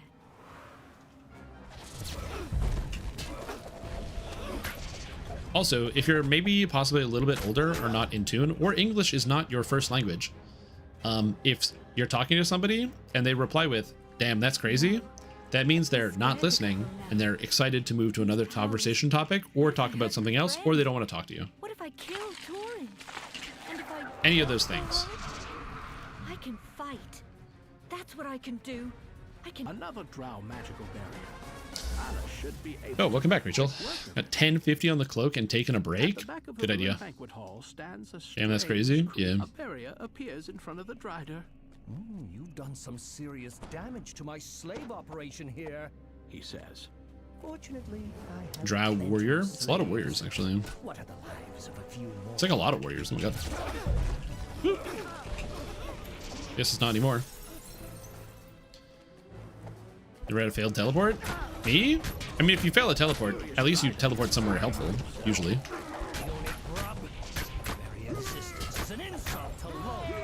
I feel so much stronger now. I do not know why, but I definitely feel like way stronger than I did before. Oh, good. Stop going behind me, please. I'm not facing her with any of my spells, but fine. Die. And who knows, I might just rip the rune arm out of this quest. There is a rune arm that drops out of this chest, as well as a docent. Ancient gemstone docent. So I have 2 options for getting a item out of here. Anna thanks you once again. 2 options. 2 options. Let's go. I got taking care of the drow. And we're out. I'll tell Elminster about my new abilities. I'm sure he can help me. Can you play ES Monster scaling, which is normal? Well, yeah, true. I can actually hit the monsters, which is a big deal. Fall to your death in a Stormreach market. That would be a really failed teleport. You teleport to another universe and then fall to your death. Sometimes things go pear-shaped. Oh. Yeah, I didn't know that. The problem is my loading screens are so short, I don't have time to read them. Which is really funny. It's one of the downsides of having a relatively powerful computer, is like I will play new video games and I can't read the helpful tips on the loading screen because the loading screens are too short. I know, boo-hoo, my loading screens are too short, but like, hey man, it's a real problem sometimes. Sometimes. Not all the time. Most of the time it's fine, but sometimes. Pure R and Deathblock. Kind of cool. Let me swap out a Deathblock item. I will keep this for now. Someone in chat said bear, so you know what time it is. Yeah, I do. The cool pear fact for the day is that before tobacco was introduced in Europe, pear leaves were smoked recreationally. That's it. That's all I got for you this time. Oh, I thought you were gonna do the bear thing. That's wild. Well, did they really smoke pear leaves? You're making that up. This quest is unbelievably dangerous. I have no idea why I decided to go on elite difficulty. And the main reason is because there is one section with several different driders and other types of monsters that are also quite dangerous. I don't know if I'm going to get my level from this. I hope so, but we'll see. But yeah, this quest is a little sketchy. The part that is sketchy, I will show you how to avoid. But there's a sketchy part that I have absolutely died in here on. And again, it has mostly to do with these driders. When a drider grabs you and attempts to knock you down, always block. If you see the web line trip, you avoid it by blocking. So if you can, that's what you want to do. What's up, Death Drummer? How you doing?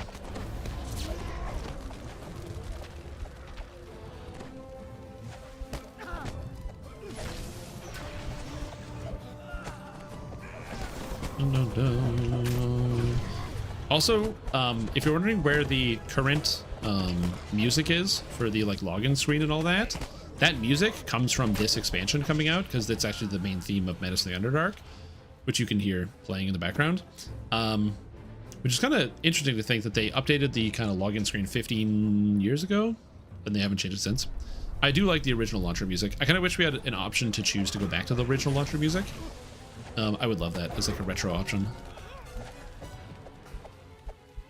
Yeah, I'm doing pretty good. I am currently level 22, almost 23 on my hardcore solo guided artificer build.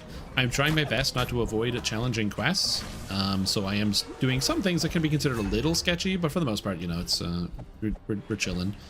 There are a couple quests that I've chosen to do on hard mode because they can be difficult, like Spinner of Shadows as an example. I decided to do on hard mode. Uh-oh. You reap what you sow. Are you aware, when a bear like bear, he will look at pear with stare, not because he isn't aware he can eat bear, but whether he would dare to stop stare at pear and eat pear, cause there could be pair of pear that he could eat as pear but risk glare from his bear pair for not sharing pear bear. So what would you do then? Eat pear as bear without stare? But that would mean when go home you get glare from bear pair about pear bear slash. Ugh. Thank you for the bits. Appreciate it. I hope you're doing very well near, so thank you. The temple neighborhood is now secure. Anyway, I think I have a brain bleed. Appreciate that. You ever do a collab with Joshua Shades playing DDO? I did not. After he did the thing with regards to DDO where he played it for the first time, a bunch of people recommended stuff, and we're like, oh my god, he's streaming DDO. So I like jumped in the channel. I was like, hi, I'm Stream Tom, and I like, you know, wrote a comment on his video at some point afterwards. And then he was like, yeah, it'd be cool if we could like get the chance to like do a thing, because he'd already heard about me through some of the videos. And I was like, okay, cool, sounds good. So I sent him some DMs, and then he never got back to me, which is fair. He's a busy guy, and I'm like a regular person, but yeah. So to answer your question, did I ever do that? No. Would I? Absolutely. I'm not a big content creator. I'm just some guy. Oh, also, you always want to try to kill these guys, these wrapped up slaves, so they don't get eaten, because she will eat their souls. Also, she breaks all crowd control to eat people and get all of her health back. However, she cannot do that if she is knocked down. So knocking her down with tactical detonation is one of the things you can do to her. First Lifer, yes, I'm playing as a First Life character. The Artificer solo guided playthrough, the goal is I started a brand new character, just like anybody else could, and then I'm using no gear from the shared bank or anything like that, only gear that I find and pick up, just like anybody else could, to show like a clean path, which will then get cut up and posted on YouTube. And the reason I'm doing that is because I want some people who are maybe new to the game to have something simple that they can follow through if they're like, oh, I don't know where to go at this level. Maybe you're like level 14, or maybe you want to even try a character that's a little bit more jank, like this sort of melee artificer build, because you think that would be fun and interesting. It gives somebody the option to have something to watch like that. It was sort of like what I did with a solo guided fighter playthrough. It's not that I'm trying to showcase how incredibly skilled I am, but it's more like that playing the game solo is that hard, but doing the entire game and then breaking it up by sections gives kind of like a framework for some people to work off of, which is what I would like to provide, if that makes sense. Having, oops. The solo guided fighter playthrough, I think, went pretty well, and I think a lot of people But liked that's it. not So fair yeah. to Bear from his bear. He do care about Bear Pair. But if he stare too long Oh no, looking for my brain. Bear, maybe a Oh, mare may God. bear down on Bear, making sure there is not Pair to share with his Bear, or rather not share with Bear, but instead stop stare at Pair looking for Pair and instead dare to ensnare Pair for his own self-care and therefore risk glare from Bear for not looking for Pair to give to Bear. My blind snare block. Okay. I think we're okay. Yeah. I think it's fine. I missed one of these somewhere. Ah, it's right here. There it is. Thank you. Next time we should do a free account to level 34. I'm gonna be honest with you. I don't think it's a good idea. I personally don't advocate for people to play DDO for free all the way up to the level cap. So I don't want to encourage that type of behavior. Dungeons & Dragons Online is a free-to-play game. And one of the coolest parts about it is you can earn a lot of points in game and play entirely for free. But man, is DDO a better game as a VIP? I highly recommend, and this is the recommendation I give to everybody when they get started, is to start the game out, play it, and kill a weekend on it. Log in and play it for like a whole weekend. And if you find yourself having fun and you're enjoying your playtime for a whole weekend, maybe even then continue playing through the week, but you know, that's how you know you're gonna like the game or not. Because if you install it on a Friday, you play for like a couple hours, you play for a couple hours on Saturday, and you don't want to turn it on Sunday, you're probably not going to enjoy DDO that much. So you'll kind of know right away.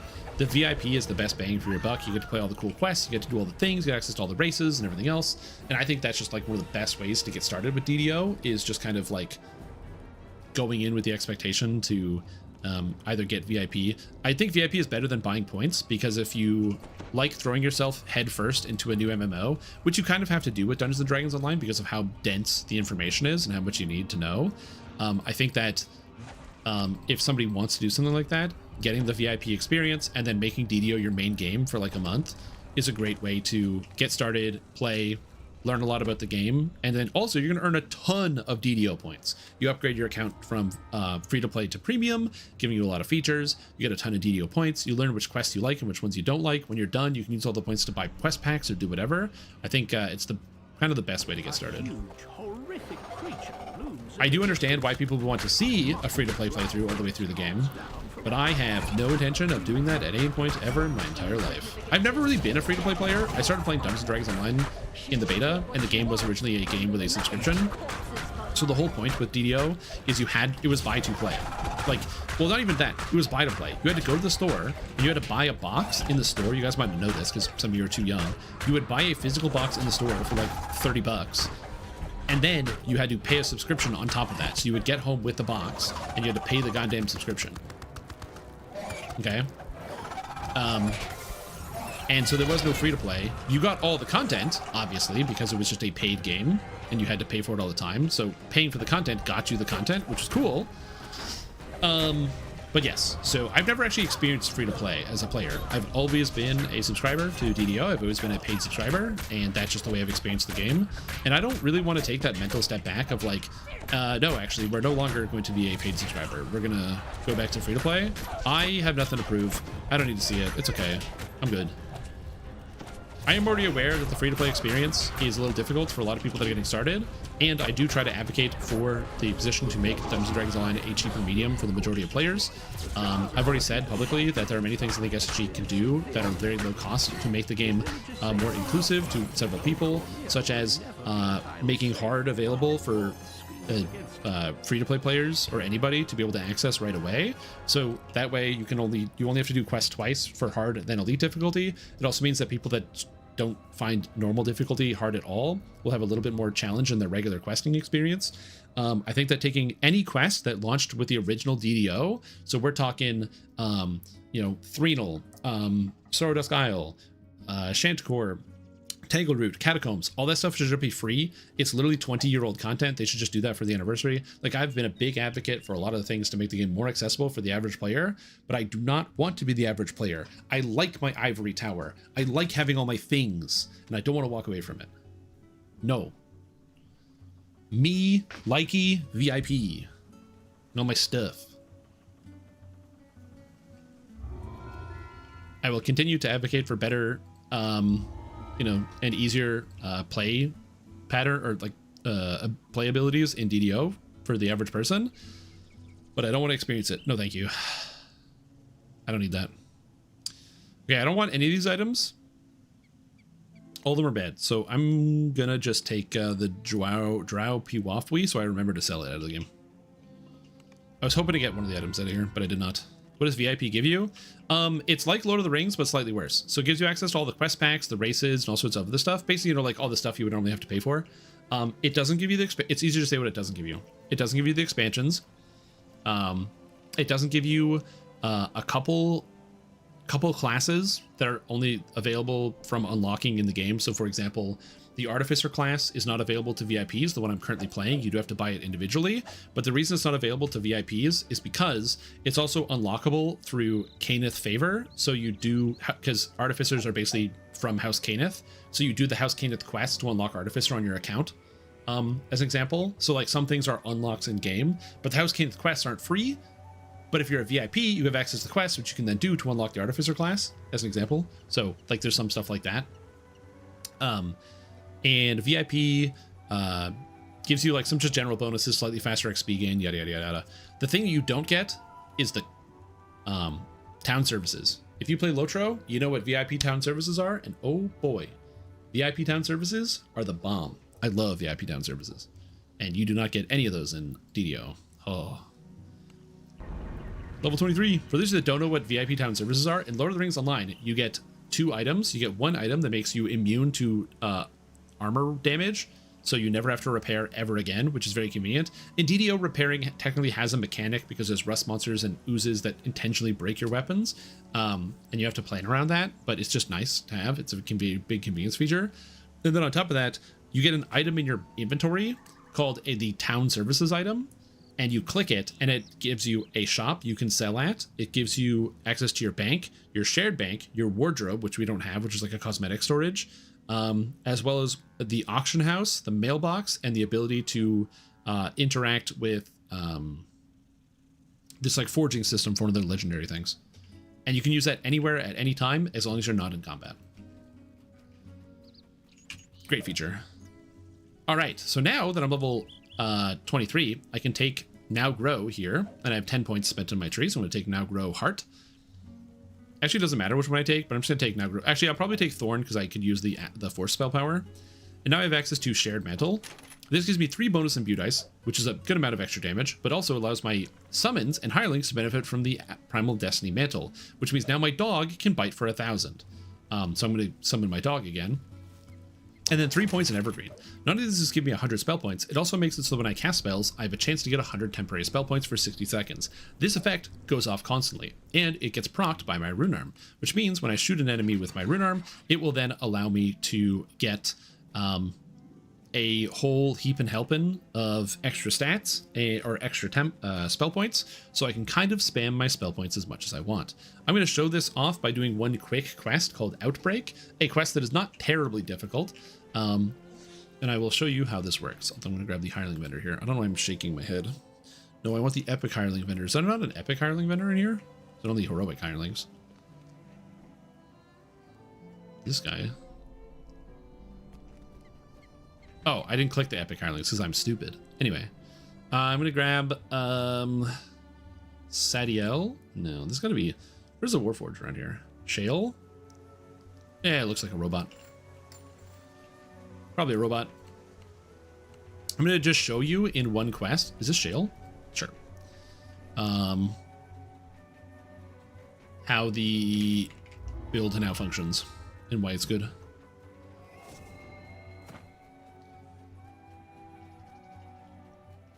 If not in quests.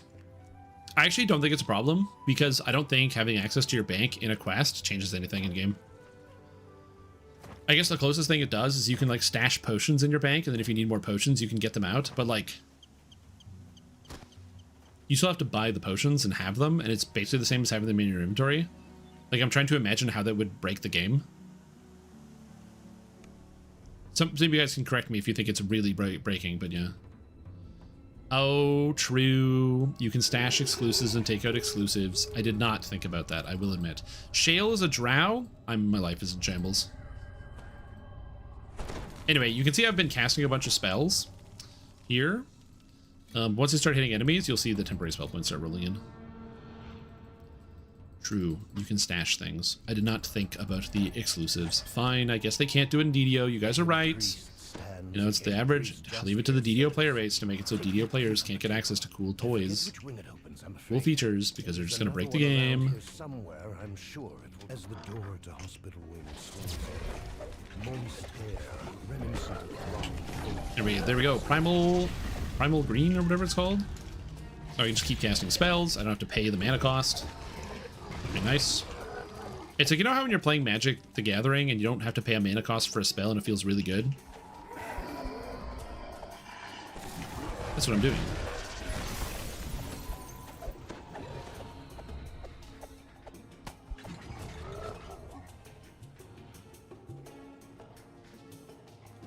This wizard has taken Now this guy's spawning. like the other patients. And unfortunately for him, he dies. Also, my dog and me all add the Primal Avatar damage. And so does my guy. So now everyone is hitting for a huge amount of damage. So the dog, which used to be very bad, is now still kind of bad, but it's not as bad. And look at that. Look at the temporary spell points. So now my healing is significantly higher. +5 strength tome. Yo, congrats, Sir Lurks a lot. Congrats. So now pretty much every single room I can open with a tactical detonation. And look, they're evergreen procced again. 80 extra spell points. Again, the downside is you have to use the Primal Avatar Mantle, which is not the best one for damage overall. I think for this type of character, because I do melee and I do cast spells, it actually is pretty good, regardless. So the Evergreen is just a good effect on top of that. But this basically allows me to cast an infinite amount of spells, which understandably is very, very good. Oh, my decks punish players for casting spells without paying mana? True. Why play with the fun toy when it, like, basically everyone else is like, hey, you want to play ball? And you're like, no, I would like to take the ball and go home. And you know what? Hey, I get that, man.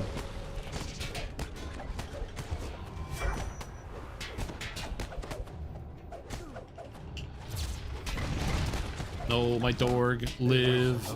Yo, is he repairing my Iron Defender? That's crazy. I can't believe that's happening. I can't heal this guy, sadly. If he was a robot, I could heal him.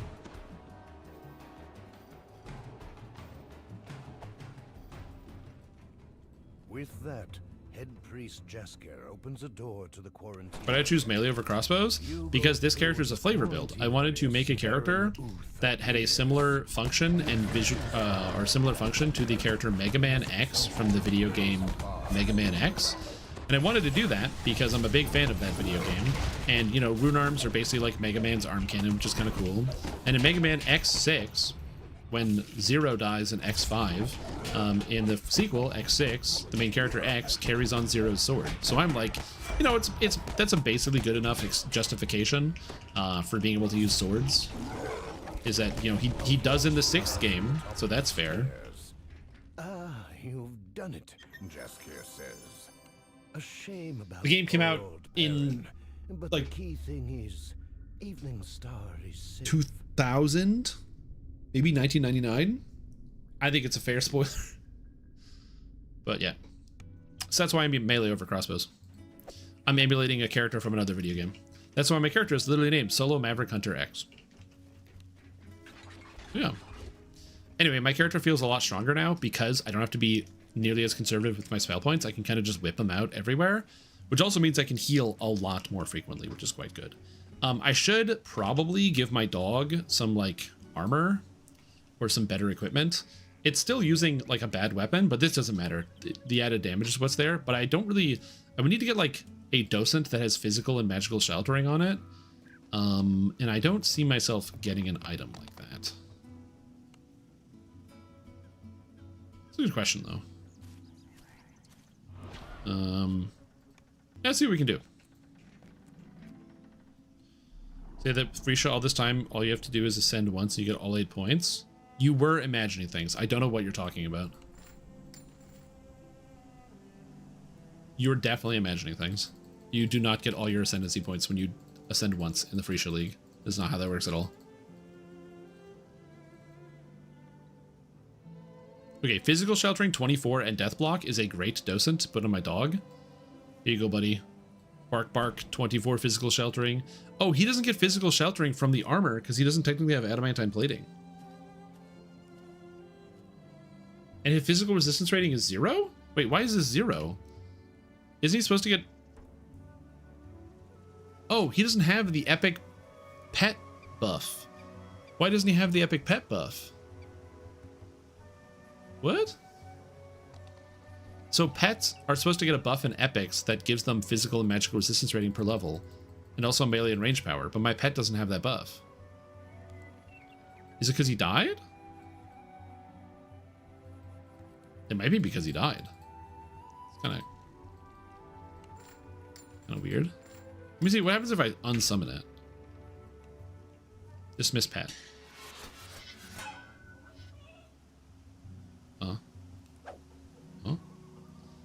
And now we build it. It's not ship buffs. There we go. Now he has epic summons. Wait a minute. So if it dies, it loses epic summons? So now it has 51 physical resistance rating?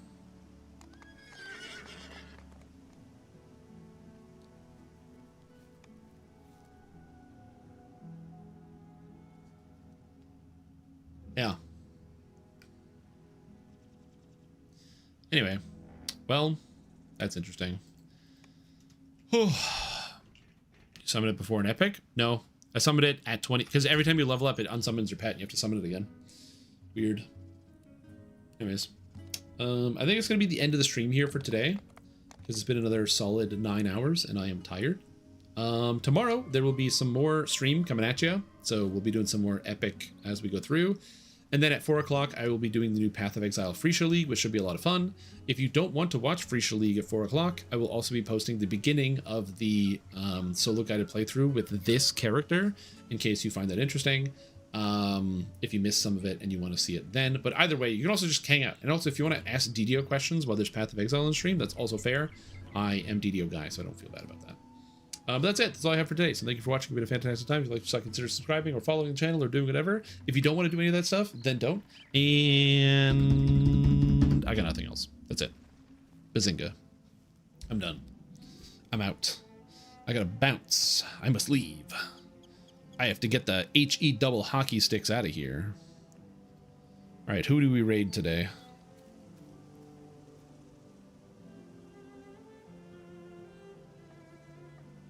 See, I raided Thex yesterday. You know, I usually raid... I've raided Yasukai a few times, so I think it's time we're gonna raid neutral agent. Sorry, Yasukai, get wrecked. We'll get you next time. I'm trying to pass around the love when I can. Yeah, so go give a warm welcome, or don't, but please do. Don't make me look bad. All right, thank you guys for watching. See you later. I'm tired.